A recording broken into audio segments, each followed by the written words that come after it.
And then my mom says, we're just calling you because your dad loves you a lot. It's really cute. It's really cute. It's really cute. Yeah, she could be any of y'all. I actually told my parents though, I was like, I'd be completely fine with you guys like hanging out in chat and talking, like, you know. I'd be kind of, and they're like, I'm not comfortable with that. I was like, okay then, you don't need to say anything then, sorry. Yeah, Ursi Mom needs to sub. Hello? Hello? But it's whatever. Anyway, guys, in the name of Ursi Mom, make sure you're checked into the tournament. Imagine, she has no clue what I'm talking about right now. And she's over there like, I'm not watching. Check in. Check in. Check in. Submit your deck list. She doesn't even know what a deck list is. So you need to check in for her. I do, Master Chef. So I stream. I get people to stream. There's 32, 36 channels right now that anyone can stream. It is complete, but I don't mandate it. I don't mandate it on day one. So anyone is welcome to stream, and I will stream their games when I can. But that being said, it's not mandated on day one. The problem is we do only have anywhere from 32 to 2 players that could stream, so we have to mandate it on day 2. Yeah. Understandable, Blaze. Completely understandable. Thank you so much for hanging out with us during the time. Yeah, so that being said, guys, make sure you're checked into the tournament. Make sure that you've submitted your deck list. So please, please, please, guys, make sure that you do that. But yeah.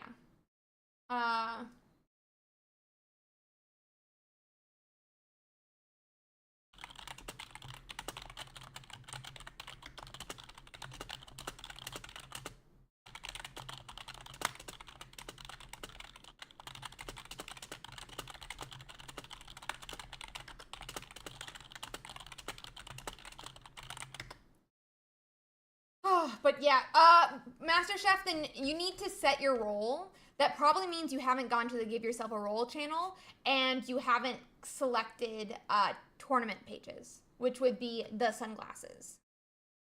Yeah, so guys, if you are joining the Discord, when you first join, you can only see 4 channels. It's the going live, the social media alerts, and hello, which is where you come in and give yourself a role. You need to give yourself a role. There's 3 different roles you can give. You can give yourself the tournament pages if you want to be a part of the tournament. There's the community pages if you'd like to join our community area. And there's also social media alerts if you don't want to be in any of that, but you just want to be alerted when I post social media stuff. I add everyone for a lot of stuff, but especially like if I'm like mass posting one day, I'll only do social media ads on like those mass posting days other than like my main post for the day. So that's what that is for. But yeah, so you need to go on and give yourself some roles in the channel. Just that way, like people don't get overloaded with different announcements, you know, or like pages when they first enter. Because I can totally like I don't like joining people's Discord sometimes because then I just get like added all day long unless I like mute stuff. Not added, but like notifications all day long if I don't mute stuff. So please, please, please, guys, make sure that you are submitting your deck list, that you're checked in, that you have everything you need to be playing in today's tournament. You can mute channels for sure, but it's not something I always remember to do, is what I'm saying. Like, you can mute them, but I do, like, I'll forget to mute stuff at first, like when I first joined them, you know? So, and I'm in, like, 500 servers. It's kind of bad. If you guys could see my Discord button, my Discord, let's see how many unread notifications I have. I have 1,438 unread notifications right now on my Discord app. So yeah, no, it's very, very cool. Absolutely love it. I don't know if we're gonna have the same number. That being said, it is, you know, everyone's just getting back everyone's just getting back to work. People are, you know, they just had their first week away at work. They can't take the time off during the weekend to play this tournament. Totally understand that numbers are gonna probably be lower this week. But always really cool to see how many registrations we have and how much interest we have. Very, very, very cool. So, oh, is it the most recent announcement to say, please remember, because in 13 minutes, lag is going to start? Oh, well, I've always played MMOs. I played MMOs before I played Pokemon Pocket. And MMOs are in a lot of different channels. And also, I like to join people's Discords. It's just, it gets annoying at times. So that's one of the reasons that I like to do it, because I join everyone's Discord, if I'm being honest. I join a lot of people's Discords, okay? I like to be friendly. I like to be friendly, okay? Woo woo. How do you change deck list? Go to your dashboard and click edit deck list. 13 minutes, guys. I be snooping. Go to dashboard and click edit deck list. When will registration be open next week? Brad, we normally open it like round 8 of the tournament. I don't have a favorite. Yeah, we normally open it round 8 of the tournament, or like round 9. So make sure that you hang out here to get the first look at registering for the tournament. I normally open it live, actually, on stream. So, well, like, I'll be like, okay, guys, 2 seconds. Guys, here's the link. I know I'm not gonna list any favorites, but yeah. So I don't really play them anymore. But I ended up paying for Nitro once upon a time because it told me I couldn't join more servers. Instead of deleting servers, I paid for Nitro. Instead of deleting servers, I paid for Nitro. Hee. Perhaps. We don't really know, right? We don't really know. So we'll have to see. That being said, I am very excited for the new set release. I think we're going to do like some fun content for it. It's going to be my birthday, I'm pretty sure. Like, my guess is it'll be on my birthday. Okay, Manisha, I'm feeling a little bit attacked right now. So I'm not going to answer that question. But yeah, so yeah, my favorite MMO is Pokemon Pocket. If you hang out in Discord long, it's basically an MMO. I don't think it's been confirmed.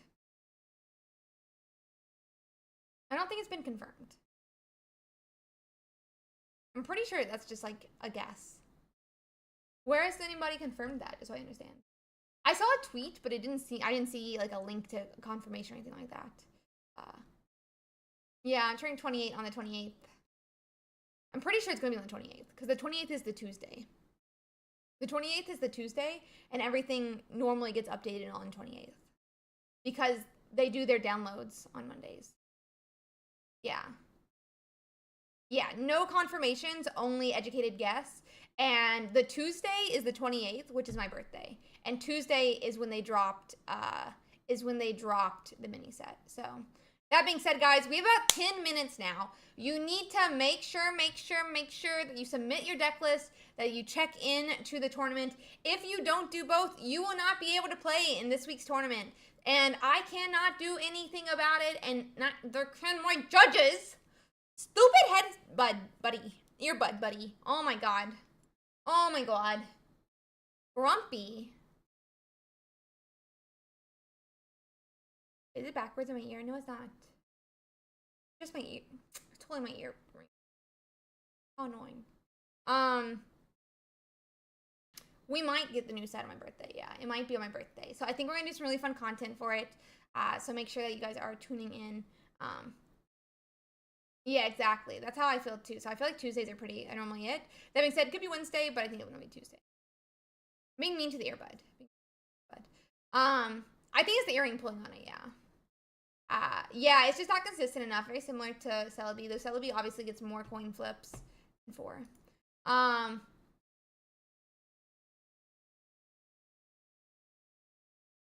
Please, guys, as we get closer to time, do not refresh until we tell you to. We have pairing channels in the Discord. We will announce when the tournament begins. I will tell you when the tournament begins. But please, guys, make sure that your deck list is submitted. Make sure that you have submitted your deck list. You're checked into the tournament. And make sure that you're not refreshing at the last moment. Make sure you're not refreshing at the last moment. We're currently up to 1,500. 1,500. What did Moonlight say? Where did Moonlight say anything? Where is Moonlight? Where is Moonlight? Is Moonlight even here today? Oh! Can I still check in? Yes, you can check in, Moonlight. Yes, you can. No F5ing. No F5ing. I can see it. I'm blind, guys. It's moving too fast. Both of the chats are molded together, so it can move a little bit too fast for me to read. And there can be a little bit too many names. So I had to like get up close. So I'm not sure if y'all notice. I'm an old lady. I don't know. I feel like the damage by D-Knight is just not accurate enough. Luckily, Moonlight is not my mom. Hi, Moonlight. Hi, Georgia. Please, guys, make sure that you are signed up for today's tournament, that you are checked in to the tournament, that you have submitted a deck list. Hi, Hannah. If you have not submitted a deck list or you have not checked into the tournament, you will not be able to play in today's tournament.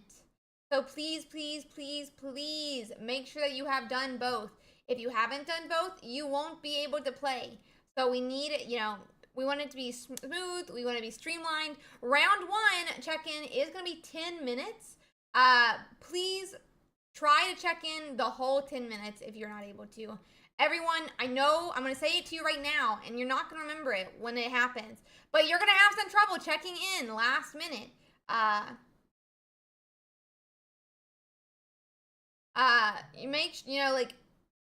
We're not gonna have, oh my god, it's gonna have some problems when the thing starts.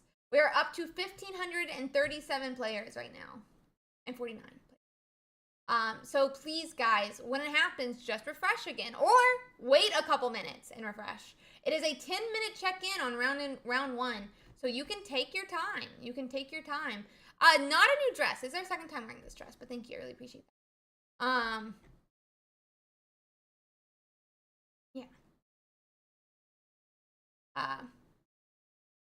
Yeah, make sure, guys, that you are checked in, though. And if you can't check in and check-in's not working, just go in and get going in your game. You can call a judge and say, my check-in's not working, but we're going to continue to play. That's completely okay, especially round 1, round 2. We totally understand it. You can just go in and talk in your chat without checking in and get into your game and call a judge after, or things like that. So completely understandable. Just, going to get into your game, play your matches. That being said, guys, 5 minutes until tournament begins. Do not refresh. Do not refresh. We will tell you when the new round is out. We will tell you when the pairings are done. If you do it before the time, you are part of the reason we get lag. So you guys need to wait. You have to calm down. You can't refresh constantly. You can't, just wait a minute. Wait a minute, guys. It'll be okay. It'll be okay. How do I share my Discord stream? !Limitless. It'll have, at the end of it, a way to do it. It'll be a way to do it. I am too, Ronan. I always love seeing what makes top 3. Always love seeing what makes top 3. Yeah. If you start refreshing, you are not stuck in traffic. You are the traffic. That's a great way to put it. Thank you, Bubble Buddy. I appreciate that. I appreciate that. Great way to put it. You are the traffic at that point. So do not refresh until we tell you to, and even then, you don't need to do it immediately. You have 10 minutes.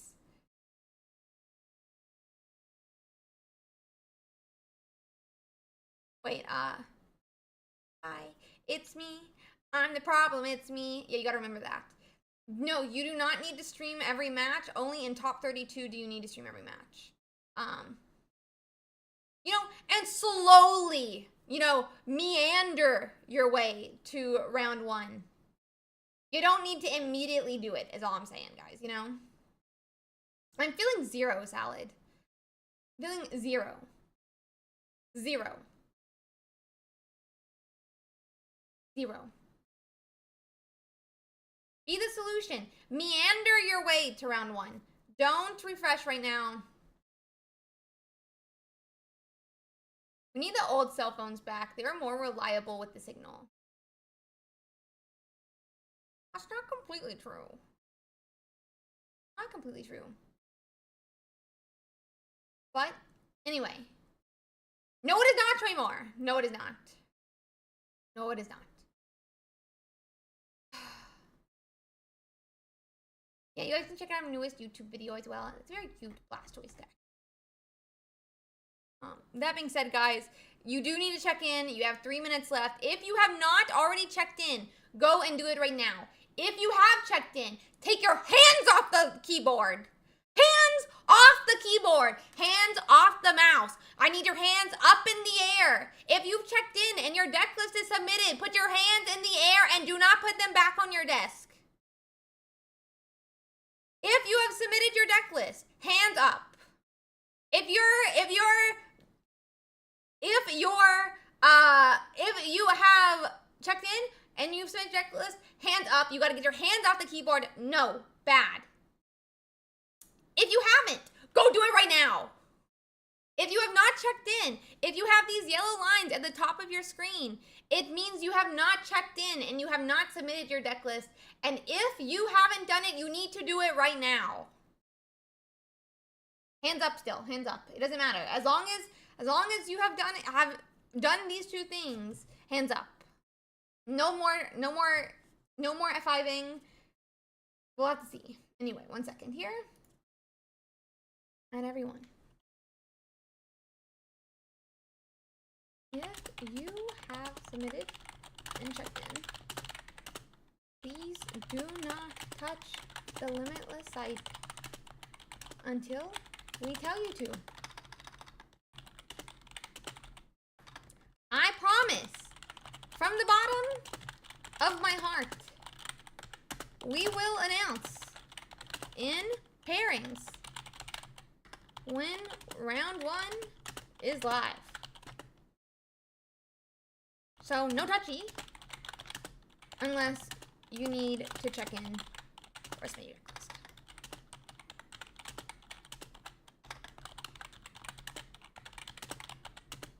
Okay, I've announced it.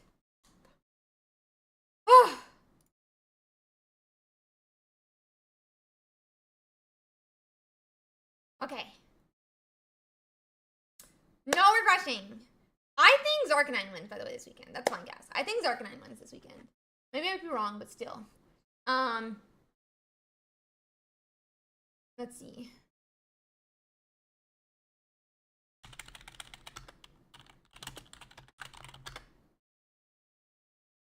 That is also true, but then they won't be able to do the next thing. I am drinking my Monster, yes. We are drinking Monster today. We are already into the first Monster.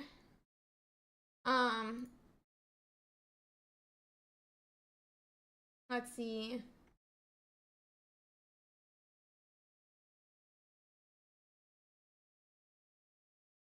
One of my mods posted like a video and I couldn't figure out what it was. I had to click it. That's a funny one. That's a good one, Georgia. I think you're wrong. You think Pikachu's Abstrika first place? I think there's gonna be a lot of Pikachu's Abstrika, but there's also gonna be a lot of Mewtwo, and so I think Zarkanine wins. That's my guess for this week. That's my guess for the week. I feel like we've already had our Pikachu win for the thing, so we're gonna have to have Zarkanine. Okay. Guys, stop touching the website. Stop touching the website. Say it with me. Stop touching the website. If you would like, for anyone here, if you aren't happy with the lag, you actually can support Limitless. They have a Patreon. You can support Limitless here. So go check it out. If you're saying Limitless needs another server, you should go help them with it. I definitely recommend you go and support them. If you enjoy these tournaments and you are very upset about the lag, you should go support them on Patreon because, you know, they are such a great, what's it called? Tool for these different things, and I definitely recommend you check them out. That being said, guys, stop touching the website.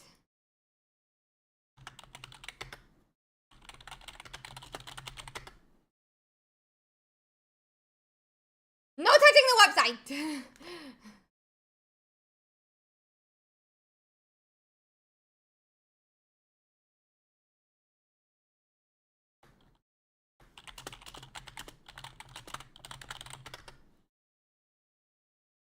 Okay.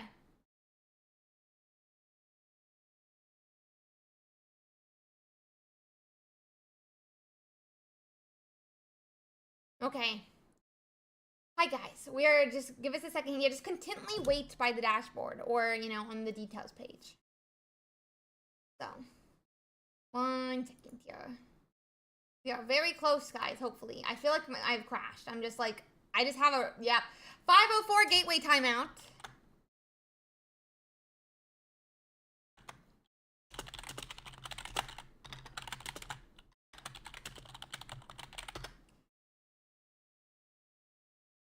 You guys need to, stop refreshing, please. Yeah, Limitless has a Patreon if you guys are up to donate to them.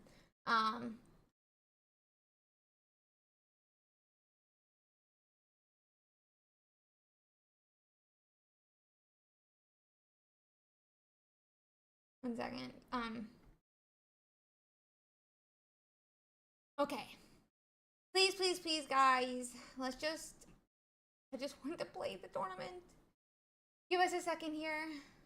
Yeah, you clicked them. You clicked the black button, and then could we see it? Maybe. I don't know yet.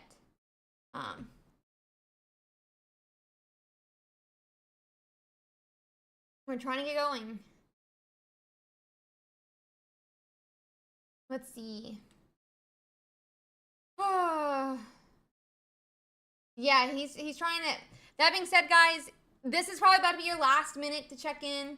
We are going to give it a second here to let people get checked in.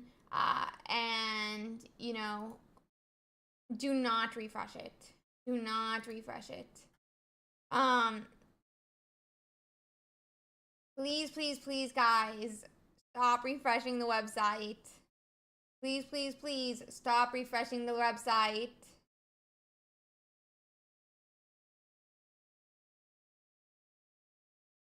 Please stop refreshing. If you haven't checked in, you have like a minute or two until my thing stops refreshing. And then, so please go on and do that. Make sure that you check into the tournament. Make sure that you are submitting your deck list. I would hate for any of you to miss it. I'm really sorry for the lag, but this is such, Robin and them do such a great job with the tournament, for the tournament website. We definitely overload them a bit. If you're interested into, you know, supporting them on Patreon, I'm sure they would love to get a monthly donation. But honestly, I'm so glad that they help us in the way that they do. They're really, really awesome. And I'm glad that we have such a great tool like Limitless to play on. I know so many different games use them at this point. We will be starting very shortly here. I don't think we're going to be seeing a top 64, though. I don't think we're going to see a top 64. Yeah, you can count on every single. If you need to like set your clock, just wait for the first time I say stop refreshing. It's basically 12:59 p.m. EST every single week. We want badges. Oh, we have badges on YouTube membership. We have badges on YouTube membership, Ali. I've updated them. They should be on there. They should be on there. They should be, the badges should be on, like the membership badges should be on YouTube now. Yeah, we have a lot of people, so give us a second here and we'll be starting very soon. It's just really lagging, so. Okay, yep, perfect.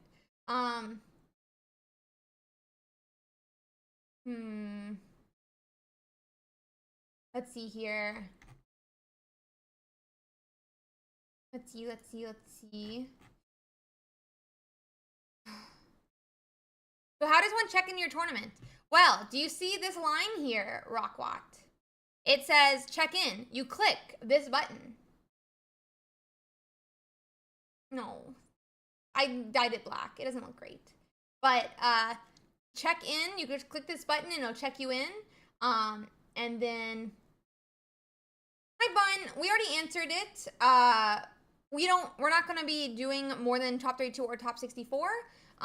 We already do 10 rounds and it's a lot of hours to ask people. We already asked for some people to commit 12 hours of their weekend to it, and we're not going to be asking them for more than that.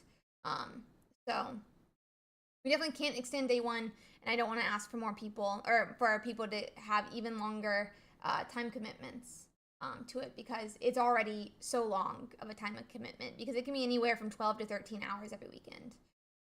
We won't have one unless we have 2048. And so it doesn't look like we're going to have one today. That being said, I am currently crashed, so I can't see how many people we have checked in. I'm currently still getting 504, so hopefully in a second here we'll be able to get started. But yeah. Yes, I'm saying I don't think we have 2048, but I'm currently 504, so I can't see. This tournament, if we have over 2,048 players, then there is a top 64, but if we don't have it, then we don't have it. Yeah. So. Yeah. Sad. So yeah, let's see. I'm gonna refresh again. Please don't crash.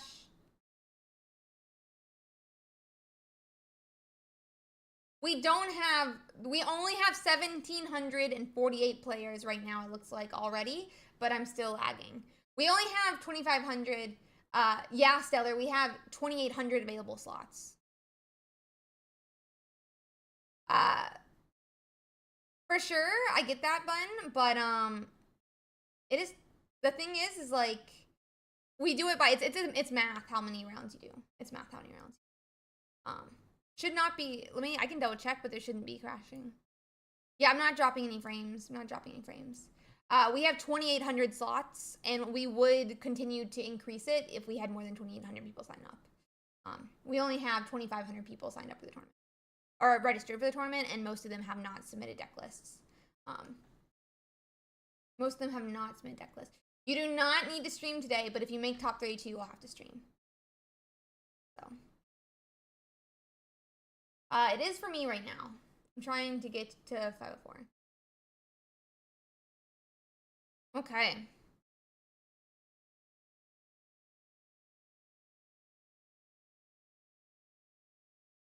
What type of deck would you guys like to see for our round one? No, we're about to start the moment I am uncrashed. I think, let's see. Am I uncrashed? Let's see. Yeah, anybody can stream if they want to. Whenever I uncrash. Happy. I'm still getting 504 errors, so I can't start it until we have no 504 error. Okay. So it looks like I'm good. I'm gonna start tournament. Oh, Youngmong, are you playing that? Are you playing that deck? Oh God.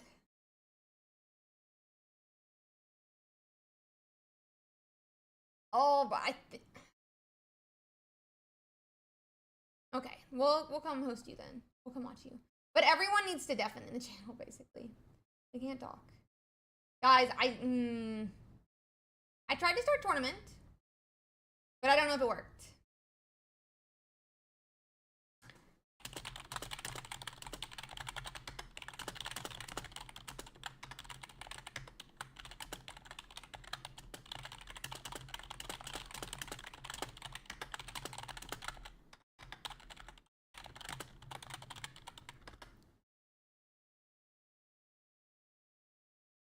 Let's see. It should be starting any moment. We're just lagged out again.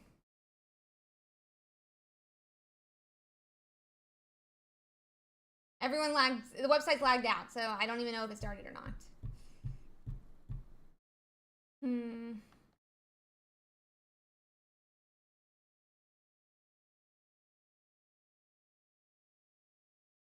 Guys, stop refreshing.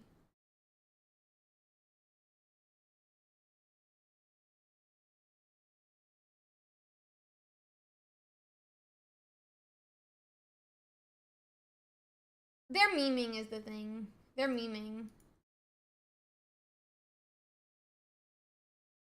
It won't. They're memeing. It's not like they're actually the ones doing it.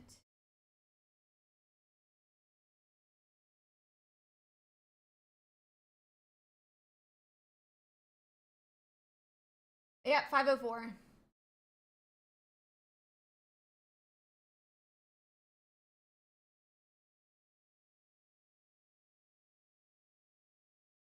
Okay, it is not started. People lied.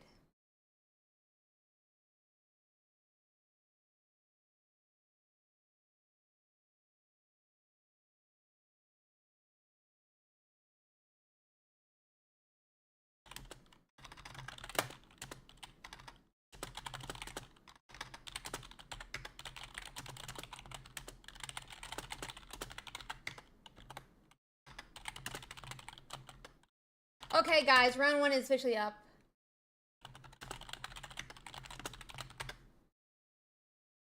Okay, round 1 is officially up, guys. Round 1 is officially up. That being said, the website is going to lag.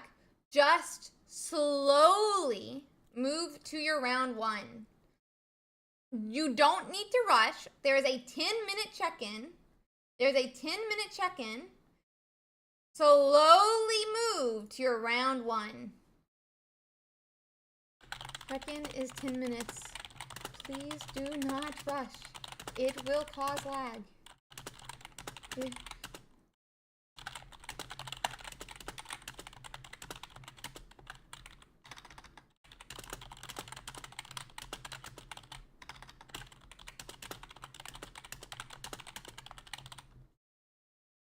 Okay.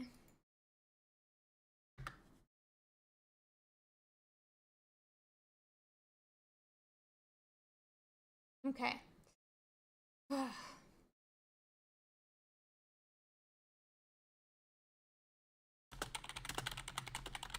Okay, guys.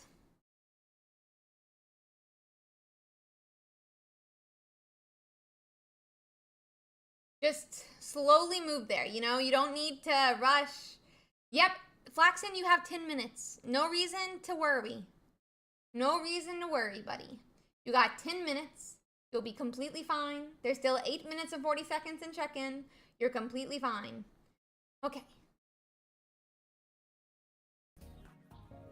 Like I said, we're gonna try to go in and get our first game up here, so that we can get started when possible. Let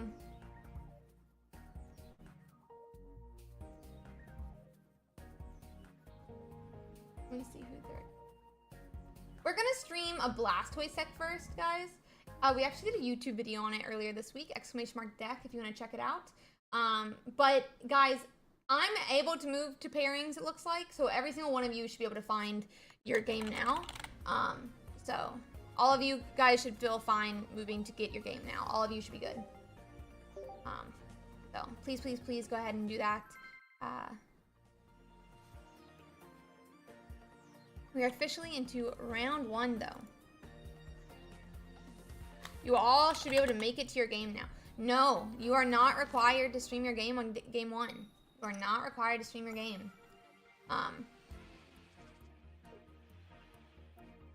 You are not required to stream your game. You only have to stream day 2.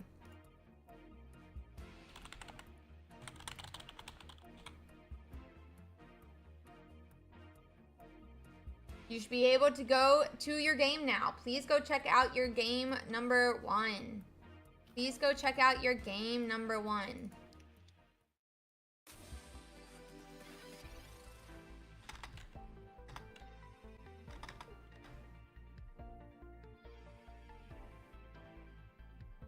No, they don't. So please go to your game 1. If you cannot check in, just go on and start. Or at least talk in the chat, and a judge can fix it afterwards.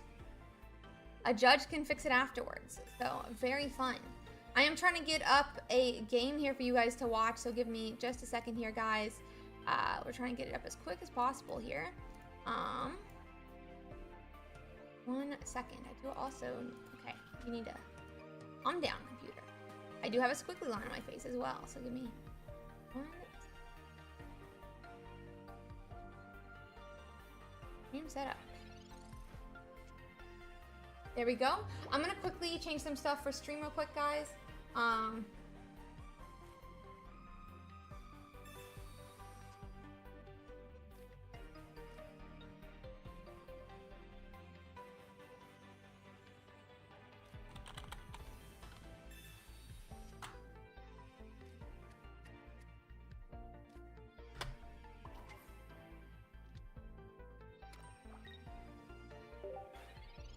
1 second here real quick.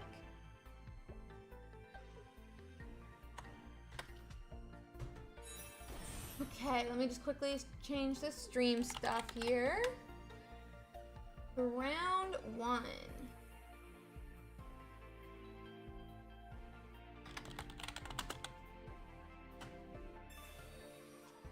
YouTube, and then we'll get into casting.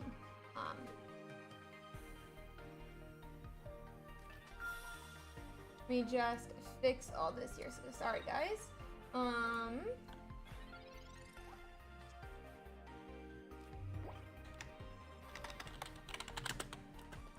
Okay.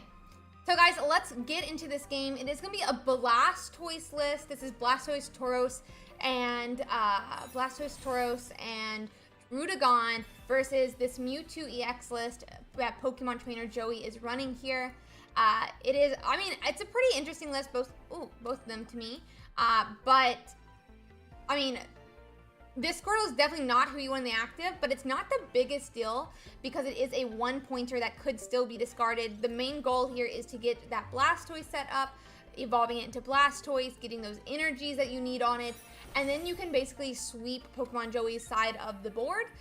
So sacrificing a couple of these 1-pointers, that Squirtle, this Druddigon, is not going to be a big deal. Joey does hit that Giovanni, so that's going to be immediately 0.1 here. That is going to get them into this, get them their first point. But that Giovanni is so good about crossing that threshold against Squirtle or a couple of those other different mons as well. And allowing it to go on and KO before we even see before we even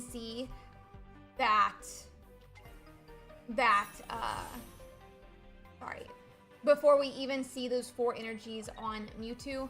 We are going to go on and have a Blastoise evolve, which is exactly on the time that Youngmong wants. He's going to want to slowly attach those energies from here. Potentially we could see a Misty to help out.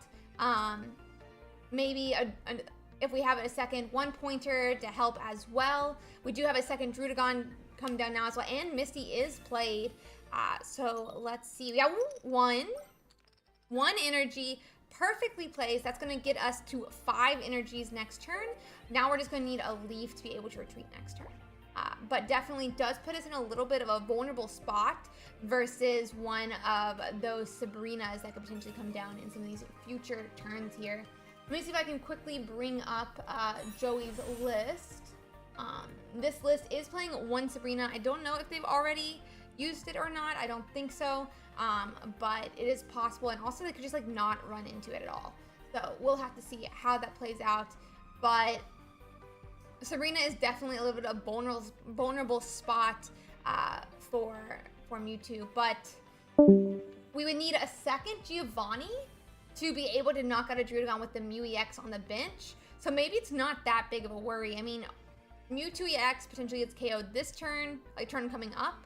If Druddigon doesn't get KO'd, I mean, even if Druddigon does get KO'd, it's going to go on and knock that out. That Mew EX on the bench can't KO a Druddigon now that we have Giovanni already used. So this isn't a great spot for Pokemon Joey to be in either. Because we'll take out that Mewtwo EX, and then we just go home, take it home from there. Let's see. It looks like we're going to go and attach an energy to that Gardevoir. We won't be able to attack next turn, or this turn with it, but we could see an attack now next turn now that it's set up. No attack comes down, so we are demanding that Youngmong finds a leaf, which he does, and we are officially at 5 energies. We could go in and leaf back from here and swing with 160 damage, and that would get 2 points for Youngmong. And I think as long as he's able to find a second leaf in the case of a Sabrina, this could be game against Joey.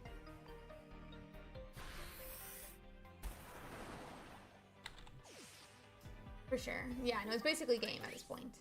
But we'll have to see how it plays out a little bit as well.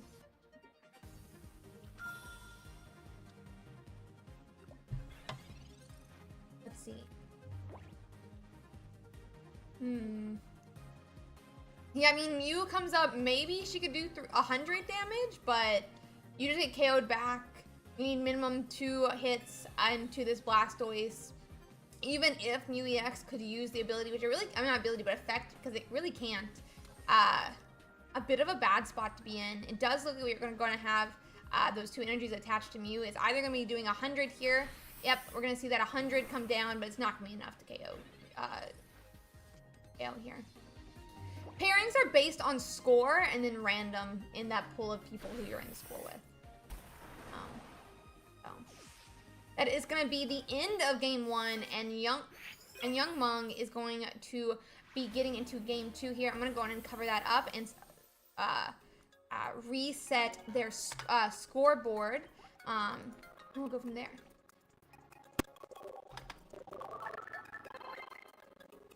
Let's see.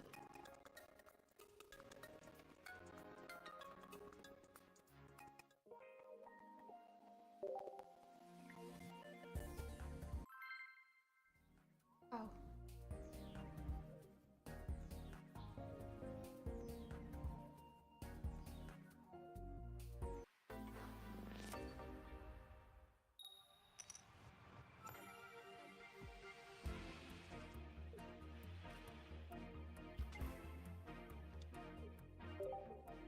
Okay, so we're getting into that game 2 here. I'm just giving them a second to get it all set up. And we are going to be starting with Squirtle in the active spot. We definitely want one of our tanks here. Getting 20 damage could be a bit of a problem, but I think it'll be okay. We're going to see a Misty come down. We could see 20 damage from Mew EX next turn, which wouldn't be great. We are definitely going to be looking for some of those other tanks to help protect the Squirtle.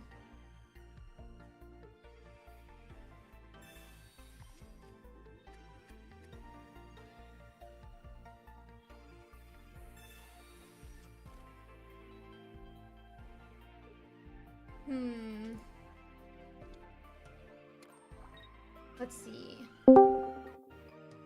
Okay, so we're gonna have that Mew EX attack 20 into Squirtle. Still looking for some more tanks, but we're not gonna see it just yet, or unless there is a hidden research in hand here. It did not get drawed, so that's gonna be 20 damage into that Mew EX. Not great. We are still looking for Wartortle evolution, potentially a Blastoise. We need those energies. This is a rough spot to be in for Young Lung. Definitely one of the constant plights for you know, stage 2 decks in general as well.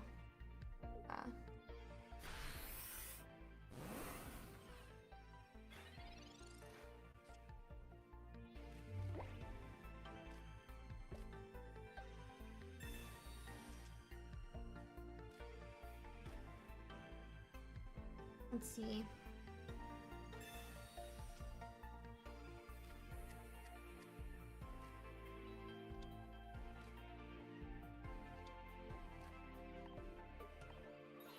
Okay. We do finally get that retreat back in the Druddigon now that we have those 2 tanks. Let's see.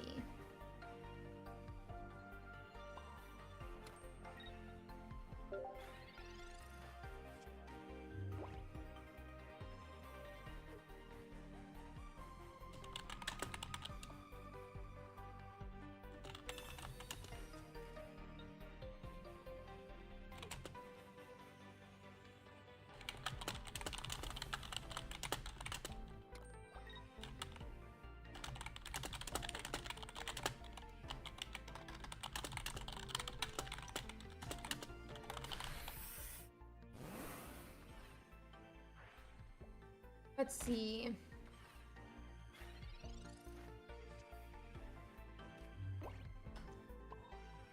Okay, so we do have that tank does get a bit more damage. They did have that genome hacking, which allows Pokemon Joey to do 90 damage into the Druddigon. But, I mean, not a great spot to be in. We are building up that Tauros, though, which is going to be really nice for Young Mung because it will be able to KO this Mew EX if it stays in. So, let's see. Even then, within Giovanni, it could actually KO a Ralts as well, right? So not bad at all of a spot to be in right now. So definitely the handy spot part of having that Tauros instead, because without even a Giovanni, because it's 20 damage back into the Ralts. There's no energy on that Mewtwo to worry about, no Curlia yet for Pokemon Joey. I don't think it's a bad spot to be in right now.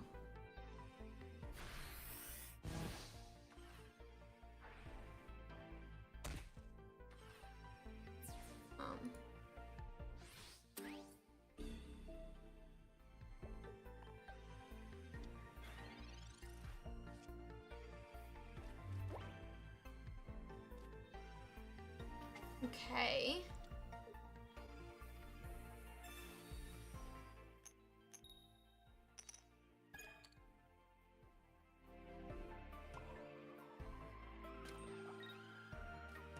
Yep, so we're going to swing 40 into that Ralts, getting that second point here on that board. That was 1 point for Joey, now 1 point for Young Mung. There's not really a Pokemon that KOs Young Mung's Tauros, though. I mean, if Mewtwo can find the energy in time, right?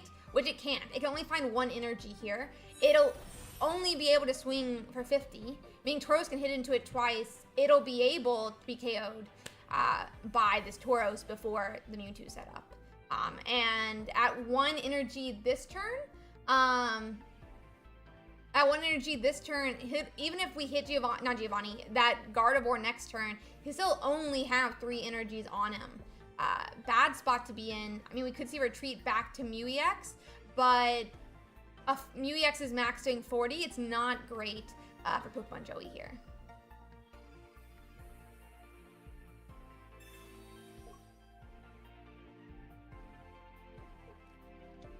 Okay, Kirlia is going up. That's going to be no energy onto the Kirlia either. I don't know right now. So we do have, I guess, another Tauros that could get set up here.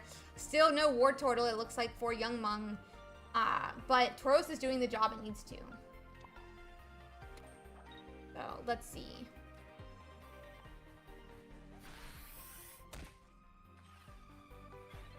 Okay. This Kirlia could swing for 30 next turn, but this is a big commitment of energy. Okay, it could swing for 60 now, 60 obviously. And it, I mean, puts it on a 2-turn timer, but that second Tauros is going to be built up by then as well. The second Tauros will be built up by then. And I think we'll still only see 50 damage max from the Mewtwo. And with no Gardevoir, like, I don't think this is a great spot to be in either. Like, seems rough. Seems very rough here. I think we just swing into the Gardevoir here for sure. Swing in, put the damage down. Oh, we're gonna, oh, no, it's just research. The mouse swinging made me think we had a Sabrina or something. The mouse swinging made me think we had a Sabrina for a second.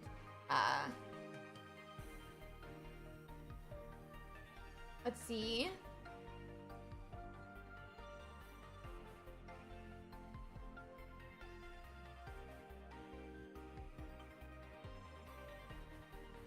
I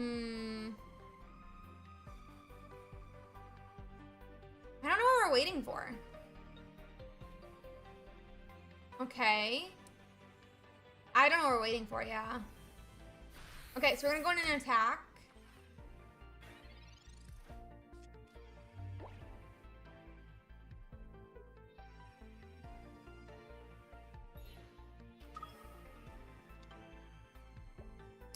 Mewtwo is going to come up now. He could swing for 50, but this other Tauros, I guess he could have a bad spot to be in now. That is true. I guess I didn't think about the retreat. Potential retreat here. Oh,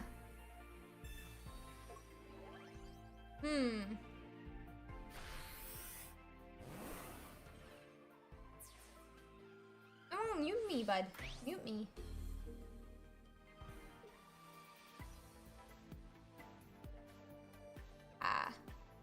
Let's see. That's a Giovanni. That's only 130 though. I feel like... I don't know that there's 0 come back here. Do we have Sabrina? I don't think we have Sabrina. I'm not sure. We can swing for 120. Not enough though. It doesn't look like we have. It does look like we're gonna have to go to a game 3 here. Some great plays by Pokemon Joey with that Kirlia. It does look like we're gonna be going into game 3. Giovanni, yeah, that's gonna be 100. Okay. I don't know.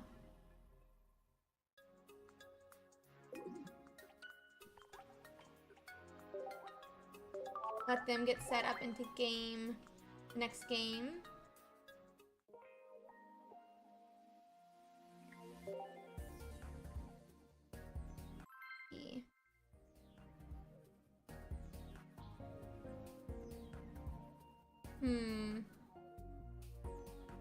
That is so sad, though.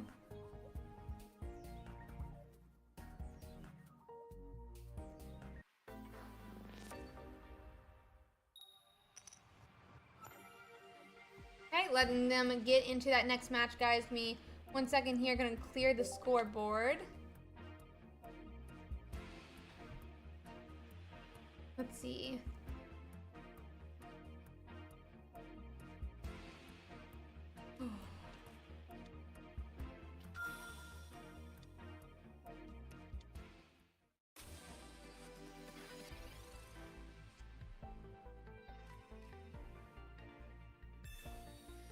We are starting Tauros this time, Young Mung, which is a nice tank to be starting with compared to having to hope that your Squirtle doesn't get KO'd. We do end up getting a Squirtle as well from a Pokeball, and ooh, Misty is going to bring up energies too. 2 is a great start for a Squirtle. Really, really nice. The next thing though is we do still need to find the evolutions. Let's see. We do find the evolutions. We do need to find the evolutions still, which is going to be obviously paramount to still winning this game for Young Mung. We find Mewtwo a little bit early as well for Pokemon Joey this game, which is going to be a nice start for them, but they still don't want those Curlias and obviously those Gardevoirs as well. 20 damage in Tauros, not a lot honestly, but let's see here. How long can you survive 20 hits? Could you put enough energy? I don't know. That's what I'm trying to think real quick. You could have 1, 2, you get 1. Okay, we're going to attach to Squirtle here. Putting him at 3 energies. We're just really hoping, obviously, for our War Turtles, because they did not show up last game. So that's like always the worst part of our stage 2 decks is that you can't find. Can't find your War Turtles for some reason, or your stage 1s, but it happens for sure at times. It happens to everything, so yeah. We always respect all the players that are being willing to, stream their games for us. It's very awesome. Yeah. They're very kind of them for streaming it for us.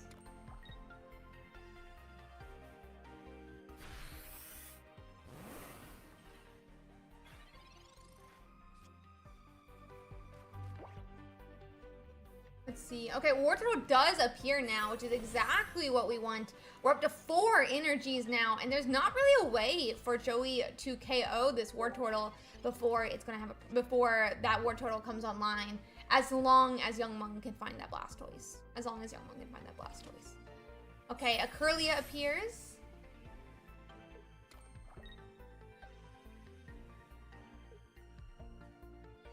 Okay. Willie, I think Pokemon Joey is officially at 2 energies, but we're just gonna Psy Shot again into Tauros.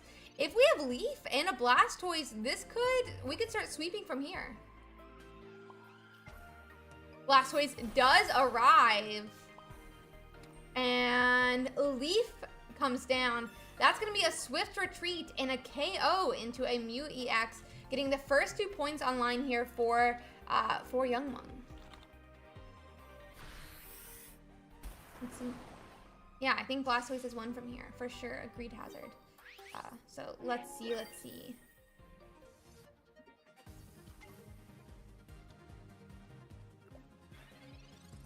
Let's see who else we can find to watch after this match.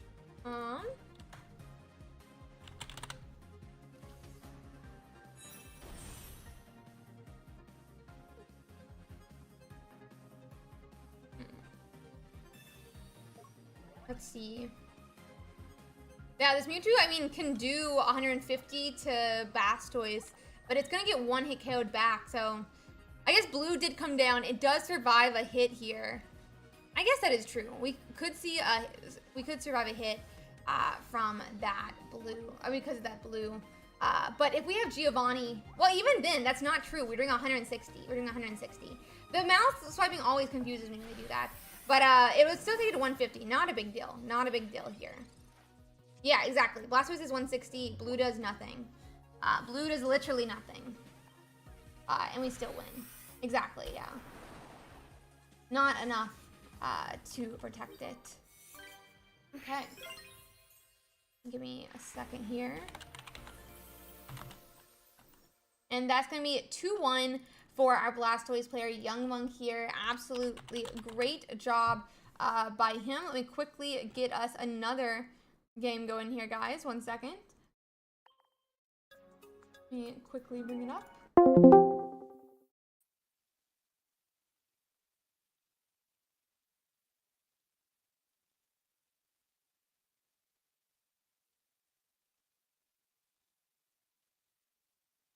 Ooh, this is a little blurry. Or blurrier than normal from his. Is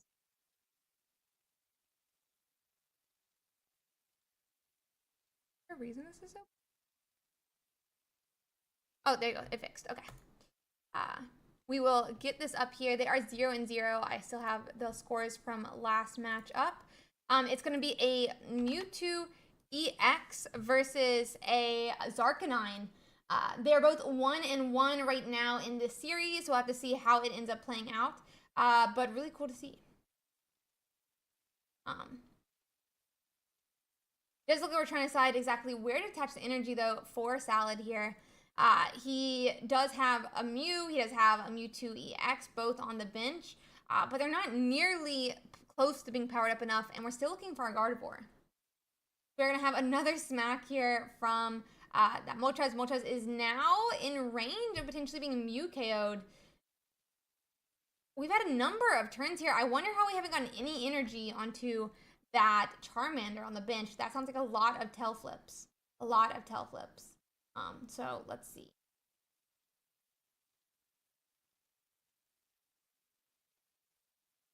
Let's see.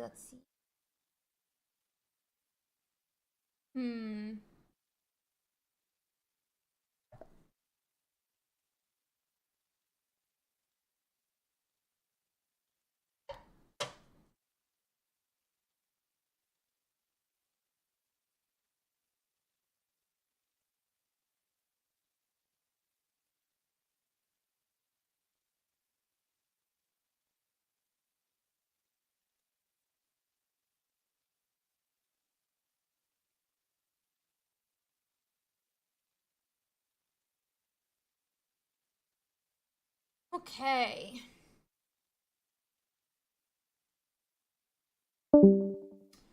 Let's see. It does look like Gob finally did find their Charmeleon, which kind of tells me that they probably have Charizard in hand if we're this far in. A lot of cards for Gob to have. But we're going to go on and have that KO into that Kirlia, meaning we have no energies, though, on that Charmeleon, which means that Charizard couldn't do anything even if he does arrive. We are going to see Mewtwo being put into the active spot here, which seems, I don't know.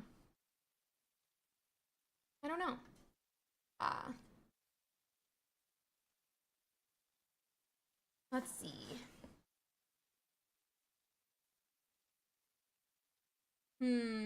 Leaf comes down. We're going to have a retreat, but to where? Looks like we're retreating back to Mew EX. We could have 2 energies on Mew EX this turn. And, you know, do 20 damage into that Moltres, KO it next turn. But it'll be at 60 health at that point, meaning if Charizard does have 3 energies on it, it could still be KO'd, and the game would be Gobs, who already has 1 point. So it seems like a tough spot to be in. Let's see.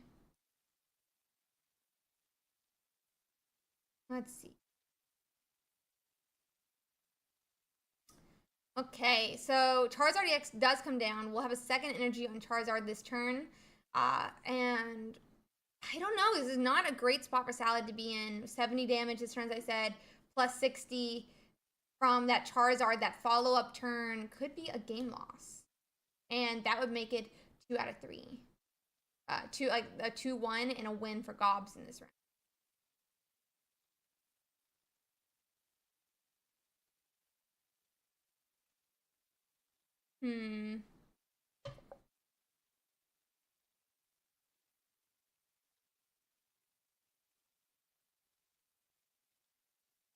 Oh, sorry, guys. Let's see. Yep, we're gonna have that 70 into the Mew EX now. Oh, I don't think there's potions in in Salad's list. Let me double check though.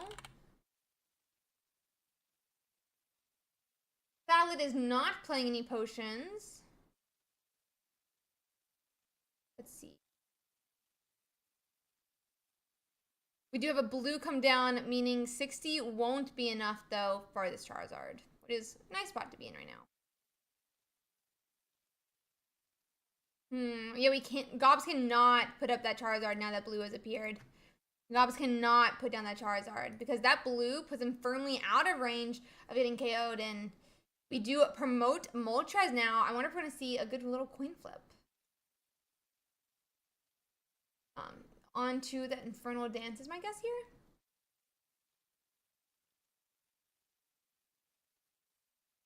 Just checking the Zarkanine list.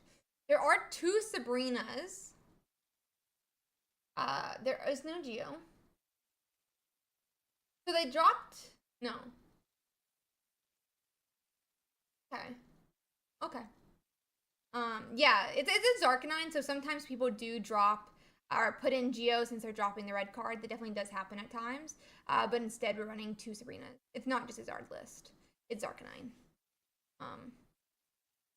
But we could... I wonder if... We do see a Sabrina come down from Gobs. I mean, it's just going to help delay a bit here. Curlia comes up. I mean, there's been no Gardevoir just yet. So, let's see.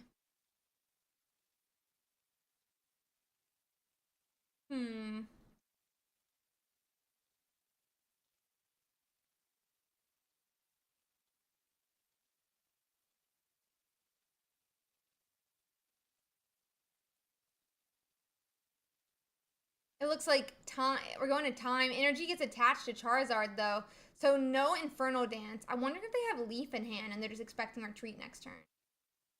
Well, they do have 2 X speeds. They could do the 2 X speeds instead. Is your treat back to Mew EX? Do we have Sabrina by iSalad? Because that would also be game here. Yep, Sabrina is going to come down. That is going to be game 3 for Salad, and they'll be taking the 1.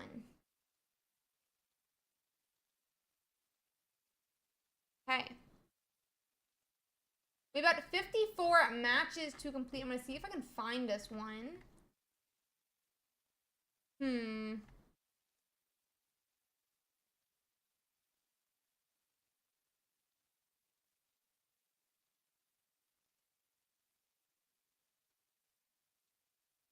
Let's see. I think we do have one. Interesting.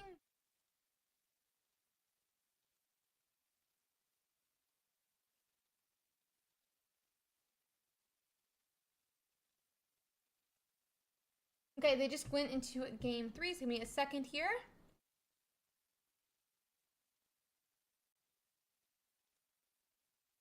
Wait, where did they go?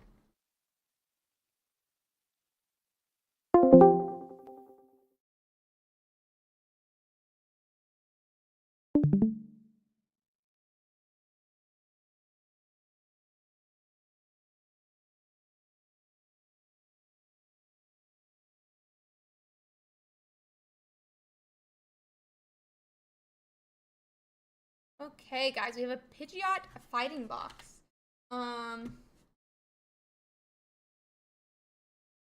Let's see. And then they are 2 and 2 right now. I'm going to quickly pop it up. I have the wrong names up right now just because I want to show you guys the game quickly. Oh, and that is going to be a game. Yeah. This was Gummy, by the way. Gummy versus Useless E-Girl. So good win for Gummy. And we'll be going into the next round. Not next round, but that'll be the end of their game. See if I can find us another one, though. Let's see. Of course they finish out as we get there.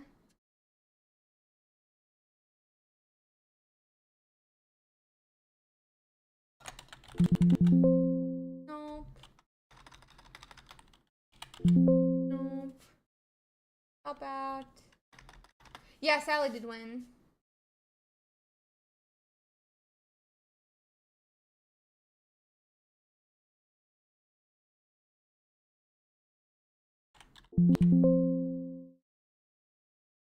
The deck you're playing, let's go. Sorry guys, I'm looking for another one. It doesn't look like there's really any other matches. About 10 minutes left, but there's only about 30 matches still complete. Yeah, you were a salad. About 30 matches left to complete, so give me a second here. Let's go check out that metagame. How about it? Let's go check out the metagame, and we can look at what our metagame is looking like. Boop. Let's check it out. So right now, by the way, these wins and losses, not real. Not real. But that being said, these are because they didn't check in. These are because they didn't check in these losses. So the wins and losses here are because people didn't check in. So those get automatically updated. But yeah, let's check out the metagame. We love checking out the metagame. So, wow, that's a lot of Gyarados. Okay. Well, first thing to note is that there's almost equivalent amounts of Gyarados as there are Mewtwo. Wowza. Wowza. Interesting. 1 second. Just was checking a thing real quick. But that's a lot of Gyarados. That's a lot of Gyarados today. 16% Gyarados, 16% Mewtwo, and then a 10% Pikachu. That being said, there's multiple variants. So we have to really quick check. That's 10 plus about, so now we're at 12.3. Now we're at 13.9. So there's 13.9 Pikachu. There could be even more, honestly. 13.9, 14.1. Yeah, so it's like a 14.1 Pikachu. 14.1 Pikachu. So, yeah. So, essentially, there is 45% Pikachu, Mewtwo, Gyarados. Fun. Very cool to see, honestly. That being said, we do see about a 6.6% of Celebi. Very cool to see as well. Obviously, though, these three are like the main three flips here. Gyarados beats Mewtwo, beats Pikachu, beats Gyarados.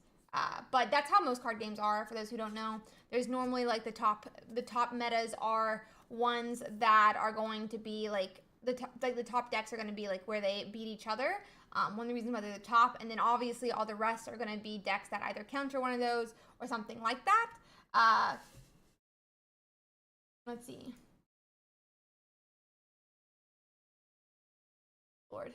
But anyway, yeah, a little bit of rock paper scissors. That being said, there's obviously more to it than just that. But in Archetype, that's normally how card games will end up being. We do see, though, here we have that 6% Celebi, which is kind of more a 4.9% Celebi between these two. I wouldn't be surprised if these Celebi EX Superiors actually did have at least one Executor in them. I think most Celebis do still run one of them, but there's about 10-11% Celebi EX here. Then our next one is that Charizard EX and Arcanine, and then Charizard EX and Moltres EX, which sometimes will also run one Arcanine line instead of a like 1-2 or a 2-2. But they make up about, what is this, 7.26% chance. Then we obviously then have Fighting Box, which is 3.12, but also 2.10 because they're all a little bit of a Fighting Box. So there's roughly about 6% Fighting Box, 6-7% Fighting Box. But anywho, then obviously Raichu was a part of the one, and then obviously Golem Druddigon, which did win our tournament a couple weeks ago, but has not been seeing as good of results since then. So we'll see how some of these decks continue to do, and we'll have to see how they play out. But I'm very excited for those different games. Let's see here. We have about 17 matches left to go. Why is it called Fighting Box? Because the idea of Fighting Box is that you could put multiple of different Pokemon in it. It's just kind of how they call them in like the bigger game. It'll normally be like you have like an archetype, but then also you are supporting different attackers. You kind of would call Pikachu in general like Pikachu Box, I would think, almost to some extent. But instead, we just call it the different variants of the Pikachu, that being Raichu, Zipstrika, stuff like that. Yeah, it basically you slot in the one that you think is going to help you in the matchups the best. But,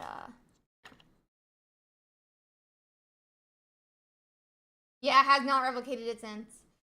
Where is the love for Machamp? Truly, truly. But yeah. Then obviously we do have some Pidgeot, which I do love to see personally. I currently love some Pidgeot EX.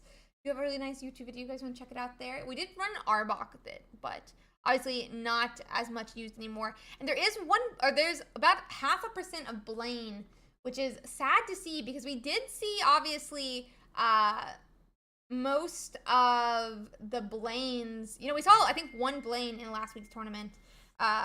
So we'll have to see how that continues to play out. But very cool to see it continue in. We'll have to see how these games do play out, guys.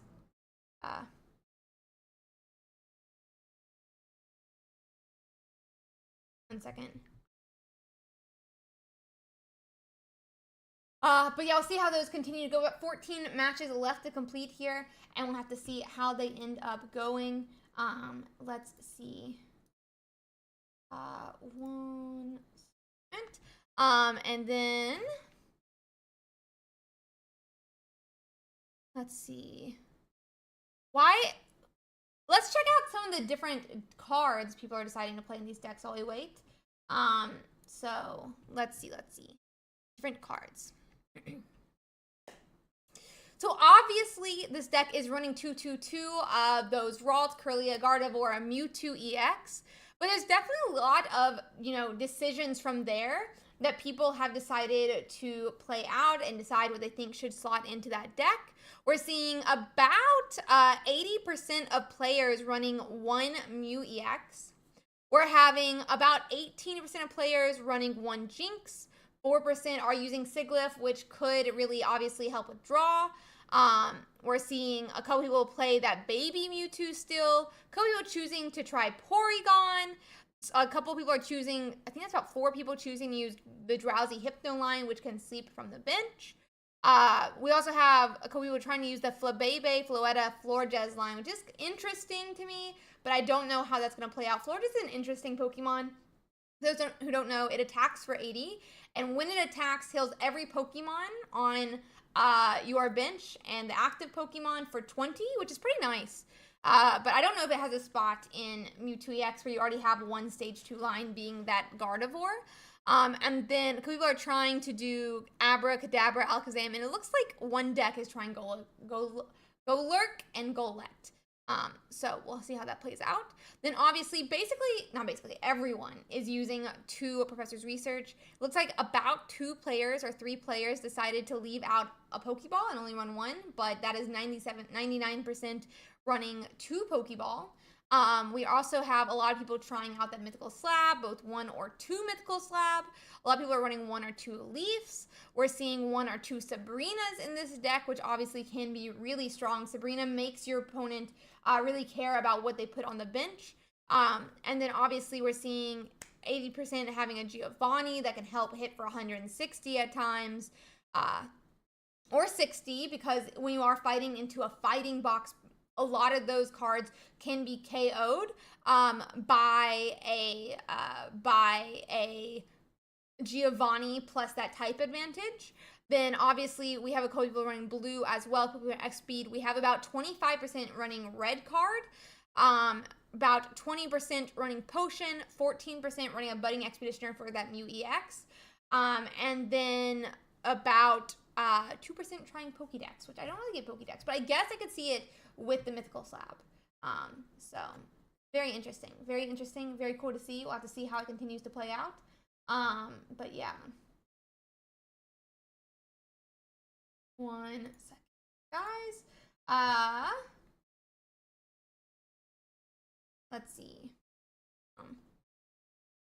I cannot get us the last couple games. There's only 42 seconds. I cannot bring them up.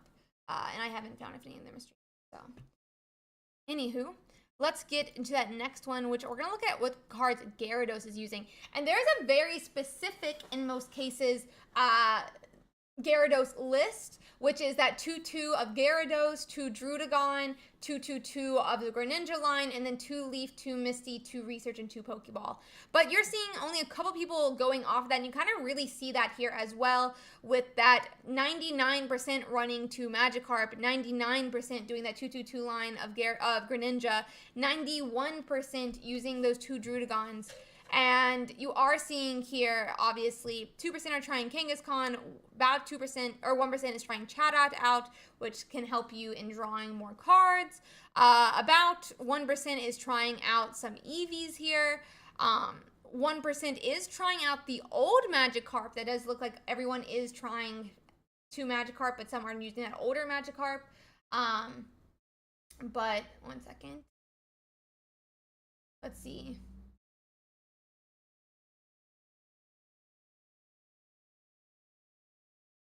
Let's see, 1 second here. Then obviously we have a couple people trying Starmie as well in this deck, below a percent. Below a percent trying Vaporeon, a couple people trying Moltres, and some Mew EXs in there as well. Very interesting to see what some of these different players are deciding to put in their deck and think could help them with some of those matchups. We are also seeing some people swap out a Misty. About 3% decided to swap only to 1 Misty. About 20% swapped out of 2 Leafs to 1. About 10% running a Sabrina, 7% running a Blue, which could help in Mirror Match, but could really help in that Pikachu matchup, because Pikachu and Fighting Box, which have a Zebstrika or a Hitmonlee, only hit for 30 on the bench. So that Blue does bring that to 20 and give you an extra turn on your Magikarp. About 5% are running X-Speed, 3% running Potion, 1% running Giovanni, and it looks like 1 or 2 people are trying out a red card as well. So, 1 second here. Please stop refreshing, guys. We are currently dealing with some judge calls, and then we will be starting next round. But we'll have to see how it plays out. But please give it a second here, guys. Please. We're still working through some judge calls, and they'll be able to go. But yeah, so we can check out, oh, guys, stop refreshing. Stop refreshing. 1 second. Let's see.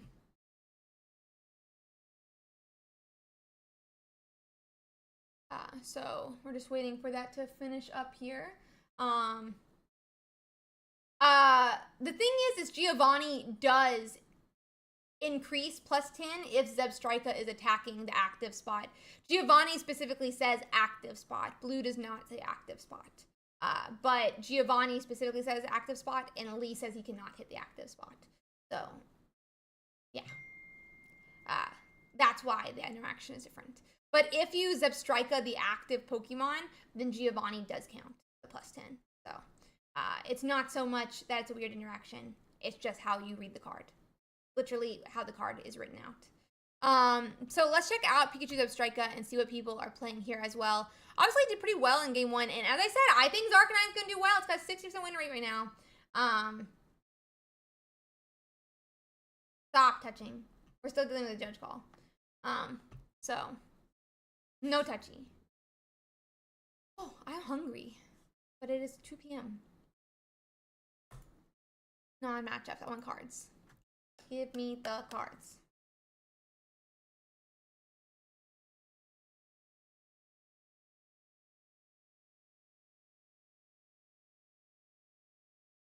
Let's see here. Yeah, not good to be hungry at the start.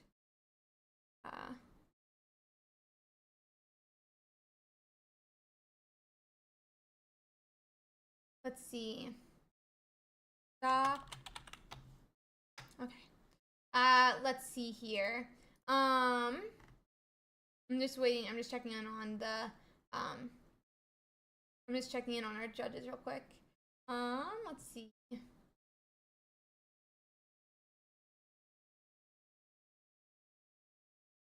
Just in the judges. But yeah, so let's check out that Pikachu Zebstrika list next, guys.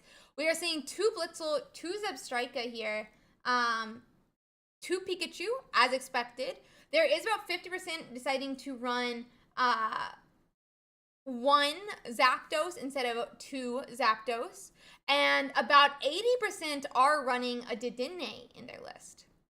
And then we are seeing about 40% of Electabuzz. Electabuzz is a very interesting card. It is a 40 damage similar to Zebstrika, but I think it's like 10 health less, does 10 damage more, and costs 2 energy. Zebstrika is obviously a stage 1. Electabuzz is a basic. And, you know, so we'll have to see how that plays out. But Electabuzz cannot be stopped, obviously, by a blue. Then about 19% are running a 1/1 line of Joltik and Garvantula, or 8% running a 2/2. I don't know. Then also there are players playing Raichu, or the newest Raichu. Some people are playing a Voltorb in this, an Electrode, Pikachu, Zapdos, Magnemite, Magneton, Pincurchin, Helioptile, Heliolisk. And then obviously everyone is running 2/2 of that Research and that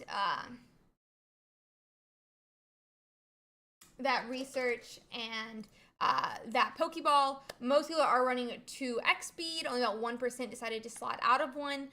About 88% are running 2 Sabrinas. Only the other ones are running 1. And then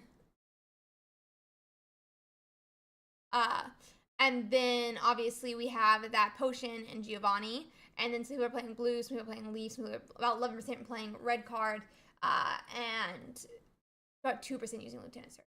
So we'll have to see how it plays out, but very excited to see. Let's see.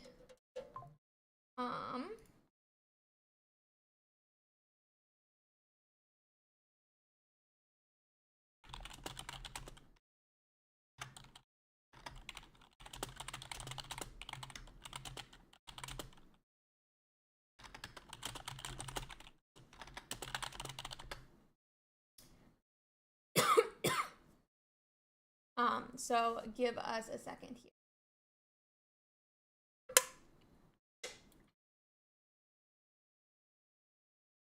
Okay, now we're good to go.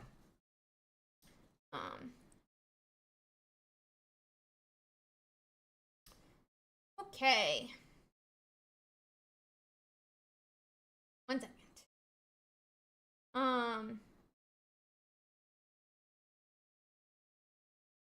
Still an open problem.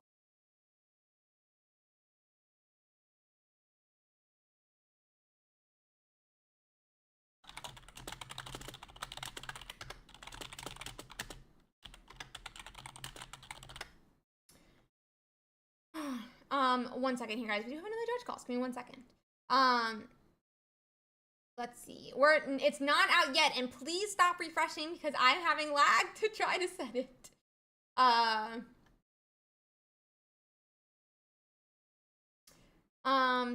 Guys, we always have a bit of time. We don't need more judges. People are just doing judge calls very late. People are just doing judge calls very late. Please be patient. We were only like 8 minutes over. It's not a big of a deal for round 1, guys. Please just give it a second, guys. Y'all are being silly.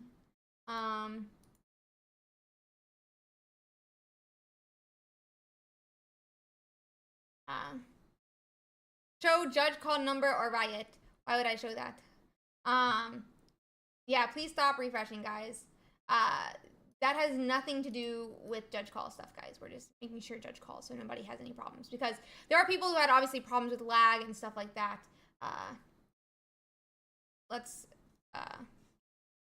We have like 14 judges, which is a pretty good amount, but it's still 1,700. Okay, and now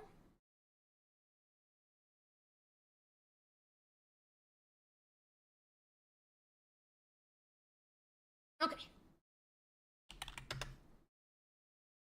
Round 2 has begun. Go get to your round 2, guys. Go get to your round 2. Yeah. Sometimes in-person tournaments have like 30 minutes afterwards.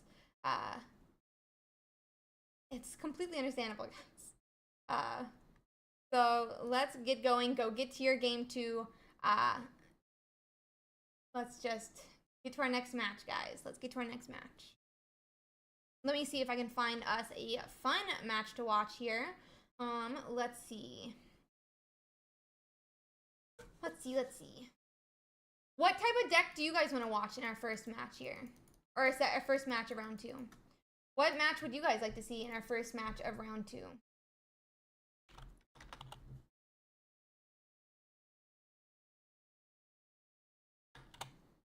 I don't think we're seeing no Meta Buddy. You want to see a Zard? Seeing some Zards. I'm seeing some other, statements.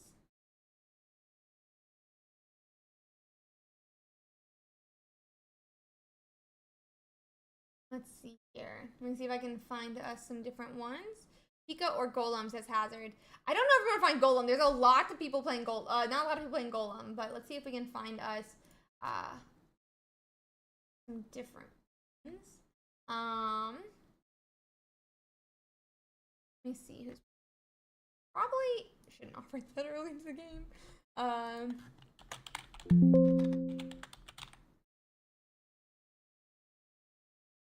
Like that's a Mewtwo.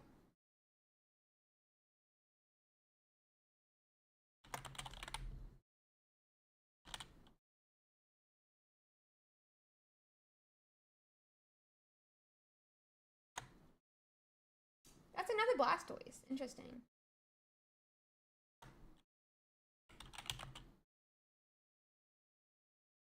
Let's do a fighting box. Let's do a fighting box because I found a fighting box. That'll be fun.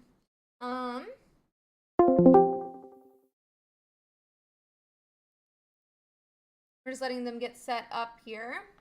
And then we will get into that match. Oop, almost misclicked.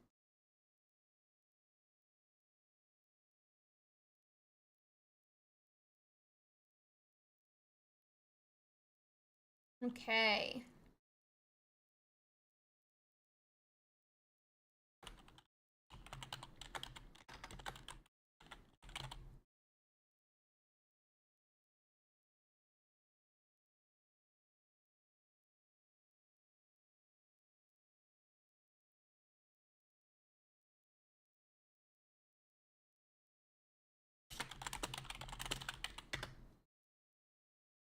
Let's see.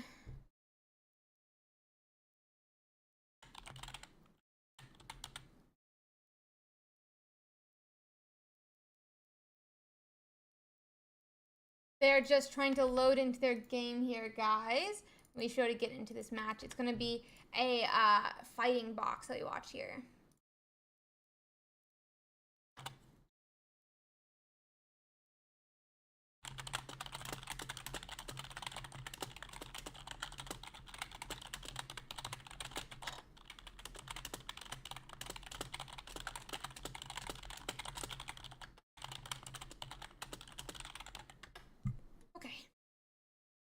Okay, so I'm letting them get set up. They are currently getting everything up here, guys. It is a fighting box with Greninja versus a fighting box with Farfetch'd.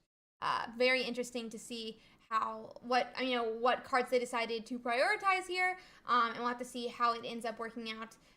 They are both starting Marshadow though, which is going to be interesting, and our player here is going to be going first. Louise Valentine is going first, so let's see.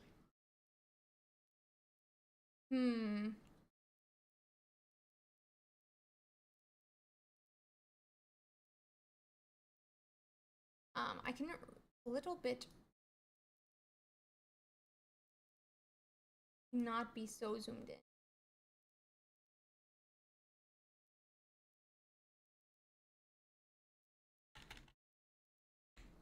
Okay, so we have Marshadow, and a Old Amber on Bisonator's side, and we are going to go in and power up that Marshadow in the active spot. Meanwhile, Louise Valentine does go on and get a Hitmonlee, and it looks like we're going to see 30 into potentially that Old Amber, I think, here. Yep, that is true, that Old Amber, putting Bisonator on a little bit of a timer if they want to have Aerodactyl. It could be a bit of a issue with points, because obviously if that Old Amber, if he doesn't have Aerodactyl, he can just go and discard that Old Amber here. But if he leaves it, it could get KO'd. Aerodactyl does go on and get played, meaning that Aerodactyl is in range of a Marshadow Giovanni now as well.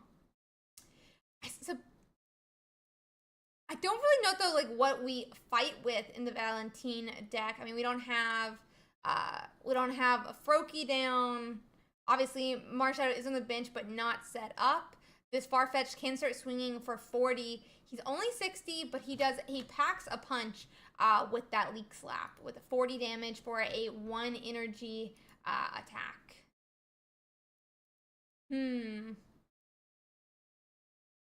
Let's see. We're going to Pokeball. That's going to be a Froakie now, so we could go in and get that Froakie going, which would be nice. Energy attached onto the Marshadow does mean we'll be able to return KO this Farfetch'd if he appears, but that other Marshadow could then do so in response, and I don't think we'll have enough time to power up a second attacker. So, let's see.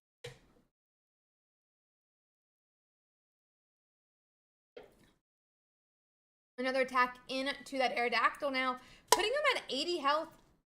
Pretty low within that 100, oh my god, 100 mark. And so let's see, but this is probably a KO for Farfetch'd, getting Bisonator at their first point of the game. Yep. That's gonna be 0.1 for Bisonator. Let's see.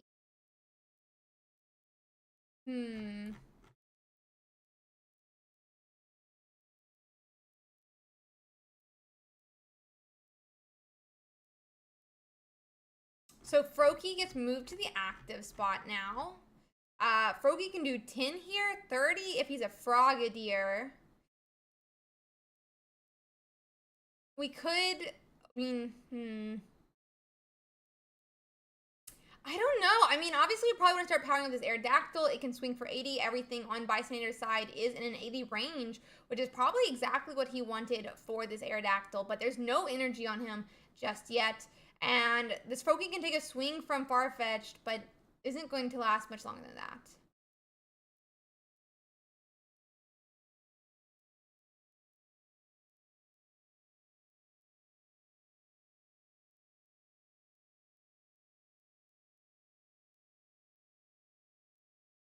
Let's see.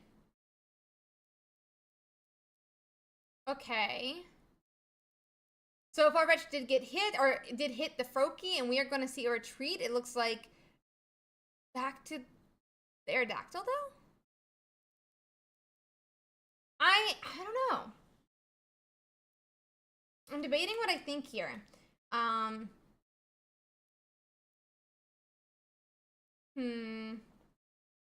thing is, there's not enough energies here for Louise Valentine to attack this turn. We could, you know, see...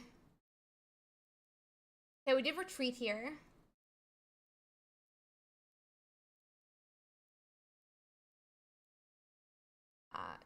You call a judge if you tie. But yeah, so we're not going to attack this turn now. I guess Frogadier could have attacked, but we would have been in range being KO'd that next turn. We could swing for 40 next turn if we have Greninja do 20. Yeah, it feels like we're just going to see like revenge KO after revenge KO after a revenge KO at this point. Meaning whoever attacked or gets their first point is what would win the game, but we'll have to see. It does look like we're also... Oh, we're running Misty as well in this deck for the Greninja, but that seems...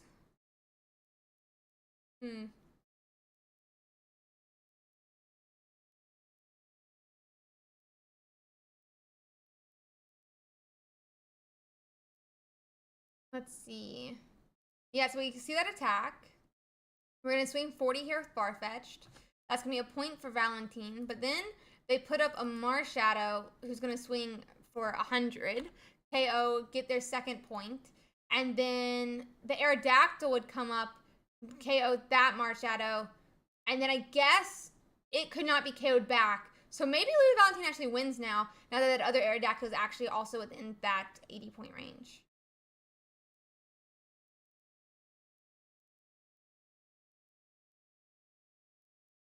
Right? Because Marshadow KOs our Marshadow. That goes to 2 points for Ricenator. Luis then promotes his Aerodactyl, who is full health.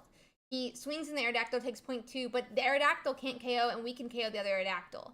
Which kind of tells me Luis still wins here. I think Luis might win unless Bisonator can get a a, something protect that would be able to survive 80, but I don't know if we have anything like that. I don't think we have anything like that, especially now that this Aerodactyl, now that this Greninja is 80 health, it gets KO'd. It's not 120 health anymore. So I kind of think a Sabrina could still win for Bisonator, but it feels, like Luis Valentine did set up the game for exactly what they needed. Let me quickly check Bisonator's list here. They are running 2 Sabrina. They have 5 cards in hand. Like, it's definitely possible for them to have Sabrina here. So Marshadow could come up, or Aerodactyl, but both are in range of this Aerodactyl as well.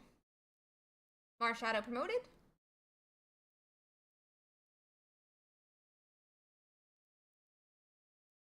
And so Sabrina's going to be the only answer here for Bisonator. Oh, research down. That means in my book, I think Luis just won this game. They did just take that second point. We're pretty sure. Yep, they took their second point. As did our opponent. But they can't finish off here. And as such, Luis Valentine is going to get game 1. You need to call a judge. You need to call a judge, Stellar. It does not get registered as a tie. It gets registered as like a double game loss or something. But the judge will set it for you guys.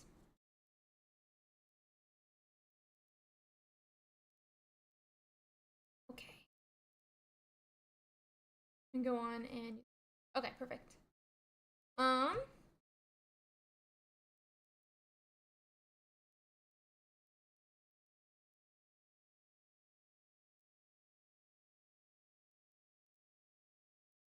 Letting them get that next game here, guys.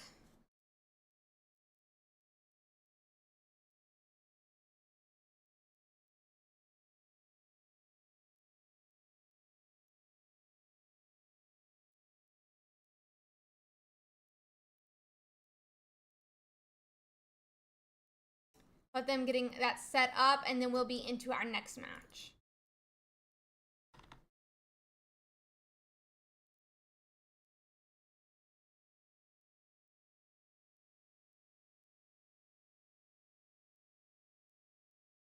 Okay. And it does look like it is going to be a Hitmonlee start versus a Froakie start. Bisonator is going to go on and set up that Hitmonlee, who is in the active spot now. Farfetch'd comes down as well, and even an Old Amber. Bisonator has all the Mons. Wonder if he has X speed to get out, because you obviously don't want to keep the Hitmonlee there if you don't have to.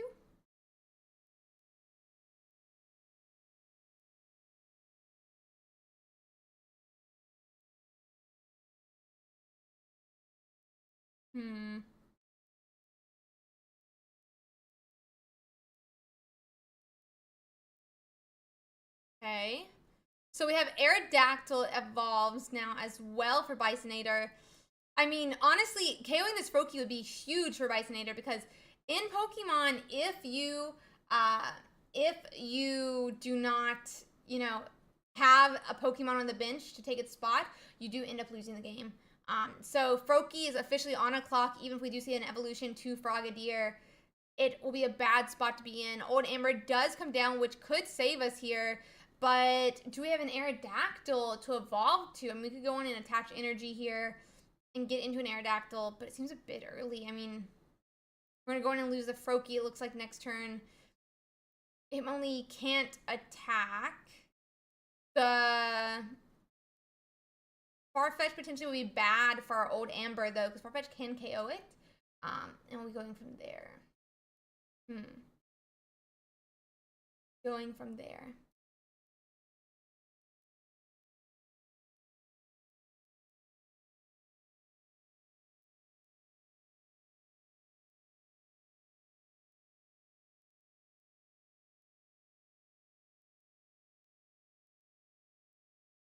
Let's see, we do have Sabrina. This is probably a little bit of a defensive Sabrina on Louis' side. They're saying, you're not only going to need Sabrina to KO my Old Amber next turn, you're going to need an X speed as well. But you don't even need that here, because that Hitmonlee is going to have an energy attached to it, and he's just going to go on and retreat. But maybe it's a little bit of bait. Why don't you hit it with the Hitmonlee? Maybe I don't have it. Yeah, I think Froakie, Froakie obviously gets KO'd this turn more than likely. And we'll go from there. But yeah, we're going to go and swing into the Hitmonlee, put it at 60 health. I mean, doesn't do much, but we do go on and just hit with that 10 damage.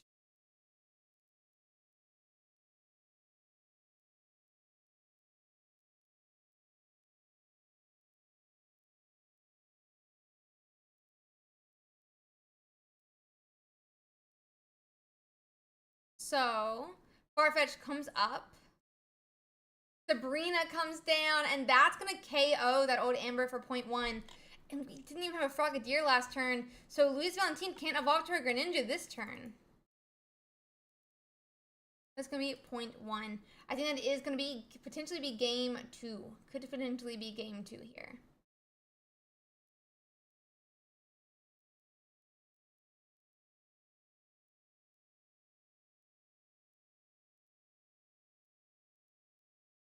Okay.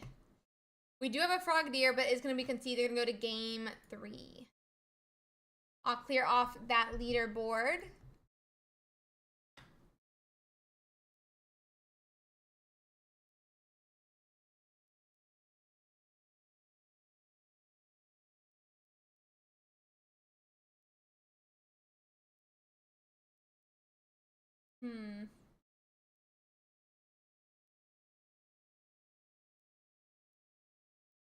Letting them find their match, guys.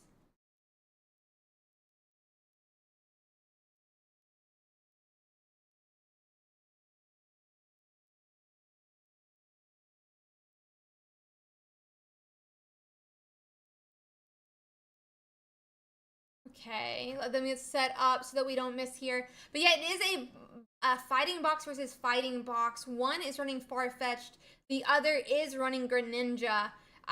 Both are running Marshadows and Hitmonlees and that Aerodactyl, obviously. But we'll have to see how they end up playing out here. I mean, we're going into a game 2 now. We are starting with a Hitmonlee in that active spot.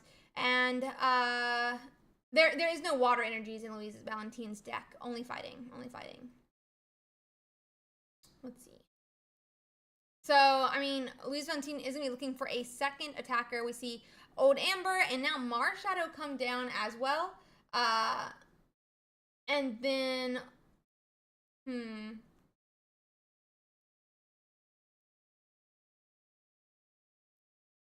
yeah, but there is Misty to potentially have water energy. That's very true. Let's see.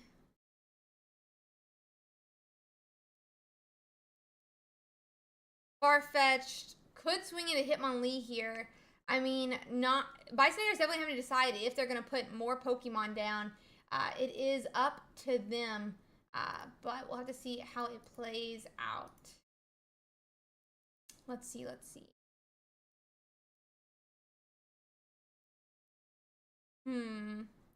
Yep, so Farfetch does that 40 damage now. We do potentially see on Misty if we can find our Froakie. An Aerodactyl appears, putting that Farfetch'd on a bit of a timer because we are officially going to have an attacker that could KO Farfetch'd and finish off the game.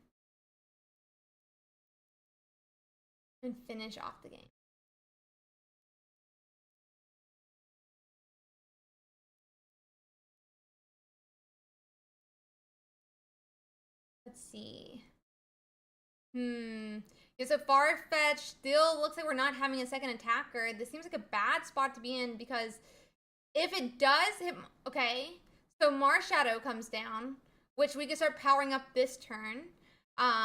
And potentially, you know, put damage into an Aerodactyl next turn after it KOs the Farfetch'd. But it'll only put us at 40 health, and we can KO the Marshadow back. So Bysonator needs to find another Pokemon next turn, and potentially one that doesn't, you know, doesn't show up, that can do 40 damage that follow-up turn. Yeah, it doesn't get KO'd, exactly. Alright, so we're going to see Farfetch take their first point. That was the first point for Bysonator. And now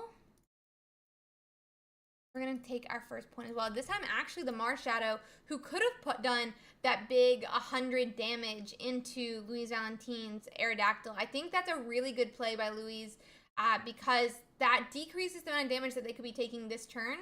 Aerodactyl could only go to 100 now, meaning it would need a fully powered up Mars. By saying we need a fully powered up Mars Shadow to KO this Aerodactyl. Very smart play for sure.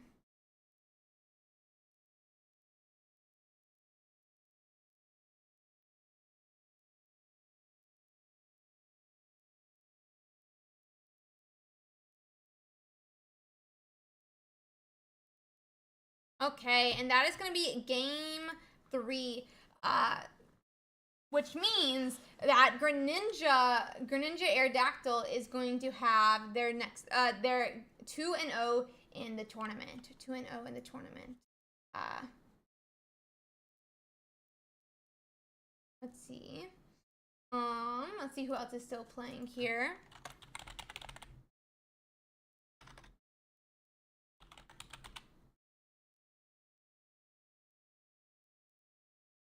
One looks like they just started. It's Mewtwo versus Mewtwo. Maybe not.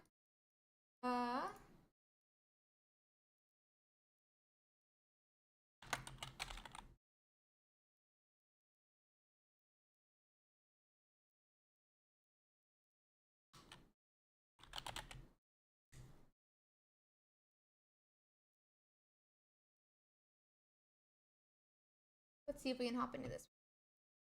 Let's see if we can hop into this one.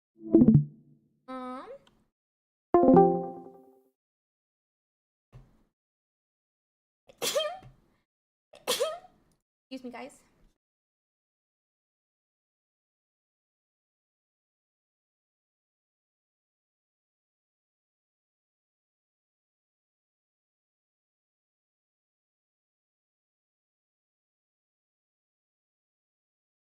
Okay. I'm gonna quickly pop it up so that you guys can see everything while I'm getting it set up here. It is gonna be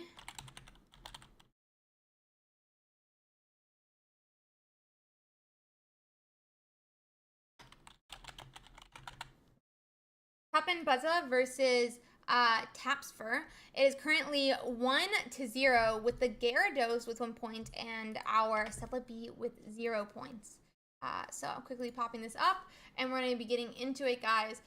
So Toppin Buzza does have a fully powered up Executor, which is doing a bit of damage into this Gyarados. It's put it to 40 health, meaning it's even KOable by that Servine on the bench with only 1 energy, especially now that Superior is fully set up as well.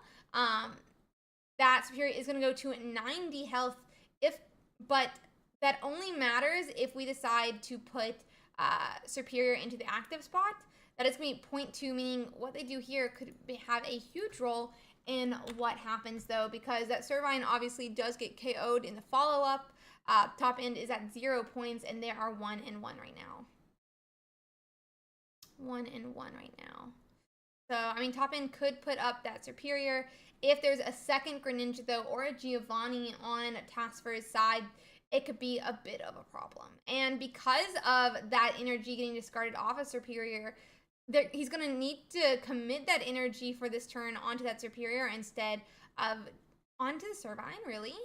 I kind of would have thought that it would have gone onto the Superior there. I thought that would have gone to the Superior. But that being said, a second Greninja... Well, Greninja's only at 1 energy, so I guess it's not... No, 0 energy, so it's not that big of a problem. Interesting. So I guess their main concern here is that Servine being double KO'd by 2 of the Greninja's abilities.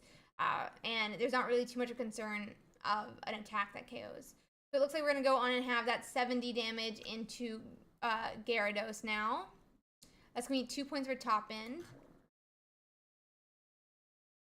Let's see.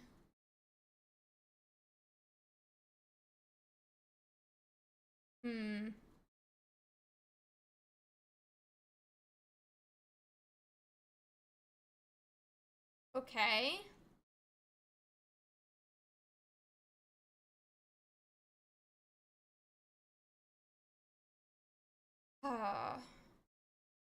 Yeah, so Gyarados can do the 20 with the ability, both abilities, and so it's 40.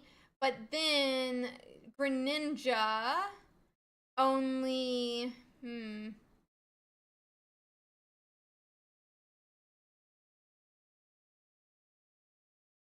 Oh, I mean, can only do 60 next turn, which is still not enough, obviously, because he can't attack this turn unless we had a Misty come down.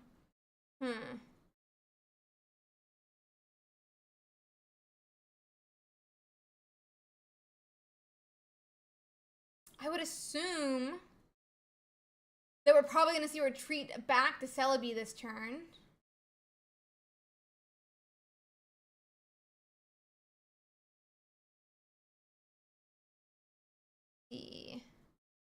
Because we obviously can't risk the Superior next turn. So then a Pokeball.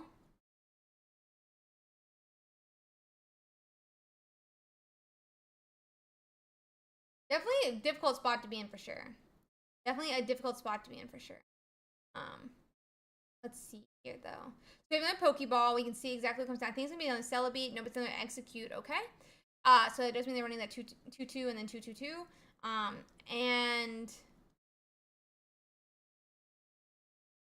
But Celebi's the only one who survives this turn. I don't even think we can put down execute.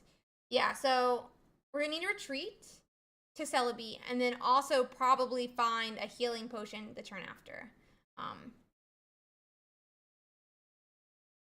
So, as in healing with Erica. We've used at least one. I don't know if we have a second or we've already used a second. But this could be a bit difficult for Top-End Buzza here. We're going to need, I mean, it doesn't really matter how many we get this turn. Just based off how many we get this turn, how many we'll need next turn changes. So, we have 50 damage into Greninja. I'm assuming Greninja is not running a Sabrina. They rarely run Sabrina. I'll just double check though, and I clicked the wrong person. Checklist. They are running a Sabrina. Wait, no, there's the wrong person. LOL.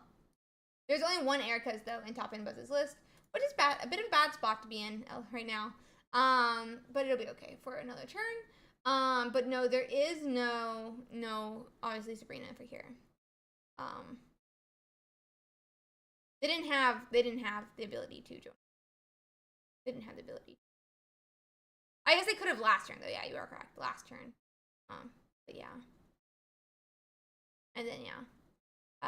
Because there's only one Erica in Top-End's deck. We'll have to see. This Celebi though is going to have 4 coin flips next turn, and they only need to hit 2.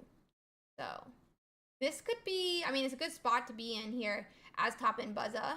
But a Leaf is going to come down. They're going to retreat back. So they're saying now you need to hit 3. If we have Sabrina, we could force it back down to 2. But it looks like that is not going to be the case here. And instead, we're just going to flip 4 coins and pray. Which is always a game plan. Always a game plan. Because the Superior dies next turn, or gets KO'd next turn. So let's see. Let's see. They need 4. 3. They need 3. Ooh. 1, 2, 3. And that is gonna be game 3. Exactly what Top-End wanted. Even though they probably didn't want that much stress with the coin flip. Exactly what they needed. And they're going to be going 2-0 into round 3 now. 2-0 into round 3. Let's see if we can find us another match here, guys.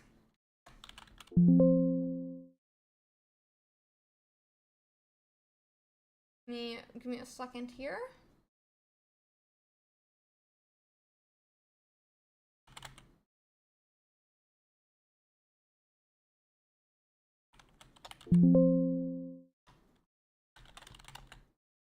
Okay. I think I have us another one then.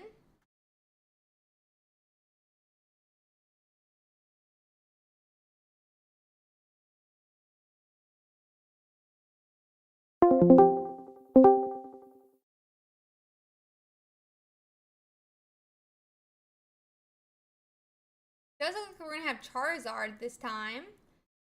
So I'm gonna quickly pop it over so you guys can see. But I'm gonna quickly get those names changed now.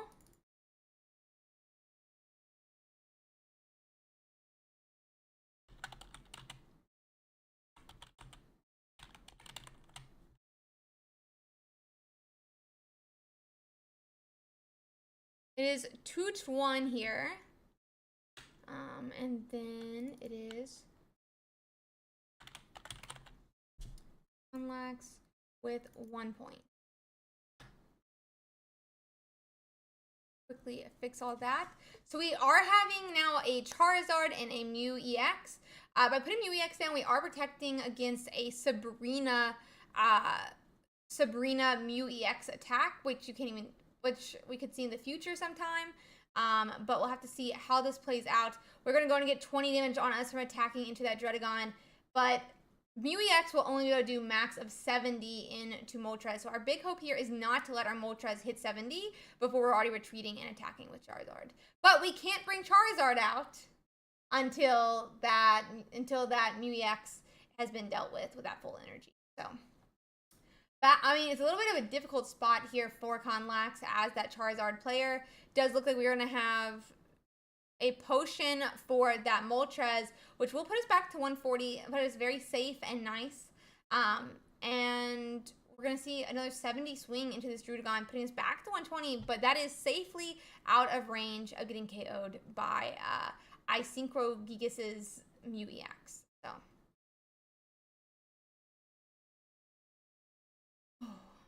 Let's see.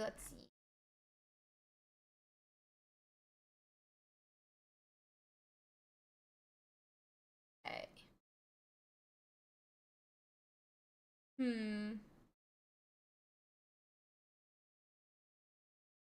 Okay, so Mew EX does come down. We're seeing a Leaf Retreat here, trying to delay another turn, but we are officially at 2 points for Conlax, meaning any KO here will finish off the game. We can just go and see a retreat here back to that Charizard and finish off the match, giving us game. So let's see. Yep, Charizard comes out, and that's going to be game 3 for Conlax, meaning they're now 2-0 in the tournament as well. There's only about 30 matches left here, guys. I'm trying to quickly see if I can spot anyone. I don't think so, though.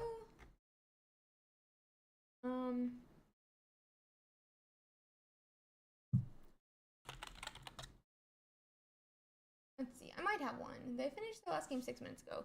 Let me see if they are still running. Or how far they're in, I mean.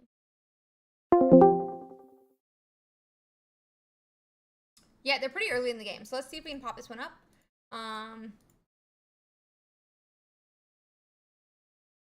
It's going to be a fighting box versus Charizard for this one.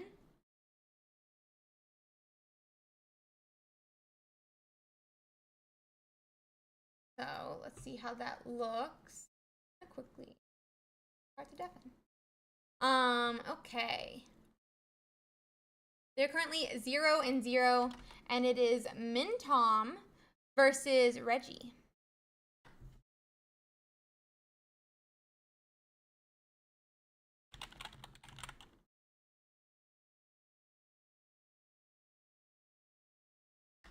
It is, though, another Greninja fighting box. Very interesting to see. Very interesting to see for sure. So we'll have to see how this plays out.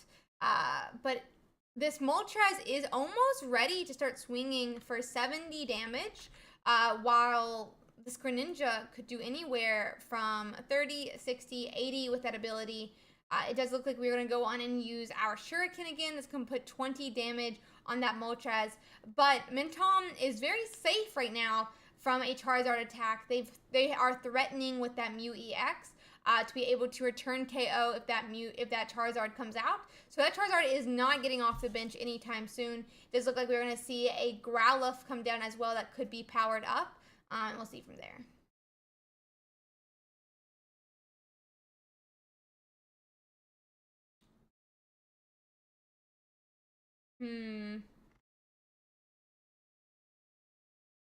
Okay, so we see another 70 swing. Nope, we're going to do another Inferno Dance, actually. That's going to be another coin flip. This time we could be powering up that Growlithe, though, who could potentially come out and start attacking Mintom's Pokemon. Does look like we have 2 energies come down. That's all we really needed for this Growlithe. And our K9 is going to be fully powered up. If he decides to show up, that is. If he decides to show up.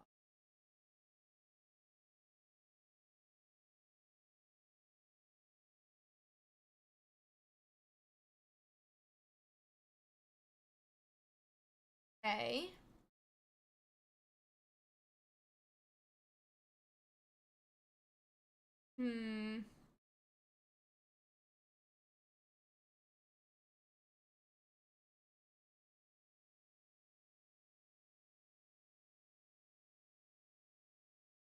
Like, what do we do, I guess? I mean, if we're the Greninja, we can't attack either way with Greninja, so max we can do is attack with Frogadier. We could do 30 and 20 with the ability, but I think Reggie comes out and starts swinging next turn, even with that Arcanine?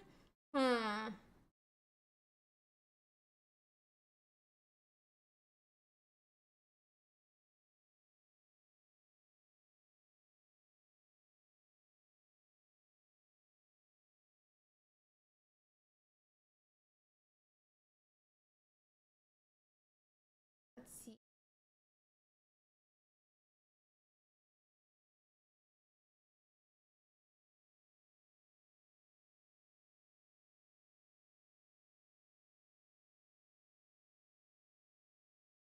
Okay. So it does look like we're gonna do that 20 or 30 with Water Drip, but instead of attacking with that ability onto the Moltres as well, we instead put the ability into that Growlithe, meaning Arcanine will be at 130, meaning that it with a Giovanni could be KO'd by a Mew EX as well.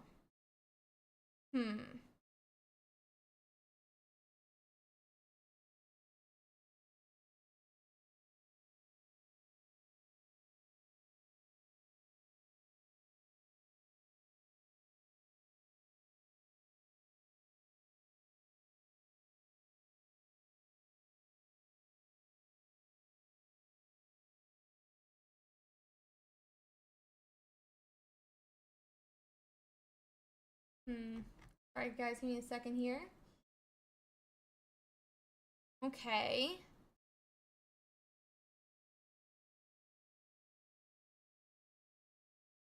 So Zard comes out now. Who does... Zard can KO Frogadier. But he gets re-KO'd by Mew EX, who gets return KO'd by Arcanine, I guess? I don't know. I guess it makes sense. Because otherwise Marshadow could take out the Arcanine. So it does seem like potentially the better play is running with this,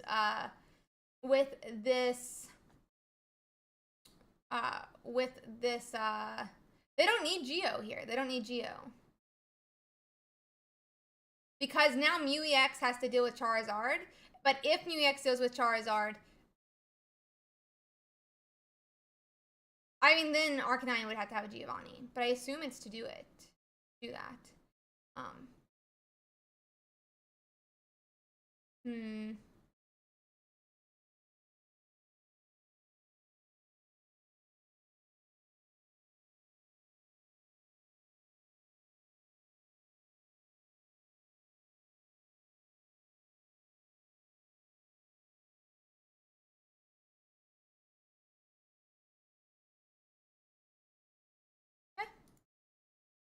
So it does look like we're going to go and put... Buddy? I think we just misattached energy. Okay, we're going to X speed back. This is going to put 100 damage onto that Charizard. But we just KO it as well. I don't know.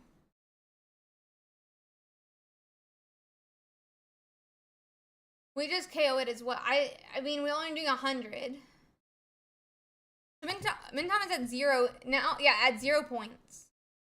Reggie is at 1 point. About to be at 2 points. I'm a little confused here with what the correct play is.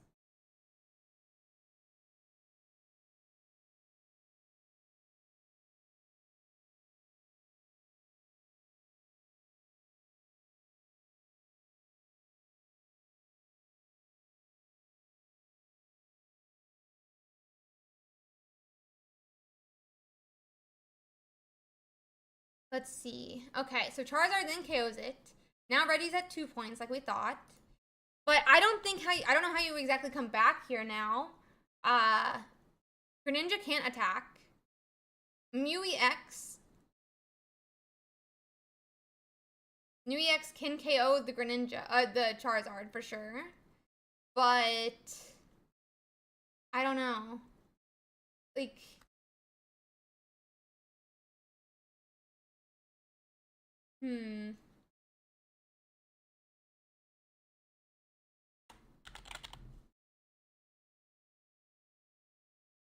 Reggie plays both a Giovanni and 2 Sabrinas.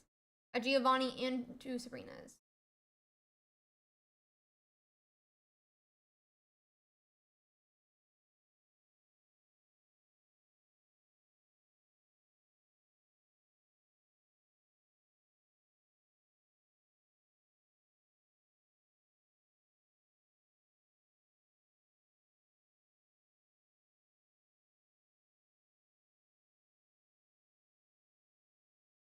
Let's see. So, Reggie's up now. Minton has 2 points from that KO.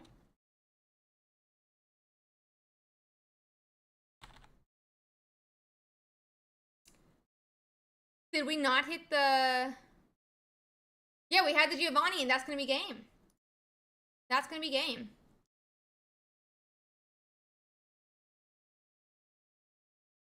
Yeah, he does. He has 2 Giovannis in it. So that is going to be their last match to complete, and that'll be good. 1 second here, guys. I do think that might be our last game, though. We have 2 more to complete, but we are very close here to finishing our match. Let's see.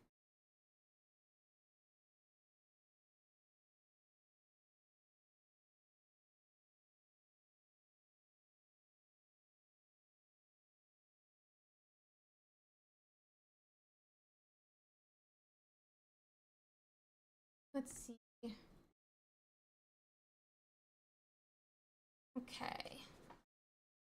Let's see. How did that do? What? I don't know what you're saying. Yeah, it happens. It always happens. Let's see. Okay.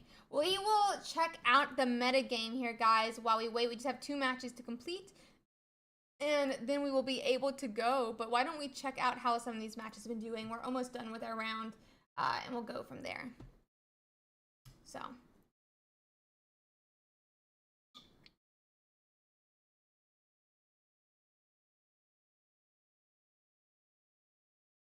Okay. Yeah, they already had 2 points. Some people don't complete their whole thing until after. Like, they don't mark it during the game.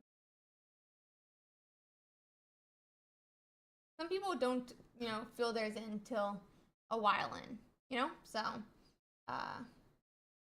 they will, like, wait or whatever. So, yeah. So let's see here. Let's see. I'm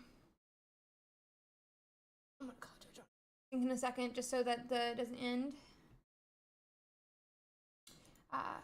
The opponent had Giovanni in hand, and it finished it. Okay. So let's check out the metagame. I'm gonna wait the 24 seconds here, guys, just for it to complete.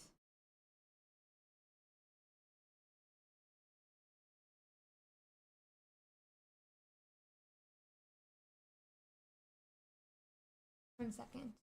I'm just 1 second.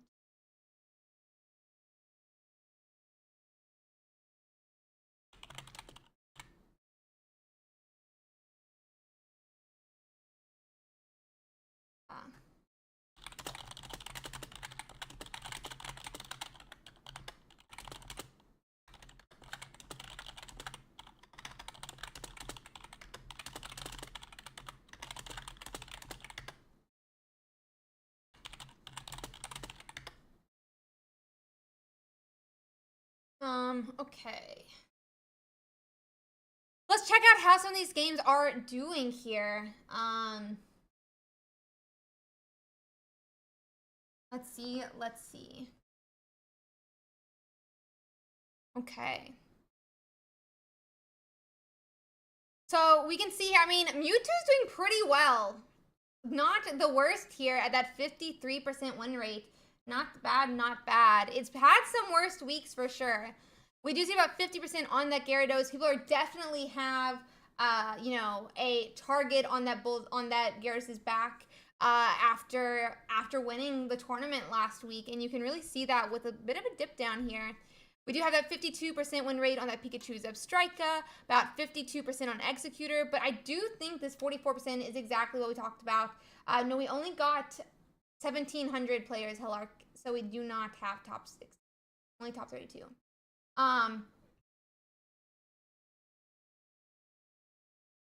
So let's see here.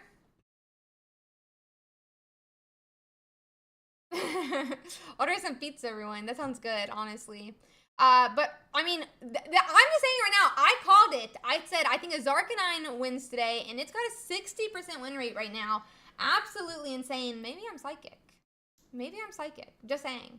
Just saying. We are giving this a second here, trying to figure out this one judge call, and then we'll be getting into our next match.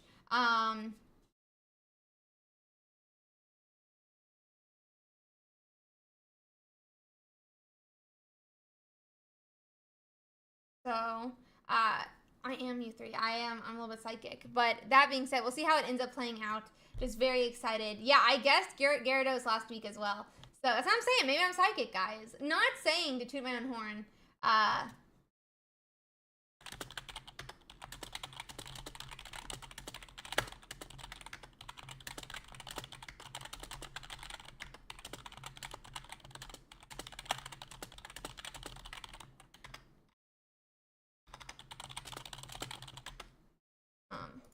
Okay.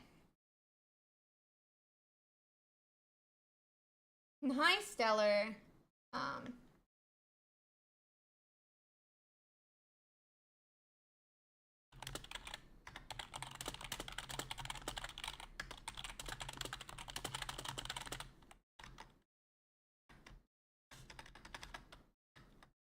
Okay, but yeah, I'm Ursi. I'm Sabrina Ursi.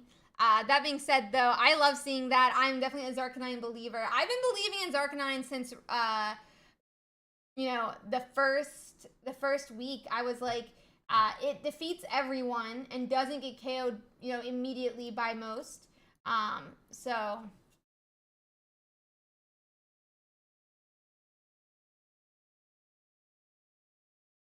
but yeah, so we will have to see how this ends up going, guys. But yeah,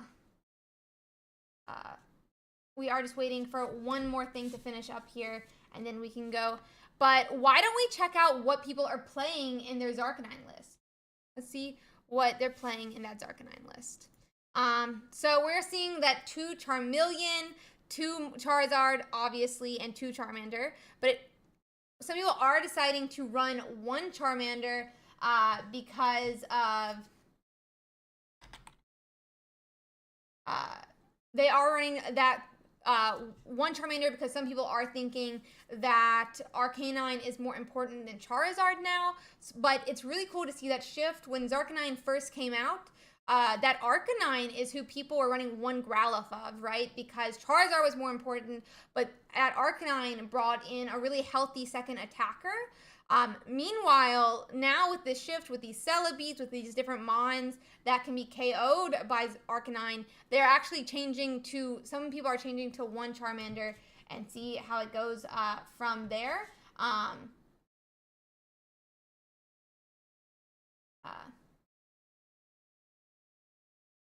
But that is also then 2 Arcanine. Some people, 50% of people, are still running that 1 Growlithe. We're seeing about 53% of people actually deciding to put 2 Growlithe in. So they're swapping out an extra card, running 2 Charmander, 2 Growlithe. So really, really cool, but really interesting to see how it goes. I mean, I love seeing these differences and changes in some of these decks. We also have that Mew EX, which we did see a little bit of during that top 32 last week. I don't fully understand it, but it's really cool to see people doubling down. They're saying, no, I think it makes it a better deck. And in this case, 7% of these players are deciding to put that Mew EX in, and a small percent are even choosing to put in a Chatot.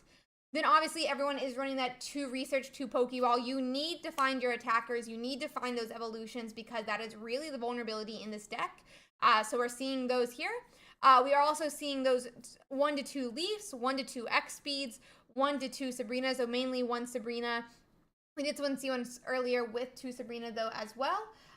And then obviously we have about 50% running a Giovanni, about 18% running a Potion, 3% running red card. Thank you.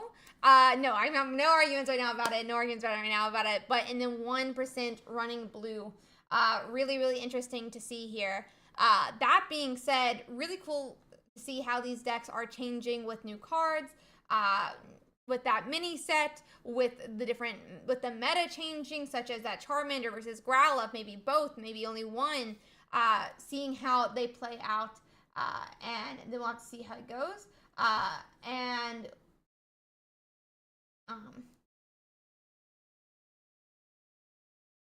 we'll have to see from there. 1 second, but.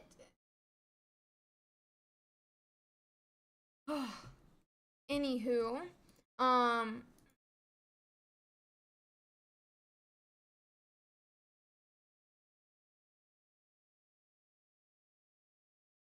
we'll see. We also do have that Executor Celebi that we talked about for a brief moment.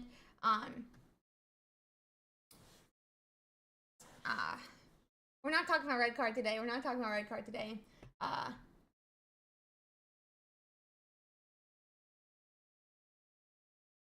Let's see.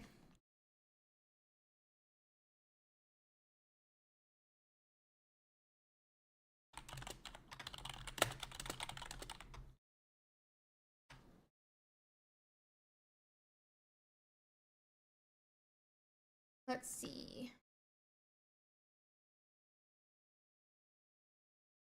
So we have this game done very shortly.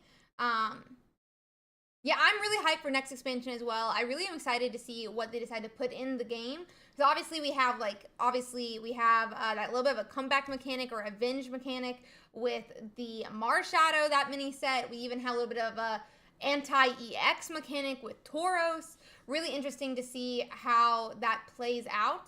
And we'll have to see what people end up doing. But I'm really excited to see the cards that come in the set. And hopefully they spice up the meta even more. I cannot wait for those first couple of weeks of our next set.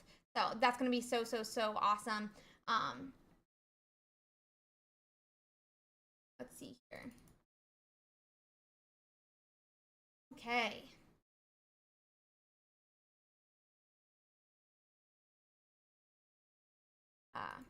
The next, yeah, I think it's like the one after and the one after that is going to be so interesting to see.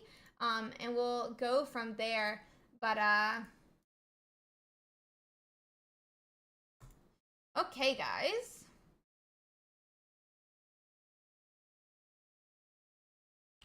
Round 3 is officially live.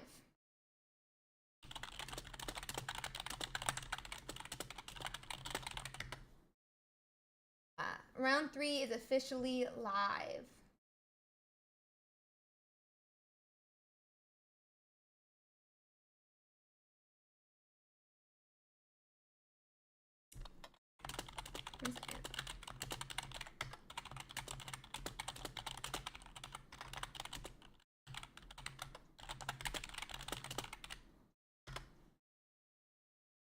Okay, so go and get into your next game, guys. We are going to be starting our next match. So we are going into round 3 here. Very, very excited to see what exactly happens. Let's see. I'm going to see what this one's. Oh, everything's moved to mirror for that for them. Let's see what else we can find real quick. Ooh,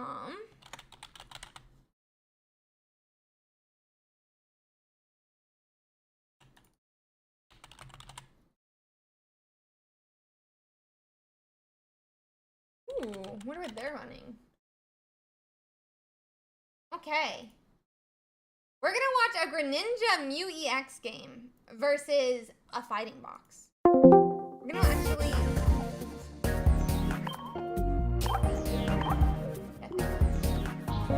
We're gonna be watching, actually, so the Gyarados list that I did the last YouTube video on, it was a player named Ursiiday. They're currently running a Mew EX Greninja list, and we're gonna watch them next. They are normally a pretty interesting list. And we will go from there. But yeah. So let's see.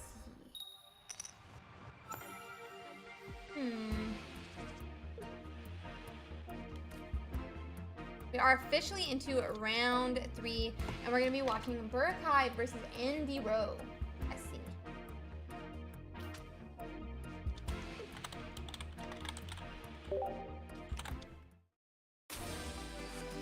So, trying to quickly get it up here.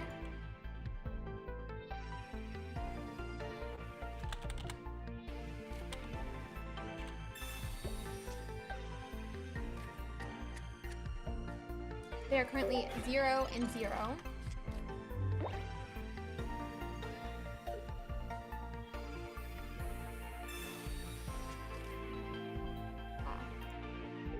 Fix that here. And then quickly change titles. We're officially into round 3. We're gonna be watching Ursiiday with this Greninja list versus that fighting box. Really cool. So Ursiiday does start with that Tauros here, which is not great into the matchup that they're facing. Tauros is a bit of an anti-EX mechanic card. He does 40 or 120 if he attacks into an EX. But in this case, Andy basically doesn't run EXs. If he does, it's going to be an Aerodactyl that's 140 here. And it looks like Ursiiday is going to be putting down a Marshadow and potentially a Hitmonlee. Okay, it does look like Sabrina's going to come down. It does look more like a defensive Sabrina, but nope. And we're just going to go on and pass that energy on Marshadow. We're saying knock out the Tauros, it's fine. Nope, okay. So we are going to have that defensive Sabrina. We're going to force this Marshadow or Andy to either not attack this turn or to give up some resource to be able to attack. So we'll have to see how that does play out. But Marshadow does come up. It is a 1 retreat cost, so we could see an attack and immediately retreat. And X speed could be burnt here to get back and be swinging for 40 again. But it's going to be up to Andy to decide what is more important. Because obviously, whatever happens, does look like there's going to be a Marshadow set up and ready to swing and knock out whatever KOs it throws. Even though they can't even do it this turn. So let's see here, guys. Does look like they're trying to decide as well. Do they X speed? Do they retreat? And go from there.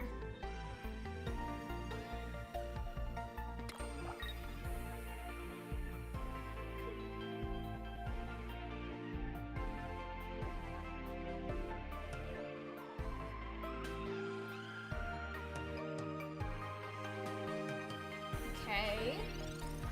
Yep, so we just attached the Marshadow, we let the time pass. He can't KO Tauros this turn either way.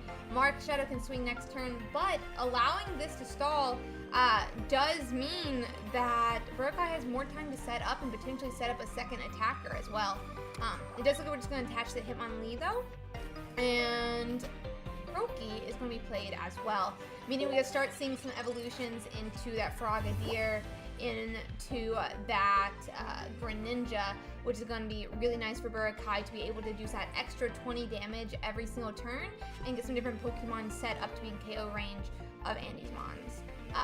Andy could swing for 40 this turn, still can't KO just yet. We'll have to see how it plays out. Okay.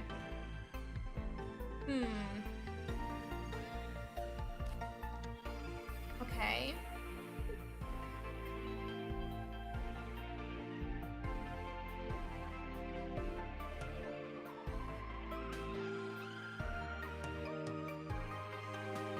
Does look like we're still deciding what to do again. I mean, Hitmonlee is on the bench now for Andy as well.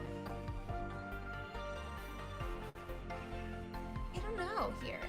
Like, it seems like a bad spot to be in for Andy, having let another Mon get set up potentially. We're gonna see. Oh, it is 60 with the type advantage. Didn't even think about that. But who returned KOs? Because Marshadow does one-hit KO the Marshadow. And then Farfetch tries to come up, but Farfetch can only swing for 40, which is going to be a bit of a problem. They're not going to return KO back. And potentially something could in that follow-up turn. So yep, second energy goes onto that Marshadow. That's going to be 100 into Andy's, giving Burakai their first point as well. Let's see.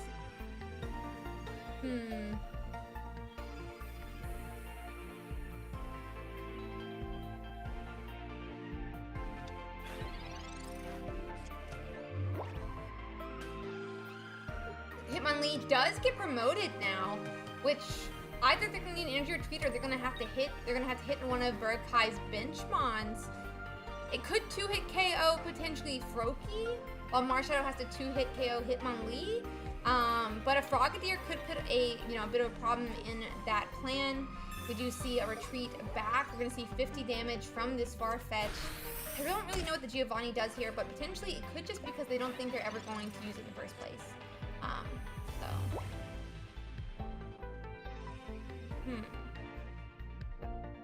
Yep, that Marshadow is at 30. It could be, also if it retreats, Hitmonlee does KO it back.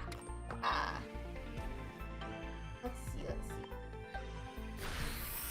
Marshadow is going to do 40 into that Farfetch. Farfetch can KO it now. Hitmonlee could have done it regardless, I guess. But now Andy definitely seems to have taken back control of the game. There's not a second Marshadow for Burakai to be swinging for 100 with next turn. And it does look like Andy's going to take point 2 here. It does seem like they're going to take point 2.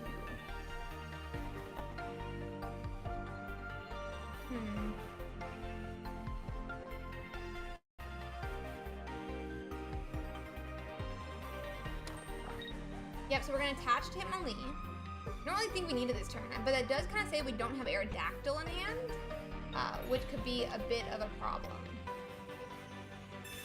Sabrina is going to come down, forcing this Hitmonlee onto the bench. Farfetch is going to put Hitmonlee on a 2-turn timer as well, and that's going to be a point for Andy. But our Hitmonlee also does KO that Farfetch'd on the bench. So it is in range if something happens.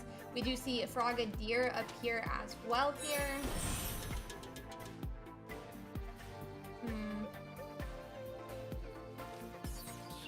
Ooh, and a Mui X is in Burakai's list. Okay.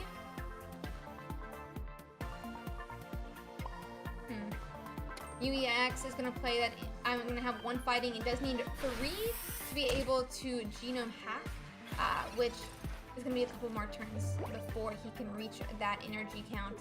But we are going to put 40 energy into that Hitmonlee as well, meaning Hitmonlee is on a timer, as is that Farfetch'd. And Andy's going to need to take at least 3 turns to KO anything on Burakai's bench with that 30 Hitmonlee attack.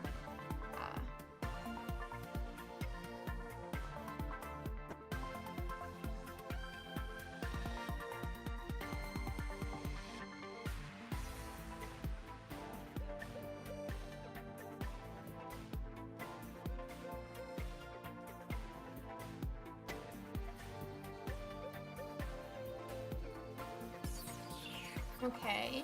potion's gonna come down, bringing that Farfetch'd out of range of a Hitmonlee attack. But it's still in range of getting KO'd by a Farfetch'd. Aerodactyl appears as well now. A second Marshadow as well. Andy is beefing up their bench, and their bench seems a little bit stronger than Burkai's in my opinion. That Hitmonlee attack goes into Mew EX, making it almost in range, or in range of a Marshadow attack, but almost in range of that Aerodactyl attack as well.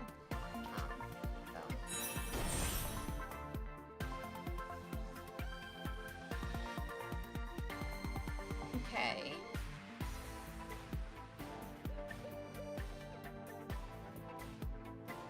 We are going to be able to do... Okay, so we can 2-hit KO Farfetch'd from the bench, but we can't KO it this turn. And I don't know that we want to KO anything this turn with Farfetch'd, because then it turns on that Marshadow. So I think we, like, use the ability with Greninja, and then don't attack.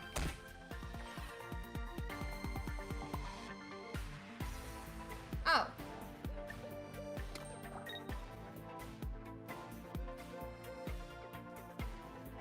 Interesting. A little confused.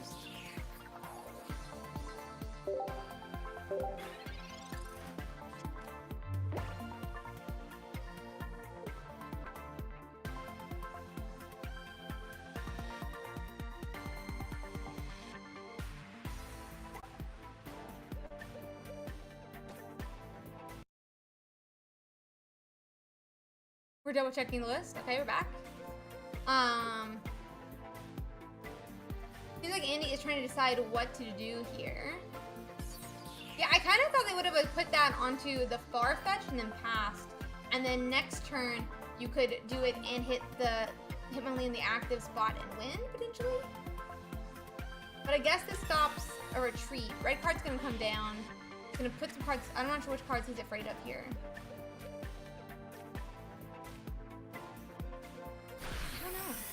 We're gonna see that stretch kick into Greninja, putting him almost in range. I mean, putting him in range of a Marshadow as well. I mean, both could have been an option. Yeah, also, I totally see that too. I totally see that as well.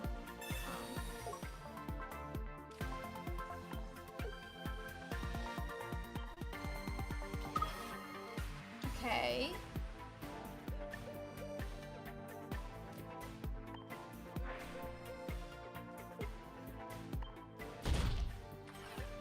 Yep, so we do KO, but we just get KO'd by Marshadow now. I don't know. This doesn't seem like a good spot to be in because Marshadow just comes up and wins.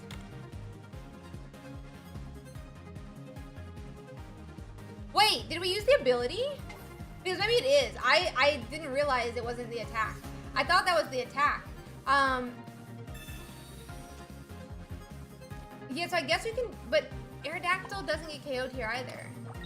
Do we have Sabrina? No, we're just gonna do 80, okay. So now we don't turn on Marshadow though, to be fair. Yeah, now Revenge doesn't trigger because we use the ability to KO. So now Marshadow can't KO Mew EX. Which is smart, for sure, very smart.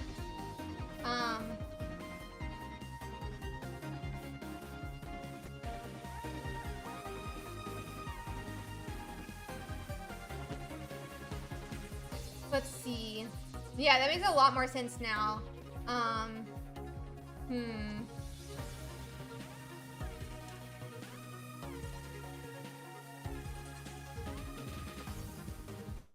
Let's see.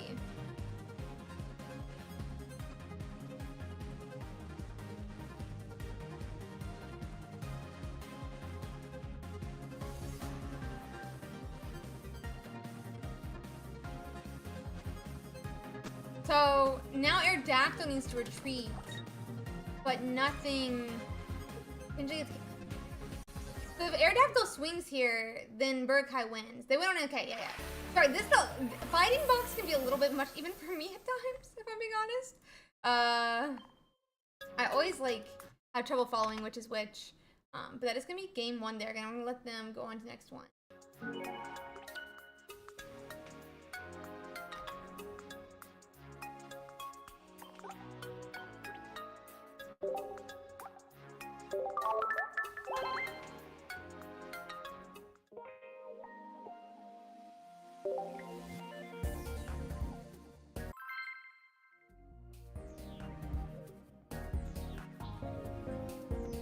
Okay.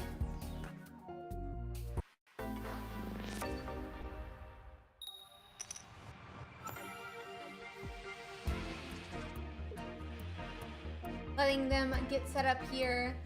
Just give them a second, guys. We reset the points. And we will be doing it very shortly.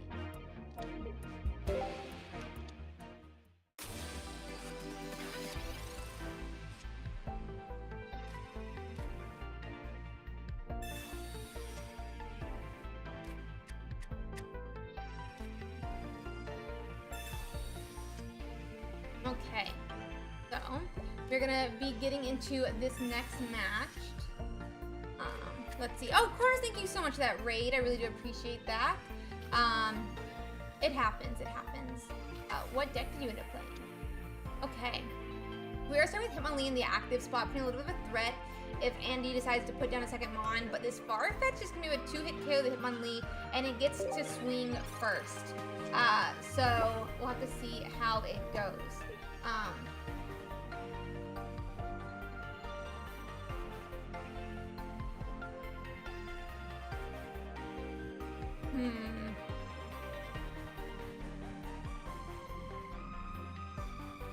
Research is going to come down. Andy is looking for more of their cards. I don't know that he would put down a Pokemon this turn. I feel like it would take a moment.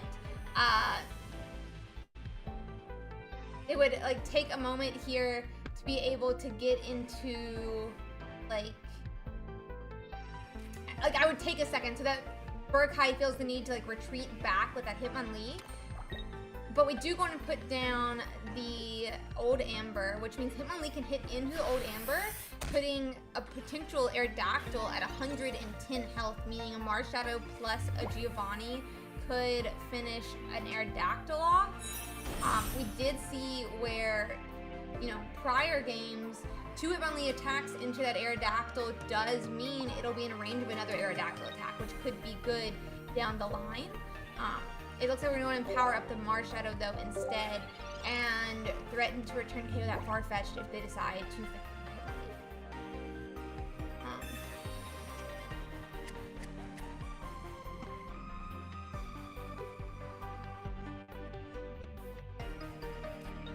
Hitmonlee. Okay, second Marshadow appears as well now.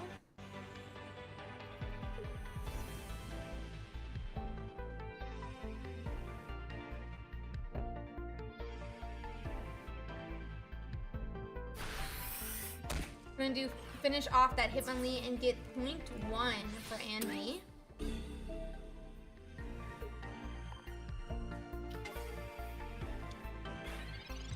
Hitmonlee gets promoted.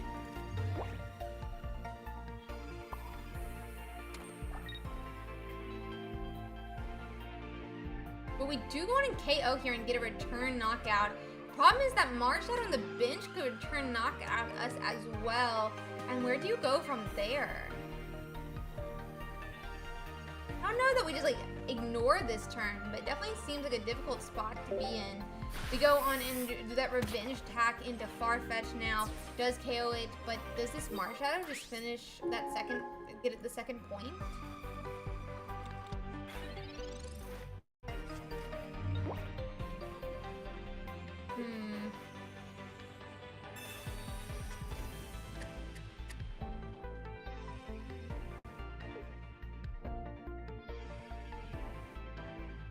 Let's see.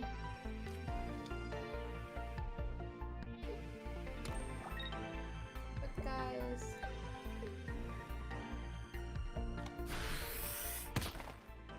Okay. Marshadow does get return KO. That's going to put Andy to 2 points now. Frogadier gets promoted. I mean, you have Farfetch'd.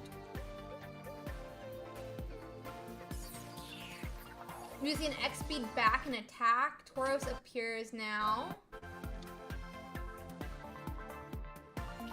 We have Greninja. But we could just attack with Farfetch'd. And no, I guess it doesn't do anything. We can attack with Farfetch'd and the Greninja attack, putting it at 60, and the next turn you can just poke with Greninja, potentially. They're both fighting energy only, but there's Misty in the Greninja deck.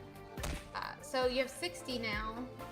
Down next turn you could KO with the Greninja ability, which does deny martial attack, which you don't really have to worry about here. And then I don't think, I mean, there's not another KO unless we Sabrina around and hit the old Amber.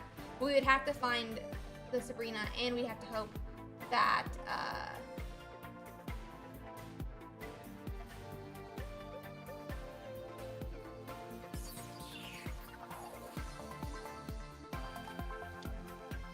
let's see.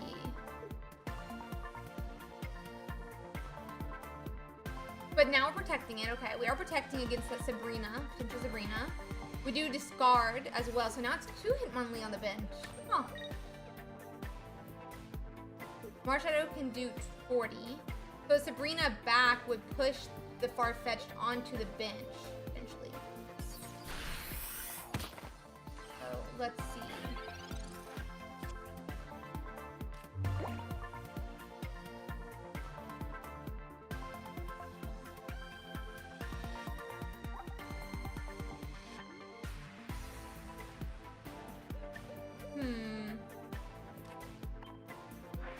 Yeah, so we're gonna Shuriken the Marshadow.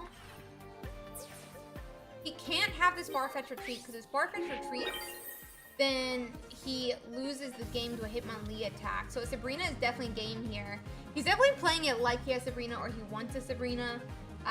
So we'll have to see, but bit of a ouchy spot to be in right now. And Burkai is up on game, so we would be going to game 3. We will be going up to game 3. Okay.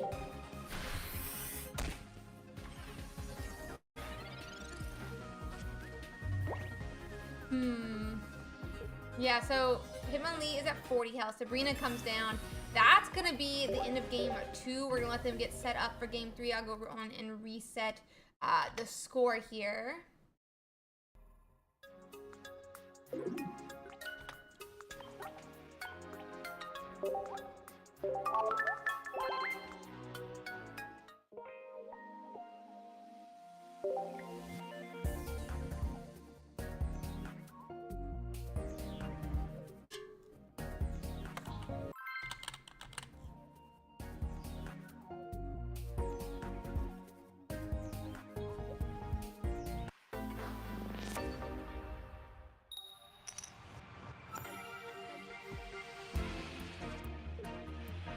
Okay. Letting them get pick who they put in the active spot or on the bench, and then we'll get going.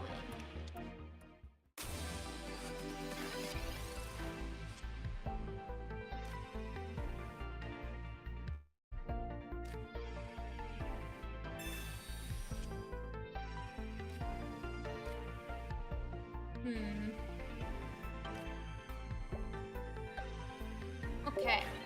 So we did have that Hitmonlee. We did go on and do a research, and then we passed to Endiro.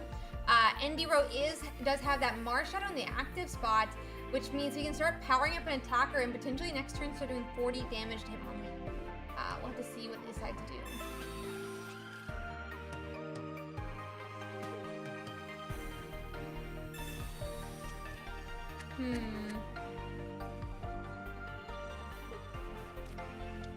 Farfetch'd appears as well. If we have X speed, we could go on and see an attack come down. It does look like the red card is going to put a lot of different ones back into Burkai's deck. A couple of them do get drawn back into hand.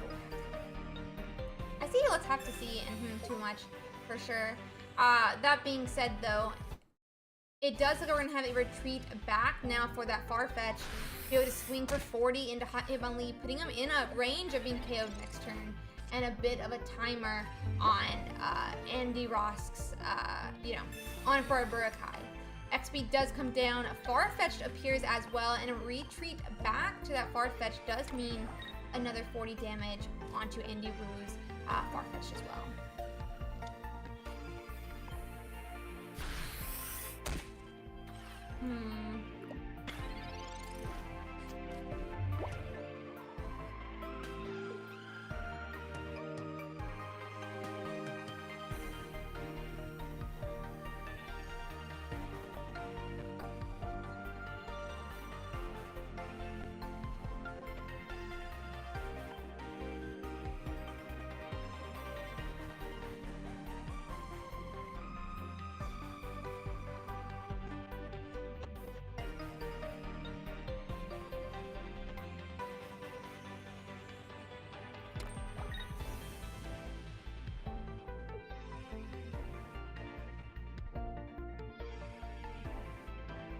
So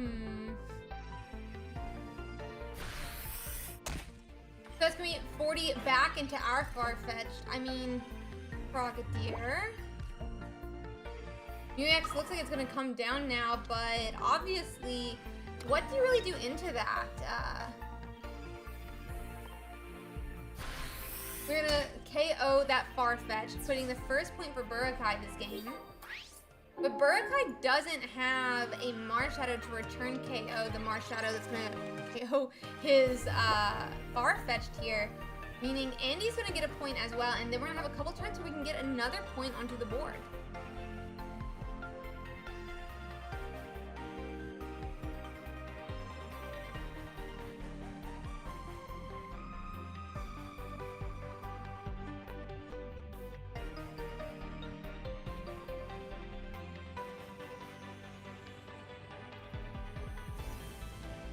I assume we're gonna swing in here.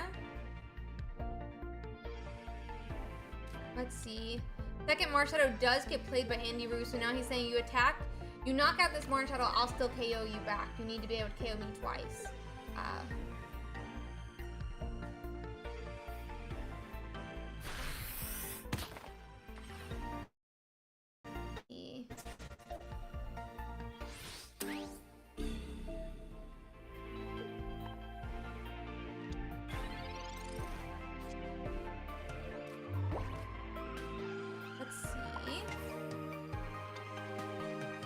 But it's gonna be 0.1 here now for Andy. Hitmonlee can attack that Marshadow on the bench, and this Marshadow in the active spot is gonna take 2 turns to KO. I don't really know about this play either, but we'll have to see how it plays out. I mean, if Andy Rue could KO in 2 turns, but it will be following up, and then we finally. So okay, so we Hitmonlee them to 20. They put us at 40. We Hitmonlee them to 20. They put us to 0. No, we knocked them out and they put us to 0. Yeah. They put us to 40. Put them to 20. And they put us to 0, so we don't even get to KO the other Marshadow. I'm not really sure how they want this. So Hitmonlee gets promoted now. Looks like we're attacking the Hitmonlee on the bench.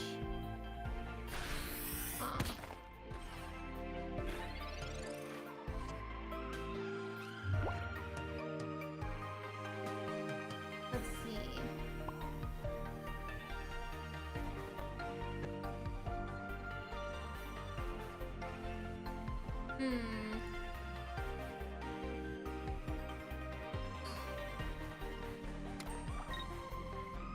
We're gonna Hitmonlee. We can Hitmonlee again here now. But it is going to be potentially point.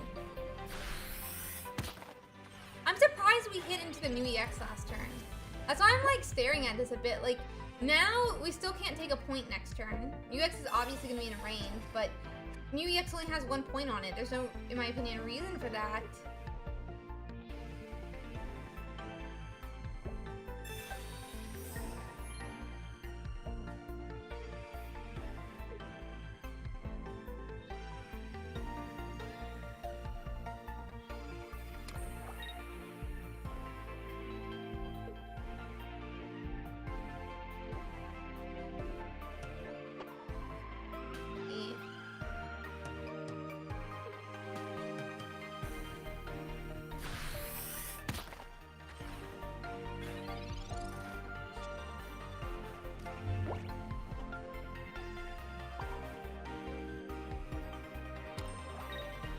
Let's see. Okay, so research is going to come down now. I'm assuming we're just going to pick into that Marshadow again.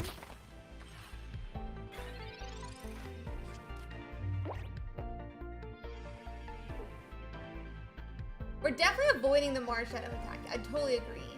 But it's like, how are we...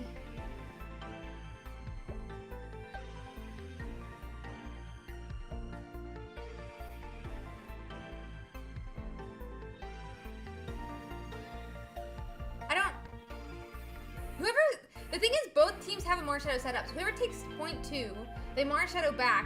loses, because then you Marshadow back that Marshadow. So we'll have to see how it goes, but I'm a little confused here, because whoever whoever KOs first wins in this case, for the most part.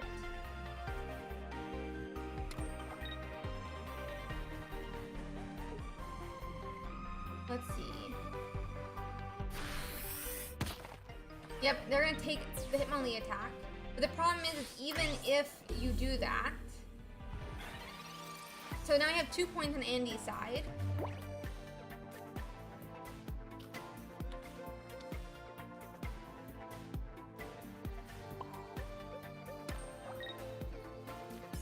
Let's see.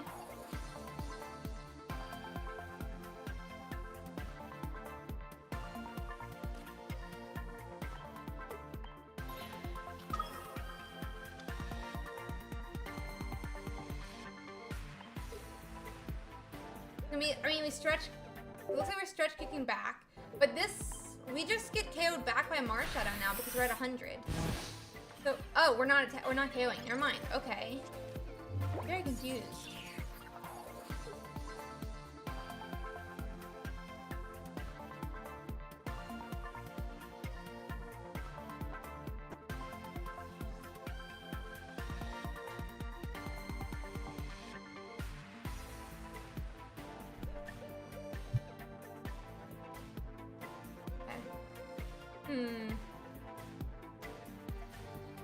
I think yeah, maybe we could evolve into Frogadier and Greninja, and then, if we have it, and then KO one and knock out the other same turn, which does win us the game. It's definitely an option. Definitely an option, but Froakie needs to evolve, or it's gonna be a bit of a problem. He's got 2 turns to evolve. Let's see. Let's see.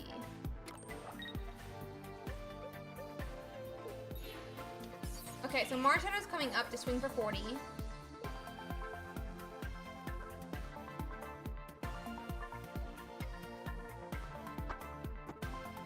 So Sabrina is gonna force something else into the active spot, but we can just retreat it next turn. Most of our mons are basically fully, if not completely set up. So that's gonna be 40 into Hitmonlee. Hitmonlee retreats. If we have basically Frogadier in hand, I think we just have to retreat the Hitmonlee because otherwise it gets KO'd here, and that would be a win. We're gonna retreat back to Mew is my assumption. Yeah, we're gonna say retreat back to Mew. We do need Hitmonlee back though. We need Hitmonlee. Do we really need Hitmonlee back? I'm trying to think that through real quick. We can't genome hack back, or we lose. But we're gonna do it.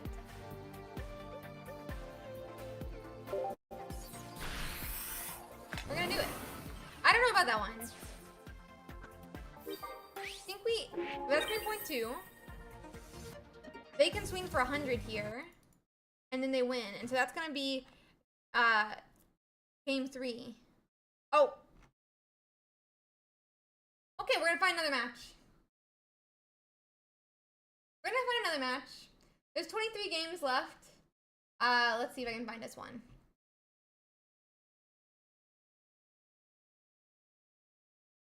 Let's see. Gummy. Oh, there's Gummy. Where'd Gummy just go? Their game just finished? No, they're right here. They finished. Oh, this could be okay. Let's see.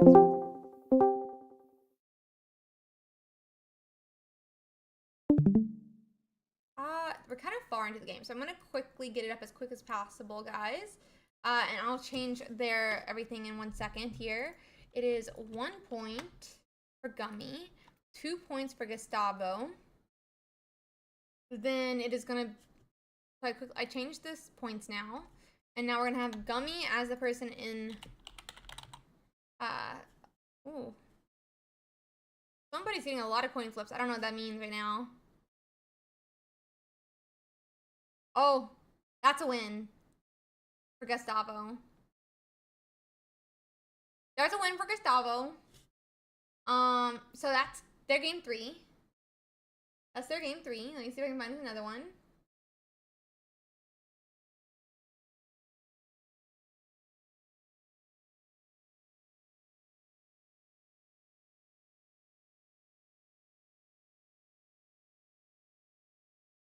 Let's see. I'm trying to see if we have any other ones. I don't think so, though.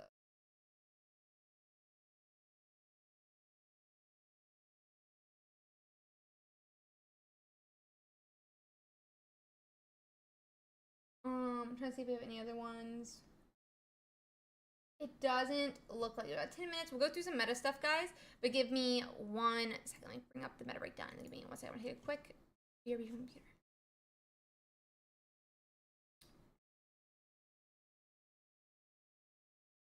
One second.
Hey guys. Hello, hello. Yeah, we open up sign-ups a little bit later, about like round 8, 7, or 8 or 9. Around 8 or 9 is normally when we open them back up. Let me quickly turn on my heated blanket because it turns to have turned off at some point. Hi guys, hi guys. I ordered a smoothie, so I have a protein gladiator smoothie coming. Not excited. That being said, we're gonna go on and look a little bit at how these decks are doing. We have only about 3 minutes left in the round, though, so not too long to go. We'll have to see how it shakes up. But love seeing how these different decks do throughout the tournament. You know, how they might do well earlier, how they might do well later, etc., etc. So I'm very excited to see how some of these shape up, though. So yeah, I got the shake of my head now. I'm so hungry. I shouldn't have been a bad kid. I should have eaten my breakfast. I actually should have brought my breakfast with me. I have it right beside me. I just never ate it. But anyway, let's see. We did note. Oh wow, this one's also doing really well. Raichu is also doing really well. Very cool to see. Very cool to see. Interested to see how they continue to do. Very, very interesting. But let's see here. 1 second.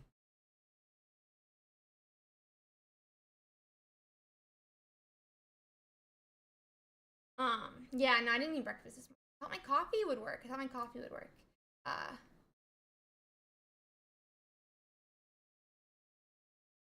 So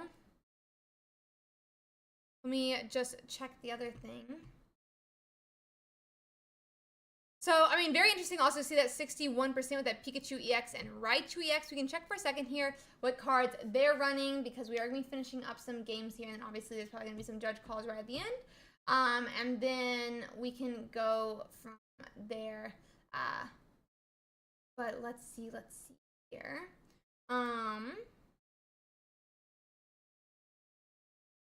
So let's check it out. So we are having that 2 Raichu, obviously it's the older Raichu, not the new one, and that Pikachu EX. I think it's really funny that the Pikachu is smaller than the Raichu, but it's okay, it's whatever. We also are going to be seeing that 2 Pikachu. It looks like some people are deciding to run that new baby Pikachu in the deck. That's a very similar effect / attack as the big Pikachu EX. Really, really interesting to see how that plays out here. One second, let me. Oh, all the matches are complete. So.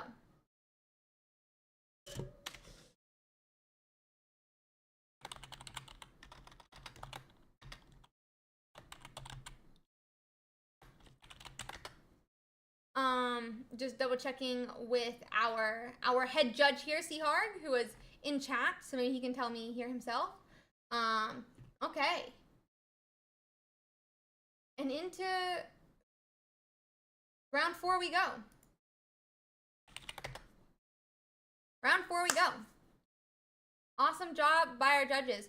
Round 4 is officially live. We have officially also decreased that check-in to 7 minutes. So yeah. What? Confused.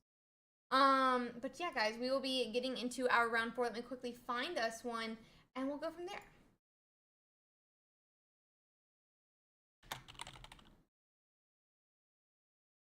Let's see.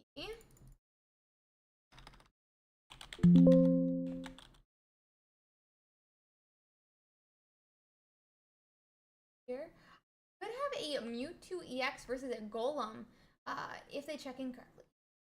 But I would be interested in getting this game up and going here. So I'm going to try to get this Mewtwo EX versus a Golem, guys. And we'll try to watch that one.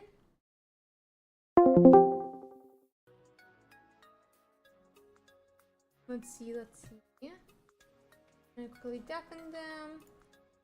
And then hopefully we can get into that map. Let's see. Okay, we are officially round 4. We're gonna watch Tourism versus XKX.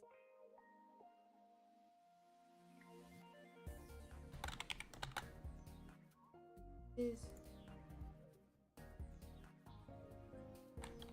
hub or ism. And they're gonna be 0-0 to start because we are just starting our round 4. Here.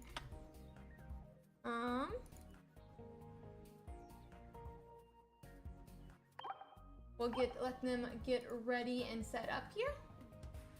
Thank you, dude. Round 4.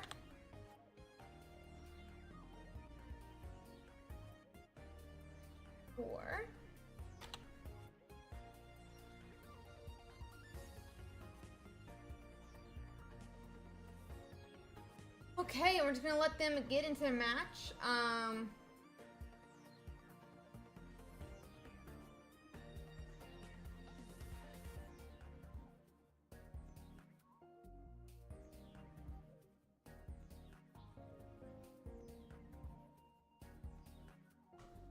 Let's see.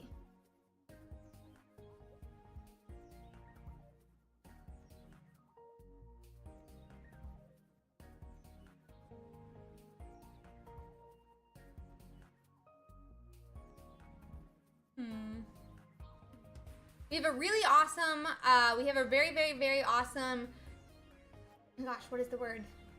Sponsor, XP Collect, who is awesome enough to put our 400 USD prize pool every single week. It is so kind of them for, you know, to be willing to do this for us every week. They are absolutely awesome. They are a card shop over in New Jersey, I believe.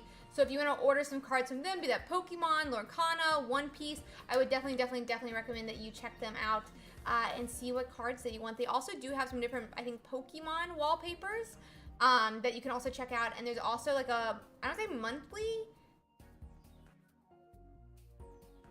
but I don't think it's weekly, but it's like a membership where they'll like send you cards and packs and stuff like that every single month. I would definitely say check them out. It's like very similar to the idea of like, I don't know if you guys have ever been on Nugsnet, where like they'll send you not packs, but like different records every month, that type of thing, but with Pokemon. So very cool as well. Would love to, you know, get those, you know, love for people to check them out and see what they like. But yeah, it's like a subscription box. Thank you for the word. I could not think of the word. They sell subscription boxes as well, where they'll send you different Pokemon stuff, which I think is really cool, honestly. I think that's very, very, very cool. So would recommend you guys check them out if you want Pokemon or other card game stuff. They have been so kind to us and our community as a whole. They really went out on a branch or a limb offering, you know, offering this like 400 USD prize pool every single week. They've been so awesome about it. Absolutely love John and his whole group. You can see him sometimes stop by in our chat as well, John XP Collect, who is really, really awesome. I mean, he loves Pokemon Pocket community as well. And obviously, Pocket, it's not like he can sell cards, so if you guys can check them out and buy cards from them, I would really, really recommend it. They've been so awesome to us. So huge shout out to them. XP Collect has been such a great group and been really awesome to work with. So please, please, please don't. Exclamation mark sponsor, just for a second shout out there. But we are just waiting for our match here. We may have to start.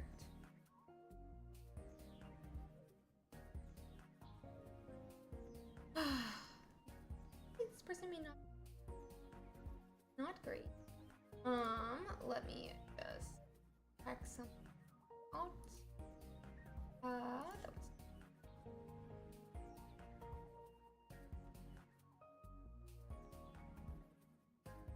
I don't know what's happening.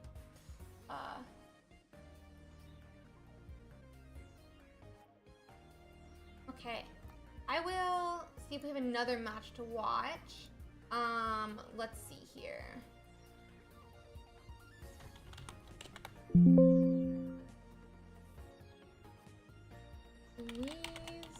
Valentine is 3-0 right now, so we could watch them.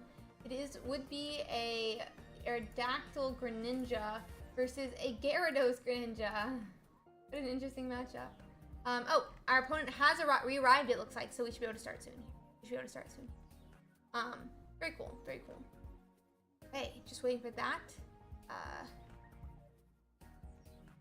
Yep. And then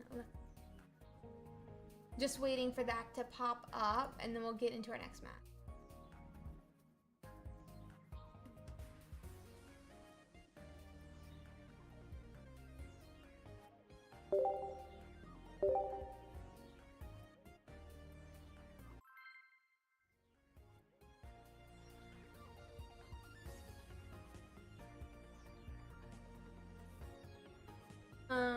Okay.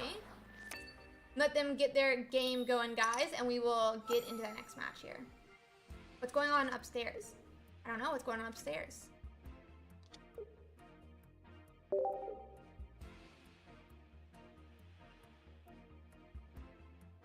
Yeah.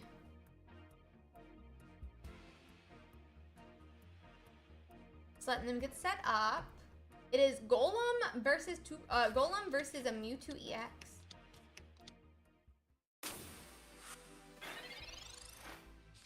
Okay, so we'll immediately get into that now.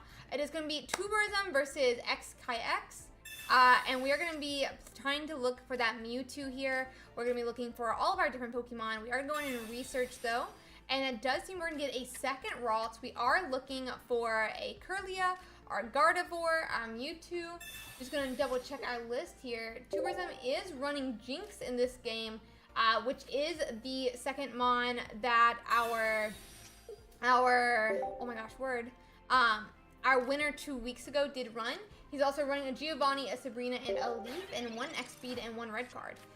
Definitely like the list. We'll have to see how it plays out. But we do find our Jinx. We're still looking for a Kirlia. We're still looking for our Mewtwo as well. And we'll have to see how it plays out. So let's see.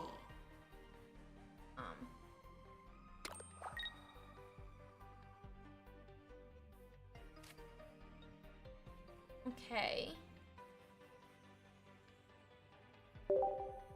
We are gonna go in and pass now. It does look like, I mean, the Geodude is exactly what he wanted. He's going on and setting up. And we are also seeing that Druddigon on the bench. I'm assuming we're gonna retreat back here to that Druddigon, which is, oh no, we're gonna go to Hitmonlee. Interesting. The energy is gonna go to Hitmonlee, and I assume then we're gonna be, yep, we swing into Kirlia. 1 second.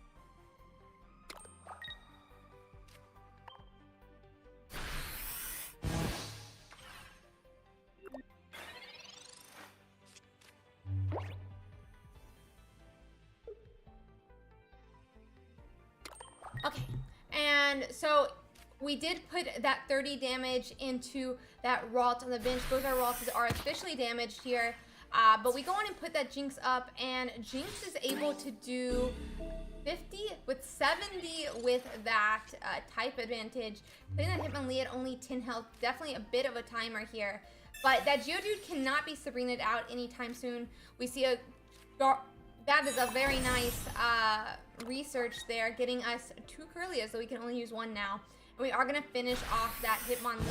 We are probably going to see this Druddigon come up, which is going to be a bit of a problem for Jinx, just because Druddigon is not going to have any energy attached to it. X is not going to make that mistake, meaning Jinx can max do 30 damage here. And Druddigon, with its ability, is going to be making that Jinx recoil for 20 if it does so. Meaning we might instead just see this Mewtwo promoted and a little bit of a stall until we can find our Gardevoir as well. A third energy on that Geodude, but still not a single Golem, a single, what is the middle evolution?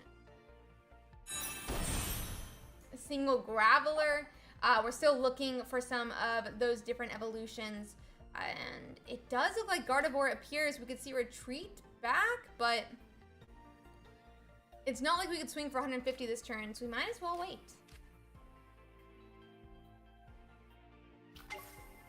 Let's see. Okay. We put... Are we putting 30? No, it looks like we're gonna retreat on back to Mewtwo. I wonder if we will swing for 50 here since we haven't found a Graveler. Third energy goes up. We can swing for 50. That does mean next turn we won't have to discard our 150. We could start building up that second Mewtwo. X and Tourism both do have 1 point. Let me quickly fix that, guys. My bad on there.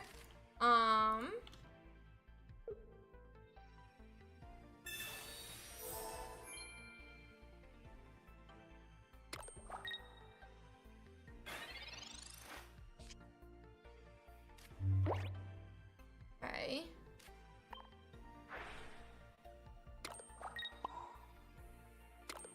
We have that energy go, that hand attach go to the Mewtwo EX from the bench.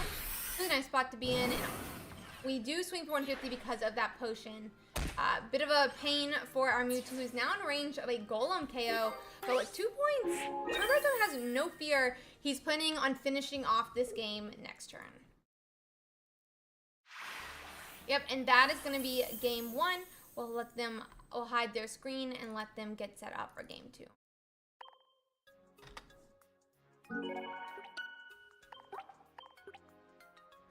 Okay, we're just gonna let them get set up here, guys.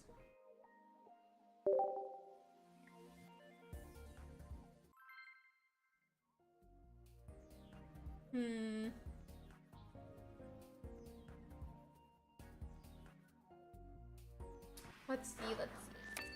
We do have to let them put their first Pokemon down and get into our turn 1.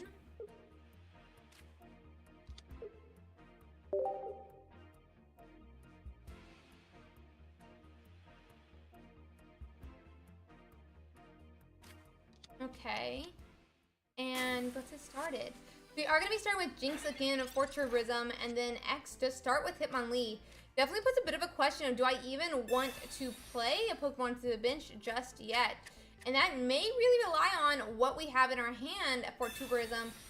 If we already have that Kirlia, if we already have that Gardevoir, then it may not be a big of a deal to play a Ralts this turn. But if we're afraid that we're never hitting that Kirlia, then it could be a bit of a problem to put a Ralts down. It feels like we're gonna go in and put a Mewtwo onto the bench, but no, we don't. And we're just gonna let X go and set up here.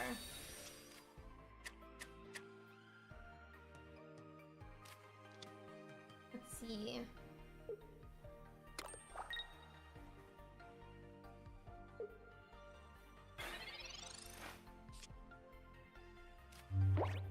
Okay.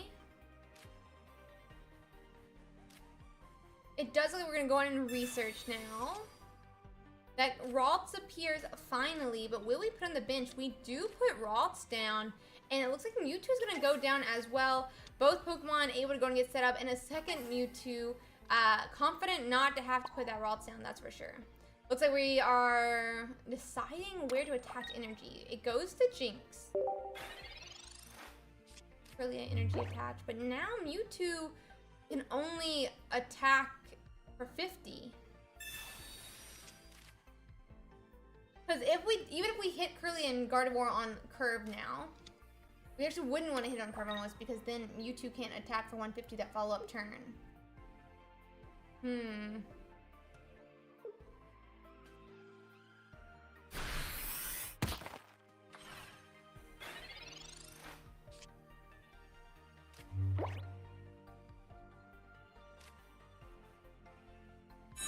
Okay, Kirlia appears.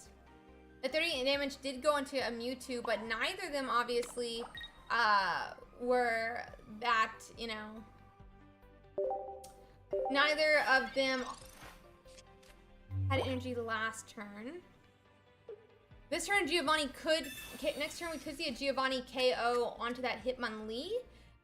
If we put that second energy on Jinx, and if we have a Giovanni.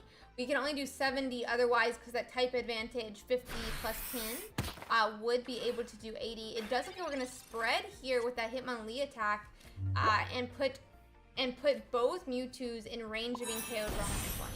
That being said, no Graveler seen yet either for XKX, and so we are still waiting to see if we'll even get those evolutions onto a Golem. Looks like Giovanni is coming down like we said, and that's going to be 80 damage, taking the first point for Tuberism.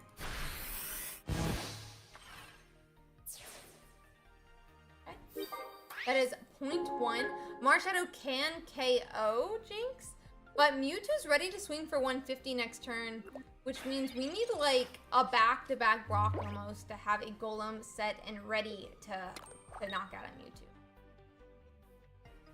Second energy is onto that Geodude. I guess maybe it's fine? No, it's not, because we only split 3. Tuberism got second place in a weekly, yes. Tuberism got second place in a weekly. Or top 4? I thought it was second. But they were not the one with Jinx, I don't believe. They were not the one with Jinx. That was a different player with Jinx. Let's see here.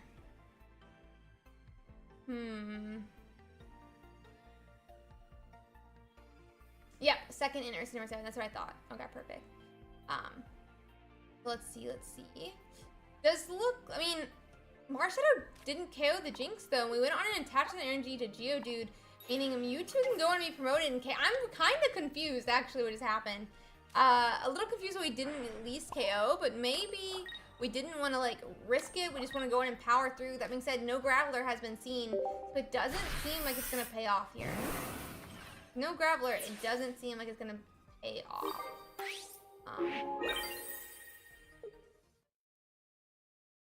Let's see. Okay, and that's gonna be game 2 for Tuberism as well. Let's see if we can find us another match, guys. Give me 1 second. We should be able to find one. I'm gonna hop into that. I think that game with Louise Valentine. We'll pop that up.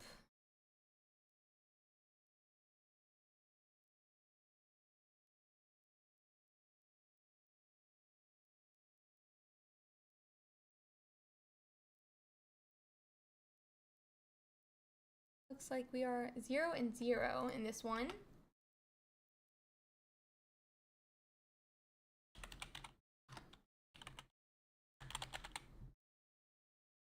Versus Osvalden. And this is going to be a Gyarados versus Fighting Box.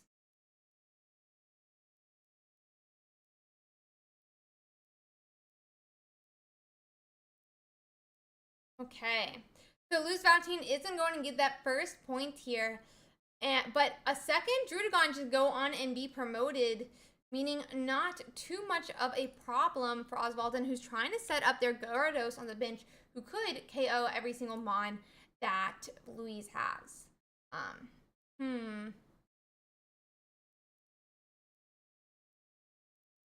Okay. It does, yeah, with that third, it seems like a bit of a problem to be here for Louise, because with that, we're going to have a follow-up Sabrina. I'm going to double check real quick Louise's list. It does seem like we're definitely we do have a Sabrina in this list. So we do not have any Leafs in Louise's list. We are running 1 X-Speed, 1 Misty, 1 Sabrina, 1 Giovanni. I was actually meaning the other side. Oops. Osvalden is just running that very traditional, though, Gyarados. So let's see how they end up playing it out. It does seem like Hitmonlee does appear on the bench here for Louise. They can go and retreat back to Hitmonlee.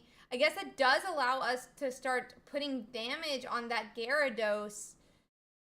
Looks like...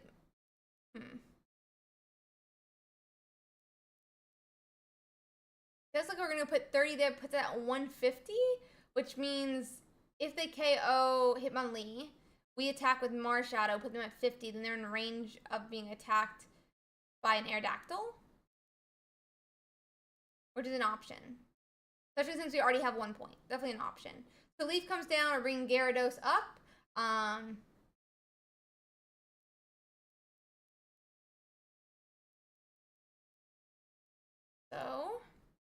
That is going to be 140 here into Hitmonlee. Oh, wait. I didn't even think about that. And that's going to be a huge problem. They're going to go on and... They didn't concede. Okay. 45 seconds still, but it's going to be 0.1 for Osvalden. But now we definitely have a problem. We need to... It's just a problem, though, for Louise now that Froakies knocked out. We really need to fight him for Frogadier, and we didn't. That's going to be a knockout into that Hitmonlee, a second point for Osvalden, and I think we're going to be going into game 3.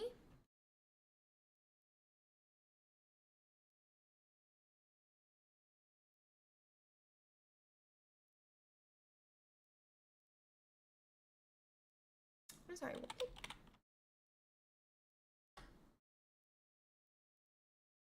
Let me close that game, let them get set up. I'm going to quickly check something. Very confused.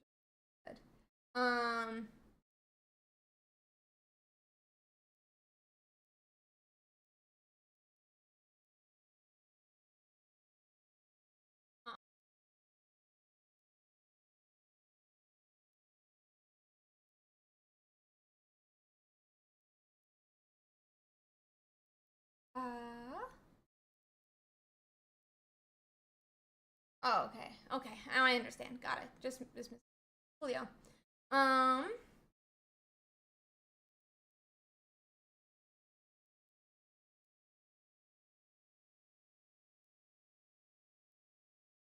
Let's see. Letting them get into game 3 here, guys. Just letting them get into game 3. Let's see. Okay, they'll be getting started here. Taking those points off while they get their Mon set up. And, you know, this is going to be a difficult game for Osvalden if Louise can get that Hitmonlee set up early. Hitmonlee is basically a direct counter to Magikarp unless there's 2 Magikarps, and even then you still need to get Gyarados that next turn. So the one thing is that Magikarp has to stay in the active spot, and it could be safe from a Hitmonlee, but there's obviously other Pokemon that could still cause it a problem. That being said, it does look like we're going to be starting 2 Magikarps this game. It does look like we are starting 2 Magikarps.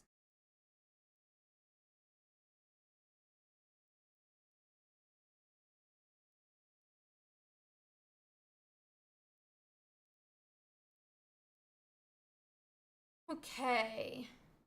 We are going to go research. We're digging a bit deeper here on Louise's list. We definitely want to find that Hitmonlee as fast as possible because we like to do some early damage into those Magikarps before they can set up a Gyarados.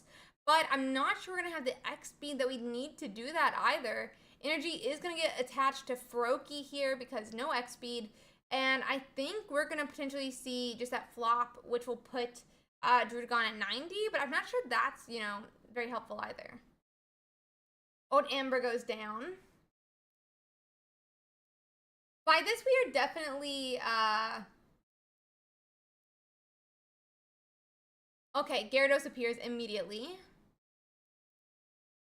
What is Osvalden's hand? My gosh. Ouch. Doesn't really matter, obviously, what happened.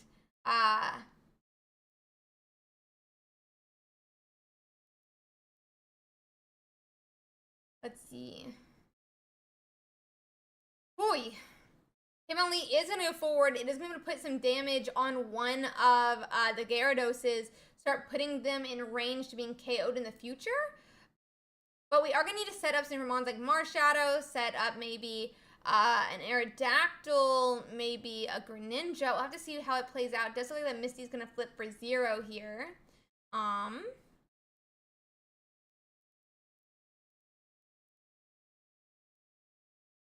Let's see.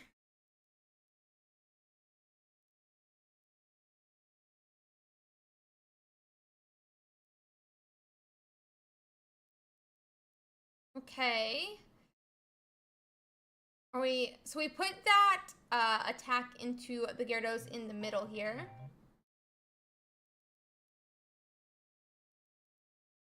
We could potentially do it again to the one on the other side.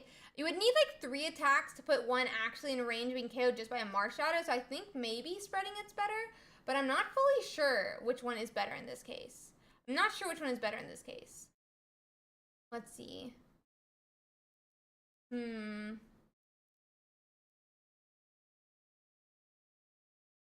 So, that Marshadow does get played. It doesn't?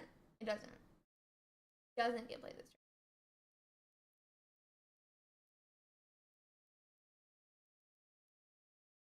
Okay, so we're going to go on and start setting up that Aerodactyl now.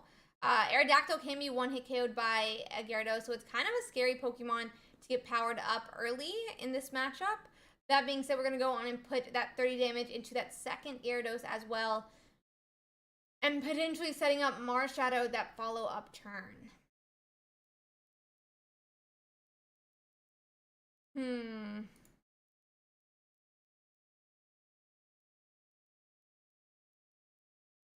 Okay, so second energy is going to go on a Oswaldin middle Gyarados. I kind of wonder about this, like, spreading energy for Oswaldin. Doesn't seem like a great plan. But that being said, he's trying to figure out what to do since that Hitmonlee is going to get to have free reign in attacking on these Gyaradoses. Let's see.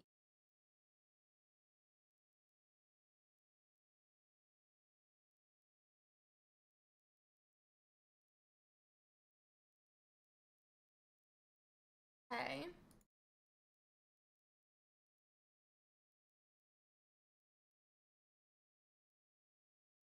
We do knock out that Frogadier now. Gonna give Louise that first point. I don't fully know. I mean, I guess it makes sense to give up the Frogadier, but I feel like in this matchup you don't really need that extra damage, especially because you're gonna have to attack into this Druddigon either way, and you don't want to put 80 damage on one of your 2-pointer, but seems like a bit of a problem still. 3 energies now on that Gyarados in the center, who is gonna be able to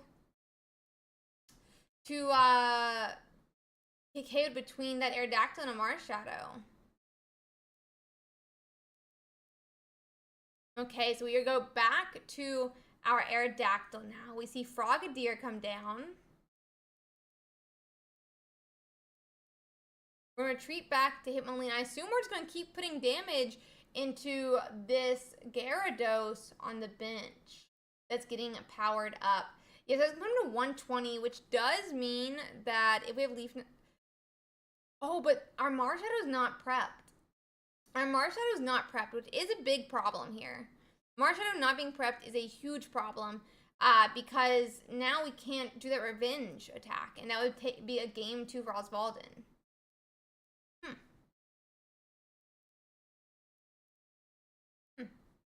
Okay.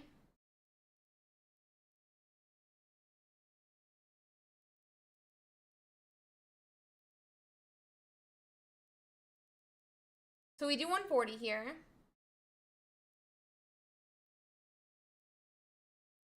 I mean, he can unless, but I don't think, the thing is, I feel like he's just, yeah, see, I don't think that, the problem is that he puts up the Aerodactyl, because, I mean, 30 would be fine, I guess, from the Frogadier. We could put up Frogadier, but even then, you still never set up your guy. So, I don't, as I'm saying, I don't think it's the best spot. That being said, because now we have Greninja, Greninja does KO. Greninja does KO. And we know there's not a Sabrina in Oswaldin's hand, so this could be game now. This could be game now. I think this is a better play. I just didn't realize we were already going to have our Greninja, which does mean if we don't have a potion, there is no potion, we win. The thing is, though, is that you wouldn't have been able to set up a second energy on Marshadow, or a first energy. Misty comes down. We're trying to see if we can set up that second Pokemon.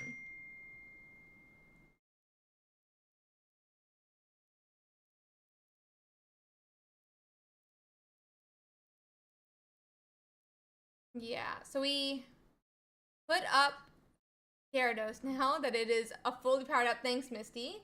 Pokeball as well. We've already used our Sabrina, so we shouldn't have a second Sabrina, if I remember correctly. Not great. Not great for sure here. That does sting for sure. Definitely a bad spot to be in. Bad spot to be in. Oh. Misty did close out that game for sure. But I'm pretty sure there should not be another Sabrina in this deck, meaning this basically... we can do that 20, but it's not going to be enough. They saw the line. They had a pretty good line if that Misty didn't hit. And I think overall you play like that Misty's not going to hit. So. At 40, they swing. Do we have blue by any chance? No, we do not have blue. So. Yep. That's going to be the end. That is going to be their game 3. That's going to be their game 3. If we had blue. I don't know if we even had blue in the deck. It's just an idea. But yeah, blue would have given us like just the win. I'm gonna quickly grab my milkshake that just arrived, guys. So give me 1 second here. I'm gonna pop up the meta screen so you guys can look at it while I'm quickly running to grab that. Give me 1 second. You guys can look at the standings for a second. See if you find any fun decks for us to look at, because we should only have 30 matches left to complete. I don't know if there's any still streaming. So 1 second.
They did a fantastic job for sure. They did a very fantastic job with the, I mean, Hitmonlee's strong, obviously, but Oswaldson had very good, you know, RNG that game, which, good for them. Sometimes, you know, that plays that way. No, I got Smoothie King. I got Smoothie King. So, tear off a piece of this, and then I'll...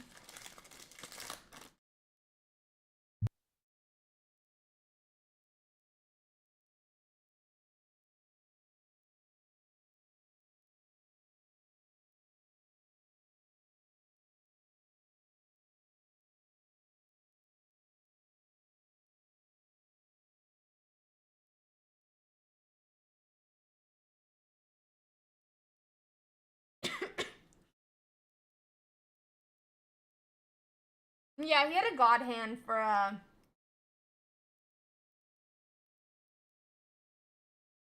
Gyarados. For sure, for sure. Okay, about 19 matches left to complete, guys. I'm gonna see if we can look at some fun decks, and then we'll go from there, because I don't think there's any more still streaming. Really quick here.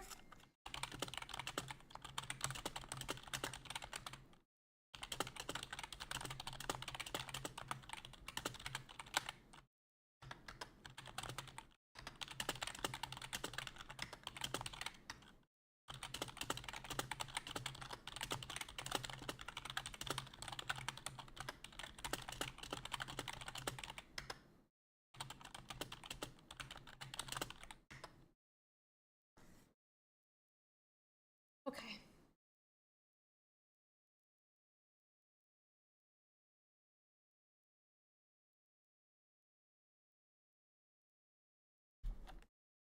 Okay.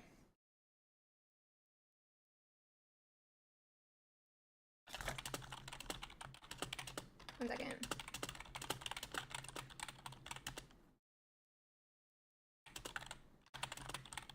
Okay, just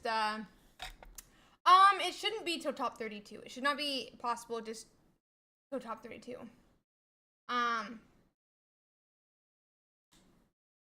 So let's check out some of these fun decks. We have about 10 minutes left, if I remember correctly. About 8 minutes left now. 10 matches left to complete. Yeah, it shouldn't happen unless you know, it could happen like top 32 and Swiss, those are counted as different, but during Swiss you won't go against the same person. So we can check over here. But I mean, Pikachu's doing pretty well. Arcanine, fantastic. Raichu was 61 last game, and now it's at 55. Very sad to see.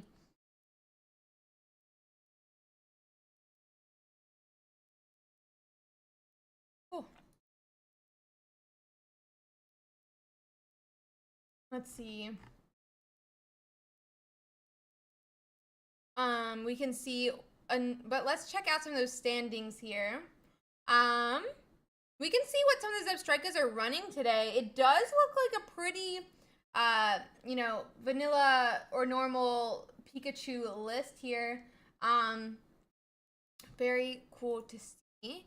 So it doesn't look like there's too much spice in these. I'll say this one is running an Electabuzz, which does allow for 40 damage instead of 30, and doesn't need an evolution, which is pretty nice as well there.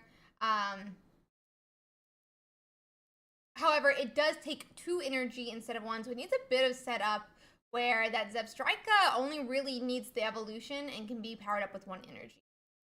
So very cool to see some of these differences. Let's see. We also have these Gyarados. I mean, there's an Articuno Gyarados. I wonder how it did last round. It is 4-0 actually as well. This one's running Articuno EX with Vaporeon. Then it's doing that 2 Misty, 2 Leaf, 2 Research, 1 Sabrina, 1 Giovanni, and 1 X-Speed. It gets to fit a lot more into its deck because it's not having to run those 6 cards from you know, Greninja. That being said, it is only 3 cards here, and so now you can fit in that Giovanni, that Sabrina, and an X-Speed. Very, very cool to see. We'll have to see how it continues to play out. About 5 more matches to complete now. Yeah, I gave it some. Let's see. This one is that very just standard list. We're also going to see the Executor and Celebi.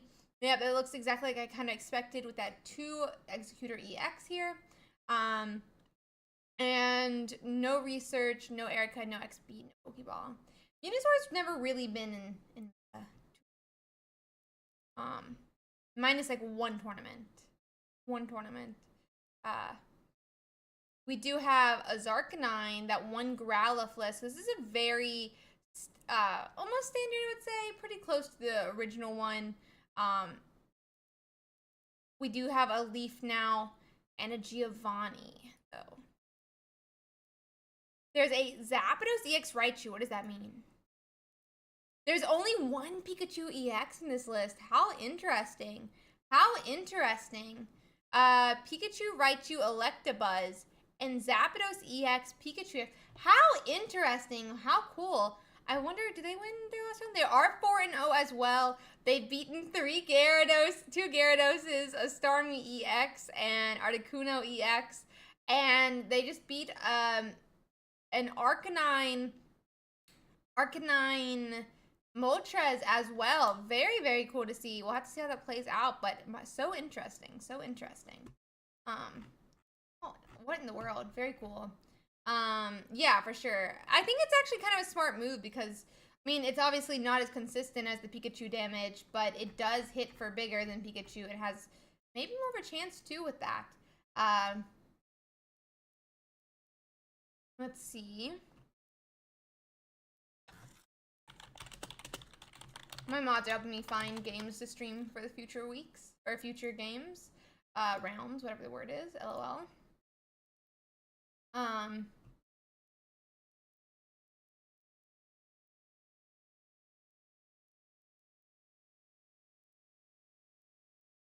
Let's see. Are there any interesting ones to maybe check out? I want to see if there's any other. Kino is running just that normal list. Really, they are running red card. This one swaps out the red card for another card. Very cool to see some of these decks, though. There's a Jolteon's Abstrika. Oh, they lost their game this round. But that's cute. That's cute. I love it. I love it. We'll have to see how they continue to play out. But I'm really excited to see how some of these decks do perform. We have 4 matches left to complete here, guys. So we'll see how it goes. But, let's see. 1 second. Just check stuff.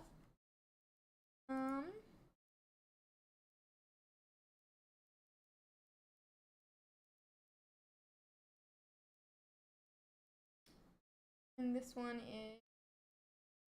Sorry, just checking some things. But yeah, very cool. I don't know. I love seeing some of these different lists. They're so cool. They're so cool. I'm sorry. I love seeing these decks change and shift. It makes me so happy every week. It makes me so happy.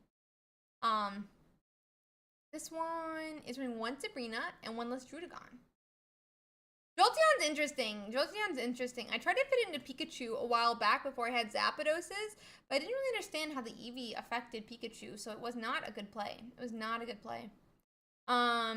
Is this the normal list as well? Pretty close, yeah. Wait, that's Ursi? This is Ursi, hi. I have black hair now. But only for so long. Okay. Let's see if there's any other interesting lists to check out for a second here. We do have that Mew EX Ninja list. We saw one of those earlier. There's a Gengar. There's not a Gengar. Yeah, exactly.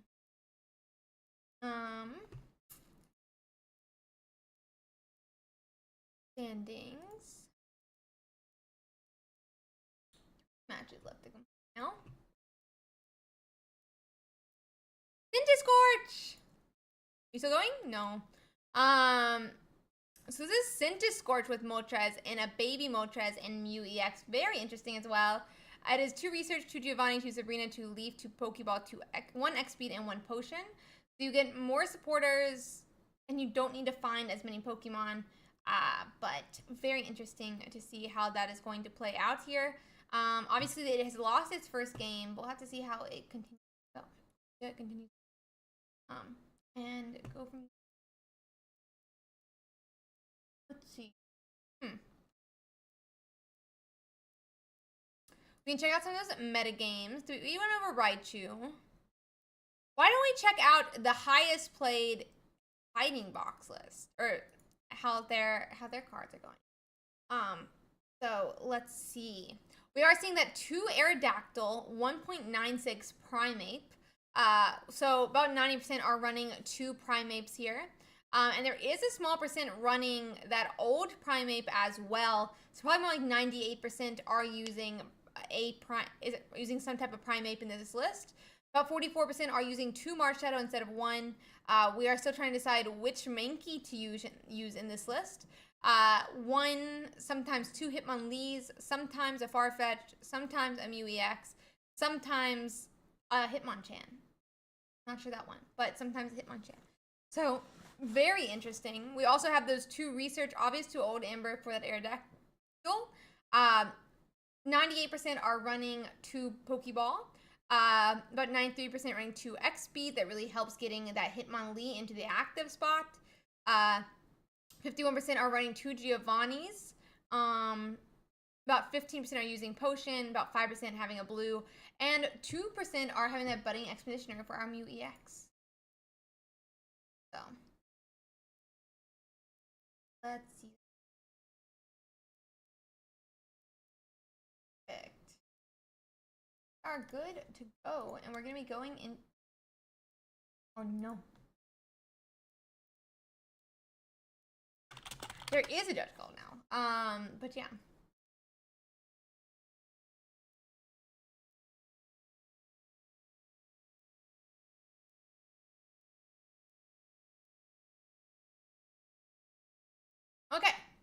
Now we're good to go.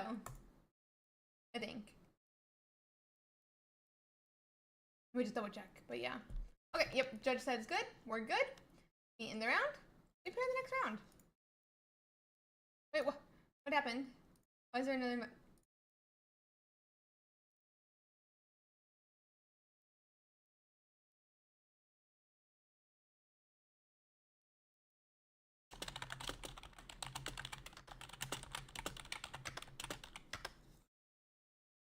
Okay. 10 rounds today, 10 rounds. We're officially going to be going into round 5 here. Round 5. Let me just get everything set up here.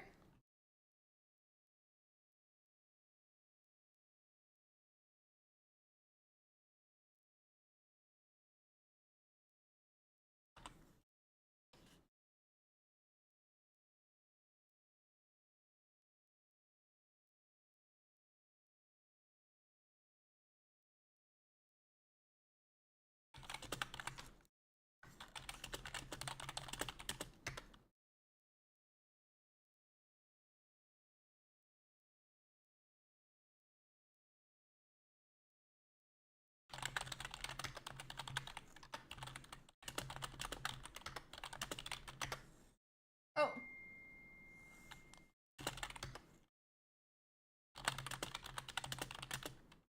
One second.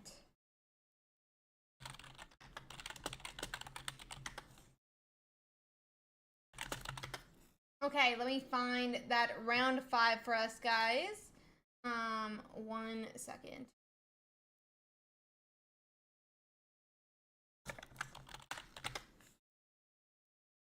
Let's see here. I'm finding us a game. See if we can see who Louise is against again.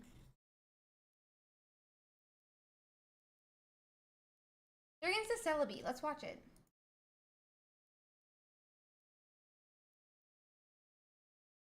Let's check them out. Okay.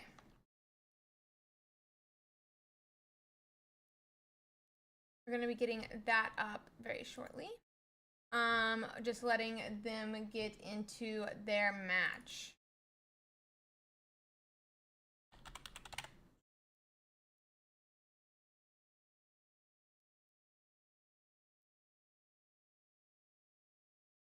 Okay. No, there's a couple of the Blastoises as well. There's a couple of the Blastoises. Just getting up our round, guys, getting it set up, letting them get into their match. Go from there.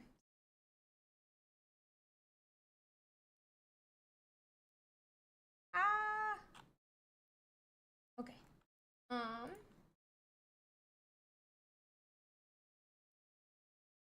We can just quickly change all our titles. We are officially round 5, just waiting for that for our match to get going, and then we'll be good to go.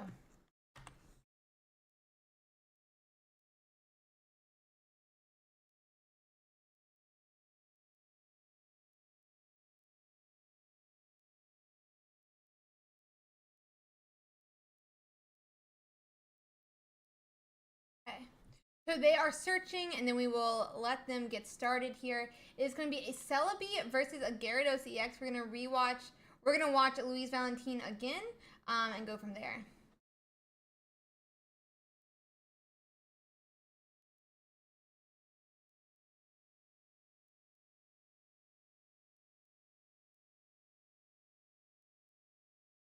Just letting them search.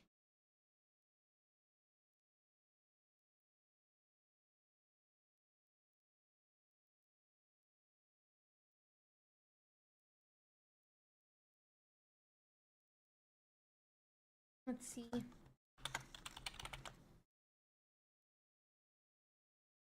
Okay.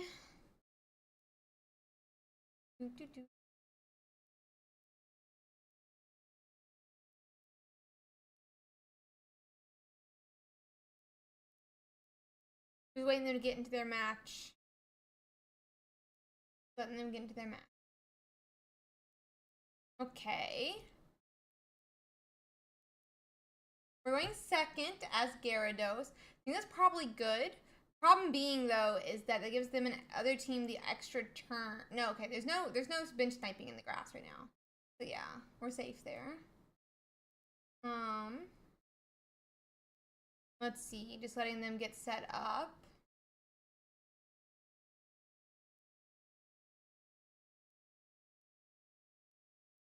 Okay.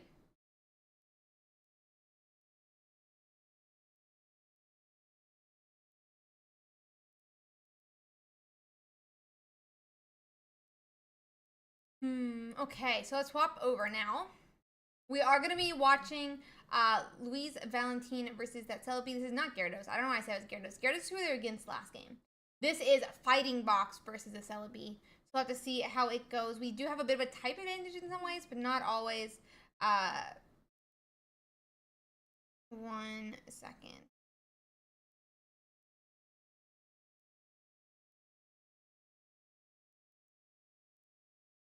We're just going to hit into that Snivy with our 10 damage.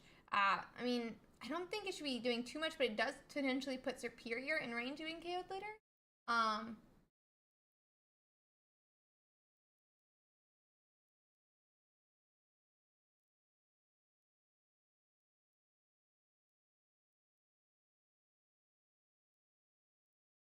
So let's see here.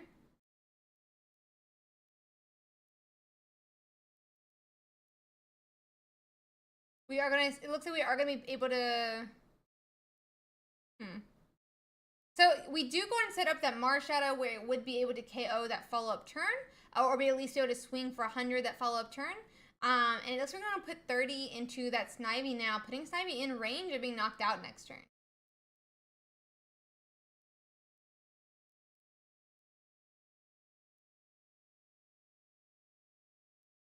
Let's see.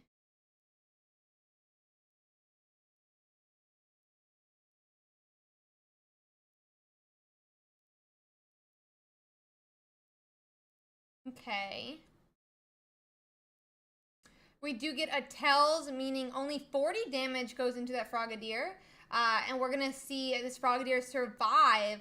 But Aerodactyl does appear in hand as well, meaning we can go and set up that Pokemon to be able to do some damage in these following turns.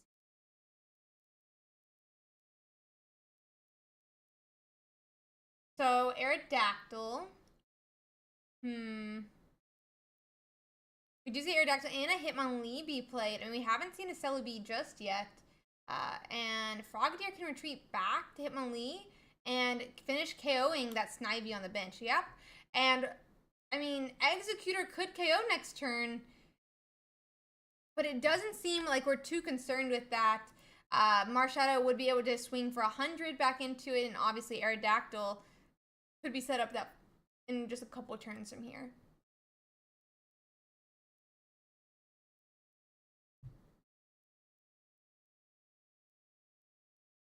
Let's see.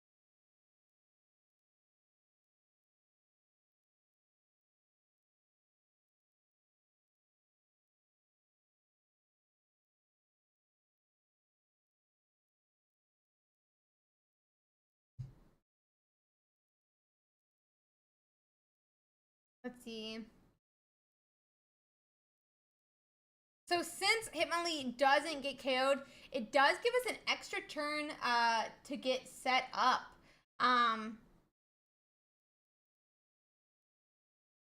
That does mean our Aerodactyl is now at, has an energy on it.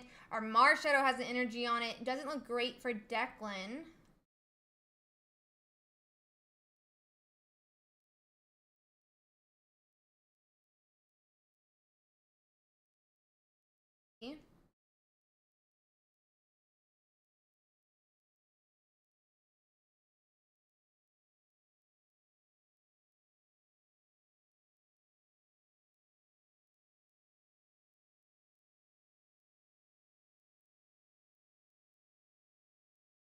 Okay.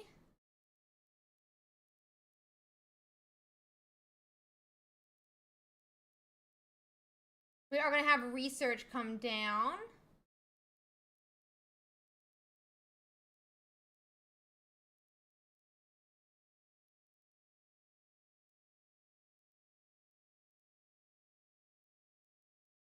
This is going to do 100. We're going to do 100 here into that executor potentially. We could, I mean, it could see a return KO, but if this executor sits here and just attacks into Mars Shadow, that does mean we could have a follow-up from, you know, that Aerodactyl on the bench.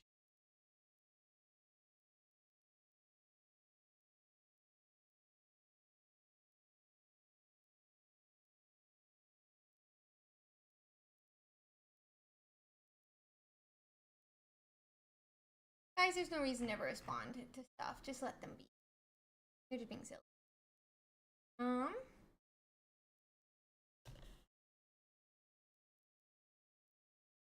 Let's see.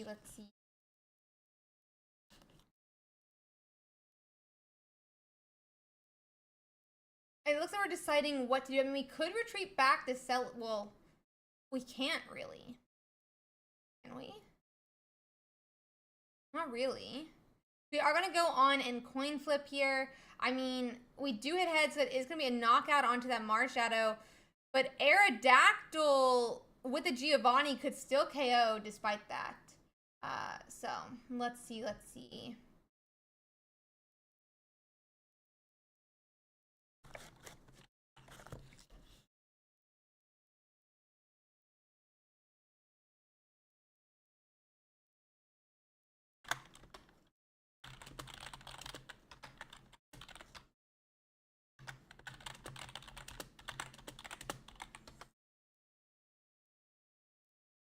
Okay.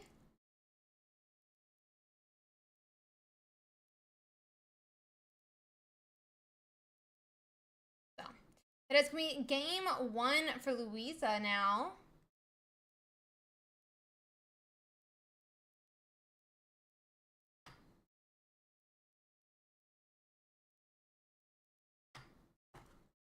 And we're going to be letting them get set up and into their game 2.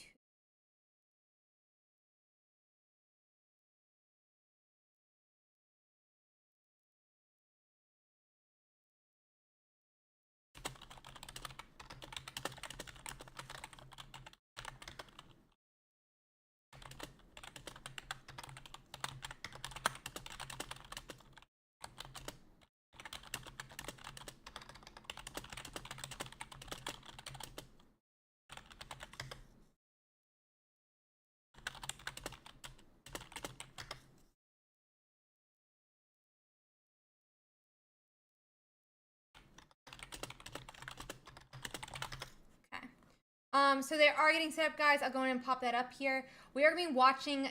We have that Froakie in the active spot again. This is very reminiscent to game 1. So let's see here. But Declan starting with that Snivy again doesn't seem...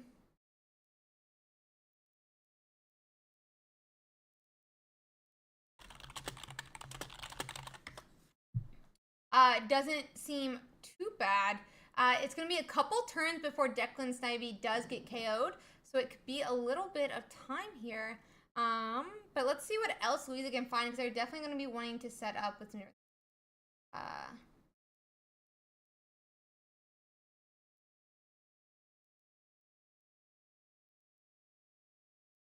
Okay.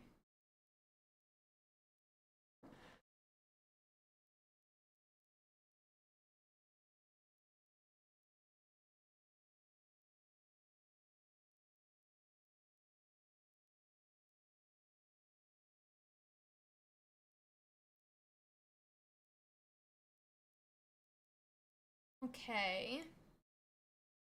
We have 2 Snivies now down, exactly like game 1. And what we this time Declan is gonna have a Celebi earlier, which will be a lot nicer for getting that Pokemon powered up and ready to swing.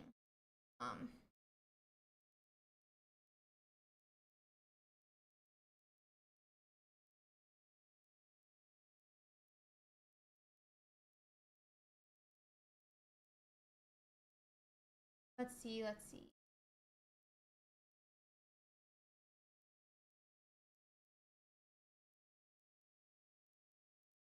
Okay.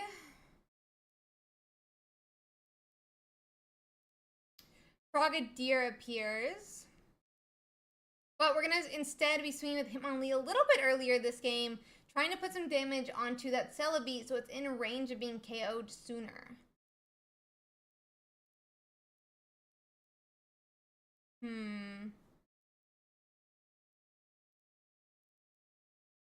X speed is going to come down, just like we said. The Snivy, I'm assuming, is going to go on and retreat back, but there's no energy on this Marshadow for it to be set up, meaning Celebi could KO here and not be returned knocked out either for a couple more turns. So, oh, but it's going to survive now. 50 damage onto that Hitmonlee, but 30 is all it needs to survive. 10, honestly, is all it needs to survive. So, Marshadow does have time to get set up now. I mean, even Greninja is in hand. We could put this Celebi in range of an Aerodactyl if we have it. And it's going to be a bad spot for Declan to be in.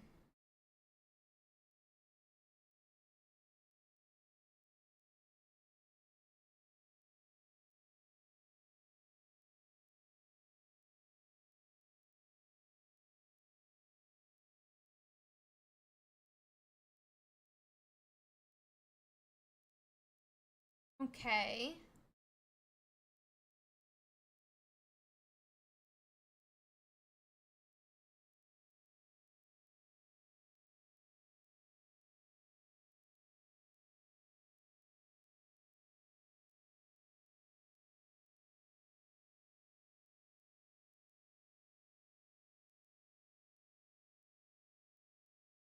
Let's see. This time, they are going to KO that Hitmonlee, but, I mean, we did get saved by an Erica's here. We're not going to get KO'd just yet by this Marshadow, but Declan does take point.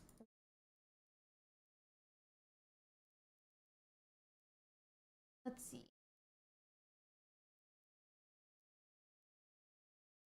Let's see. I'm going to try to sit up here, guys. Back is a little sore.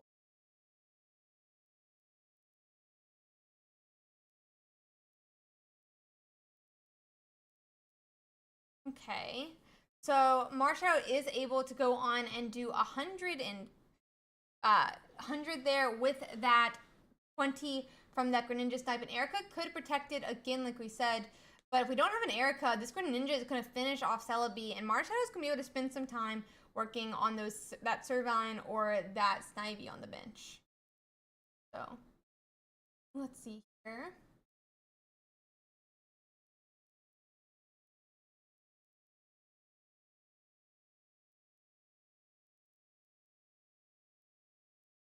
A second Celebi is being set up now, but is it a bit too late? I mean, Superior could fix that. If so, Superior will allow those 1 energies to be worth 2, which is going to be really nice at Celebi.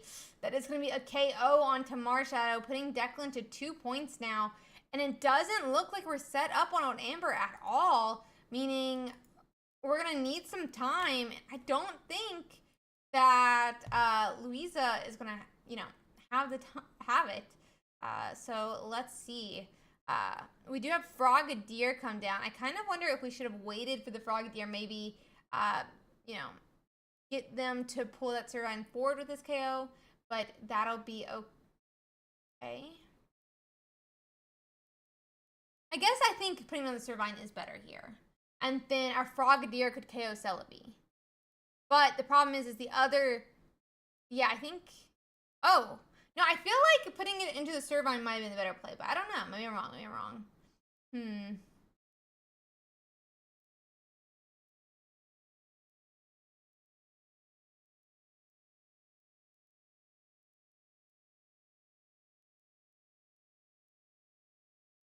Let's see.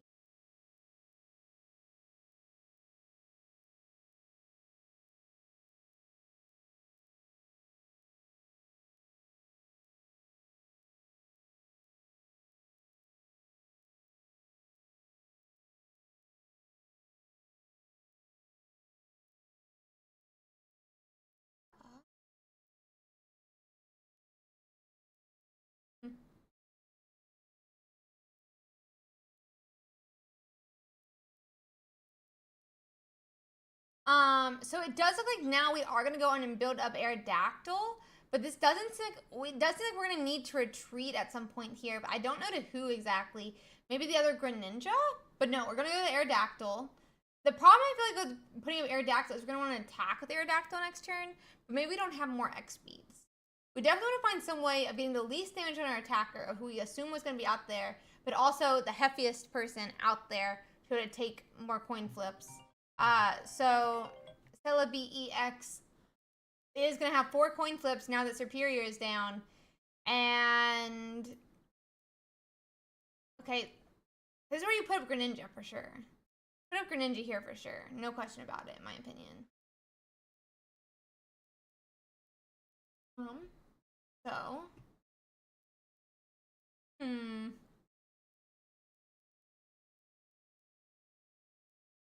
We do see a coin flip. It's going to be 4. He needs 3 heads to win. 1, 2. Oh, and it just misses. Huh. That survives by 20. We're going to be able to retreat here more than likely back to this Aerodactyl, but we won't be able to attack just yet. Ouch. This time, though, there's going to be 6 coin flips. And this Aerodactyl still only needs 3 heads to be able to win.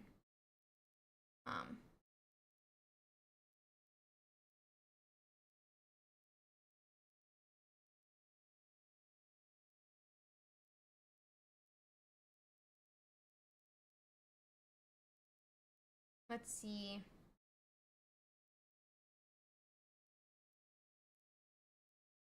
So yeah, I mean, with 20, does it put it in range of KOing something though? I don't think so. But we could Sabrina next turn if we survive. We're like hoping here that we don't get Sabrina'd. And I don't think there's a second Sabrina in this LB list. There could be, but I don't think there is. But we're definitely hoping for less than 3 heads here. Less than 3 is really what we need. And then, okay, 1, 2. No! It's the last coin! It's the last coin, bro. That's so sad when that happens. Oh my gosh. That's going to be a game. I'm not sure which game. Is that game 2? Let me double check. I have forgotten how many games have been played at this point. So that was game 2, and they'll be going into a game 3 now. Oh my gosh. Oh my gosh. Oh. Oh my gosh. That was something. That was something.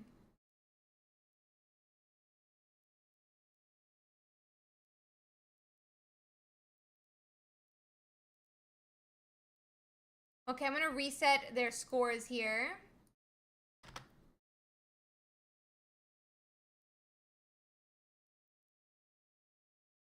Okay. Letting them get set up. This time it's going to be a Hitmonlee start, but it's a Celebi on the other side. No Snivies to be seen just yet. We're going to go on and have that old Amber come down, a research to dig a little bit deeper into the deck, and we're going to go from there. It looks like a Pokeball has been found, and we're going to be seeing what we can pull. It is going to be a Froakie, which is going to be pretty nice if we can start, you know, evolving that to a Frogadier or Greninja. We've really seen how much that does help in this matchup or matchups in general. So let's check it out here. Okay. So Celebi can go and get an energy on it. We are going to have a Pokeball, though. That's going to probably... I mean, there is an Execute in this game that could be pulled, but also Snivies and some different ones like that. We are digging for some of those evolutions as well, and Snivy is what's found here. Okay.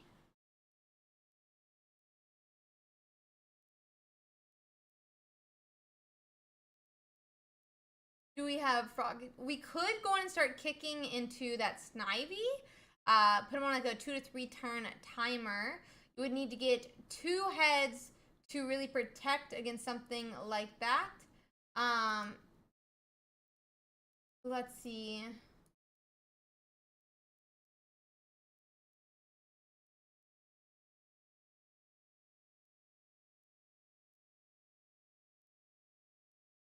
Let's see. It does look like we are going to have a Mars Shadow as well. I'm wondering what we decide to do because there is a chance, right, that the Celebi could hit 2 heads and we have no follow-up to it.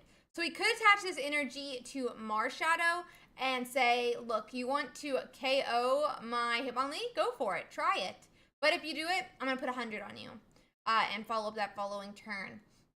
On the other hand, though, we could say, you're not going to hit those 2 heads. And instead, I'm just going to start hitting into your Snivy and say, make me stop. That being said, we do attach that Mars Shadow. We go on and pass. It is definitely the safer decision between the two. And it looks like we are going to pass back to Declan. Declan does have a Servine. The question is going to be if they have a Superior that soon after. Let's see, let's see.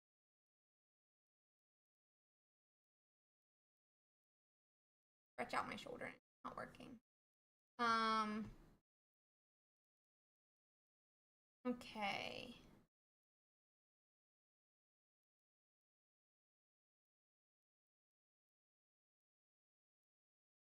One, 2 heads. I guess the correct decision was called. And that's going to mean this Mars Shadow can put 100 damage into Celebi. Problem is we still don't have a follow-up for the Mars Shadow. We may not have enough energies here. And it's definitely a little bit of a problem to, you know, we swung, but what does that really mean that we put the 100 on it if we can't do anything with that? But okay. We are going to have that second energy attached to Mars Shadow. That is going to be 100 damage, but do we have a Frogadier? Do we have anything, you know, that could potentially attack next turn? Doesn't look like it just yet. 100 goes into that Celebi. But will Celebi be able to return KO? That's the big question here. There is definitely another basic in Declan's hand, which is what Louise just pointed out. There's 2 Pokeballs in his discard pile, meaning that at some point, you know, there's a second basic in his hand. And it looks like it might have been a Celebi. Superior does come down. This is going to be only 4 coin flips into Mars Shadow, so they're looking for about average coin flips. They had better than average last turn, but we'll see what they do this time.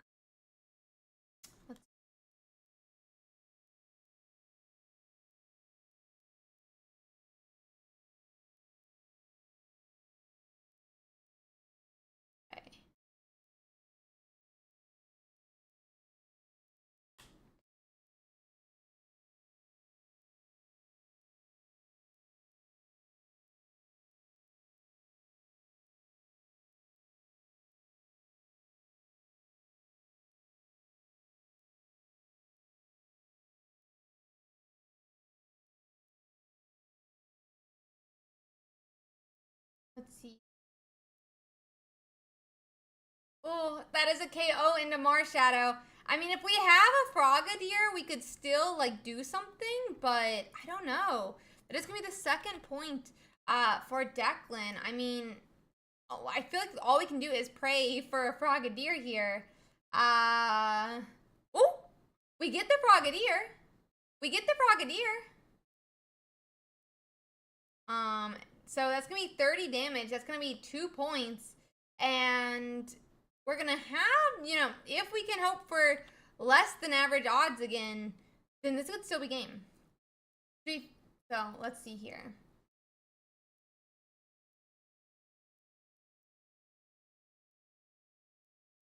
Okay.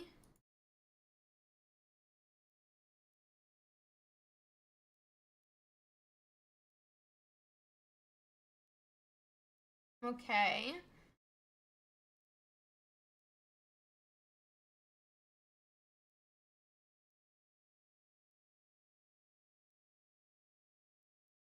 Oh, and we survive! We survive! But does that mean anything? Maybe not.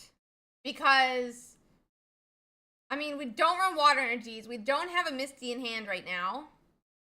We would need to retreat back to the Aerodactyl, but Aerodactyl can't swing this turn. We could Sabrina and hit something potentially, but if they knock out one of our one-pointers, we are dead. We're knocked out. This is a bit of a conundrum to be in for sure. Ouch. What are we supposed to do here? Greninja does get played. We get to retreat back to Aerodactyl. I think we have to, because we're about to have 3 coins flipped. We're about to have 3 coins flipped, which is not fun. Not fun. Let's see. Let's see here.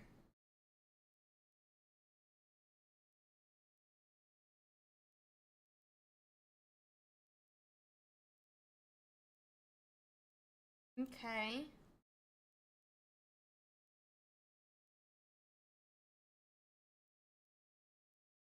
This is, I don't know, this is a bad spot to be in. Kind of, I don't know, I kind of feel like we're supposed to hold this for a turn. That being said, are we? Oh, we're gonna put it into the Celebi.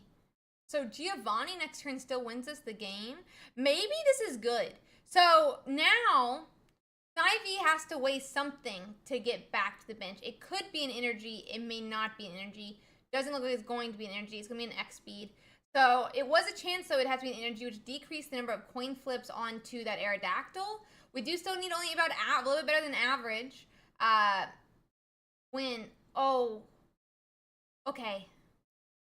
We give the Greninja and we cry. This is a bad. We need like all tails. We can have 1 heads. That's the only one you get. No, we're dead. We didn't even need that many, buddy. Oh. Okay, and that is going to be the end of that match. That is going to be the end of that match. We only have about 21 left, and it looks like no one is streaming games. So, no one left is streaming games. Keep calm and rip Greninja, exactly. That being said, let me see if there's anyone on Twitch streaming still.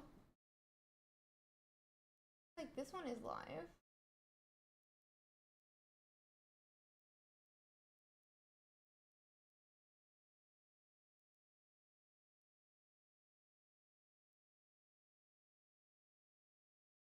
Let me quickly pop this up here, guys, for us to watch. It does look like they can have us another one. But they're very close for the game to end. Let me quickly get this up as quickly as I can, guys, so that you guys have. Oh, I think the game just ended. Yeah, it just ended to like a 10 coin flip. Yeah, 10 coin flip. Celebi knock out another Celebi, win the match. Let's see if there's another one. Let's see if there's another one. That one's done. That one's done. That one's done.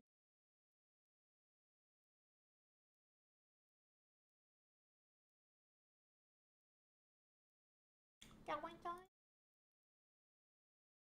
Guys, there's a tentacle hip. No, it was 3-1, not 3-2. That was Edley.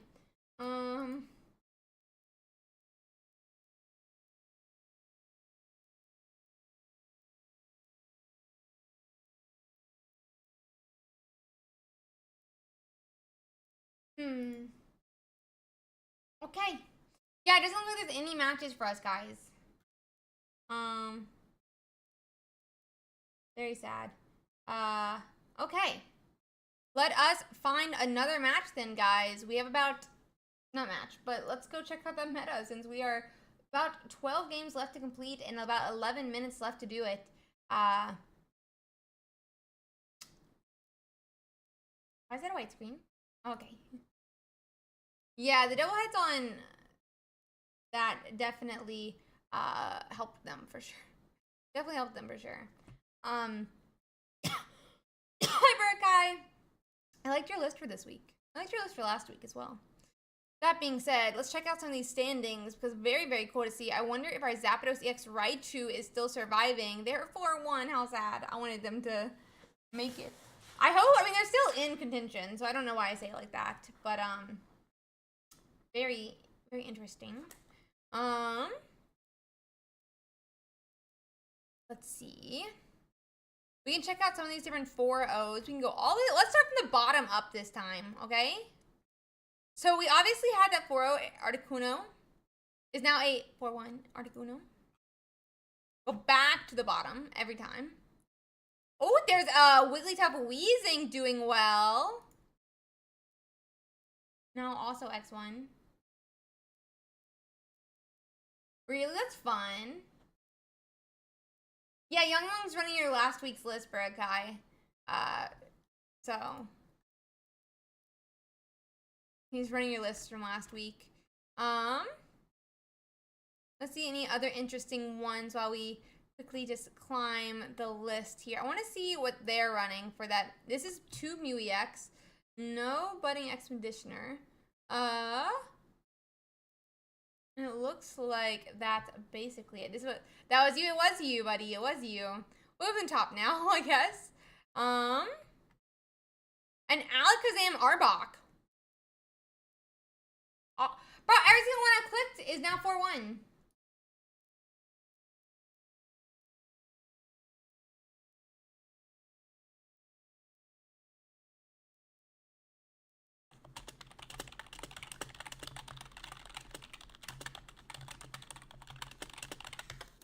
Oh no, I'm so sorry to hear that, buddy. I'm so sorry to hear that. But better matchups in the future. Better matchups in the future. Did you already look at my... We've seen a lot of that list today, Rivet. So I haven't clicked on them too much. We can see if I can find you up here if you're in the 4-0s. We've seen a lot of them today, though. A lot of them today. Oh, here you go. Yep, so it's that one Hitmonchan in this list, though. We're doing one Froakie, one Hitmonchan, 2 Aerodactyl, 2 Frogadier, 2 Greninja, 1 Hitmonlee, 1 Marshadow, and 1 Farfetch'd. No, there's a lot of Aerodactyl Greninjas. We've seen a lot today. That I'm pretty sure. I swear we've seen multiple today.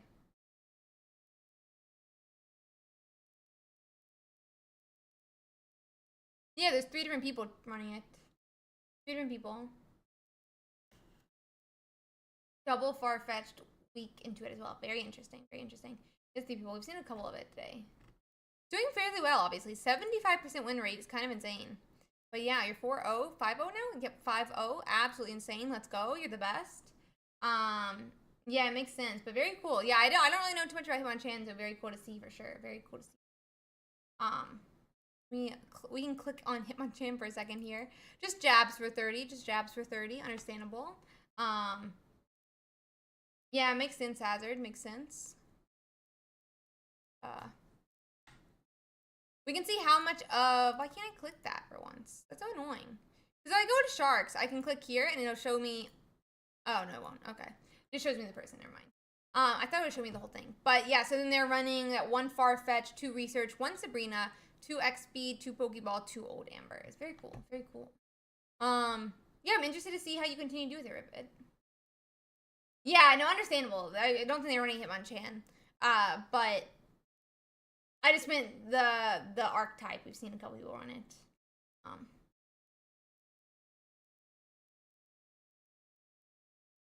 But yeah, so very cool, very cool. But interesting to see how the deck shapes up if you keep doing so well. I mean, you're 5-0, so definitely doing something correct. I was achieving more no EX psychics to stay coming up with all the Marshadow. Oh, expecting more no EX psychics. Yeah, I could see that for sure. I could see that. We'll have to see how it continues to go, but...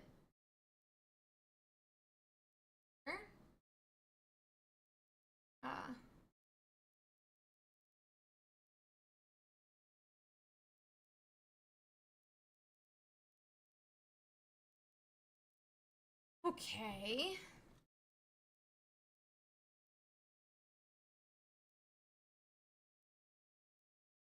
We can check out how people are doing, though. I love always love seeing repeat people who've done well in the past do well again. Always really, really cool. And sounds good, Burkai. Thank you so much.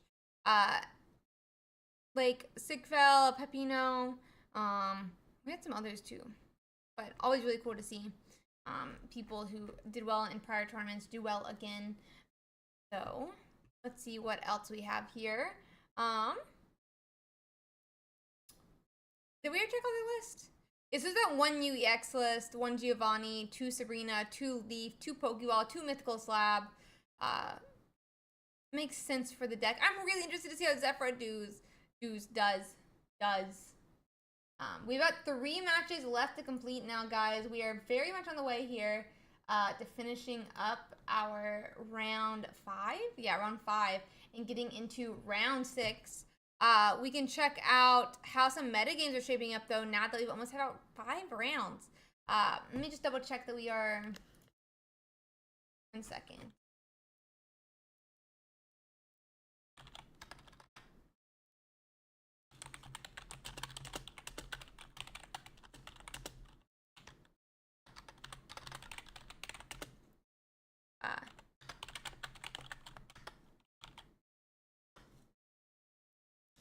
One second.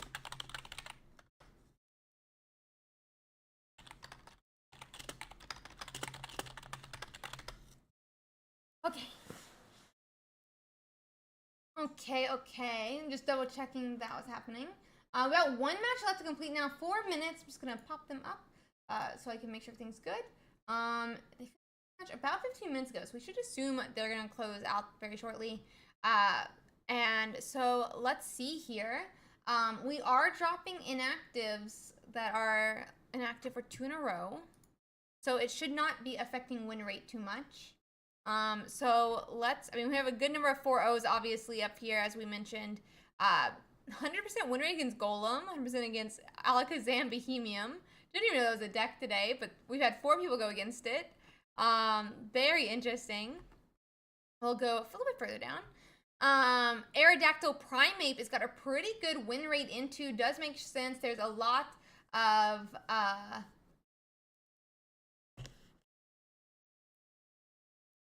one second.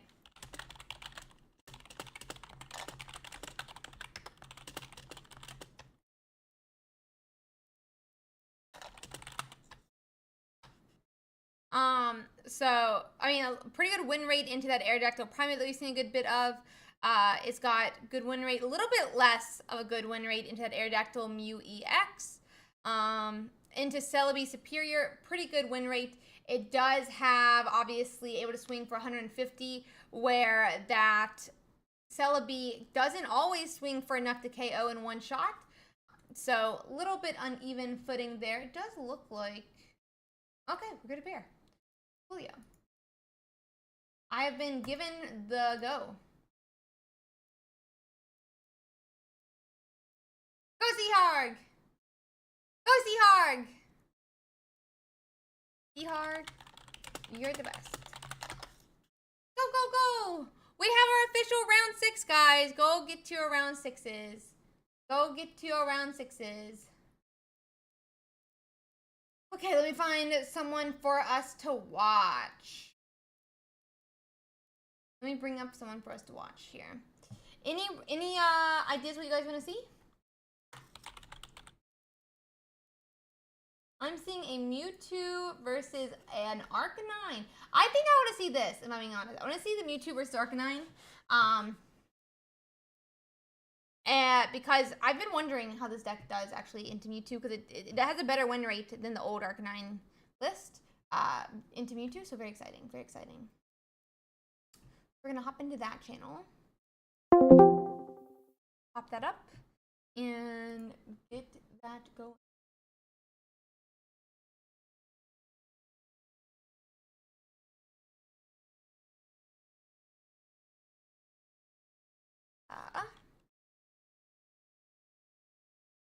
Thing.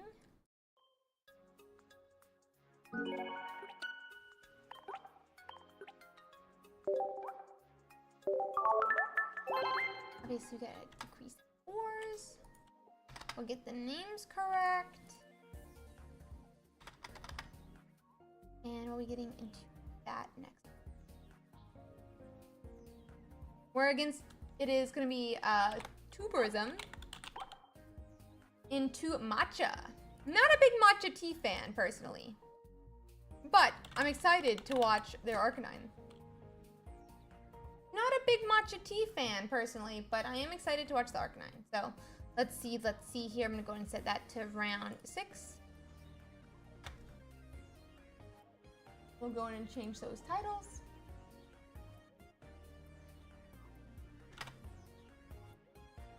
And then we'll get into our next game. Very, very, very excited. But let's see. I'm more of a chai guy as well. I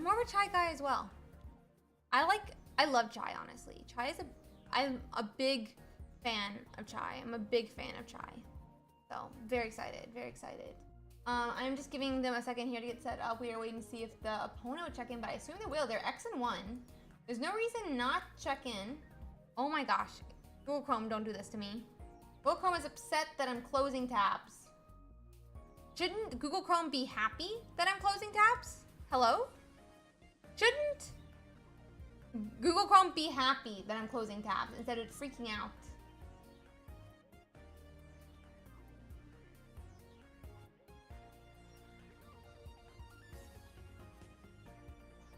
Let's see.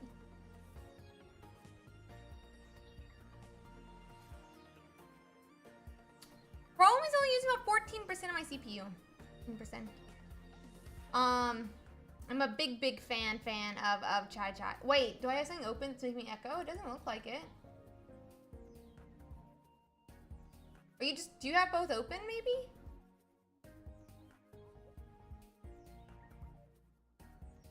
You might have both open, because I don't have an echo. I shouldn't have an echo.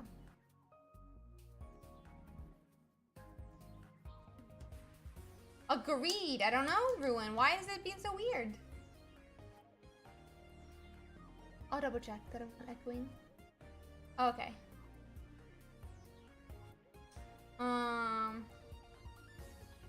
Just waiting to see real quick.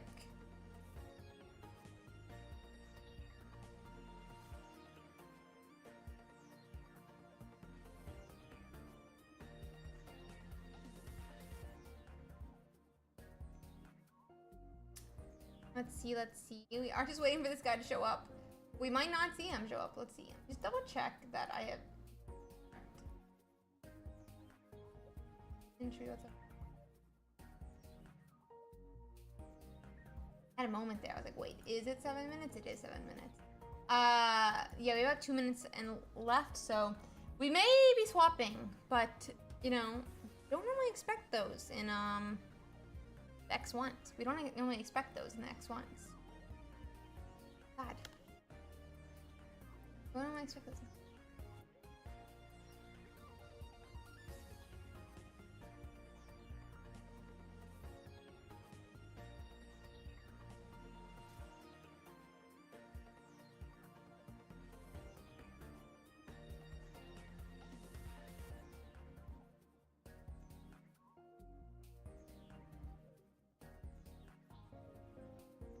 We'll see if they check in.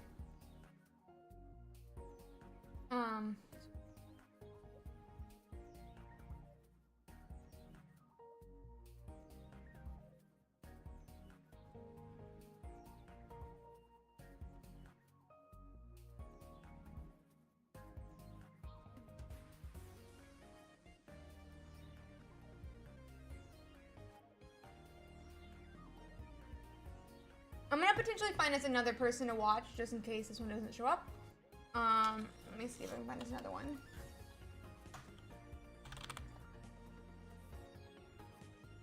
YouTube versus a Gyarados. That'd be a fun one to watch. I'm just gonna prep in case that is the case.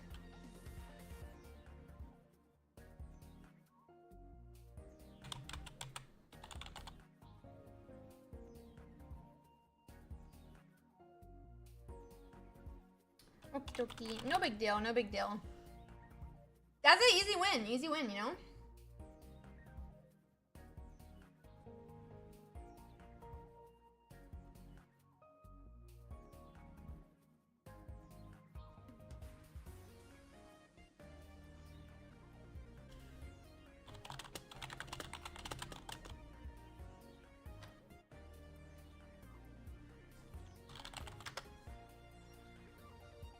Okay. I think this is basically done though. So we'll be going into this other match shortly.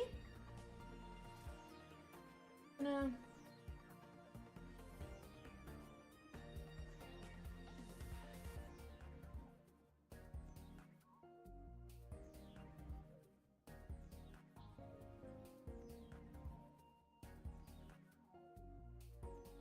Okay, I'm gonna guess that they did not show up. Opponent did check in? Really?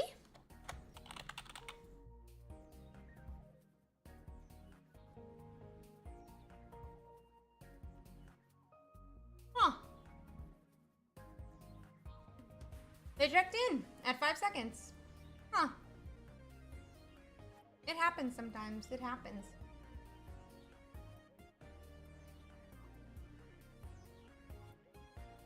Okay, so we're just letting them get set up here, guys. They are almost into the next match. That being said, we're going to be watching Mewtwo EX versus Arcanine Moltres. Arcanine Moltres predominantly had a worse matchup into Mewtwo than its obviously Charizard, variant. That being said, we have seen an increase since then where Mew EX has joined the deck, and Mew EX is able to return KO that Mewtwo EX, changing that matchup a little bit and bringing it closer to a 50-50, but still not the worst for the Mewtwo. So we're going to see how this game does, work out. It's a little bit more aggro, in my opinion, than that Charizard, where Charizard really needs to build up those different evolutions. Arcanine normally can attack sooner and quicker, and so we'll have to see how they play. But I'm really excited for the game today because I haven't been able to watch this matchup myself just yet. And I don't really play Arcanine EX by itself too much. So it's, a bit of one of those parts where we'll have to see how it works out, is all I'm saying. We'll have to see how the deck works out, how it plays, and go from that.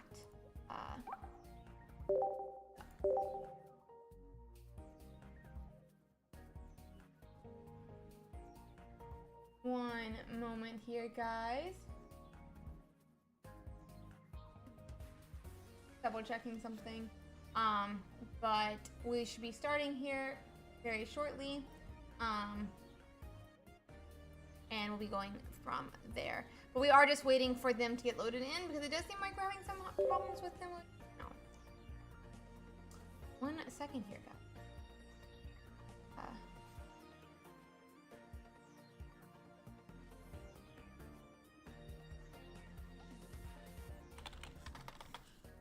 Let's see. Waiting for this match to get going. We're having a bit of a problem here, and then we will get going hopefully. So let's see. Okay.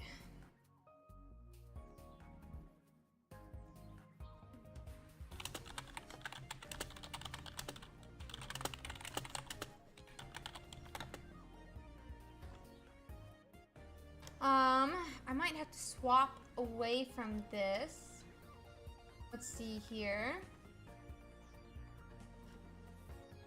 I think we might have to go to the game. Go.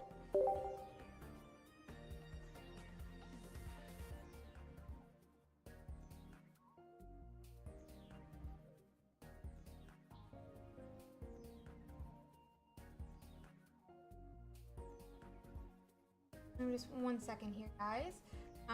And we'll be starting here shortly, hopefully. He's saying he's there, so we'll see.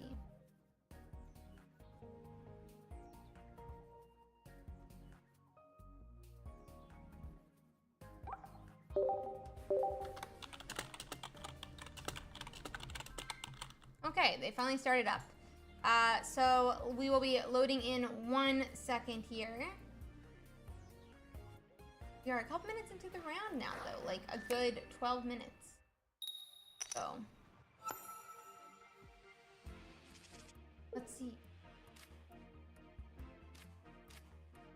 Just letting them get set up, make sure that they have all the cards they need, and then we'll be able to get in. I just want to make sure that they get the cards placed down and stuff like that before we get started here. Okay.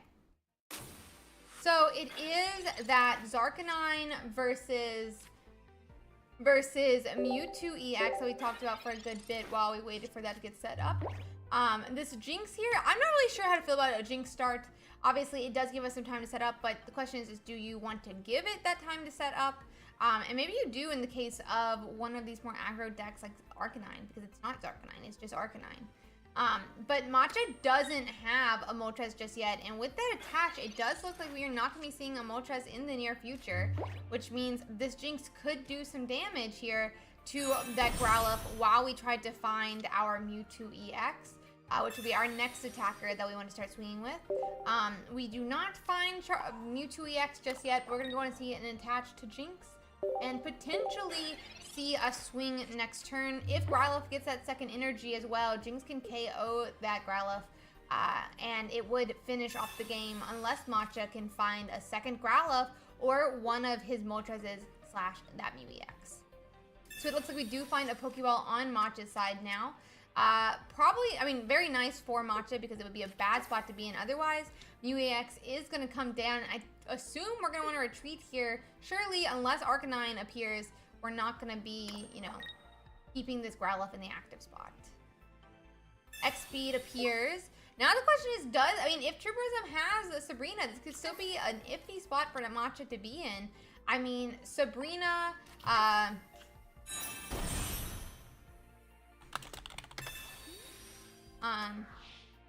Sabrina would be nice, but we are instead going to get red carded here. It does seem like, but we did also get Zarkanine, or Arcanine, which is not the worst thing.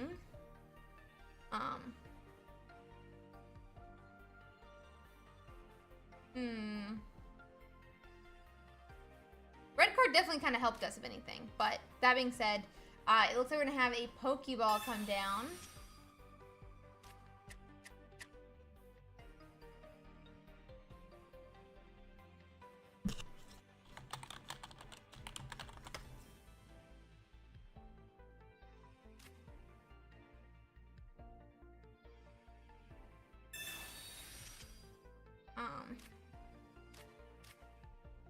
And we do have a red Mystical Slab as well. Doesn't hit a Pokemon this time, and it's going to return to that bottom card on their deck. Jinx can swing for 30, which probably isn't great, but isn't the worst thing either. I mean, it's just damage that gets put out onto Matcha's Mon.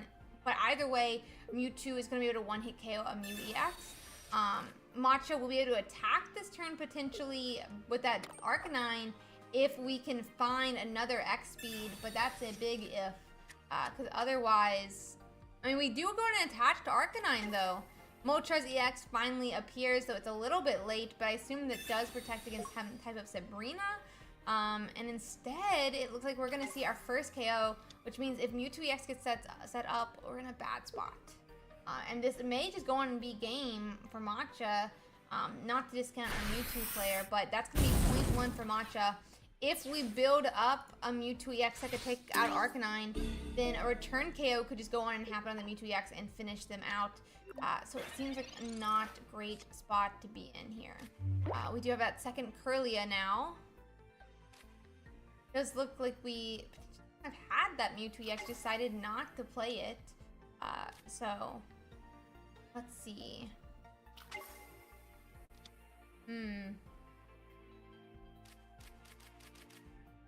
I don't know. Like, I'm not really sure exactly what the play is here in general. So let's see.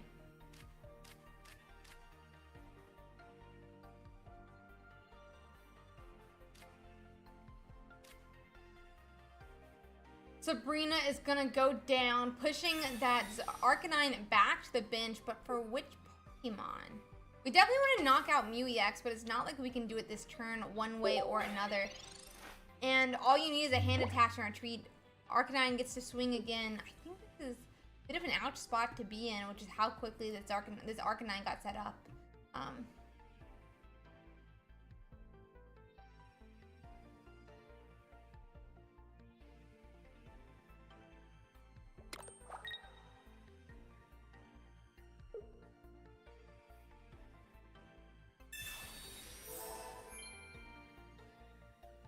Let's see.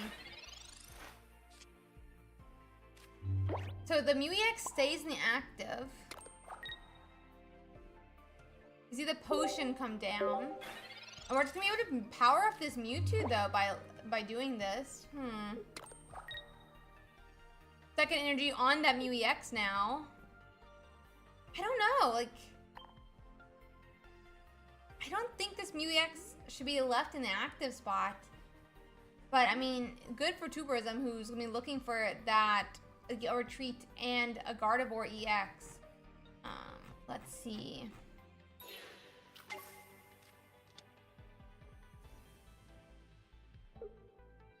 Let's see. Arcanine can go and get that second point. Arcanine can go and get that second point. Mew EX now has dropped an energy though, which means if Mewtwo EX comes out KOs, we won't be able to see return KO just yet. Gardevoir appears, which is going to be huge. If we have a way to retreat, which we do, we can go on and swing for 150. That Mew EX is not set up. And as I said, we can't discredit the Mewtwo EX player just yet. Without that energy on Mew EX, it could still be game for this Mewtwo. Could still be game for this Mewtwo.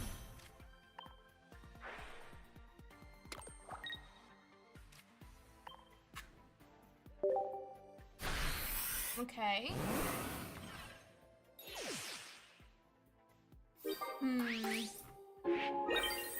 That's gonna be 2 points there. Mew EX isn't set up. And now Mewtwo EX is gonna be able to KO that Mew EX as well. There's not really anything to do about it here on Matcha's side.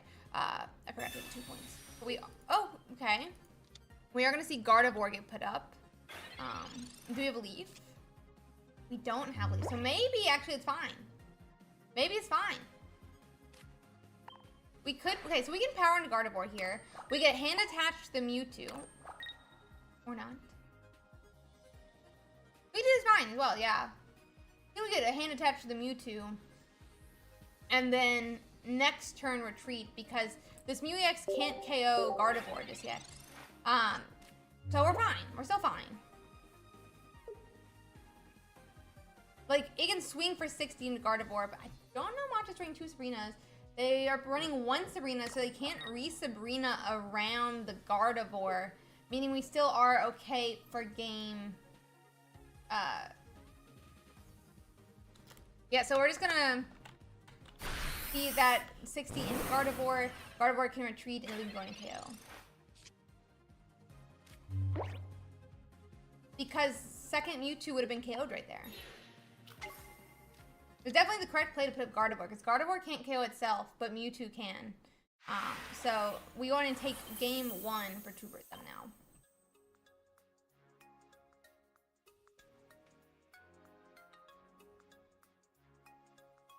Letting them get into game 2 now.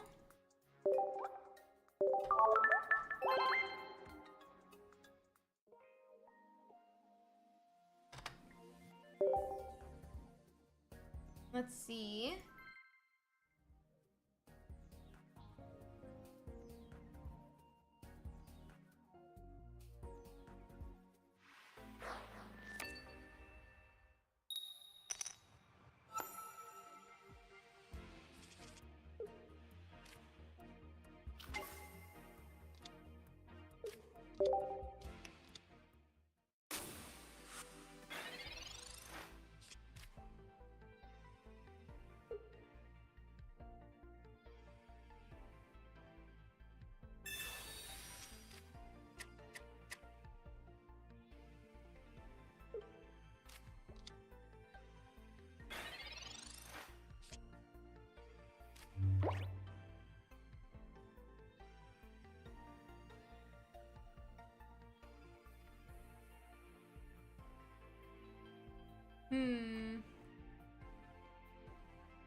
Okay.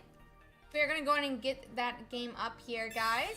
And then we'll go from there. Yeah, I was letting stuff get set up. Please do. I always let stuff get set up, guys. Stop being silly. Let's see here. We are going to have that Mewtwo EX with an energy on it now. And that Ralts does find its way to the bench. One side of Matcha, though, they are setting up those Arcanines as quickly. I mean, the 2 Growlithe's is going to give them some space to set up an Arcanine. Another Pokeball does go down. I mean, Moltres is exactly what they're going to want, though. Do they have a way to retreat? And they do back to that Moltres, meaning we could see an Infernal Dance here and start powering up these 2 different Growlithe's. Okay. Let's see.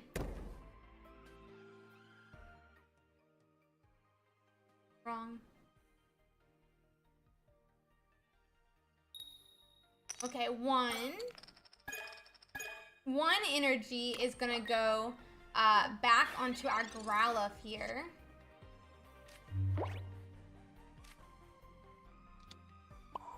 We're gonna have a second energy onto Mewtwo. We're definitely looking for that Kirlia. We're definitely looking for, obviously, a Gardevoir. But Mewtwo's gonna set up in the meanwhile, get some early damage out onto that Moltres and put the pressure out so that Matcha has to find that Arcanine quickly if they want to get ready for this match. So let's see. Another X speed is gonna come down. Are we gonna go in and see a retreat back to Growlithe though?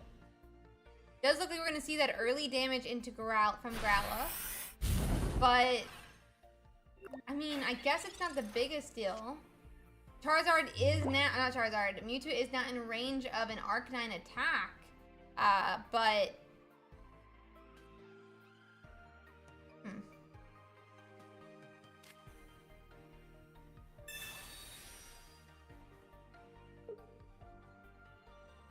let's see.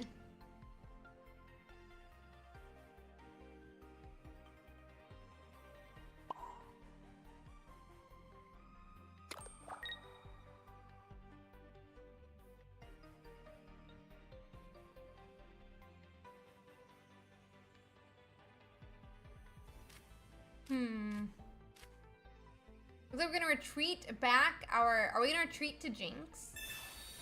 We could potentially see a retreat to Jinx, I guess. Stall an extra turn to find Kirlia. But it does almost seem like we're too late for the Kirlia now as well. Unless we just obviously never find the Arcanine. I mean, that's always possible, just to never find the Arcanine. Yeah, exactly. I mean, Mewtwo is definitely in range of a Giovanni Arcanine. That's exactly what I'm saying. So we're trying to get that out of the active spot, but Kirlia comes down next turn. But during that turn, what? Mewtwo EX's kid? I'm not sure.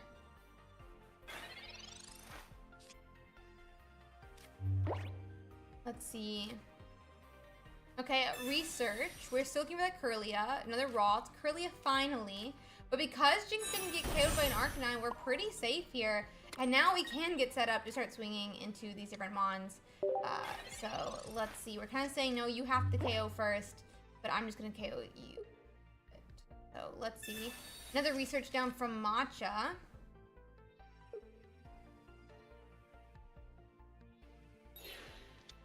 Growlithe appears in the active. Arcanine, exactly as expected. But this is going to mean that if we have Gardevoir, this could be, you know, Turbo's going to be able to take the game. Point 1 does go to Matcha, but if Gardevoir's already in hand, we're sitting pretty here. Or if we draw it this next turn. Or if we draw it this next.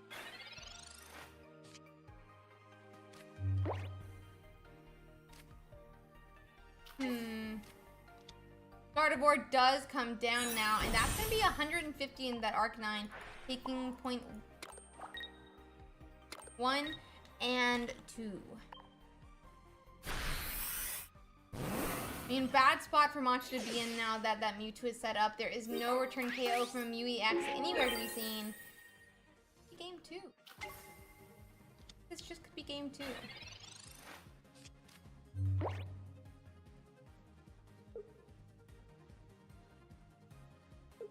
Let's see. Okay, and it is just going to be game 2 there. Let me see if I can find us another match.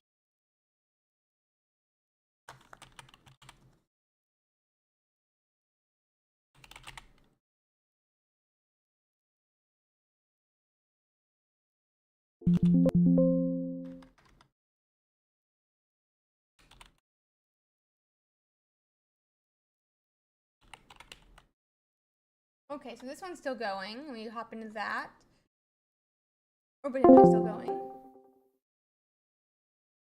Yeah. Maybe.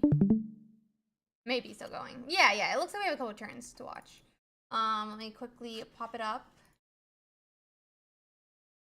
I'll open the game so you guys can watch it while I get it set up here. It is a Pidgeot EX deck.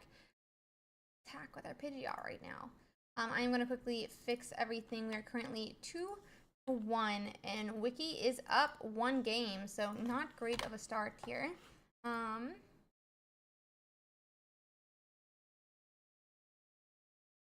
We're watching Gummy versus Wiki Hippo. So let's watch. Okay, so it looks like, oh, this is our last turn. So they're at 2-1. This Starmie EX is coming down. It wanted to swing for 90, and now none of the Pokemon on Gummy's side survive, meaning that's going to be the end of their game 2 as well. I'm just going to quickly see if I can find another one.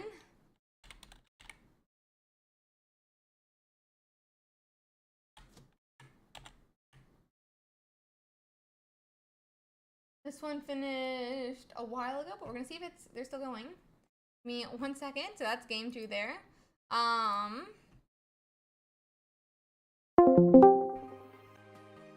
This one is kind of early. Maybe early. I'll quickly try to bring it up so people can watch.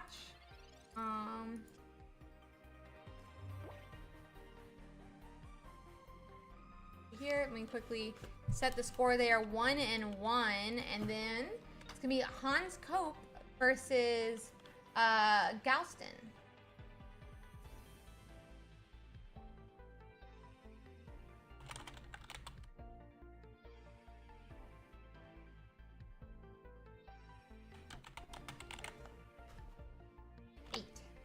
Galston 8.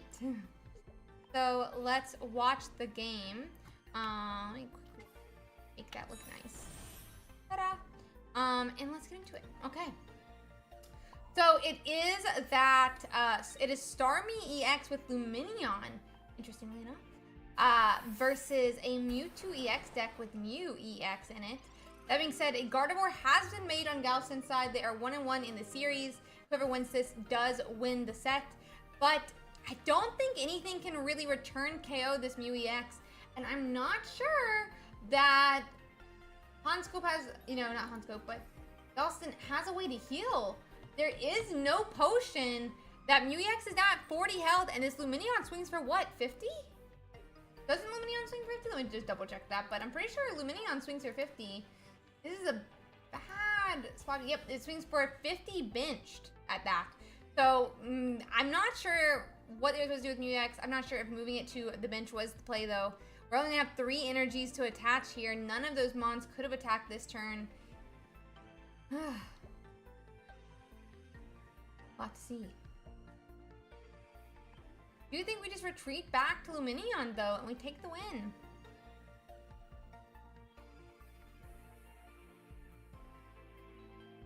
Be a really cool win, though, as well, because I love seeing this. They are both 3 and 2, though, so I'm not sure what their odds of making top 32 are, but really cool to see. Really cool decks. Okay, we're going to have the attack into Starmie EX now, and now what?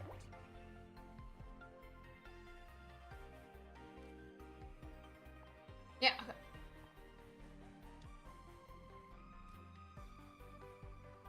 Hunt, you have a point.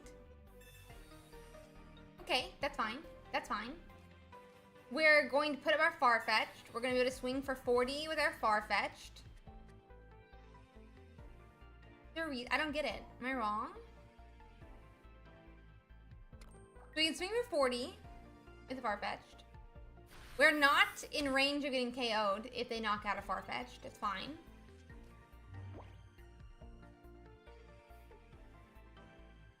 Do you think the correct play just to swing with Lumineon and finish it off. It is a 50 swing, so blue couldn't have stopped it. They didn't play blue last turn, but blue couldn't have stopped it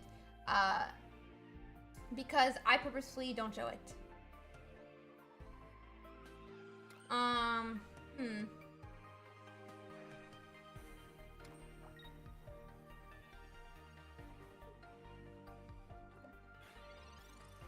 So now we can just retreat back to Lumineon.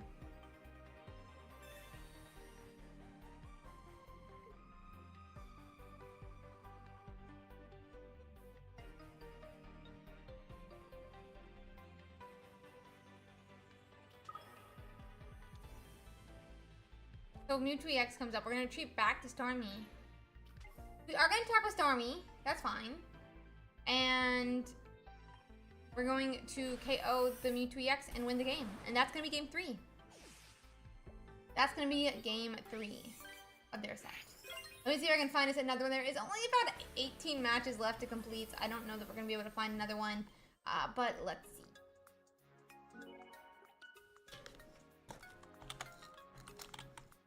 Nope, we can't. Okay, never mind. They won still, it doesn't matter. They won still, so it didn't matter in the long run. But let's go check out that meta breakdown and see how these decks are doing after their 5th and 6th round. I don't think it was BM. I think you might not have noticed Illuminate. It happens to all of us, huh?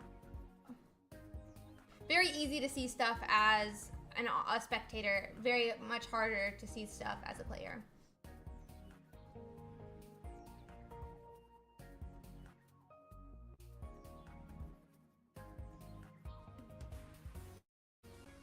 So let's see here. Okay, guys. Let's see how after round 5 how some of these decks are doing. And we're gonna see that here. I mean, Zarkanine. Yeah, it is Zarkanine. It's still doing pretty well with a 55% win rate. Not bad at all. Not bad at all. 54% win rate for those Pikachu's Upstrikas. We're seeing a couple of other decks. Greninja Mew EX with 54%. Aerodactyl Primeape doing pretty well. I'm trying to see if there's any like outliers here that might make us look at it. Gyarados Chatot, what are you? Oh, they've dropped it for 3-0, I guess? Because we were definitely more rounds in than that. Interesting. I don't know how to feel about that. Wrong thing. My bad. Sorry. Metagame. There's a 70% win rate Celebi EX and Executor EX.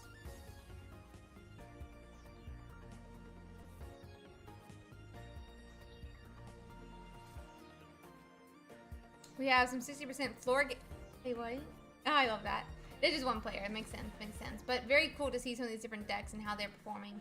We are seeing those Gyarados, those Mewtwo's being around 50% here. Substrike about 54% with how it can counter that Gyarados. But kind of interesting to see with how many Mewtwo's there are that it's not doing worse this game, you know? Very interesting. We'll have to see how it continues to perform, but always interesting to see how these decks do and how they'll end up, you know, working out. But yeah.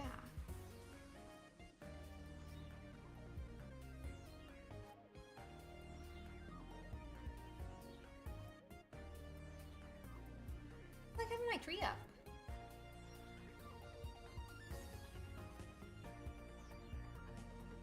It's like having my tree up, guys. It smells good.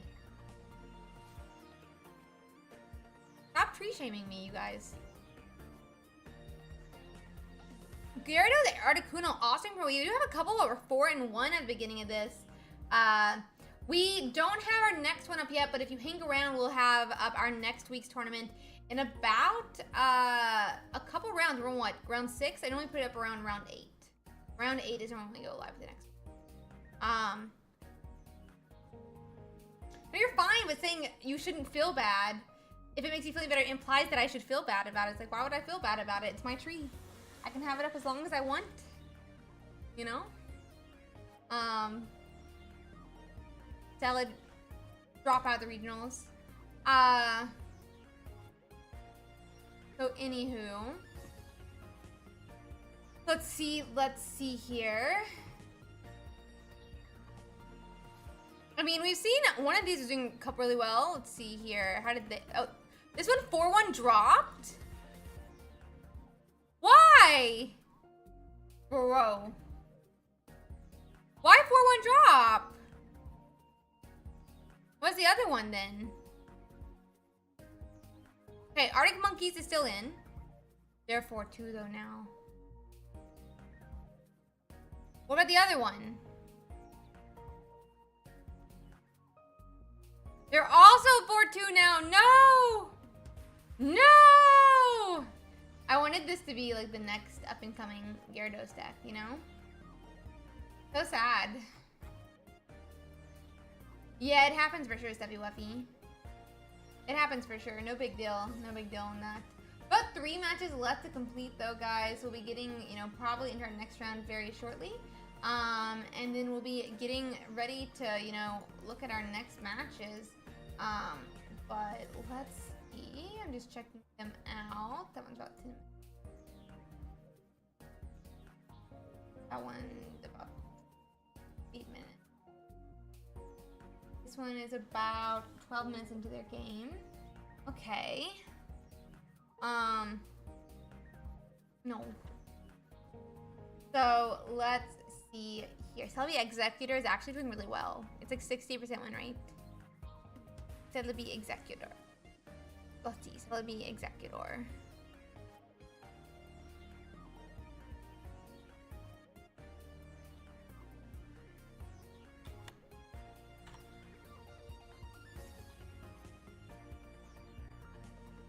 %70 win rate. And you lied, Konos, you're not here. You're not here. This is Celebi Executor. There's only 2 people playing it, so you can quickly check it. It is a 2-2-2 line, and a 1-1 Execute Executor EX, 1 Snivy, 1 Execute, and then also those other Executors. No, I think you're talking about Executor Celebi EX. 2 different decks. 2 different decks. Executor EX Celebi EX is a different deck. Because not all of these play 2 Celebis. As you can see here, not all of these play 2 Celebis.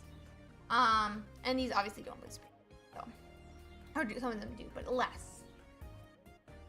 No, it's how many? It's how many? I think. Some of them don't. That being said here, guys. Yeah, it's a little weird, but it's whatever. Anyway, we are gonna see here that 2 Executor EX, 2 Celebi, roughly about 1% not running it.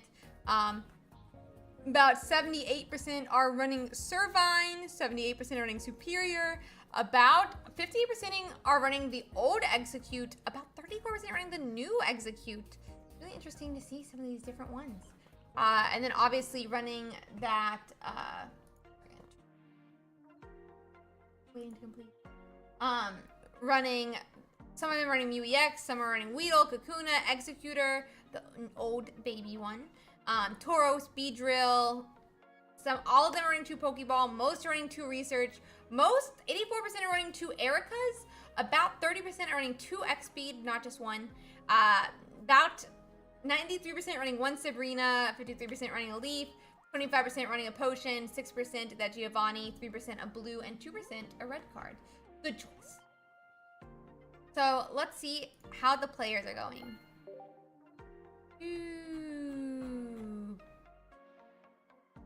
Flat. Did you really want me to show this, Chronos? I don't know why you want me to show this. That being said, though, we do have a lot of players who are doing well with the deck. We actually have 1, 2, 3, 4, 5, 6, 7, 8, 5 and O's, and we can quickly check and see what some of their lists look like. This is a 2-2 Executor, 2-2-2 Superior, 2 Celebi, 2 Erica, 2 XP, 2 Pokeball, 2 Research. And so they're like a hotkey for back. Why do I have to go back here?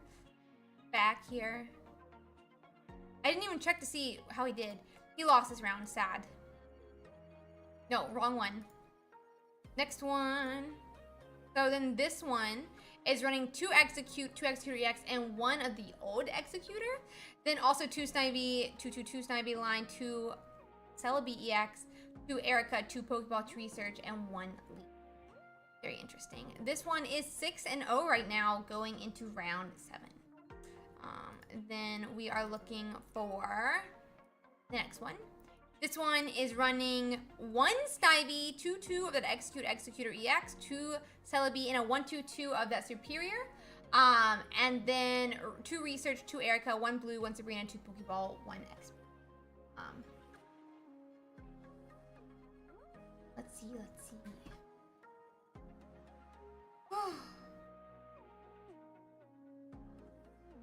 Okay. We go back to Executor here. Bolo did also win their game. Ooh. They're running a 2-2-2 with that 2-2 of the Executor EX and 2 Celebi EX. And then we are obviously running a 1 Leaf, 1 XP. We'll have to see how these continue to do, but I'd love to see some more Celebes in that, in that Top Cut tomorrow. Love to see some more Celebes in Top Cut. Here. Just waiting to see what else we have. Just watching that last game to see when it's completing. And then...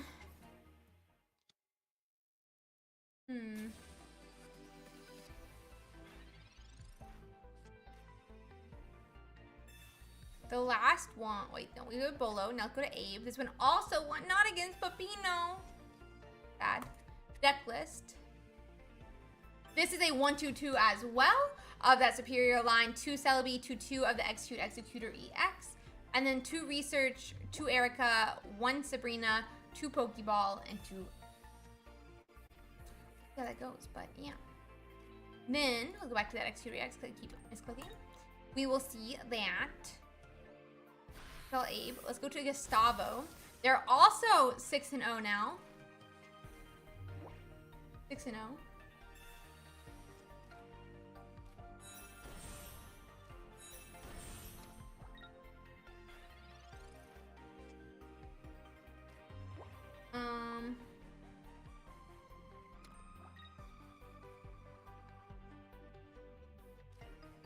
Let's see.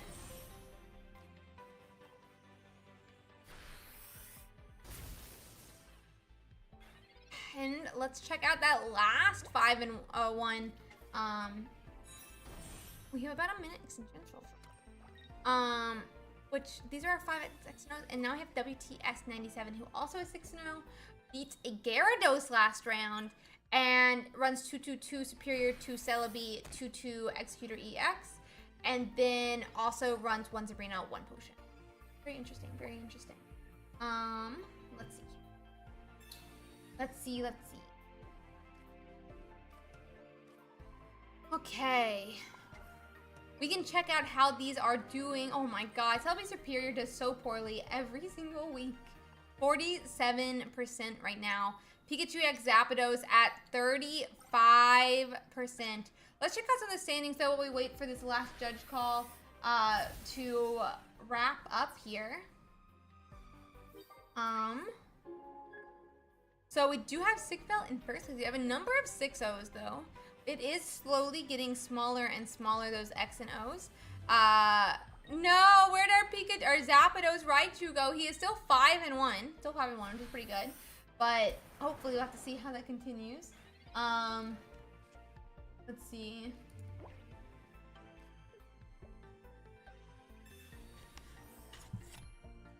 Okay, looks like we are basically done.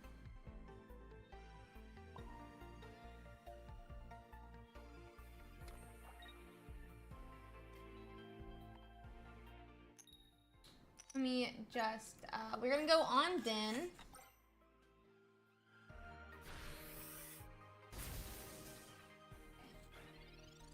So,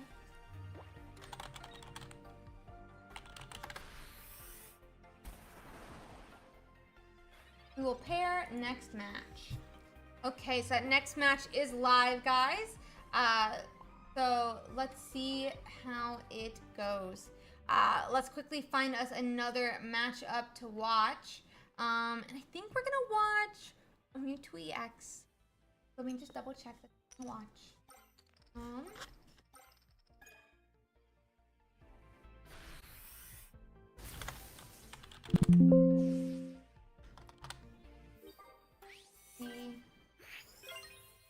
Let's watch an Executor EX, Celebi EX versus a Mewtwo. Ice Salad versus Cordy. And by that I mean QWERT. Sneeze.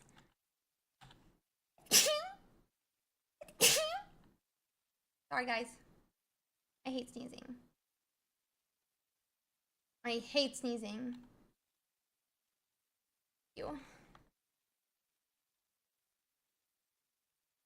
I hate sneezing. Makes me very upset. Don't like how I sneeze.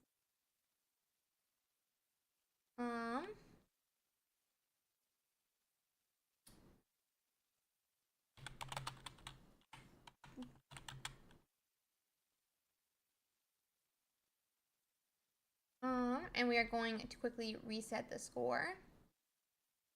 Like, achoo! Like that one? Like, I don't understand how Mario would be, really, but... Sometimes people say I sound like a cat, and sometimes people say I sound like swords. And I don't know how to feel about either of those. Okay, guys, we are into round 7. I'm going to quickly set up some other screen things as well. Oops, sorry, Salad. It's blurry. Yeah, like swords clashing.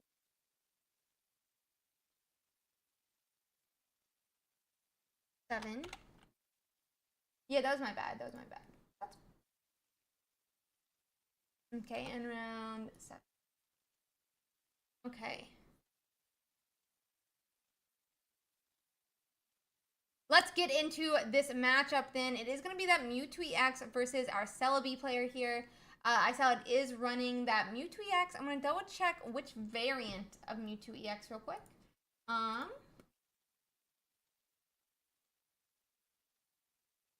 They are running a Mew EX, one Giovanni, one Blue, and one Sabrina. This is very blurry. We'll see. Last time I feel like it like cleared up halfway through. Yes, that. So let's see.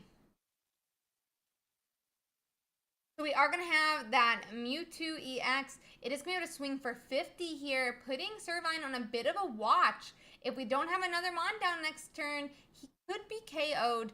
And evolving may save him time, but not enough. Appreciate the boogie. Thank you. Let's see. It does look like we're going to have an Execute come down. That could be Executor next turn. But I doubt we're going to want to KO this Servine just yet. Let's see. Yep. Superior does appear. But a Giovanni is all we would need. Or even a Gardevoir to still finish out this game. Losing a Superior is not what you want, but that's going to be 70 damage, putting that Mewtwo EX potentially in range of being KO'd by an Executor, which is a very interesting development.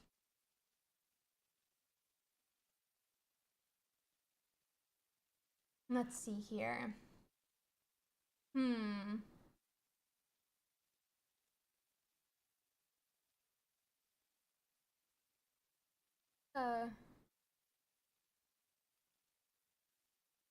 What is a stream attenuation? Would that help?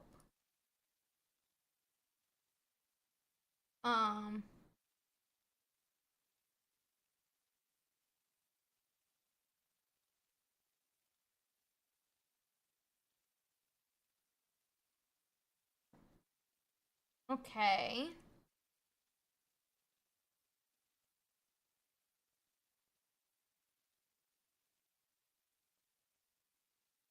Let's see. So Salad is going to get that first point, KOing that Superior there. But if Execute is able to hit a heads, this could be a bit of a problem. Point 1 goes to Salad, but we're still in a, not great spot. So let's see. Celebi EX does finally appear, and we'll see from there. Guys, let's not argue in chat. Ooh.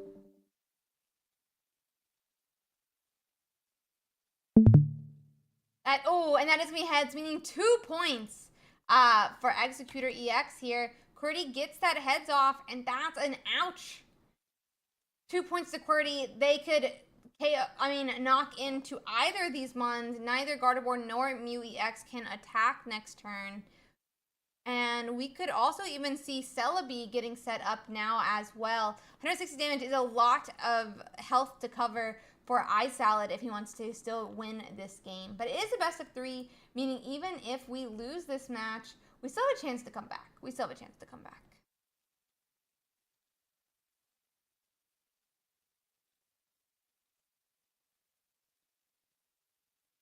Okay.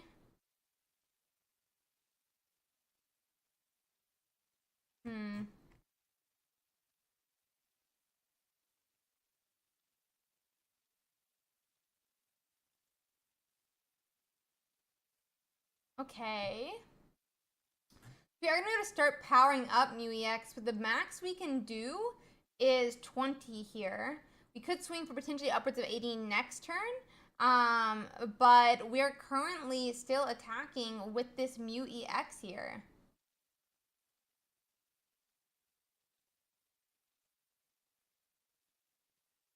Okay, so research does come down for QWERTY. They're going to be looking for some of those different, some different mons. We're not really sure what all they need here. We're in a pretty, solid position, and yet still, I guess, a little iffy. If we power up Mew EX this turn, we will not be able to power up Mewtwo EX. We could, nope, we're not going to KO that Mew EX just yet. As such, let's see.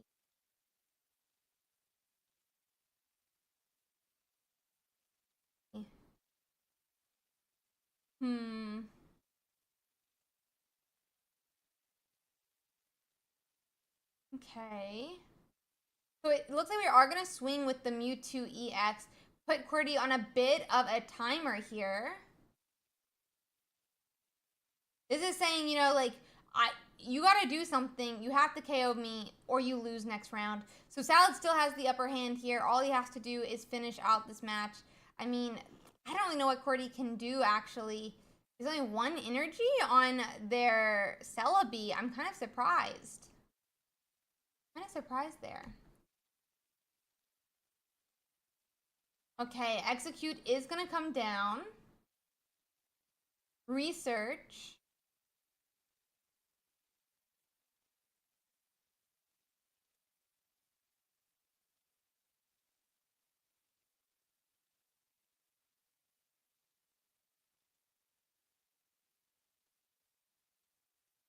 So X speed is going to mean that we are going to be able to retreat back. We can sacrifice the Execute this round, power up that Celebi, but that's a bit of a bet. Hoping that Celebi hits all 3 heads doesn't seem like a great way to go about this, but I don't really know what else to do. Don't really know what else they could do.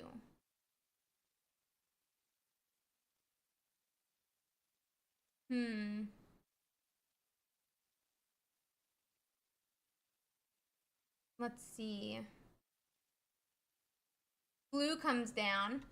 So that is going to be a bad spot for Celebi, because Celebi needs to be able to, hit for 150. We're going to need a Giovanni. I don't think this deck runs a Giovanni. Ouch. I don't know. Basically need a Snivy and an Execute, and then to evolve to Executor the next turn and delay another turn, get damage down. Not great spot to be in here, but maybe if we have a Sabrina that could still win us the game potentially. 3 energies, a Sabrina still could hit. We do have Sabrina come down. Most, if not all, the Mons are, going to require that. Ooh, there's a Heart Flare. That's cute. We're still going to need all 3 heads here, but This could still win us the game. And even if it doesn't, it could delay us an extra turn to how?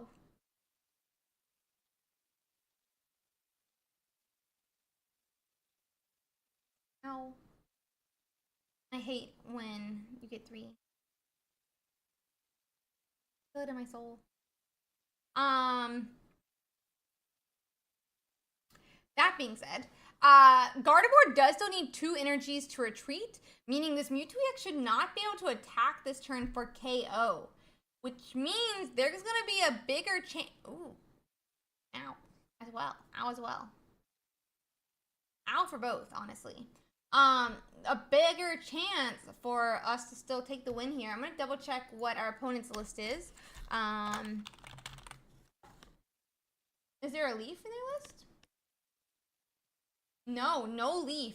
Meaning, I think we have game here. Ow! We potentially have game here.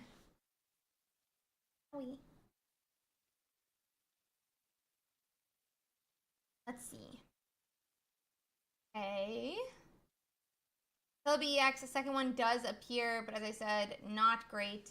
Oh, Erica's does come down. There is no potions though in the list, meaning this Executor is going to stay in range of that 150 UX attack. And we're not going to have a way to retreat. Little sad, little sad.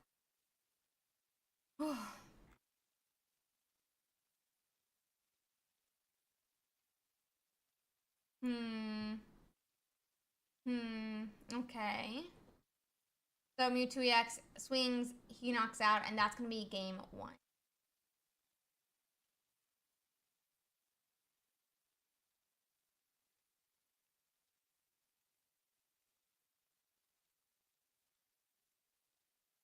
Okay, so we're going into game 2. We'll let them get set up here. And now we just wait for our game 2. And these are not enjoying.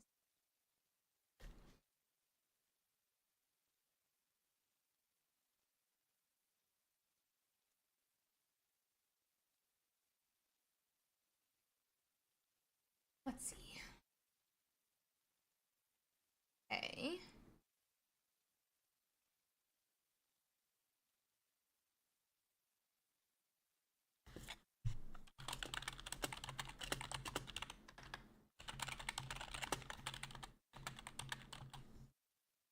I'm just gonna. I don't need a time. Okay, 1 second. Gotta get the points up. It's a protein milkshake. It's chocolate and peanut butter from Smoothie. The like peanut butter do something. Gladiator. Something.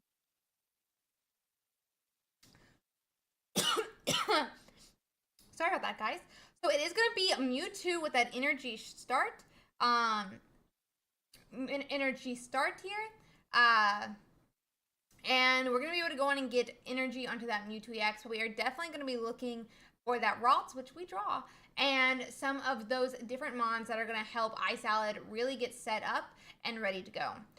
So a second Mewtwo comes down, protecting this Ralts against any type of Sabrina, but there's 2 Executes on Cordy's side, and we could see both evolve, and one obviously start attacking this turn. Executor EX only needs 1 energy to swing, and we could see that here and now. Research comes down, we're digging a little bit further into the deck, looking for some of these different Pokemon. Pokeball comes down. That can be anywhere from a Snivy to a Celebi here. And let's see. Celebi EX appears, as does a Snivy this time. And will we get that Executor EX? We do, which means we could see anywhere from 40 to 80 damage.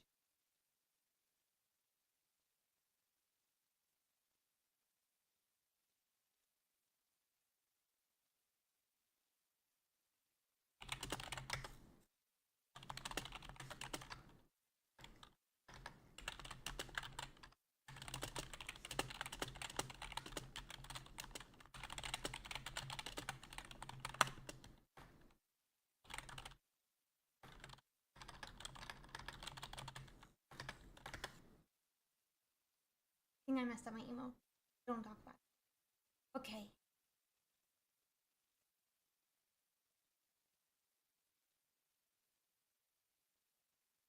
Yeah, it is a little bit steamy, this one. That being said, we are going to have only 40 damage, but it is a second 40 damage going into that Executor. Mewtwo could potentially, I mean, the Mewtwo that powered up did get brought to the bench, making the one that is getting set up fully powered up.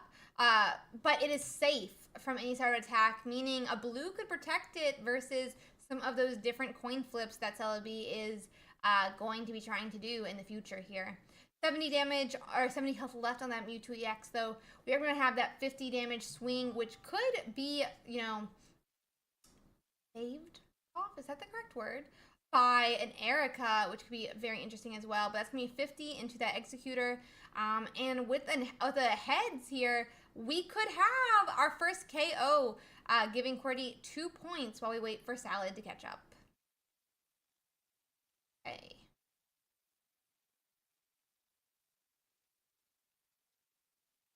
Okay.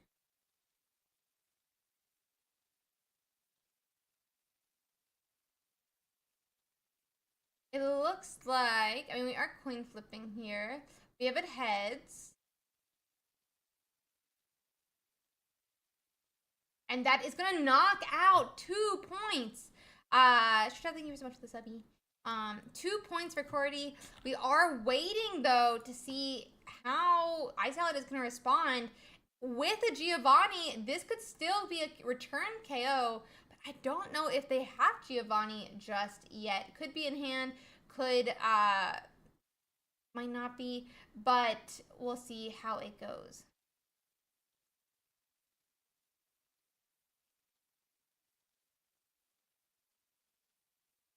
Yeah, so we are going to go, it looks like we are going to Sabrina, bring up this Execute. 50 damage is all it needs to KO that Execute. Let's see.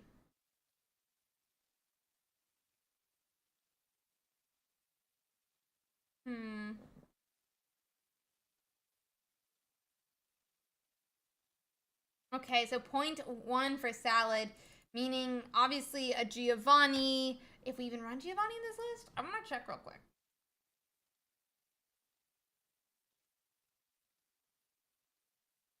We are running 1 Giovanni in Salad's list, which does mean that...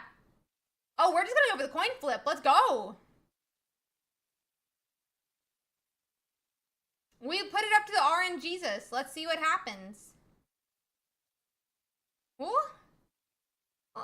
1, 2, 3. And we're gonna... Did we KO? Did we have a blue come down? No, we Sabrina the last turn. That's gonna KO that second Mewtwo. Game 2 goes to Cordy, and we're gonna be going into game 3. We're gonna be going into game 3. Let me quickly hide their screen, and we will get our score cleared. Let our players get into game 3 because, oh my gosh. I mean, sometimes you hate to see it, but also, like, always fun. We love to see a good coin flip. Let's be honest. We love to see a good coin flip here, people. We love to see a good coin flip.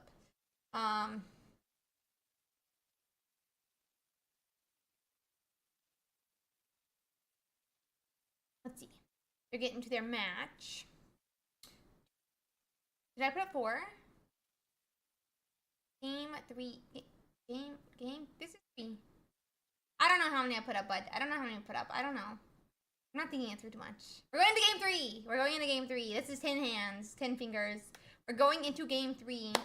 Hi, plus.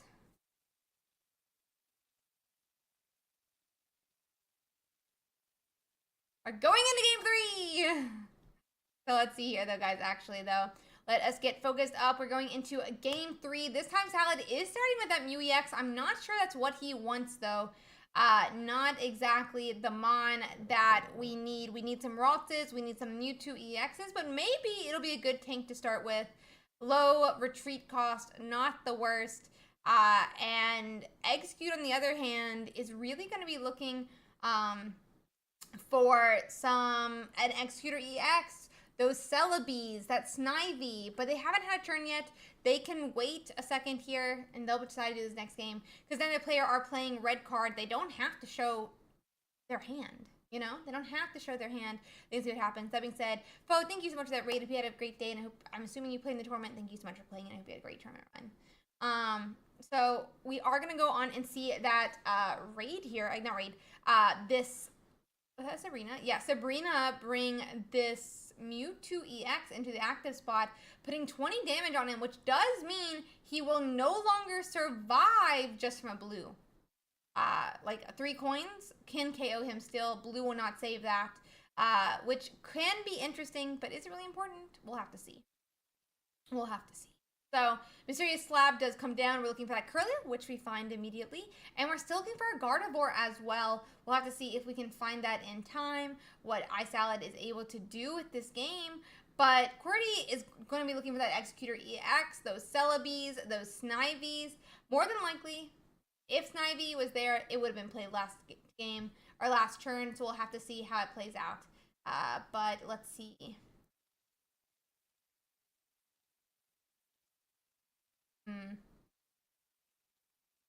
Okay.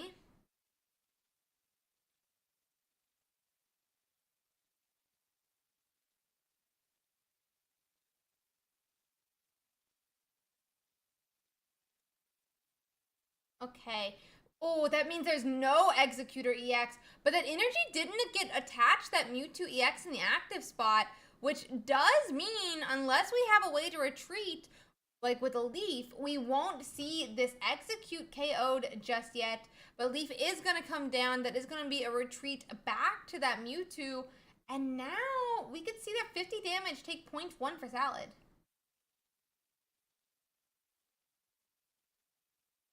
Let's see. So, okay.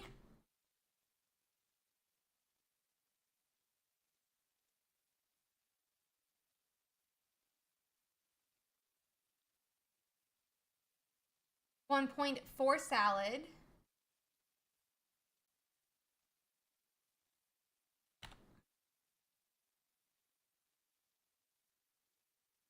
Snivy does get put up, meaning we're trying to delay a little bit, try to get this Celebi EX set up. The problem is this Mewtwo can swing and KO this Servine at any time. Owie. Let's see.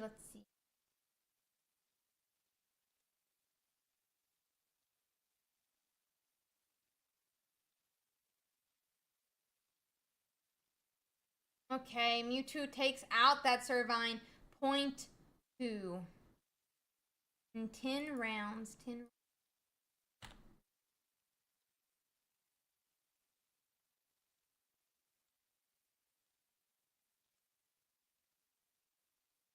Oh, and I mean, we could see 3 coin flips right now. Heads, and it could be game, but even then we had Lugia's come down, so that's not really true. Either way, only 40 damage into it, and that's going to be... Salad is going to sweep this match, completely knock it out, and that is going to be game. Okay, let's find us another match.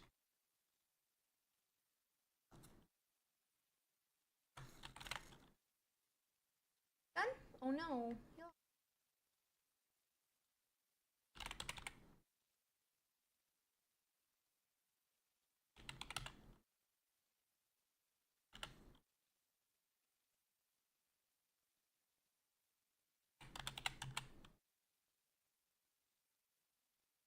Ooh. 1 second.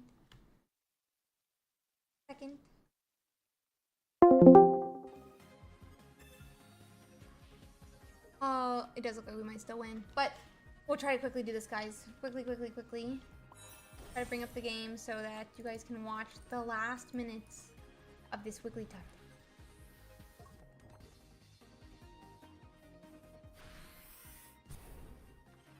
We are very close to the end of the match.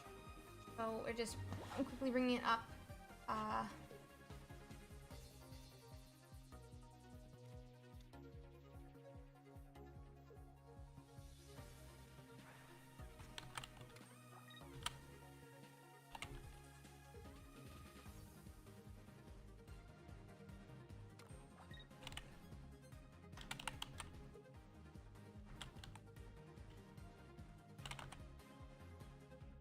Quickly bring this over. And then it is 2... I actually think that's correct score. 2-0. Okay, let's bring it up. We are having that wheezing in the active spot here, guys. Very, very set up on TFGA's side here. I don't really know what you're supposed to do in this spot, I guess. But Mewtwo is going to take their first point. They're in range of being KO'd by Wigglytuff, meaning does it really matter at this point? I don't know. Wigglytuff can come in. That is going to be 80 health left on that Mewtwo here. And we'll have to see. But... oh, that was 1 point, by the way. Not 2. I got a little bit of a...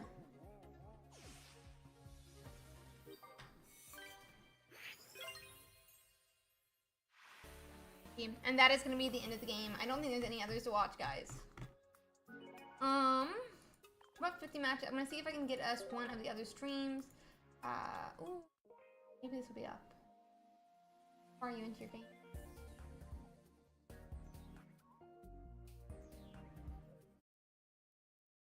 This one. Oh, I got one. I got one.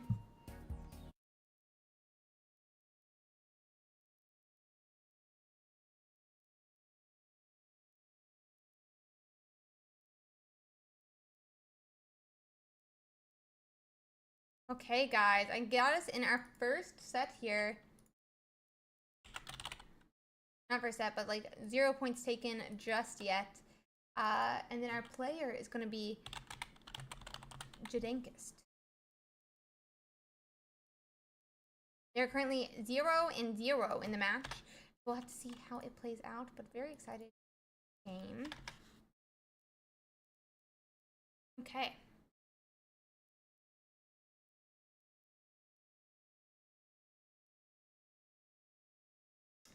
Okay.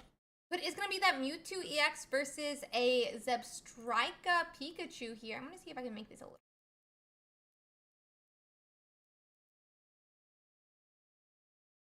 You guys can see most of the board at least. Okay. So we will have that Mewtwo EX and Mew EX on the board for our Mewtwo player. But Pikachu is pretty set up that Pikachu has all the energies it needs. That Zapdos already has, or doesn't have any energy on it, but is sitting in the active spot and could retreat at any time. Mew EX cannot attack this turn other than that 20 damage. Doesn't seem like the worst spot to be in for MG Joe just yet. But that Mewtwo is really close to being able to swing and knocking out anyone on MD Joe's side. So, very interesting to see for sure. We'll have to see.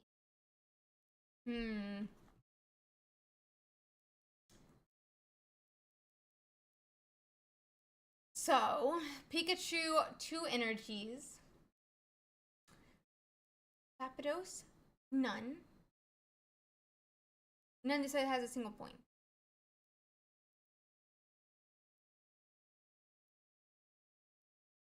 Oh, let's see.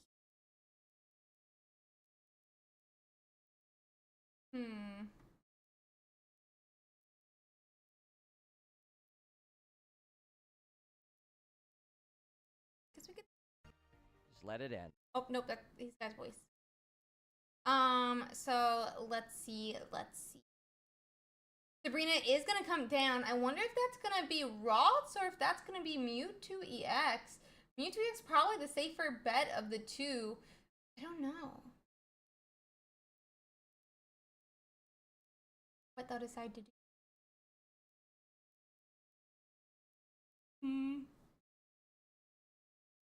It looks like we are going to choose to put Mewtwo EX up because I mean, they could have missed a turn. They could have retreated, right? There's a lot of reasons that they could only have it. Dedenne is going to appear as well, and it looks like we might peck. We're going to Pikachu, and that's going to be 90 damage into that Mewtwo EX. But Pikachu just gets KO'd here. Pikachu just gets KO'd. You could go to Zebstrika after that potentially and 2-hit, but seems pretty precarious. Research is going to come down. That's going to be an X speed. We see blue as well. And hand attach is going to be able to swing for 150, gives Jay his first 2 points.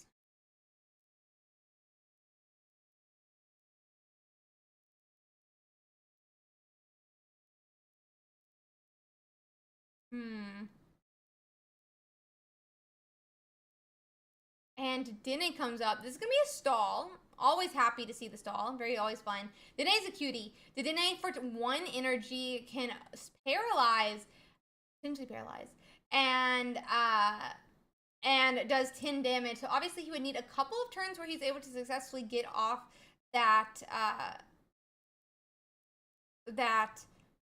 paralyze. But I'm also like not fully sure about this exact play right now, since Mewtwo EX can't even swing for could it swing for 150? I guess since Curlia is down, it could do it. Never mind, that's true. So let's see here. Let's see. And Paralyze goes down.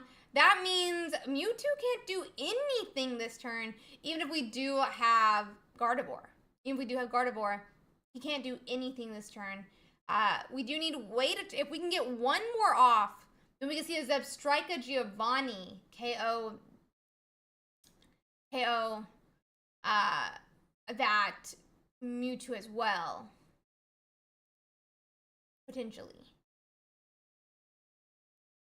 Which would be interesting. Be interesting for sure.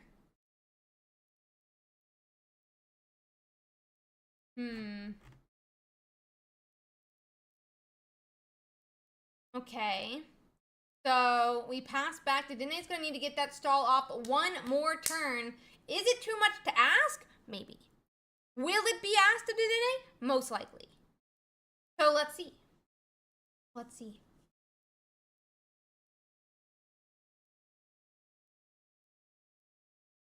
We need 1 more turn. It could be a Pikachu though, because Mew EX can't really replicate Pikachu's attack.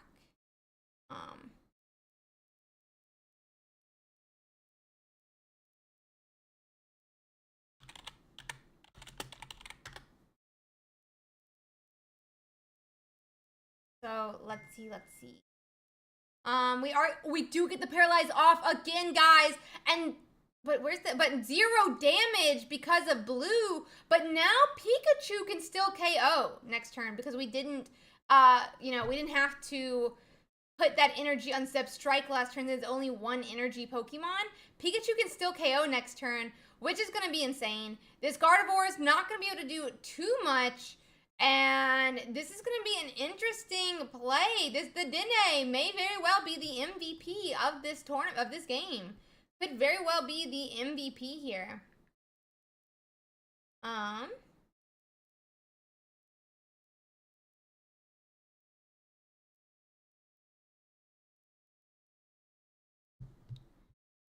Okay, we have an X speed. Dene is going to retreat back to Pikachu. We're going to swing for 90. And then I'm assuming Jay is going to try to attack with Gardevoir, do 60. Okay.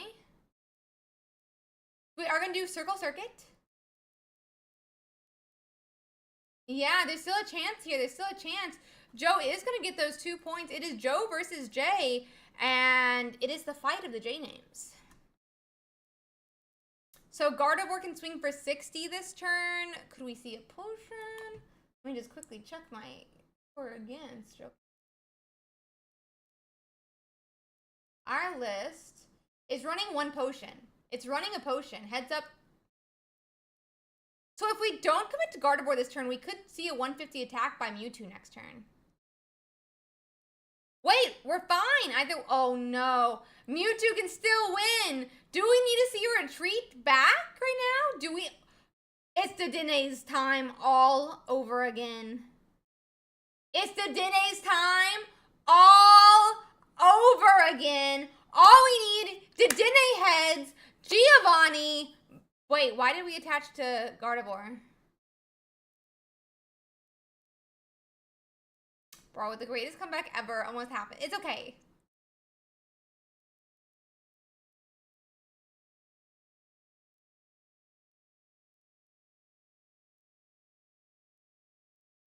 It's okay. We see things much better. We see things much, much, much better as spectators than we do as players. You know, it's fine. Fine. Happens. People misplay. Why is Zapdos going? It's happening. What is happening? Zapdos. I trust. Zapdos just put it in range, right? We could see it at 90 health. We wouldn't need a Giovanni then next turn. But I don't know, man. I don't know here. So we're going to peck. We're setting up a Pikachu attack. I feel like it's a little too late for the... Because the blue play protected against the Zebstrika is what happened. But Mew can copy Zapdos, which is the problem here. Yeah, for sure. It's the problem. It can attack the attack. It can do the attack that Zapdos can't do. And all he needs is 2 heads, which is what, 61% chance? It's lottery time.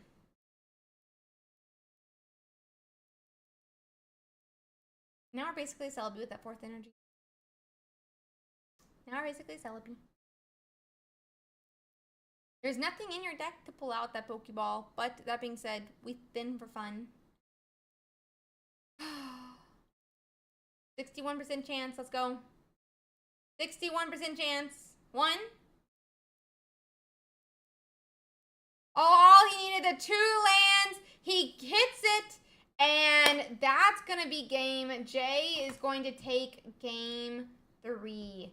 Jay is going to take game 3. 60. Okay, 68%. Thank you. And that's going to be the end of it. Big dubs. Big dubs. Guys, it's much easier to be a spectator than it is to be a player. We play Gamba around here. I support it. I support it. Why did we attach the 4th energy to Gardevoir? Really quick. Yeah, but you're a spectator in this match. Why did we attach the energy to Gardevoir? No, I'm just making sure. Oh, for the retreat. For the retreat. Okay. Makes sense. Makes sense. Wouldn't you still have been able to do that, though, with, like, a second, with only 3 energies? It was kind of misplay. Okay. See, I was thinking you could still, it still worked. Who cares? Yeah, who cares? It worked. It worked. That's all that matters. Yeah, but it's fine. It's fine.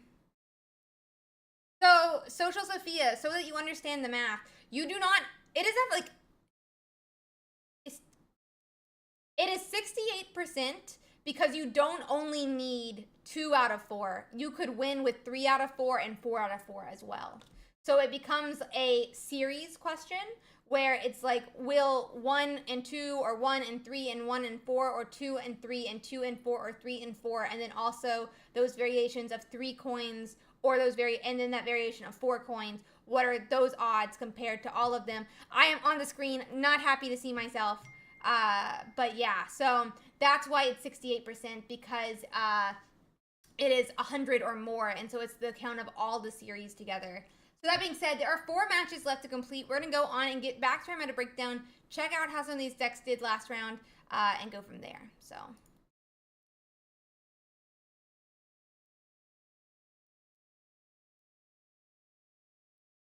And that's why it is at 68% chance if you hit 100. Because it is not only 100, it is 100 or more. But yeah, side deck headache, math. So let's see, guys. Let's see. I mean, I don't think we'll see any change right here. We're still waiting for these last games to finish. I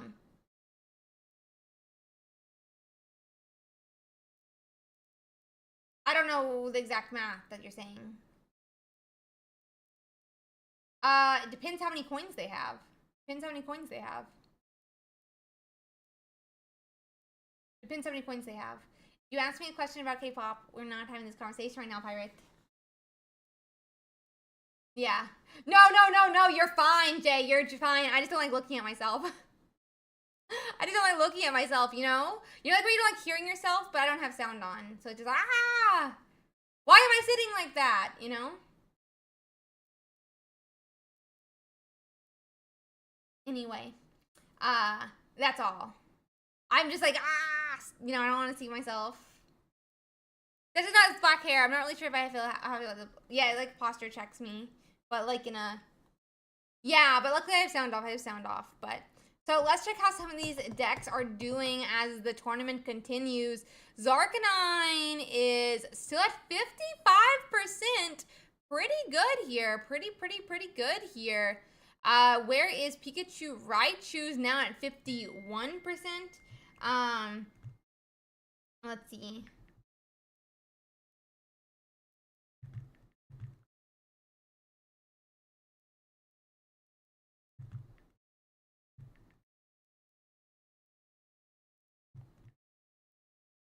Ow.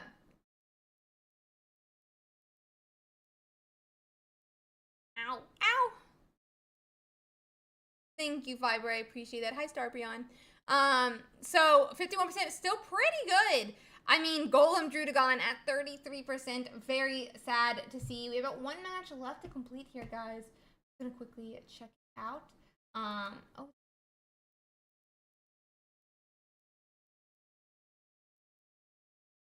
So, let's see.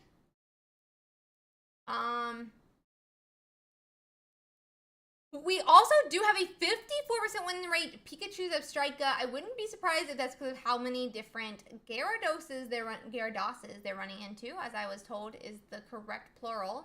But let's see.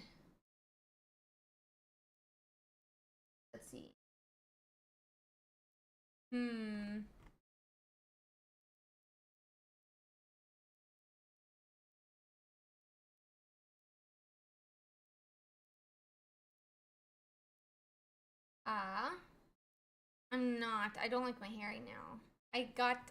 There's like, anyway, whatever.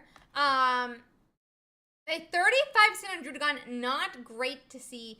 34% on Pidgeot EX Pidgeot. That is so sad to see.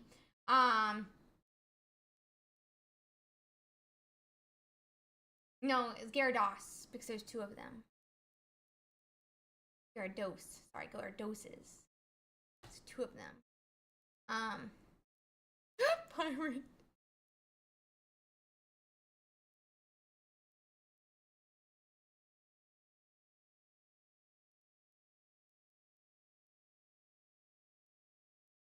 Let's see.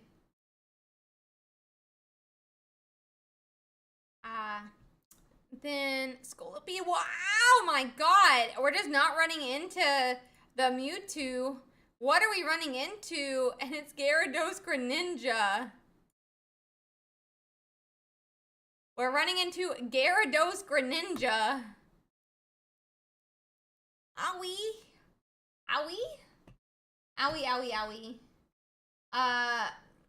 That's a sad one. I do think that's all of our matches, guys. So we should be able to get going. Let me just double check with the judges here because I was scrolled down too far. Go. Aye, Captain Seaharg. Aye, Captain Seaharg. Pairing round 8. Round 8 is live. So go and get it. Golem's doing terrible. 38% win rate. But yeah.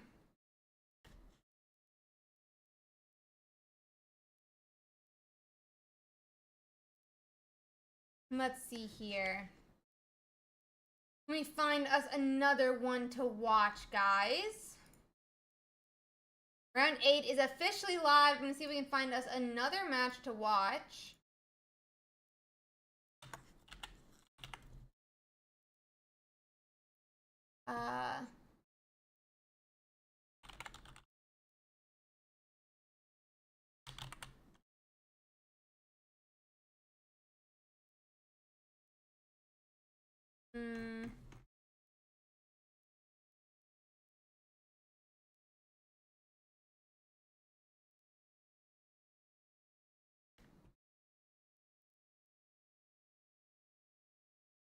I think I'm gonna bring up a Celebi. It is Celebi versus Gyarados. Celebi versus Gyarados here, guys. It's gonna be interesting in my opinion.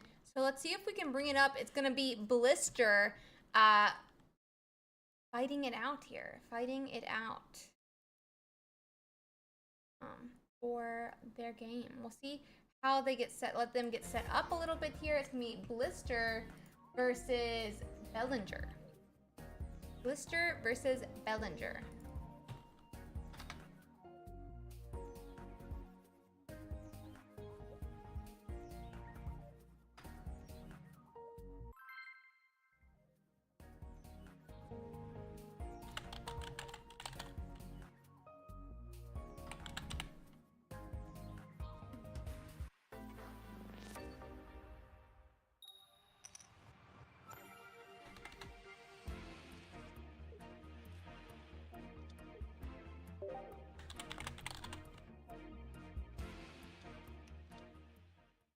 Okay.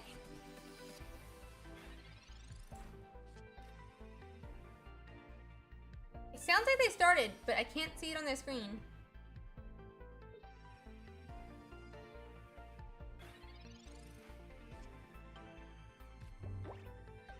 It sounds like I started.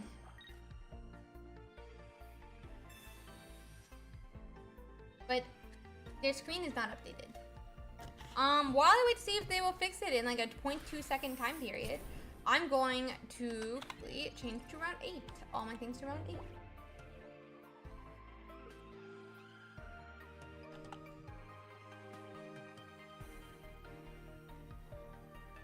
Round 8.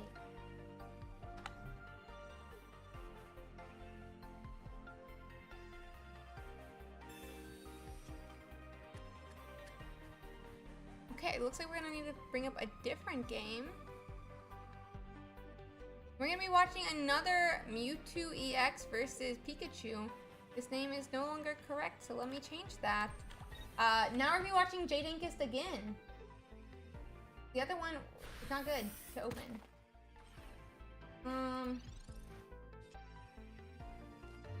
It's gonna be Jadenkist. I don't like the name. Versus Trucob. Oh, it's Trucob! Playing Zebstrika.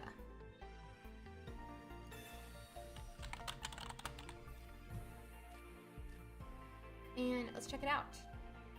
Okay. We're gonna be watching. So Jadenkist is gonna be looking for those different evolution mons. They're potentially gonna be wanting to get out of this active spot very shortly. But for now, this Mewtwo is on the bench, able to start getting powered up and set up. Whoop, wow, ow. Those evolutions are being found here. So let's see. Let's see. Kirlia does appear. Is it enough?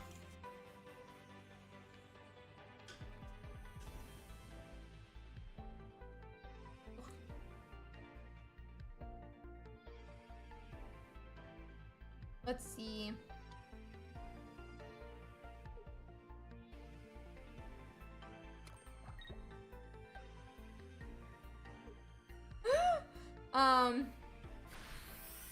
Okay. Okay. So we are gonna be watching that Kirlia. Wait, what is that sound? Oh my gosh, guys. I'm an idiot. Don't need to talk about it. That was my Discord sounds. Anyways, so we are going to go in and see that Zapdos starting to get powered up here, putting some damage into Kirlia, but we're able to go in and power up that Mewtwo EX on the bench and get set up. So let's see here. I wonder if we are just going to keep going all the way though with this Zapdos, trying to KO by coin flipping here.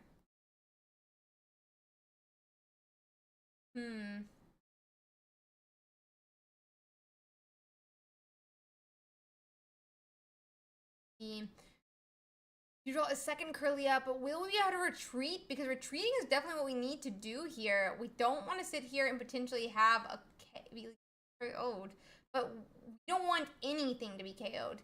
I've got a 33% chance that this Zapdos does swing for 150, so having a blue this turn could be helpful, but I don't know that it's actually going to help.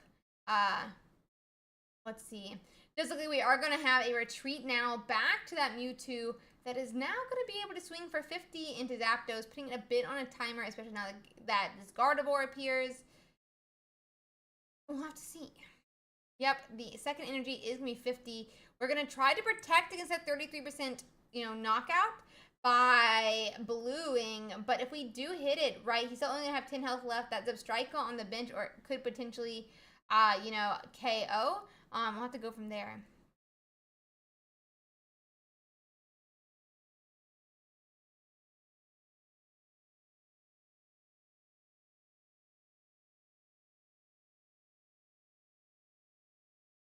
Let's see.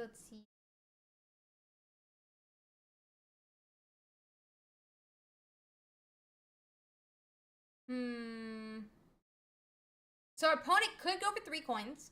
They have, what is the chance of hitting 4? 1 out of 16?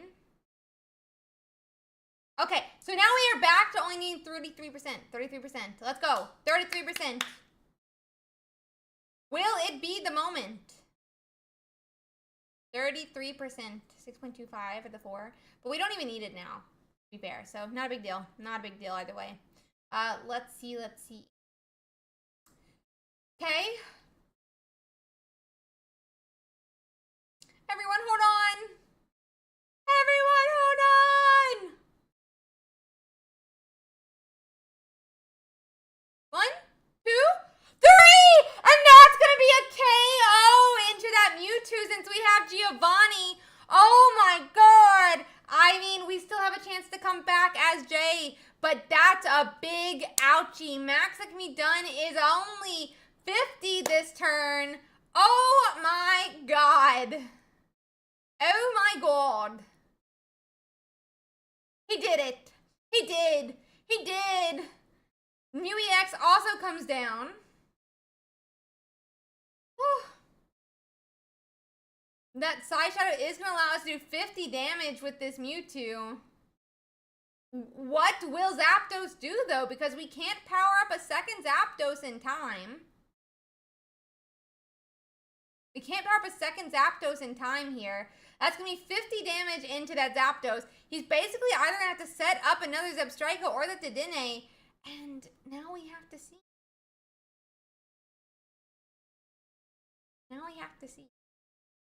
Will we get a second 33% chance? Because I'm pretty sure that's like 3%. Or 11. Okay. We said we don't care. We're not going to let you swing for 150 next turn. And with that, MewEX gets promoted. Where are we attaching our energy this turn, though? Where are we attaching our energy this turn, though? Question. I don't know.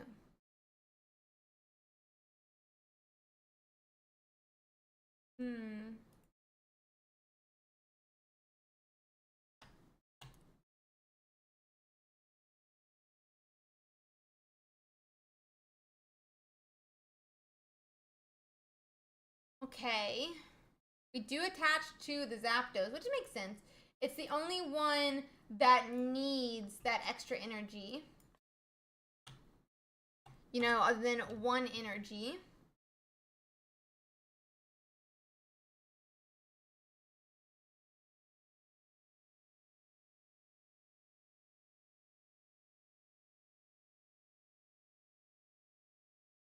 And this time it's 0 or 1 and 3 instead of 3 and 1. That's gonna be, damage into that MewEX.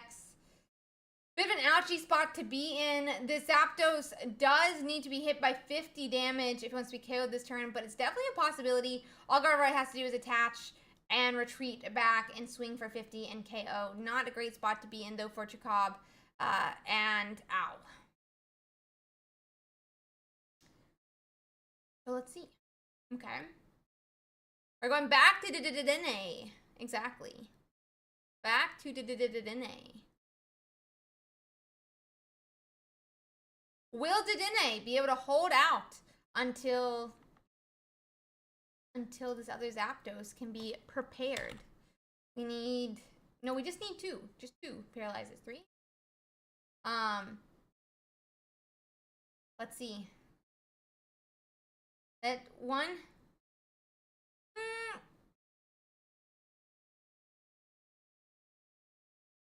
And this time, it's not gonna work. That's gonna be game 1 to Jadenkus. It's gonna be game 1 to Jadenkus.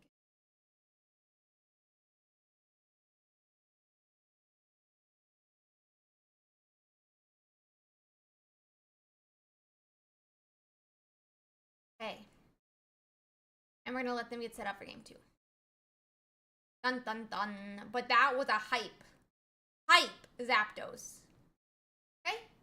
We can't deny that. We can't deny the hype of the first Zapdos hit. I'm just gonna double check that we're in. Oh no, I'm gonna crash my game. Let's see real quick. Yeah, that was game 1. Perfect. Okay. And they are getting set up for their game 2. It does look, though, like I can just show their game. Because it does look... They'll be right back. You know?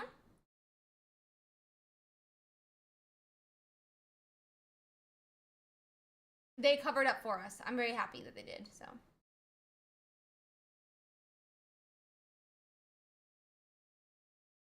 Just sending a message, exactly. They're fine. He said Ursiiday, let's go. I don't listen.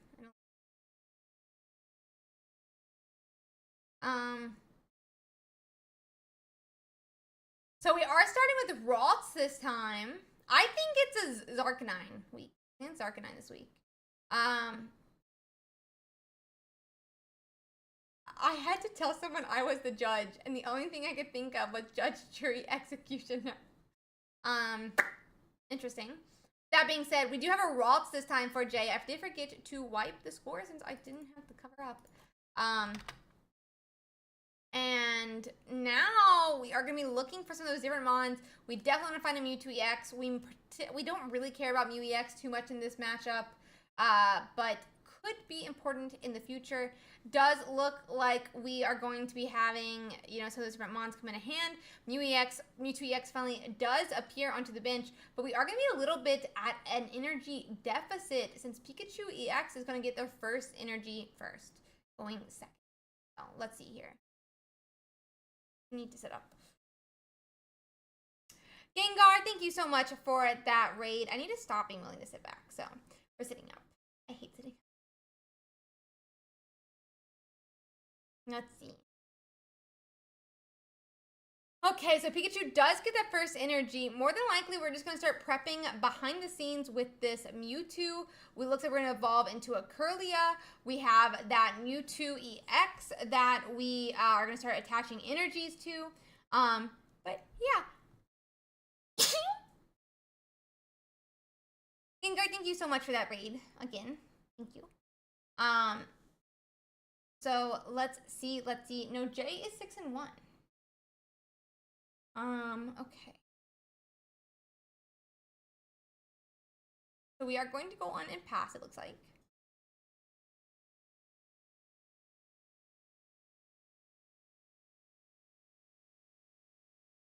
Yeah, it's a bit of a bad spot to be in for sure. Unless we hit the 33% Zapdos 2 times in a row. I mean, everything's good.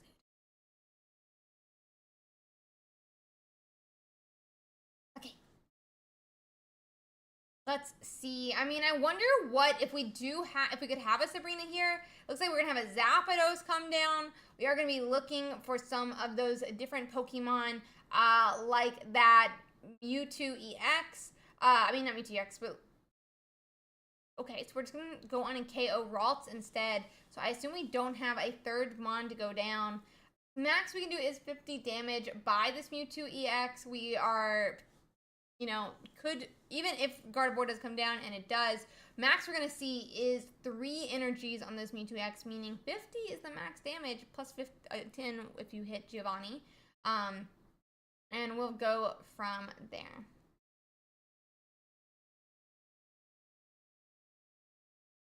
Looks like we are going to attach 1 energy to Gardevoir, which does potentially prep it for future attacks. But for now, we are going to be swinging for 50 with Mewtwo. No big deal. No reason to put that energy on Mewtwo EX for now. Good choice.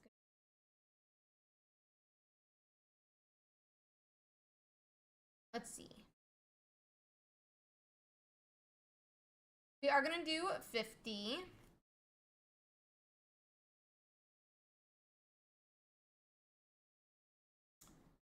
Into that Pikachu, putting us at 70. We can Pokeball for a 3rd basic on the bench on Cobb's side, but it's not looking good. Let's see.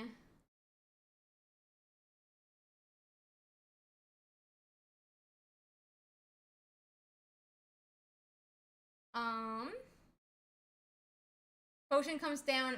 Pikachu's now at 90, but I don't think that means much. I mean, I guess it does protect against potential, like, Gardevoir attack, but I don't think we're expecting a Gardevoir attack here. We would need, like, a Leaf, and you can't Giovanni and Leaf, so. Let's see. Let's see. So that is going to go on, be 90 damage into that Mewtwo. But we're going to be able to KO Pikachu now, take 2 points, and we're going to be waiting.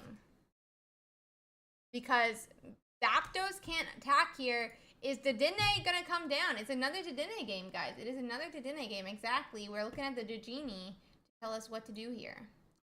If we'll have a chance.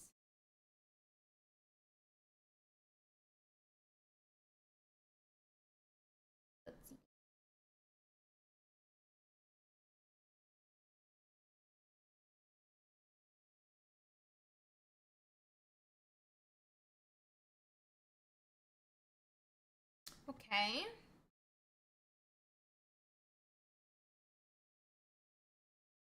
Dedenne is going to have the coin flip here. Will he hit it? Will he hit it? Chat, will he hit it? Will it be a paralyze? Okay. This is the moment. It's a Dedenne and Prey moment. Oh, we get the paralyze. We just need it for 2 more turns. 1 more turn? 1 more turn. We need it for 1 more turn. Because then Zapdos will be ready. Then Zapdos will be ready. The thing is, Dedenne is like a stall. Celebi is an attacker. So one is being... the Dedenne damage doesn't even matter. You know, Dedenne's damage doesn't even matter. Dedenne is like a hope and pray move, for sure. We're at 1 point, by the way. I did not realize this, because that does really matter here. If we can KO this Mewtwo at any point, you know, it's game. I didn't realize we were at 1 point for Cobb. Let's see. X speed means we can go in retreat, keep powering up the Zapdos. We're going to do another Dedenne flip. There's another Dedenne flip. Okay. Second energy. 1 out of 4 is not the biggest gamble there. But we could also see if we hit Giovanni, that Zebstrika Giovanni. And also, there's like no other option, so it's not a big deal. No. There'll be 1 more. There'll be 1 more. Okay. The paralyze happens. Will it be a Giovanni and Zebstrika? Or will it be a Zapdos going for 1 heads? Is it gonna be you cannot retreat a paralyzed Pokemon? If it is either going to be a Giovanni and Zebstrika, or if we don't hit Giovanni, which there's a lot of cards in Cobb's hand, it's going to be that coin flip for 1 heads.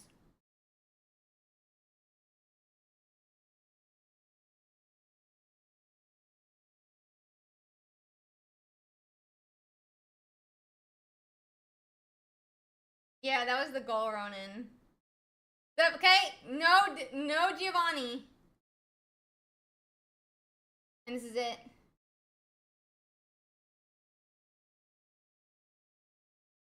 Giovanni does work into the active spot.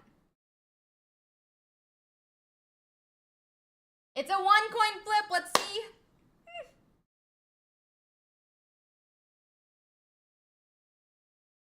All he needs is 1 heads.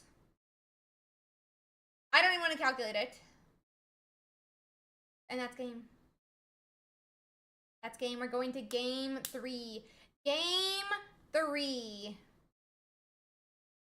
Game 3.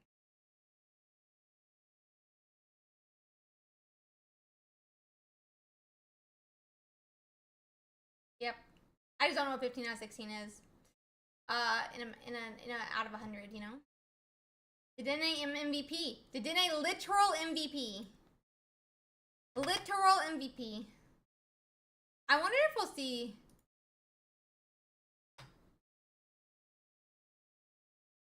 They're both meta decks. They're both literally the same percent of the meta. MVP.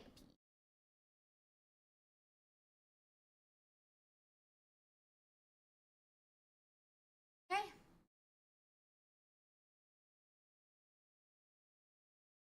Let's see.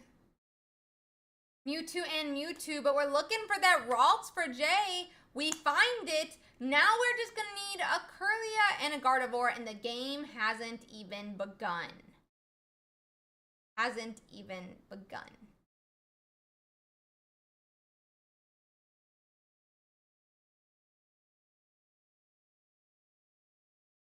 Okay.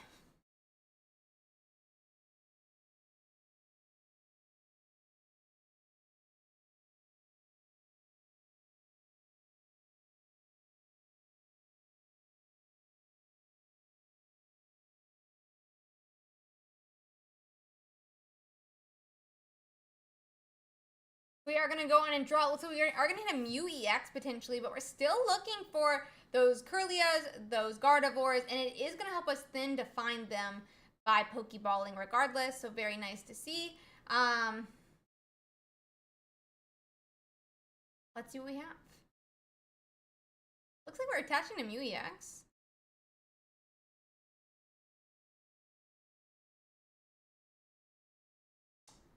Where are we going to attach? Okay. Where are we going to attach? We're attaching to the Mew EX here, and we're going to pass. Very interesting to see.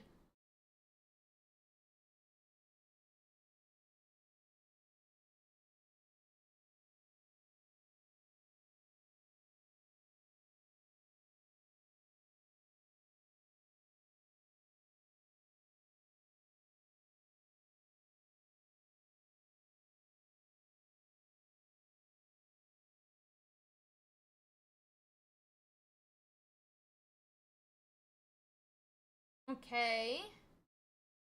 We do get that Curlia. We could potentially see a Gardevoir next turn. Are we gonna see the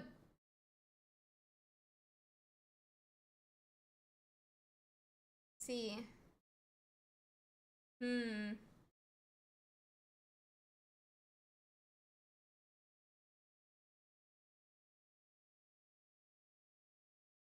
Okay. We're actually gonna go back to Zebstrika instead. Where does the damage go though? Do we put it on the Mew? Do we put it on the Mewtwo? Chakov definitely doesn't want to be attacking with Zapdos now that Mew EX is being threatened. But his Pikachu's not set up. He doesn't have the energy on Pikachu. This Mewtwo EX could be very close to swinging though if it had any energies attached to it. If it had any energies attached to it. So let's see. Let's see.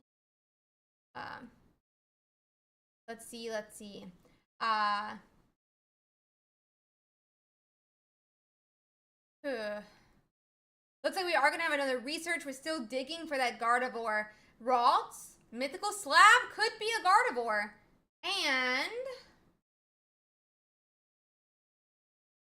It's not. It's a Pokeball that's going to go to the bottom of our deck. To be fair, Pokeball gets us nothing, and we don't really need to use it since red card's not there. So it's not a big deal at all. We are one card closer to our Gardevoir, which is always going to be nice for Jay. We are just going to be checking it there.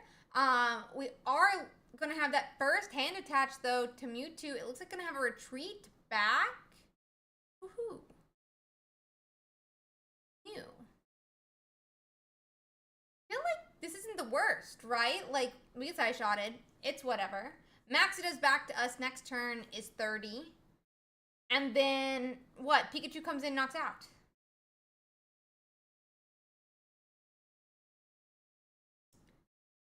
Let's see.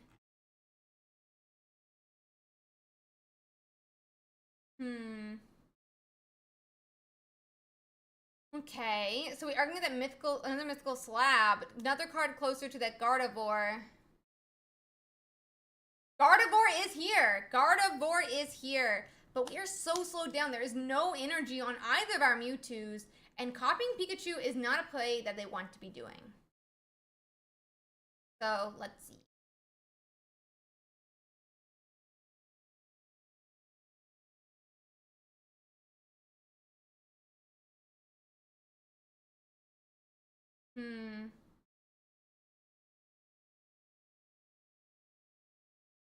Okay.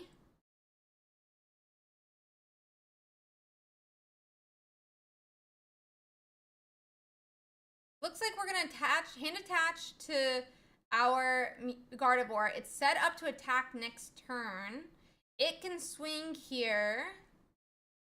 Put 30 on Zapdos or on Pikachu. Don't think this really does much in the, range of things. But that's okay.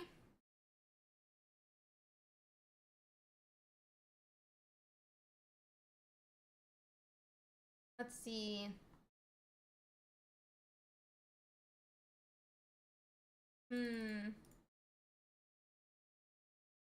We do put that energy into Zebstrika, but I kind of feel like...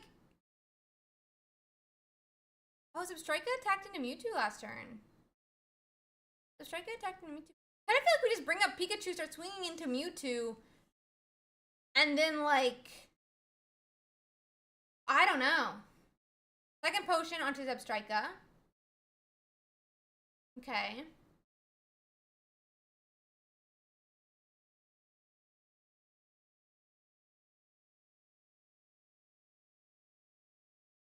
Let's see.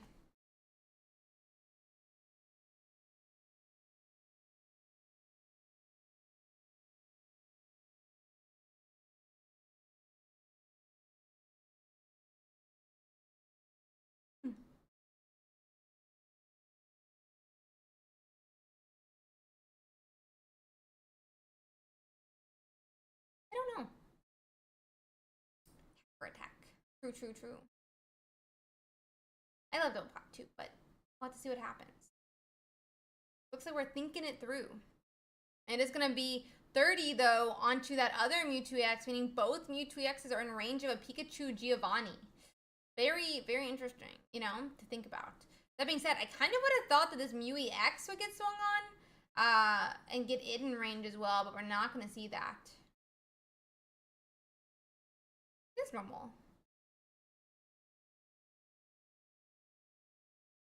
So let's see here.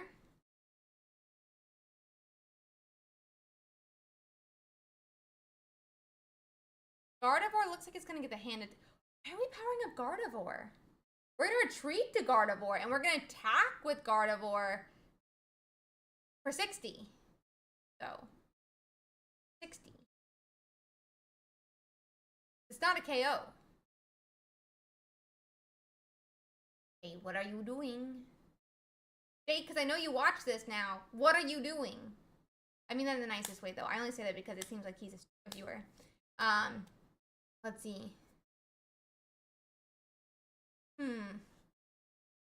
We're gonna have a Sabrina now. What are you gonna put the damage into? Pikachu? Or Zapdos?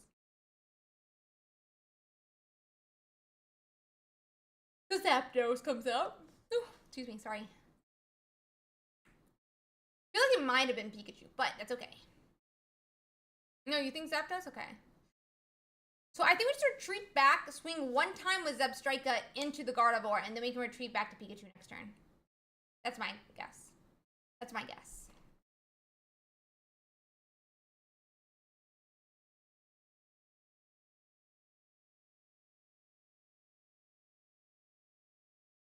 Let's see.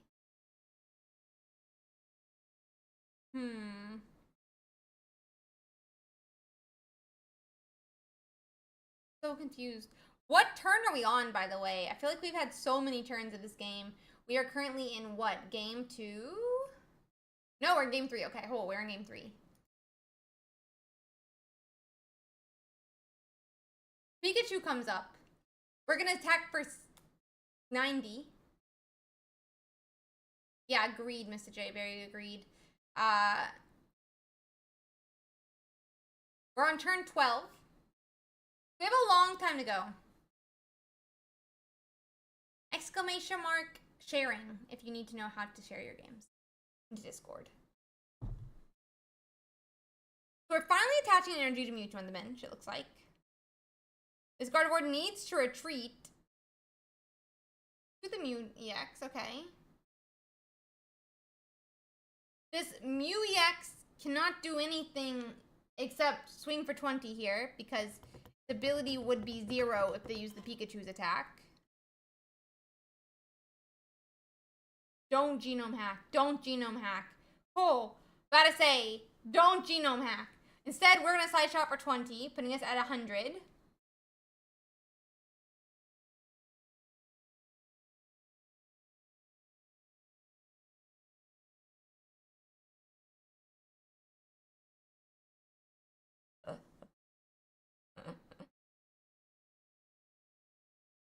I mean, I'm supporting it. I support it. I like it. I like it. Jay is 7-1. He's beating you guys, you know? So he's beating you guys at the game. So all you guys are like, these moves are insane, but he's the one winning here, guys. What are y'all doing? Okay, and now that's gonna be a KO onto that Gardevoir. This is such a bad spot for Jay to be in.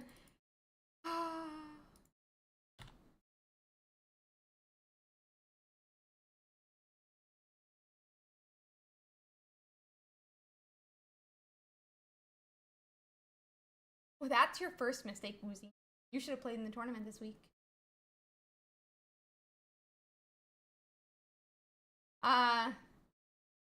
Also, it is very nerve-wracking to be on stream. I want to state that real quick. It's also very nerve-wracking to be on stream. Very nerve-wracking to be on stream. Okay, so we're gonna do side shock this. Okay, we side shock again. We side shock again. It's okay. We side shock again.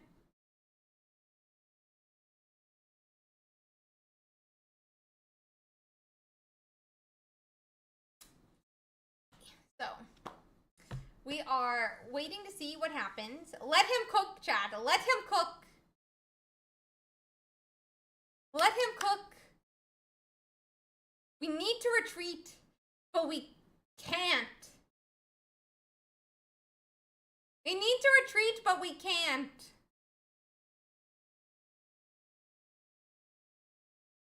He's marinating. Agreed.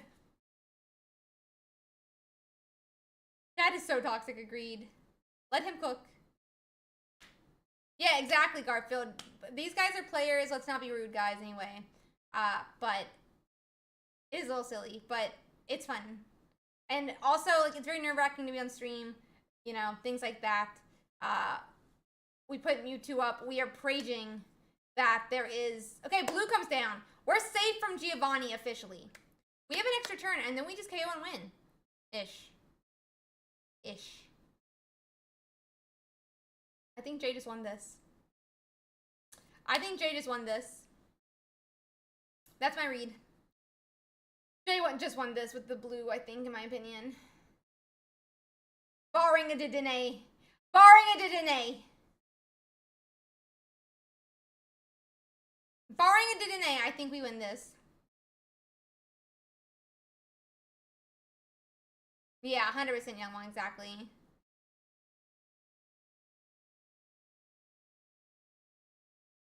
Okay, we circle circuit for 80, okay. What, how do we win this?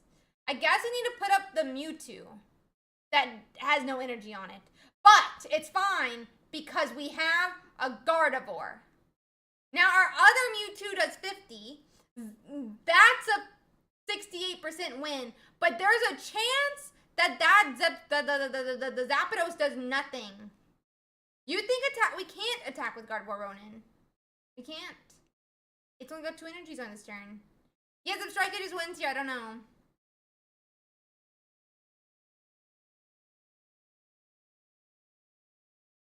Now it's over. It might not be over. Zebstrika wins the game, yes. Zebstrika wins if Trakop sees it. Sometimes you don't see it, chat. Sometimes we see it.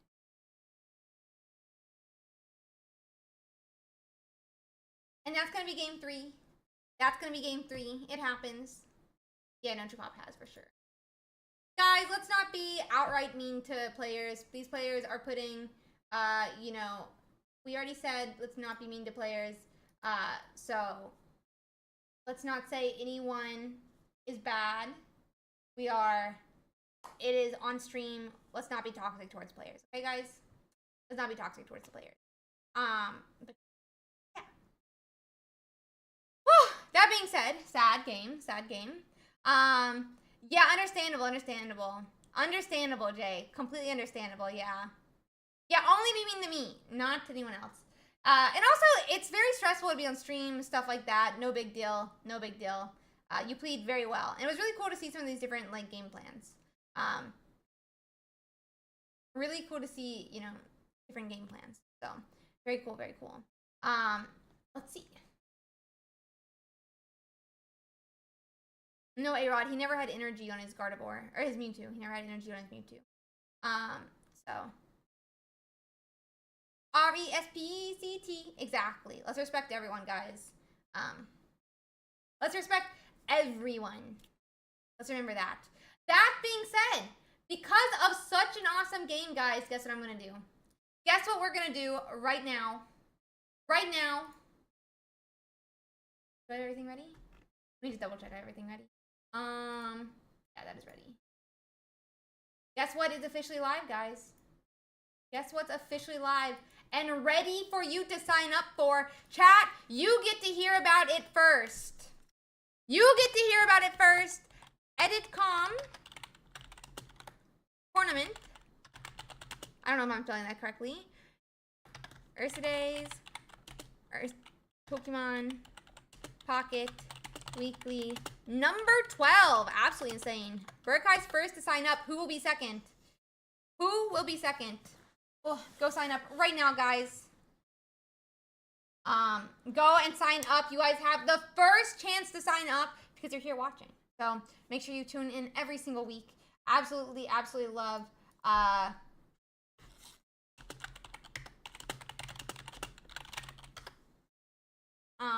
But make sure that you check in.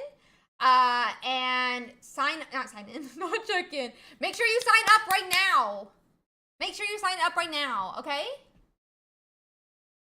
We already have 21 signups. Get your spot right now. Okay, that being said, guys, we have 1 match left to complete here. I'm gonna quickly check on that. Are gonna look into that. They did finish their last game about 15 minutes ago, so we should be ready to go very shortly. That being said, they do it 4 minutes, so they can take as much time as they want.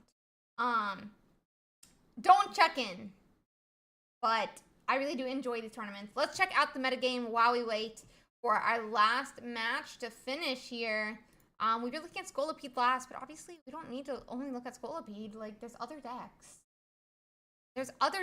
You know? Like, we don't only need to look at Scolipede, guys. 10 rounds. 10 rounds. So we have about 2 rounds left to go. This was round 8, and we are waiting for round 9, and then we will have our round 10 as well. Very exciting. That would be so cool, King. I'm so excited for you. Make sure you guys go and sign up for this week's tournament. I think my judge will probably announce it in the Discord in like 10, 20 minutes. Maybe at the end of this tournament they will. But we'll see how it goes.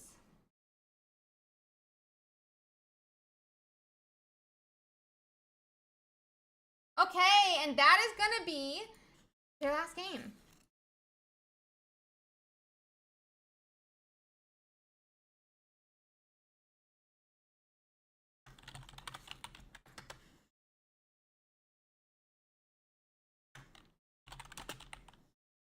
Okay, guys, it looks like we're gonna be getting into our next round very shortly here. Very excited, very excited. We're ending round 3 minutes and 30 seconds early, and we are pairing our next round. Let's go, go, go. No, we have one more round after this. We have one more round after this. We have another round after this, so go, go, go. Let's get into our next match here. And we are officially into round 9. Let me quickly fix up some of these titles, and we will find us a match to watch. We have a lot of fun. What is next round? We don't really normally get to watch them. Round 9 pairings are live, so go get your match. There's 2 more rounds left. This one and 1 more, so a lot of fun. A lot of fun.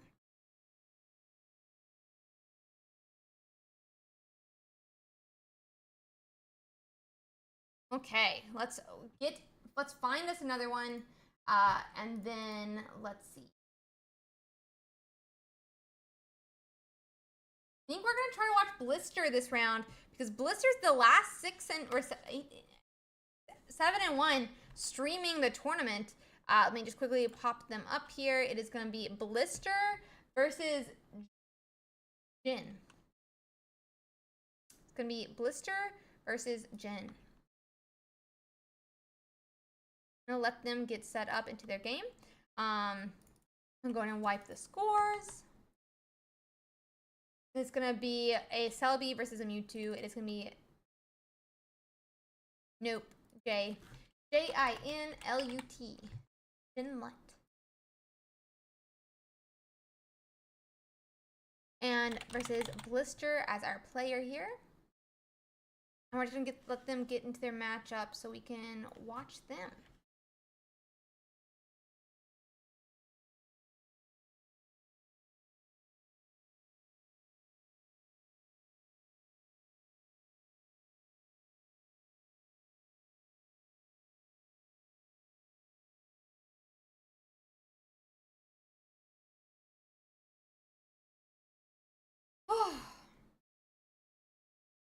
Wait. Why? The card is blocking the... Oh, wait. It'll change in a second. Okay. Unless it says dark mode, it shouldn't. Hope not. That sounds sad. Who would do that? Oh, no. It does not only cover their cards, it also covers their game.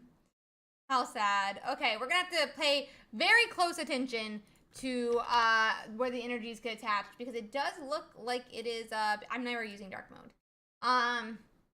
So let's see here.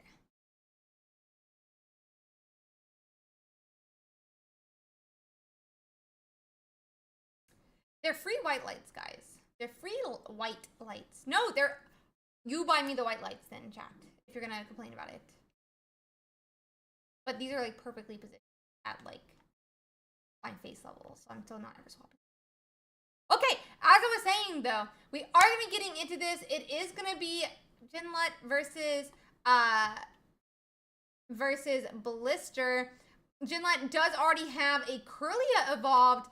They're gonna be able to attach their first energy here, and a Mew-EX is definitely a card in this matchup because they'll be able to flip similarly as that Celebi does. Let's see.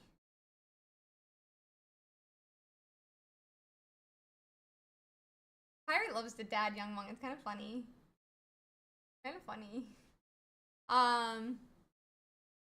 Anywho, We are going to have 2 energies on our Celebi, which means we're going to be able to go on and flip here. The energy did go on to Mew EX last turn, so this Mewtwo can't even attack this turn. So a Snivy does appear in a second. A Celebi EX is on the bench.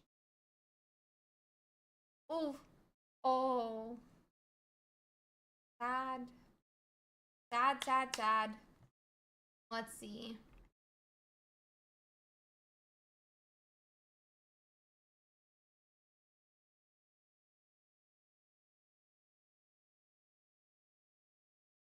Okay. We do have Mysterious Slab helping Jinlight to find that Gardevoir, but it's not going to be a Pokemon, and it's going to go to the bottom of the deck. Gardevoir appears regardless, though. Doesn't really matter. And we're going to see a a leaf that's going to take us back to that Mew EX, allowing for 3 coin flips this game. Uh-oh.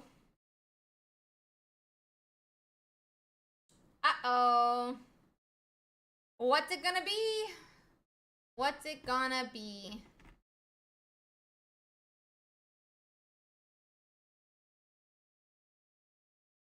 Okay.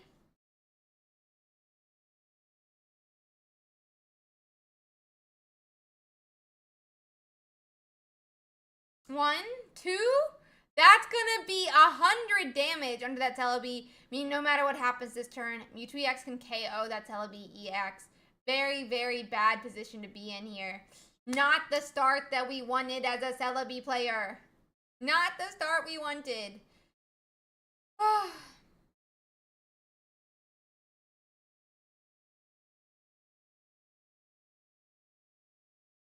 Start we wanted.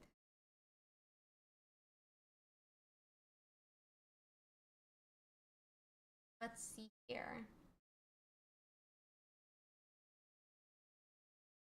We could have another coin flip, but this is not great. We had to go on and retreat. We don't have the ability to swing and attack here. Kind of surprised we even went with the Celebi. We could have potentially gone back to that Execute because this Gardevoir is going to be, this Mew EX is going to be able to swing for 5 coin flips this turn. 5 coin flips this turn.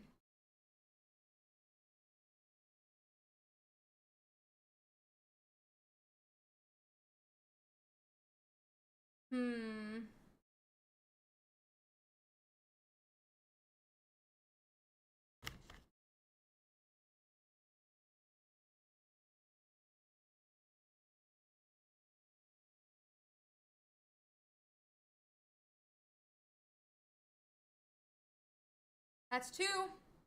Another 100 damage down onto that Celebi. Not the position Blister wants to be in. Superior could potentially save this, but it really couldn't. Superior comes down. We're going to see 4 coin flips this turn. Don't know if it's going to be enough, guys. I mean, maybe. That Mewtwo X could only do 5. Is going to be able to KO. It'll be the first 2 points. So...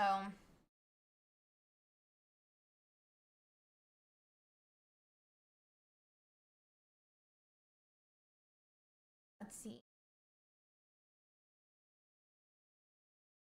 Okay, Executor finally appears, though. That does mean we can start, you know, trying to do 40 to 80 damage. This Mew EX can do it back.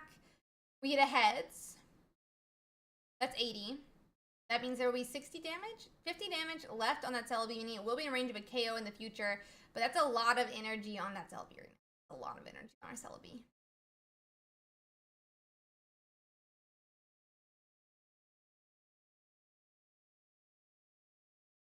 Okay.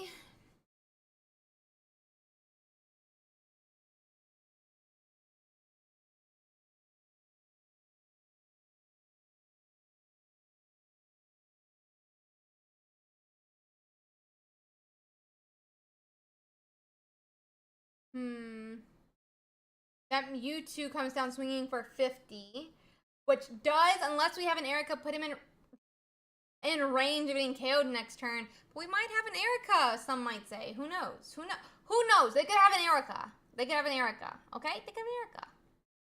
They might. They just might. So let's see here.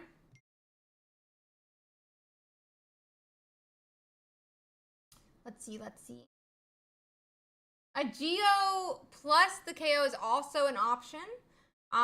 But does make it a little more difficult if we get that Erica played. Erica does come down. That's going to be 50 damage or 50 heals onto that Executor EX. Meaning that this Executor EX here survives minus a Geo. That is going to be 80 damage into the Mewtwo EX now, putting him at 70 health. Closer to being KO'd by Celebi. Potentially.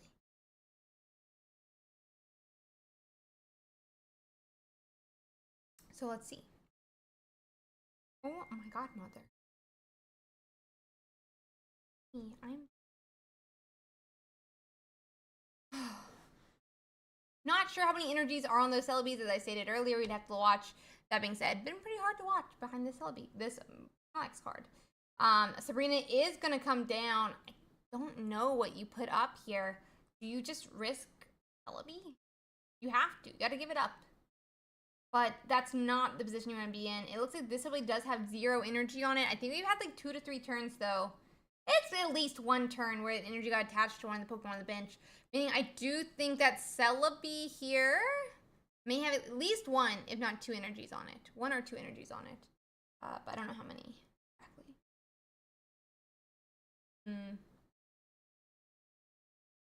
Let's see. Let's see. Yep, that's me 2 points for Jin now.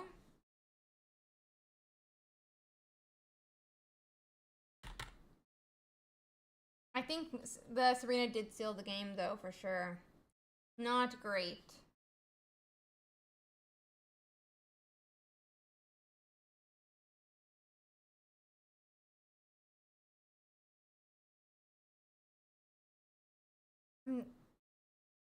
So the Executor is back up, meaning we have 1 more turn before they have to hit a I have the step ladder now.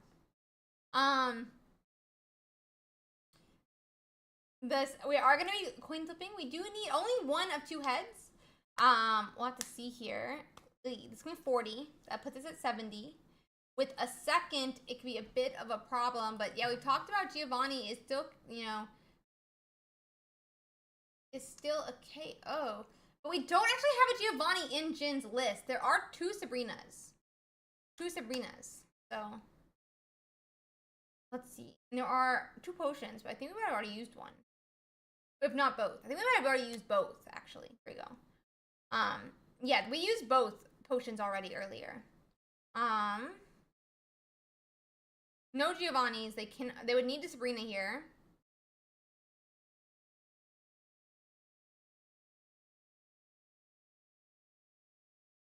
Let's see.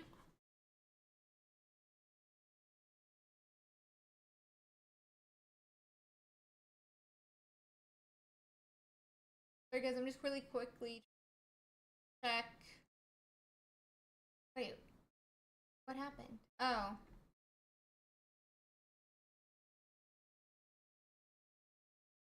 Let's see.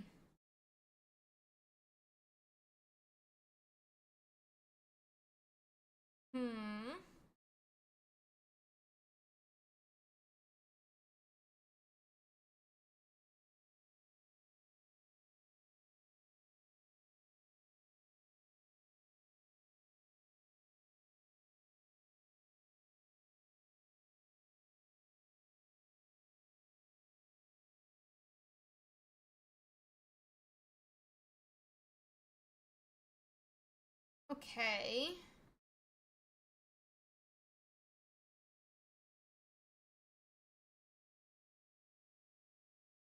So Mewtwo can swing for 50. It does KO the Executor. That finishes off game 1, and we're going to get into game 2. So, kind of sad. Kind of a little bit sad, but it's okay. That was game 1.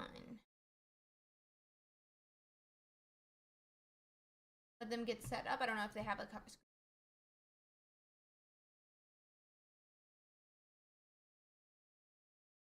Hmm.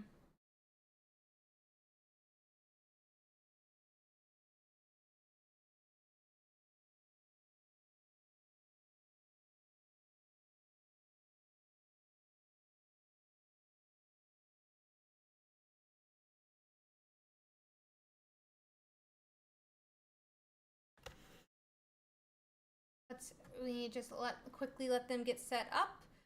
They should be into their second match here.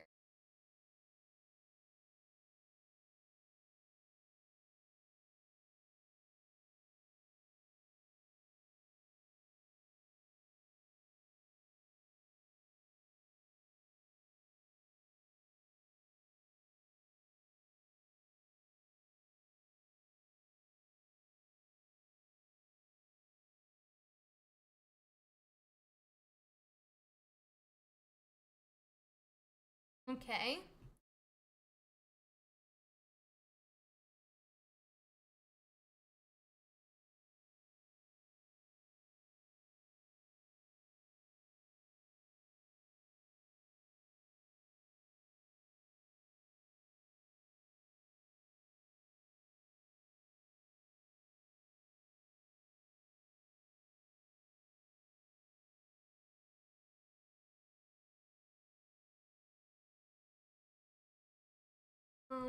Letting them get ready here.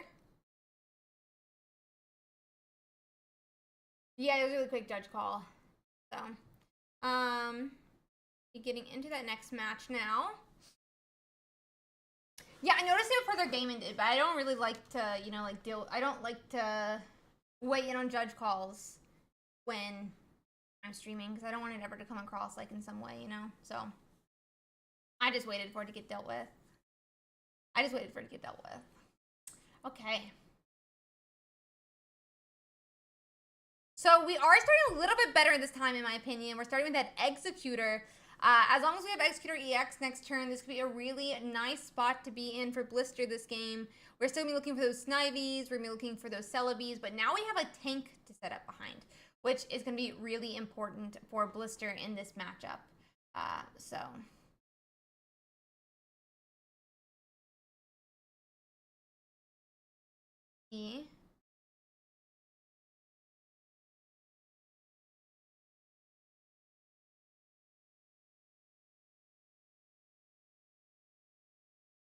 Then we are gonna have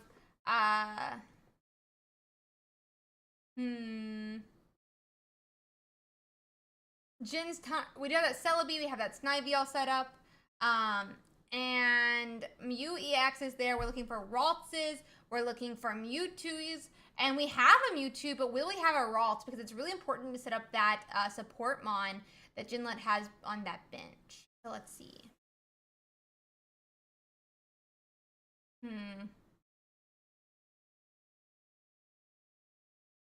Okay.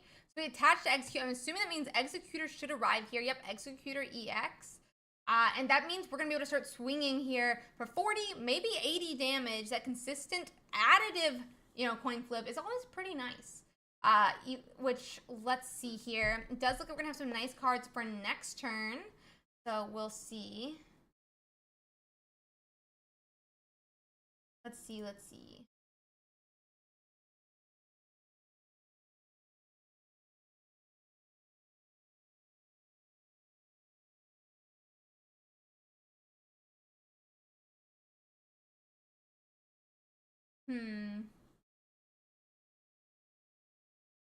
We did get 40 damage. Jin is powering up that Mewtwo this time, looking for their Ralts, looking for their Curlia.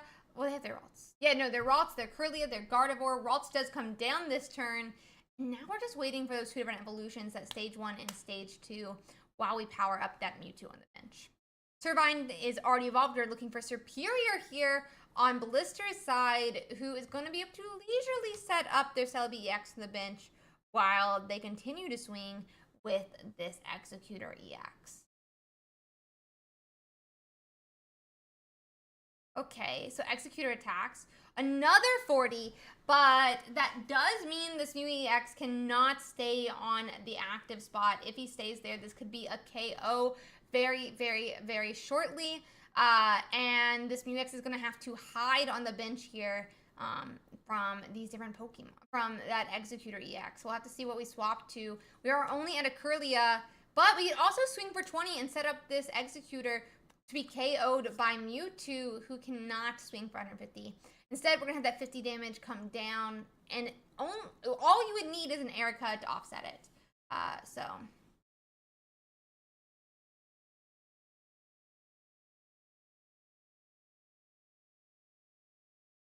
Okay, so we just have 50 come down from that Executor. If we have Erica, we can, maintain that position of having 160 damage. And we know Jinlet is not running a Giovanni in his list, which means the Executor would essentially be not able to be KO'd this turn. And we'll at least survive one extra turn to be able to power up that Celebi EX. So let's see. That being said, Sabrina is, one of the cars, two of the cars that Jin is running. I mean, there's a pretty good chance now we don't have a second tank that there could be a bit of a problem here.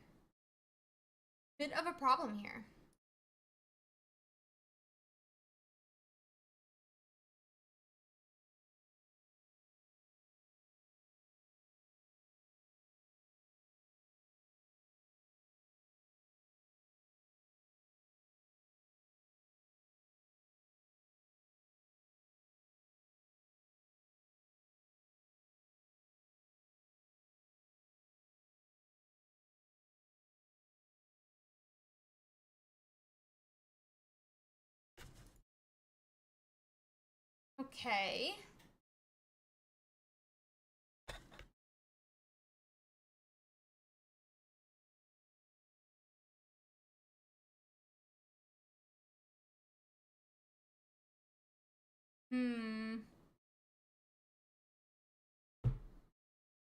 So Mewtwo will be able to swing for 150 this turn. We did give up a Superior, but we really could not give that Celebi just yet.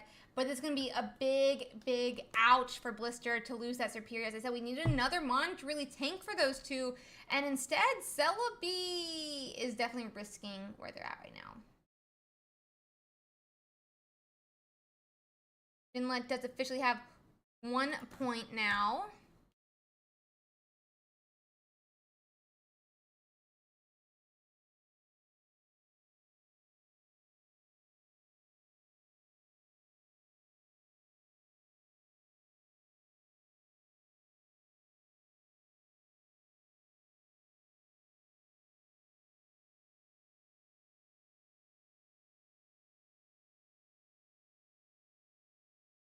So, looks like we are going to do a 3 coin flips. We need every single one. Oh my god, and we hit it. That's going to be 2 points here for Blister. No Mon set up on Jinlet's side to be able to KO this Celebi. Oh my gosh, that's how Celebi rolls sometimes. That's how Celebi rolls. That's going to be 3 heads, and that Celebi is going to finish off that Mewtwo EX, saying bring someone else up because, let's see.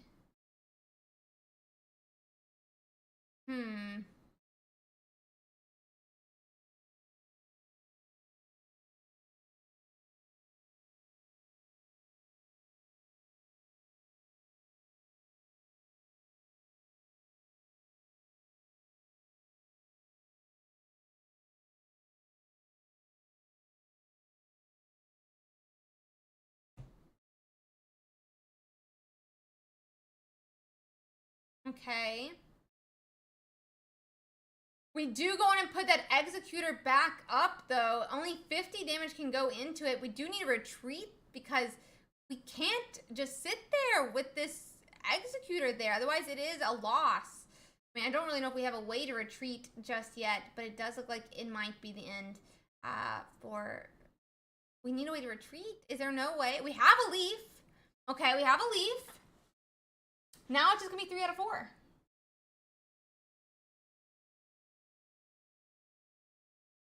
It's just me 3 out of 4.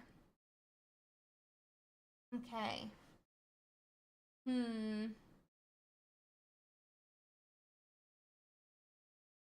So we are flipping. Oh, we need 1, 2, 3. Oh, just short. And that's probably going to be the end of the game here. Closing off, Blister is now going to be 8 and 2. 7 and 2. 7 and 2. Oh my gosh, guys.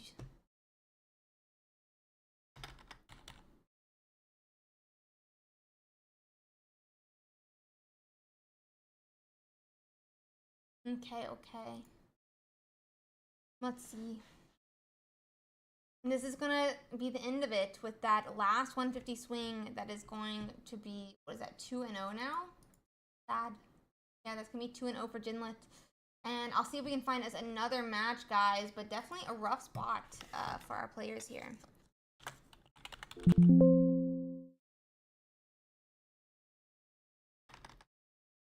They're done. They're playing, okay. I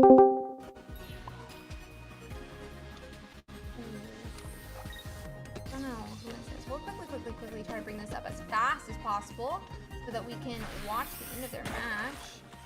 But a bit of a problem here.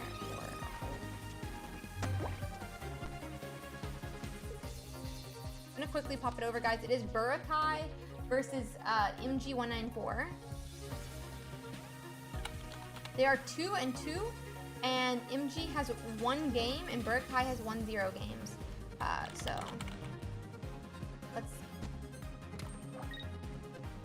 me 2 and 2, and who's gonna win? I mean, it looks like we're just gonna have that new EX doing 20. Surprised we didn't see a retreat back to Hitmonlee, just to take out one of those last mons. They are currently 2 and 2, as I said, which kind of makes you question. But that being said, we'll have to see how this plays out. They are both 2 and 2. We could evolve potentially. Sabrina comes down, bringing up Marshadow. We don't have anyone that can really KO. I don't know about that because obviously now Marshadow can KO Froakie, but with his evolution, it'll be safe for another turn. But both of those guys on the bench here are in range of Hitmonlee attack. Hitmonlee attack. Good. Let's see.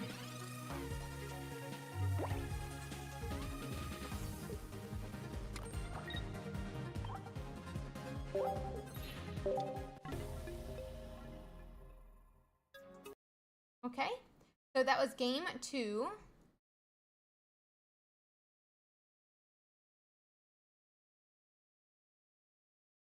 Was that not game 2? It wasn't a thing. So that was game 2.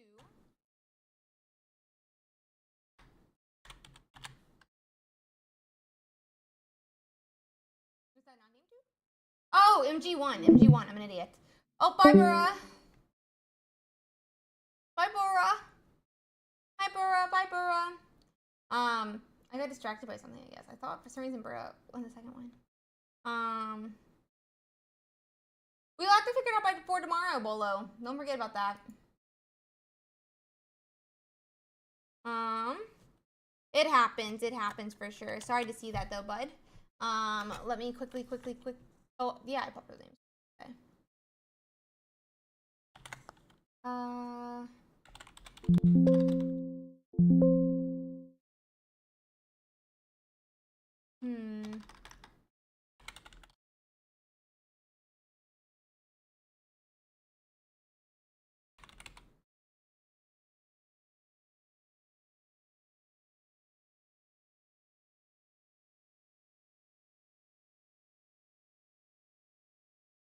They're done. Oh, Jay's up. Jay's up. Okay. Okay.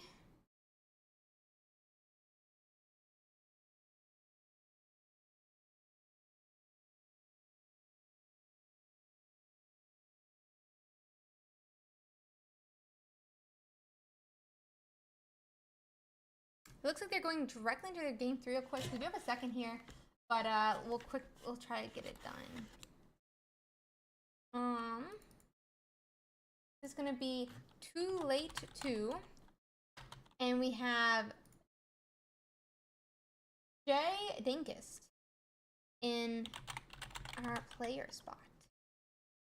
That being said, they are 0 and 0 right now. And it is an Aerodactyl Mew EX deck versus Mewtwo EX. We are back with Jay here, round 9 going into this game. So let's see how he does. He is currently, they're both 6 and 2. I believe it would be 1 and 1 right now. I'm going to just double check that. That's not the one I want. Yeah, they're 1 and 1 in their series. Let's see.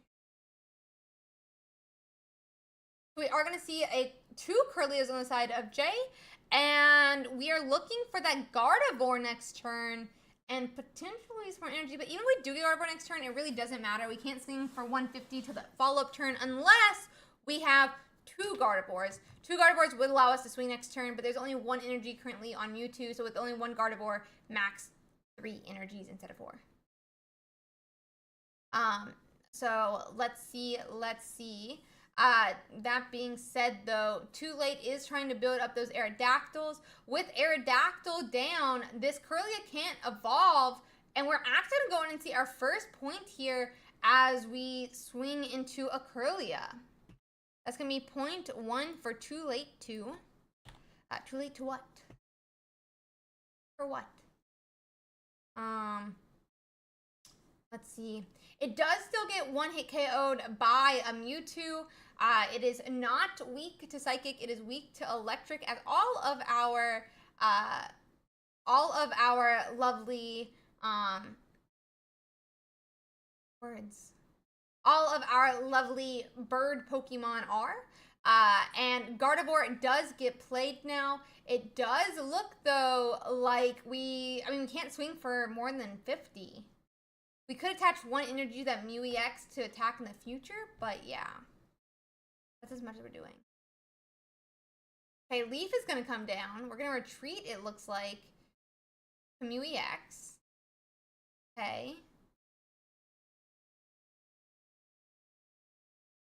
Dragon, not a bird.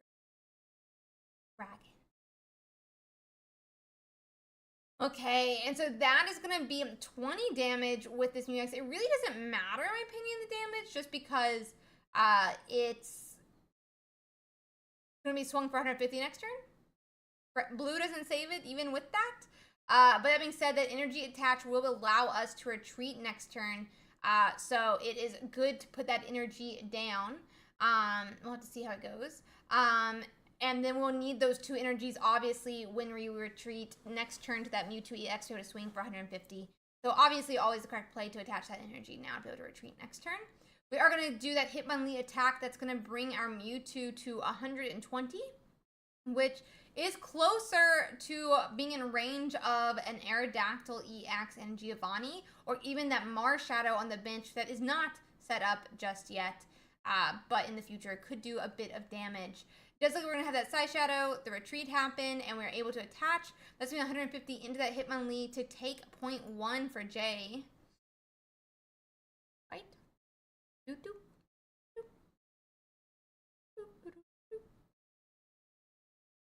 What is like any world where... Oh. Huh.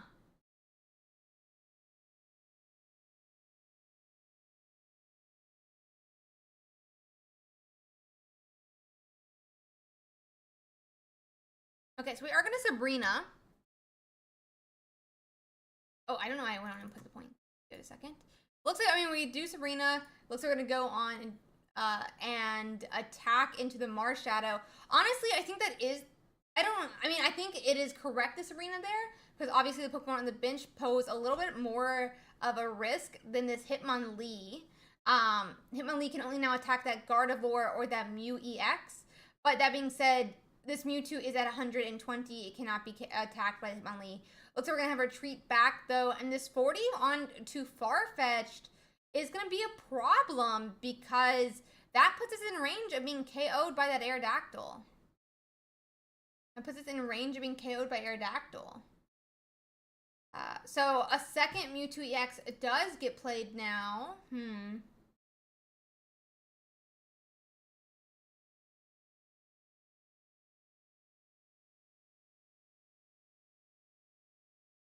Looks like we're going to retreat back to the full health Mewtwo, and we can swing for 50, but we're still gonna be 100. We still have to 2-hit here. We're still gonna get 2-hit here.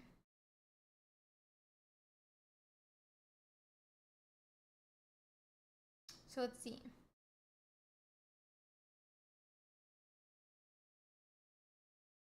So Farfetch survives by 10.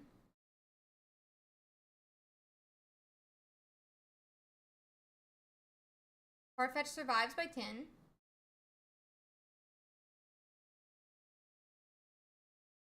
Farfetch can do 40 or 50 into that Mewtwo, putting him at 100 or 110 health, not in range of a KO from that Aerodactyl. And that Mew EX is not powered up on Too Late side.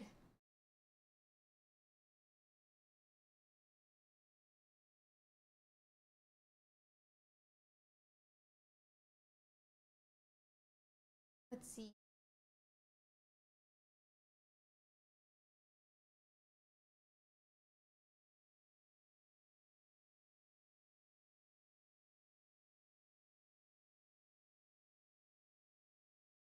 Let's see. Looks like Too Late is trying to decide what to do here. I don't know. I don't know either what I think would be the correct play. So let's see.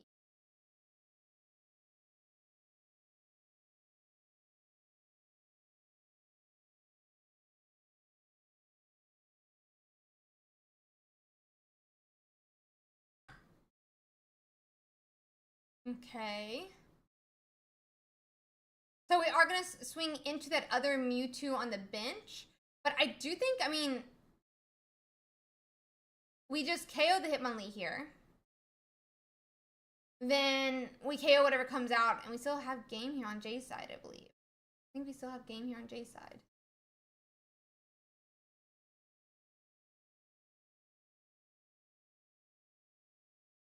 Okay.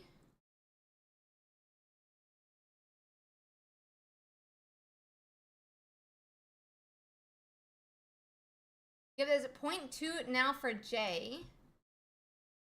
Even if a Sabrina comes down, you just put up Mew EX.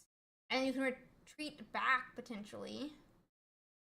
I guess it would potentially hurt energies to do that. But yeah, it's going to be concede. And that means Jay's going to be winning that match. We got 3 left to go. None of them do stream. So we're going to check out some of those top decks. We're going to check out some of those top decks here. So let's check it out.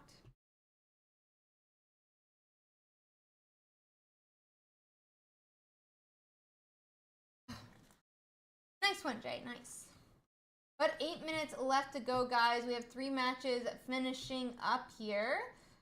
One started 9 minutes ago. The other started 14 minutes ago. Final one started 16 minutes. We should be finishing up pretty quickly, like we said. You really want to look at that? So we can go check it for a second, but I would like to come back and do the lists. The weakest matchup is more likely Zebstrika. Yep, Zebstrika, as expected. I guess for Ninja Farfetched, but I don't know how much we see of that as like a deck. There's 23 players, so I guess for Ninja Farfetched. Interesting. Very interesting. Let's get to our decks. Because there's actually some that are very, very interesting, and I would love for us to check out. One of which I want to check out really quick is this Charizard. And yes, it's got a Volcarona in it. It's got a Volcarona in it. I really hope this deck makes day 2 because I want to watch it play really, really badly. So let's check this out real quick, guys. It is 2-2 Volcarona. It was 8-0. It is 8-1 now after facing off with Bolo. But a Volcarona, which does 50 damage to one of your opponent's any of your Pokemon's, any of your opponent's Pokemon. It can be either Benchmon, or not, or yours, or the active spot. 80. Okay, my bad. 80 is ginormous. I have never really thought it would be a good card, so I didn't really look at it too long. Does 80 damage to one of your opponent's Pokemon. That is nuts. Nuts. So really, really cool to see. Very excited. And 1 second. Yeah, so we're gonna check out some of these lists in a second. But absolutely crazy to see. Really, really cool. 1 second though.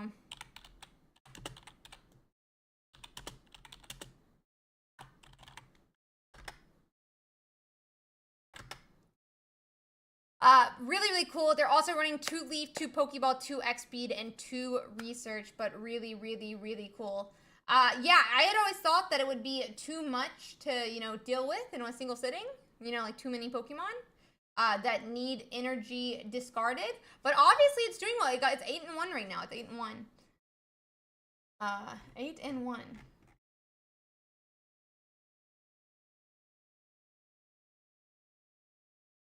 Okay, guys.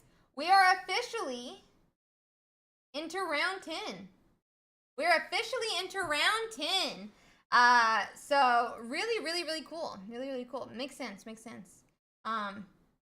So really cool to see. That being said, go and get set up for round 10, guys. It is our last round of the day. And so I know a lot of people are going to be IDing in, but it's going to be really cool to see how people play or who plays. And then we'll check out who is in our top 32 for tomorrow. Yeah, for sure, Python. I agree. Tempo wise is not that different. And obviously, you can do a lot of interesting moves, obviously, you know? So, really, really cool. That's so sad. I'm so sorry to hear that, Bird Kai. That being said, we have exactly 16. Ouch. It looks like it's going to be a lot of IDing. Yeah, okay. But at least one group's not going to. So we'll have to see here what happens. But really, really cool. Have to see. We'll have to see.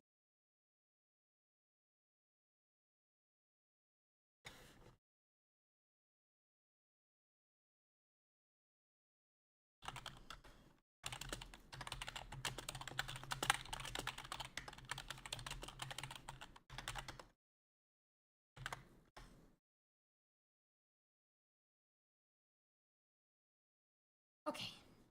Let's see. Whew. I'm gonna see who we have streaming here.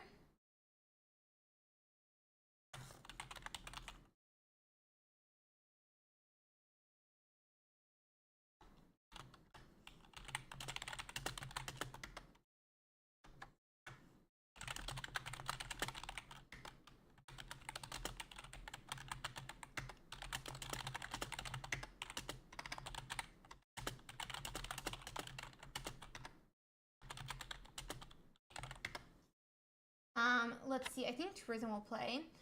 So give me a second here, guys. Let me. We're gonna watch Tuberism.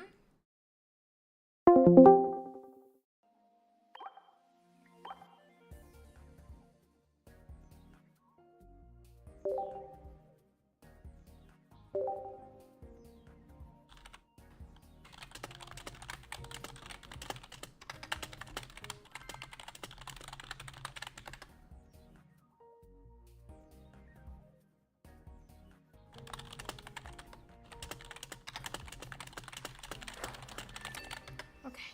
Let me just quickly bring this up here.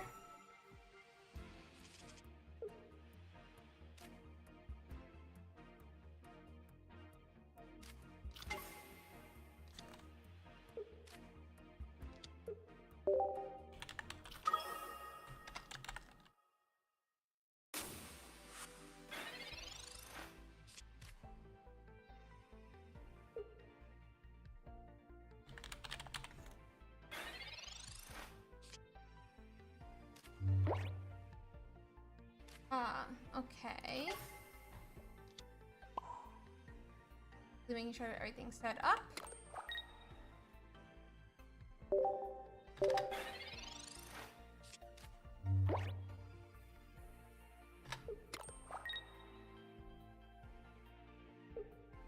Okay, and we will pop into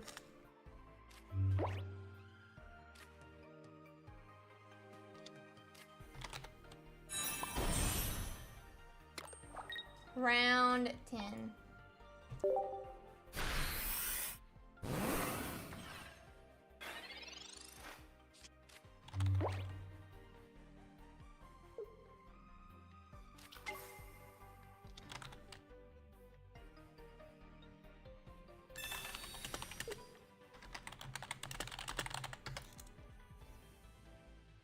Okay, guys.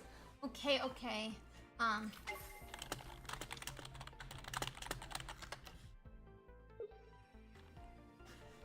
Let's see.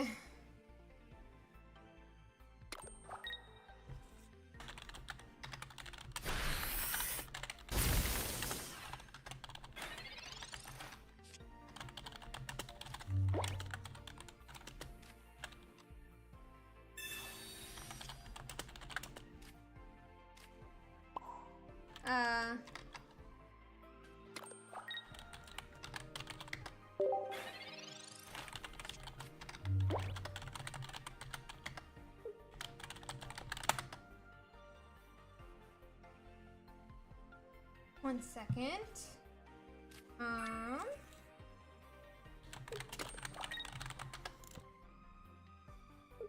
Let's see. Okay. So we are going to see that Pikachu do a really early swing here for 60 into that Mewtwo EX.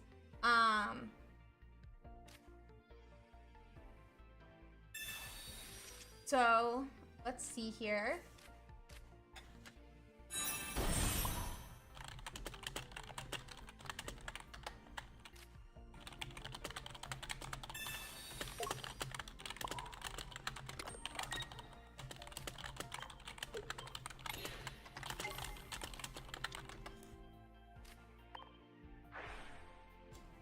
Okay. So Mewtwo though is fully set up now and is going to swing for 150 here into Cliffo's Pikachu.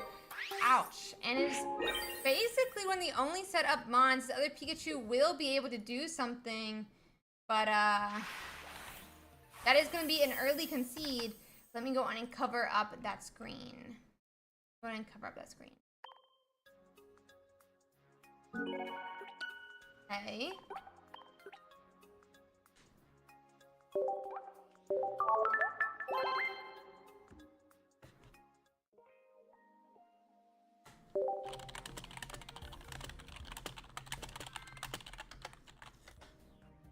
Okay, so we are going to let them get set up into their next match.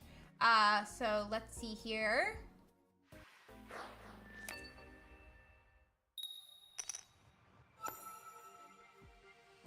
Mewtwo sets up. Yeah, I don't think a lot of 8-2s are making it, sadly. I think there like might be one 8-2 that makes it. Yeah.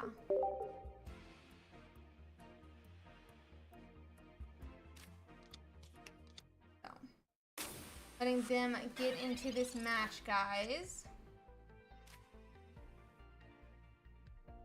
So this time, Cliffo is starting with a baby Pikachu, but no other Mons on the bench, but it is going to be going second, which means it's going to have a little bit of an energy advantage here, at least early. But 2 rhythm passes, no Ralts down just yet. Shouldn't affect the energy too much because when you go first, it actually normally causes some issues where even if you get Gardevoir on curve, then you're not going to see, one second, you're not going to get to see that 4th energy at the moment Gardevoir appears. Instead, you'll only be at 3. So it is fine to miss Ralts on first turn, but then you still need to get it back to back to back. So let's go from there.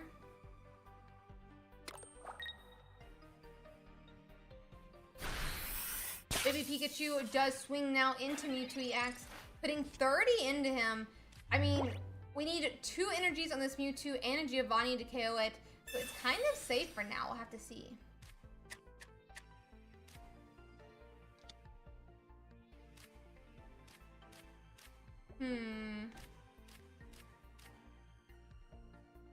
Looks like Jinx is going to come down as well for Tuberism. Leaf. And we could retreat back to the Jinx potentially.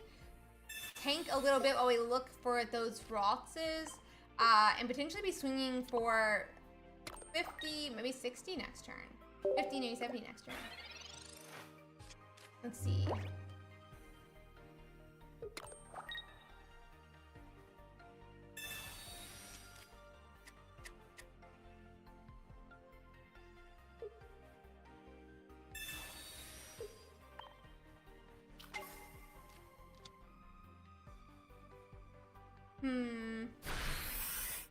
Mewtwo swings again for another 30.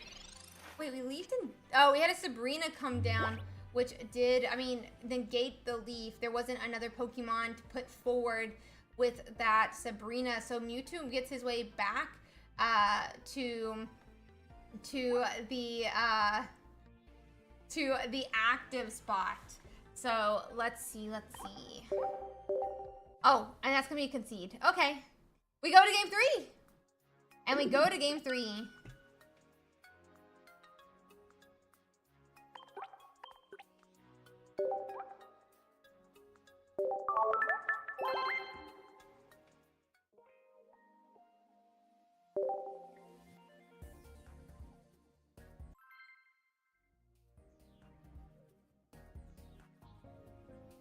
Oh.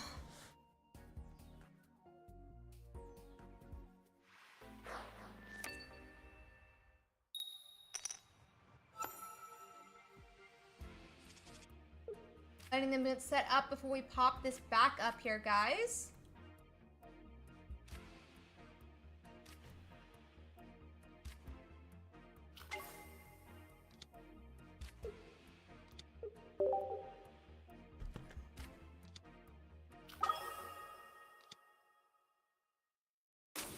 Okay.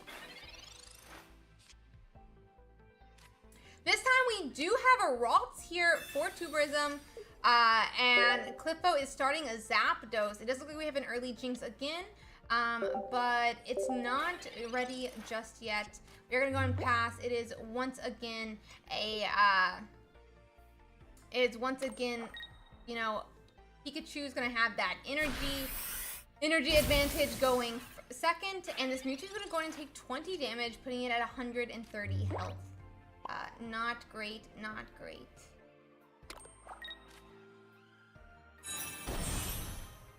Okay, we attached our Mewtwo, we go in and pass. The Zapdos is going to be powering up here. And it's going to hit 3 energies before Mewtwo hits 4. Potentially not. No, yeah. It's 2 this turn, we get 2 to 3 next turn. It swings for 3. Yeah, okay.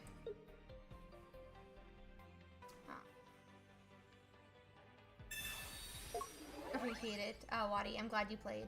I'm glad you guys played. So we are going to swing for 30 this time with that Giovanni. He's officially at 100 damage. We have a Pikachu on the bench, a baby Pikachu on the bench as well. And we're probably going to be looking for them on, but I'm assuming we're going to do a coin flip next turn. We only need 2 heads to KO this Mewtwo. And with all the energies on it, it's a bad spot for Tuberism to be in.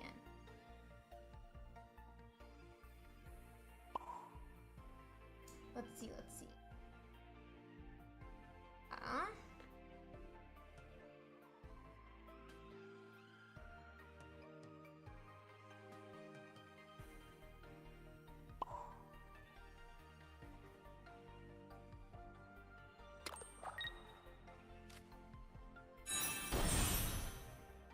Let's see here.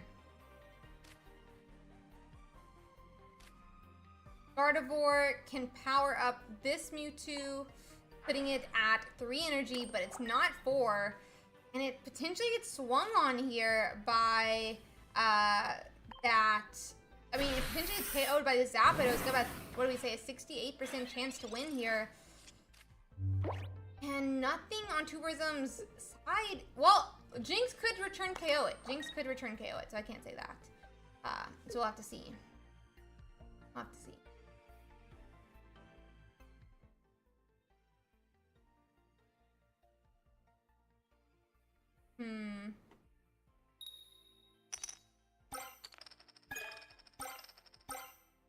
Okay, and that is going to be 3, and just, I mean, more than enough to KO that Mewtwo EX, putting Cliffo to 2 points. But the question is going to be, how are we going to take the final KO? This Zapdos was going to be able to be swung on for, what, 90 damage by this Jinx. But who's Cliffo going to follow up with? Let's see.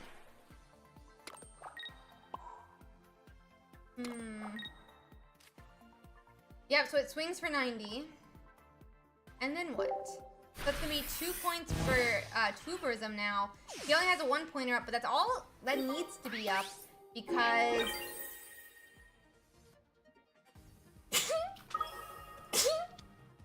because Flippo's taken 2 points as well, and this could still spell game if this Pikachu can KO Jinx.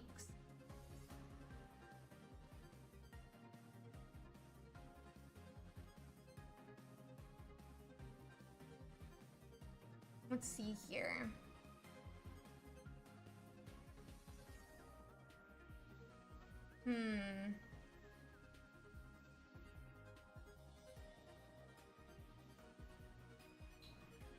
Let's see.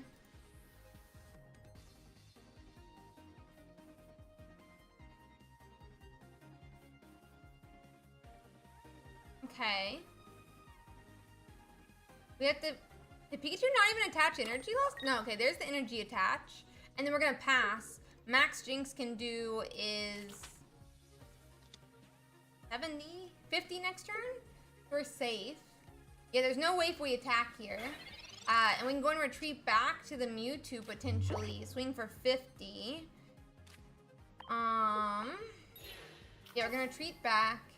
Gonna be on, go on and have 2 energies put onto that Mewtwo where it can swing for 50. We don't see a Dedenne on Cliffo's side. I don't know if Cliffo was running a Dedenne. We definitely checked that, but I feel like everyone should run a Dedenne and Pikachu now. We'll have to see.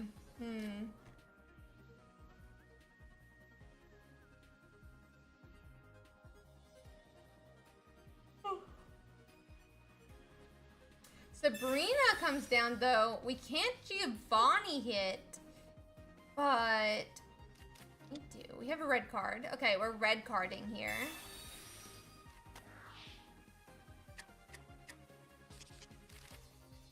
And let's see.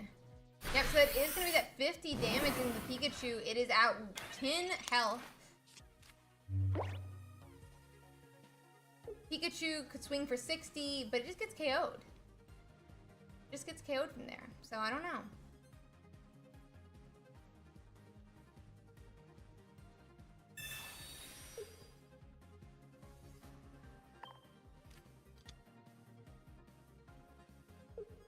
Let's see, let's see.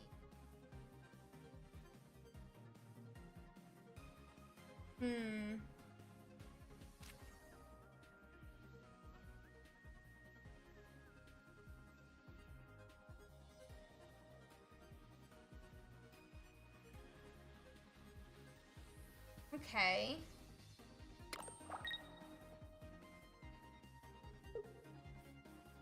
We Sabrina'd up a Gardevoir that does technically protect us, but does it really? Because we get to see her retreat back to Jinx. Pikachu X is going to come up. Pikachu X does survive, potentially?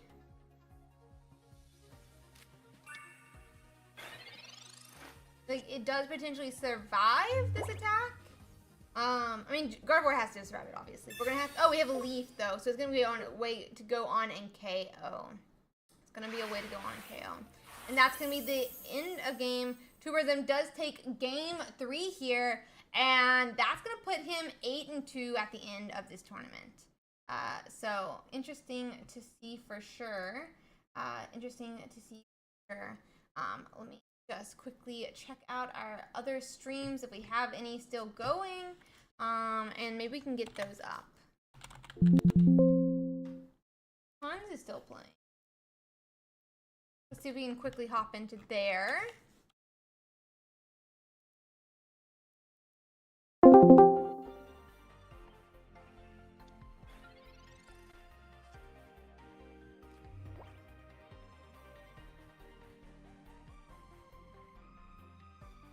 I'm gonna quickly pop this over so you guys can watch the game while we find our next player.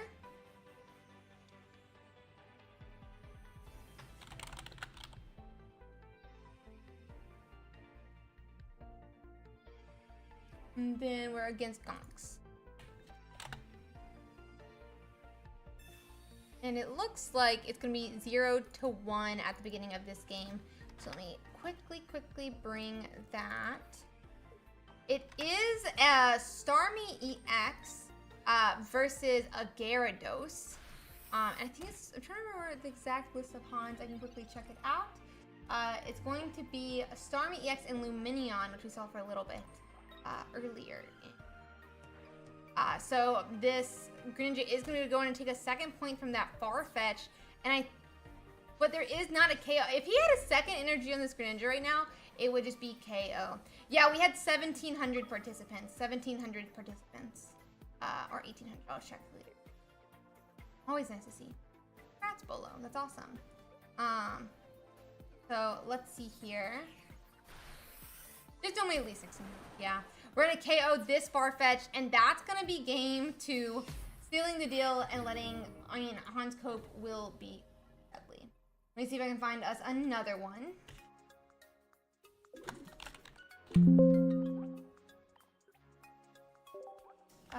Let me just quickly...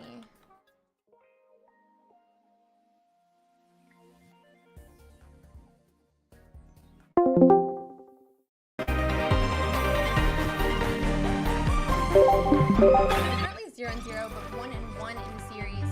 I'm gonna quickly get that up as fast as possible so you guys can see it. And then we'll get into it.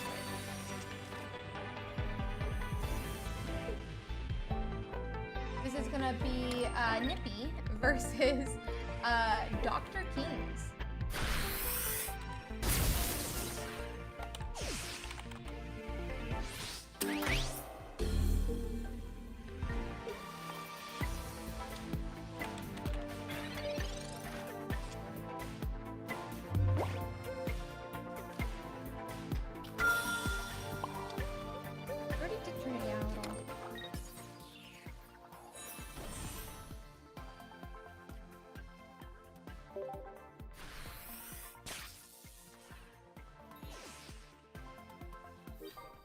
Okay, transition over. Let's see here. Okay. So it is a Pikachu versus Pikachu here. And this Raichu is just able to swing, and they're both at 2 points now. Zapdos can do 20 damage into that Raichu.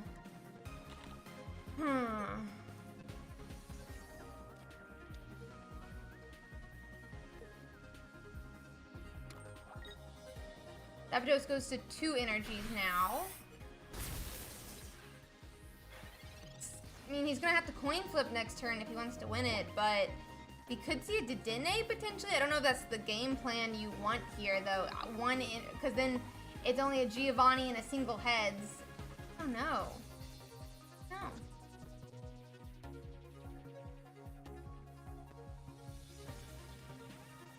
Okay. Looks like we are going to retreat back to Pikachu, forcing this Zapdos to land 3 coins. About 33% chance of hitting it. We'll have to see how it goes. But we have no energy on Pikachu now, which means it's not even like we can swing next turn.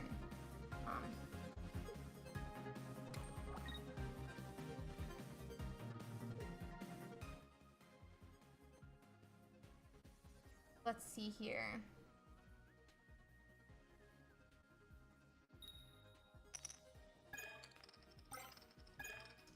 One heads.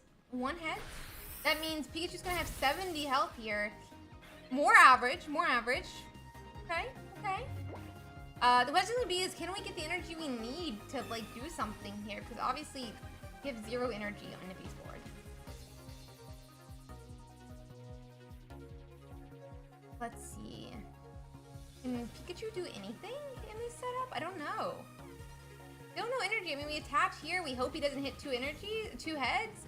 Seems like a bad way to play it out, especially when the Pikachu EX just comes up turn later and KOs you. Do we have any potions left in this deck? Potions would be nice.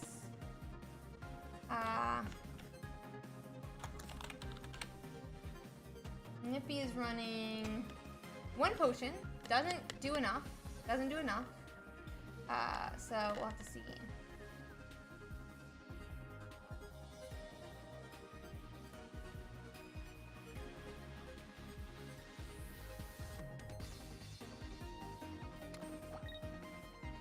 So Pikachu has to pass. And now Zapdos is going to get another chance. This time it only needs 2 heads. Now a 68% chance to win. Now a 68% chance. Not great. Let's see here.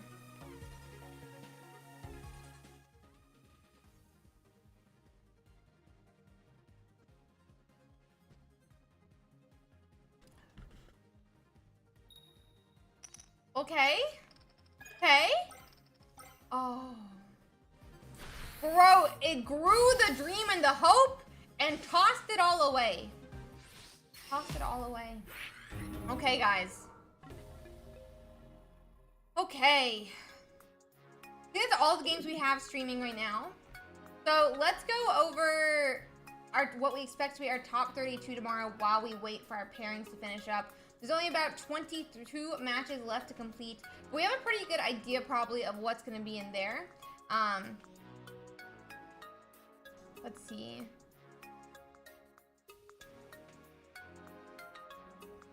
Let's quickly pop over to that meta breakdown and we'll check out those top 32.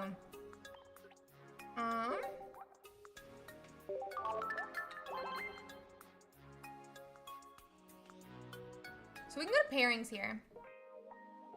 We can just click on our players. So first off, all the players who were 9-0 are probably gonna make it. Is my assumption. 10-0 for sure. This deck is running that 2/2/2 of Charizard, 2/2 of Arcanine, and 2 Moltres. They're running 1 Giovanni, 2 Leaf, 1 X-Speed, 2 Pokeball, and 2 Research. Really cool Zarkanine list. They definitely evened out. You brought in that second Growlithe. We'll have to see how it continues to play, but really cool to see there. I did say at the beginning of this tournament, I think Zarkanine is or a Charizard variant is who's going to win this tournament. We'll have to see if that's true. My assumption is Lulu is going to be in, but we don't really know. Is a 1/1 Executor EX line, a 2/2/2 Superior, 2 Celebi EX, 2 Research, 2 Erica, 1 Sabrina, 2 Pokeball, 2 X-Speed, and 1 Potion. Then Bolo, who's been hanging out in the chat. Thank you. Hi, Bolo. And it's going to be a 2/2 Executor EX line, 2/2/2 of Superior, 2 Celebi, 2 Erica, 2 Research, 1 Leaf, 1 X-Speed. No, okay, guys, by the way, really quick, guys. If what you do to stream, really quick, I don't know why I'm doing this. If you're in the Discord, you'll see all the voice comms. You can join one of those. Just join one of those. You join one of those and you screen share it there, just like it says in the rules. So you just join one of the 32 comms in the Discord. So back to our thing. Then obviously Sigfil, I think it's also making it. They're a Mewtwo EX player. This is 2/2/2 of that Gardevoir line. 36, my bad. 2 Mewtwo EX, 1 Mew EX, and then 2 Research, 2 Leaf, 2 Sabrina, 1 Giovanni, 2 Pokeball, and 2 Mythical Slabs. So next, we'll check out some of those ties real quick. The ones that we know are going to make it, so we're going to look at real quick. So we're going to check out Duo. They're a fighting box deck. 2 Mankey, 2 Primeape, 2 Aerodactyl with obviously the 2 Old Amber, 2 Marshadow, 1 Hitmonlee, and then 2 Research, 2 Sabrina, 1 Giovanni, 2 X-Speed, 2 Old Amber, like we said, and then 2 Pokeballs. We also have Jamako, who is a Charizard EX, but it is a Zarkanine still. It is a 1/1 line of that Growlithe and Arcanine. There is also a Mew EX in this list as well, and then obviously those 2 Moltres EX. I will also be running those 2 Research, 1 Sabrina, 1 Leaf, 1 Potion, 2 Pokeball, and 2 X-Speed.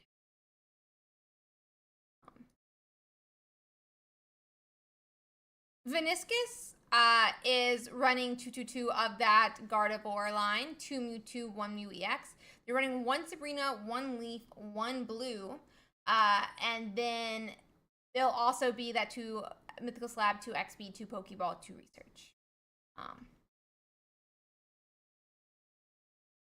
On Faireon, Faireon is actually running a Mewtwo EX list, even though you would not expect that from their name. And this deck list is running that Mew EX line, 1 Leaf, 1 Sabrina, 1 X-Speed, 1 red card, and 1 Potion.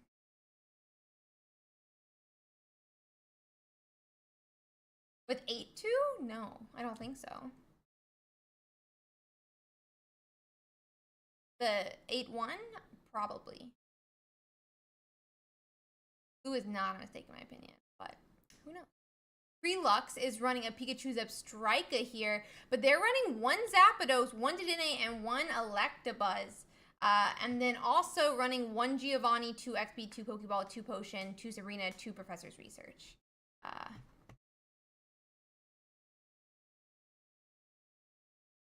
I'm being 26. Okay, why don't we hop into that real quick? Let me just double check.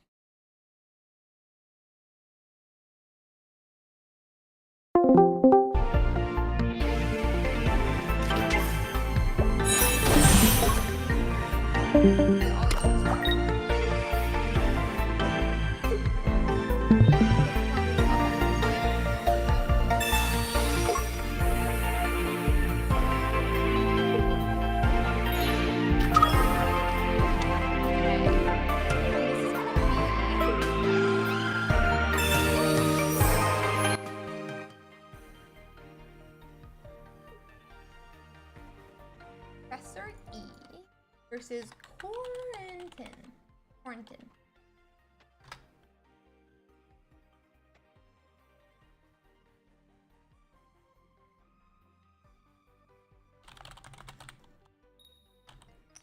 Oh my god, I got to see 14 coin flips. I'm gonna quickly flip it over for you guys.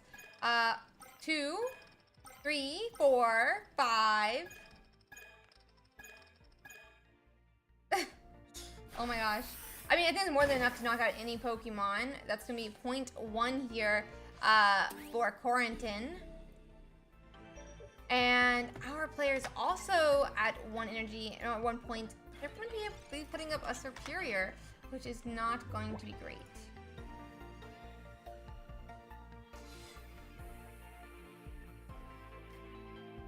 IDs are allowed. IDs are always allowed in most card games. Okay. Let's see here. Oh. ID. You're not forcing a tie, it's called an intentional tie, and it is legal in Pokemon. It's legal in Pokemon, and our rules are supposed to mirror Pokemon, so we allow it. As I said, no. In Pokemon, ties are illegal. Are legal. It is not fixed, or it is legal in Pokemon, and our rules are to match Pokemon. It is called IDing. It is very common in all card games. It is very common in all card games. You cannot force the ID though. So, anyways, we are seeing that Superior attack here. Quarantine's Celebi is 7 energies on it. Definitely interesting. We do go on and get past attack. Why didn't we just attack? I don't know. I don't understand. I guess it didn't want to attack the follow-up turn, I guess, which does make sense. So there is no forced tie. Forced ties are not allowed. They'll lead to bans. That being said, IDs are allowed. IDs are legal in Pokemon, and our rules are to match the Pokemon rules we expect. Therefore, IDs are allowed. They are very common in all card games. Very common in all card games.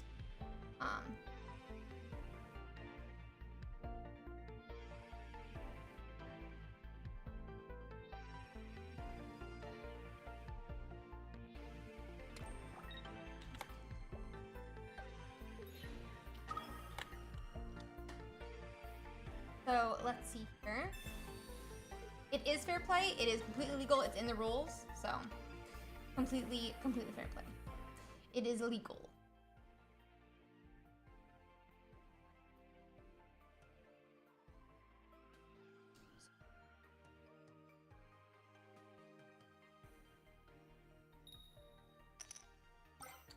Okay, so we are doing that 14 coin flip again, my god. 1, 2, 3, 4, 5, 6 games. Ouch.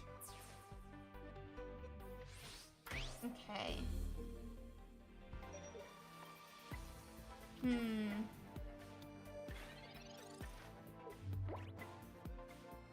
Nope, guys. We're gonna not have a conversation about IDs. IDs are legal. They're legal in like competitive play. If you play in Pokemon, that's what they allow. So, okay, and that's gonna be game 3 here for them. We'll let them get finished up here.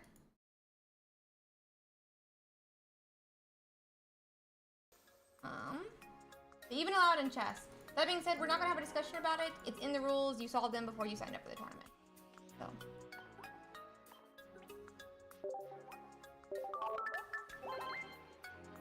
So let's see here. There's 2 matches left to complete. We'll go back to looking at some of those decks real quick, and go from there. Okay, so yeah, we just looked at Prelux.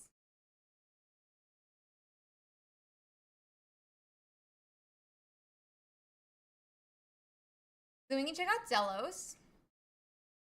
Zelos is also Zebstrika.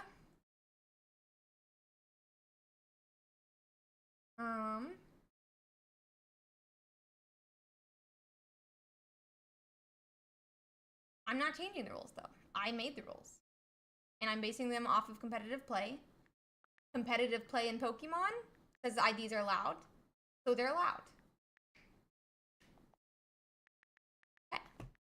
So we are having in this deck list 2 Blitzel, 2 Zebstrika, 2 Pikachu EX, 2 Zapdos, and 1 Dedenne. Then we're also having those 2 Sabrina, 2 Research, 1 Giovanni, 1 Leaf, 2 X-Speed, 2 Pokeball, and 1 Potion. So that is that one.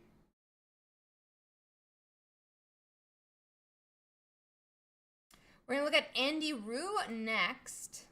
Andy Rue is another fighting box here. That is gonna be a Hitmon, 2 Hitmonlee, 2 Marshadow, 2 Farfetch'd, 1 normal Aerodactyl, surprisingly enough, 1 Aerodactyl EX, 2 Professor's Research, 1 Sabrina, 1 Giovanni, 2 Pokeballs, 2 X-Speed, 2 Old Amber, 1 Potion, and 1 red card. So let's see here. Yeah, absolutely kind of insane, but it is what it is. Very cool to see. We also do see Cinna here playing Pikachu Raichu with that 2-2 Raichu, 2-2 Zebstrika, 2 Pikachu EX, 1 Zapdos EX. And then we also are going to see 2 Research, 1 Sabrina, 1 Giovanni, 1 Lieutenant Surge, and then 2 Pokeball and 2 X.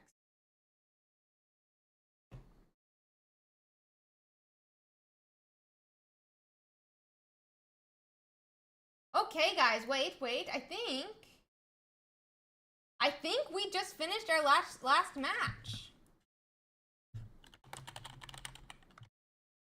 Let me just double check our judges. But I think our last match just completed, which means we can, you know, look at our top 32 here.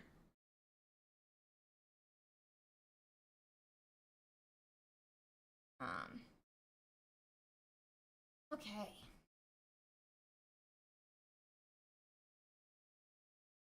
Okay. And guys, with that, we have finished our Swiss rounds. Congratulations.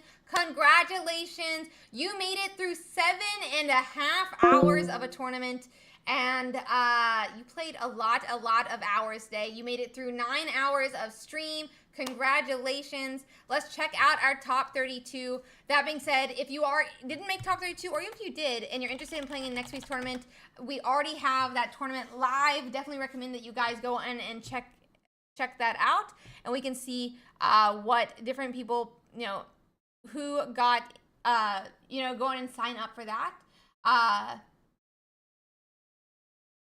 That being said here, we have all the way for Free Dommel, Shiny, God Dragon, Mago, Good Boy, Breads, Lord Muda, Cinna, and all the way up here, Trukop did make it in. up to Bolo. Very interesting to see. This is that Volcarona here in 4th place. Really interesting to see that deck. Obviously, we have a number of fighting boxes, a lot of Pikachu, a lot of Mewtwo, and only, what, 2 Gyarados made it into our top 32 for tomorrow. Absolutely, absolutely insane. We also have this Greninja Farfetch. We have an Articuno Farfetch that made it. So cool. Really excited to see some of these games play out tomorrow. We also have a couple of Zarkanines. Really, really cool. I'm so excited for tomorrow, guys. That being said, thank you guys so much for signing up. Thank you so much for playing in tonight's tournament. I want to give a huge shout out to every single player here. I want to give a shout out to every single player, every single viewer. This would not be possible without you guys. We had, let's see, I'm going to really quickly see. We had 1,782 players today. Absolutely insane. Thank you guys so much. Every single one of these big tournaments is, even if they go down a little bit, a milestone for this tournament that we can maintain such a really fantastic and competitive scene. We couldn't do this without you guys. I also want to give a huge shout out to our sponsor here, XP Collect, who puts up that 400 USD prize pool every single week. It is so much, it's so fun to watch these different players compete for that 400 USD prize pool, and it is so awesome to get to see them play. That being said, I also want to give a huge shout out to all of our viewers. Even if you didn't play in this tournament, you play a huge role in allowing this to happen every single week. You know, a lot of things with sponsorships and stuff like that occur because you guys are willing to watch, and then sponsors are willing to put that money up, which helps us support our players. So that being said, I want to give a huge shout out to all of our players and all of our viewers, because this wouldn't be possible without them. Like, it is so cool that you guys are willing to watch our stream every single week, and it is really awesome that all of our players are willing to play every single week. Thank you guys so much for playing. Thank you guys so much for watching. Thank you so much to XP Collect. I also want to give a huge shout out to our judges. This tournament, 1,782 players, ran absolutely insane and smooth. Like, so awesome to see the tournament go the way it did. Thank you guys so much. Thank you so much, our judges, for doing what you do and putting that effort in. Thank you so much, and I really do appreciate it. That being said, Yassi Hart, great job at head judging today. Again, want to give a huge shout out to all of our players, all of our viewers, our sponsor XP Collect. I would really implore all you guys to check them out. They really go on a limb for us to put this 400 USD prize pool, and it really does help the community. So I would really recommend you guys check them out. You can order cards through them. They sell basically every single type of card game, so I would definitely say check them out. That being said, guys, we are going to raid one of our streamers today, Dinlo. They are playing a really interesting Tentacruel Hypno deck that went 8-2, really cool to watch. And so we're gonna go and raid them. That being said, I also want to say, if you are watching on Twitch, if you're watching on YouTube, please don't forget to subscribe or follow. And if you're new here, hi, I'm Ursi. I stream Pokemon Pocket about 7 days of the week, 6.75 if you count my mental health days or whatever, but it is what it is. And we will have top 32 here tomorrow at 1 p.m. EST. It is required for all players to stream all of their games, so you need to figure out how to do that before tomorrow. Thank you guys so much for being here. If you are new here, please remember to follow me on different socials. I post on Twitter, YouTube, YouTube as well. If you are a Twitch subscriber or a YouTube member, we have a hangout tomorrow at 7 p.m. 7:30 p.m. EST. I'd really recommend you guys check it out. We'd love to have you guys. We're going to play Among Us. That being said, I'm going to send you on, guys, to our raid, and I'm going to see you guys tomorrow. Bye-bye. Hey, YouTube, it's you and me. I'm going to say it one more time. If you want, we officially have YouTube memberships up. Don't forget to hit the subscribe button. And we'll be having a YouTube membership hangout tomorrow, 7:30 p.m. We'd love for you to join us. We do better crews on Among Us, and it is so much fun.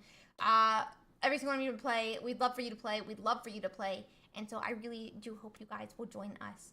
So I'm going to see you guys again tomorrow, 1 p.m. EST. Make sure you write it down. Write down the 7:30 p.m. hangout as well. And I'm going to see you guys.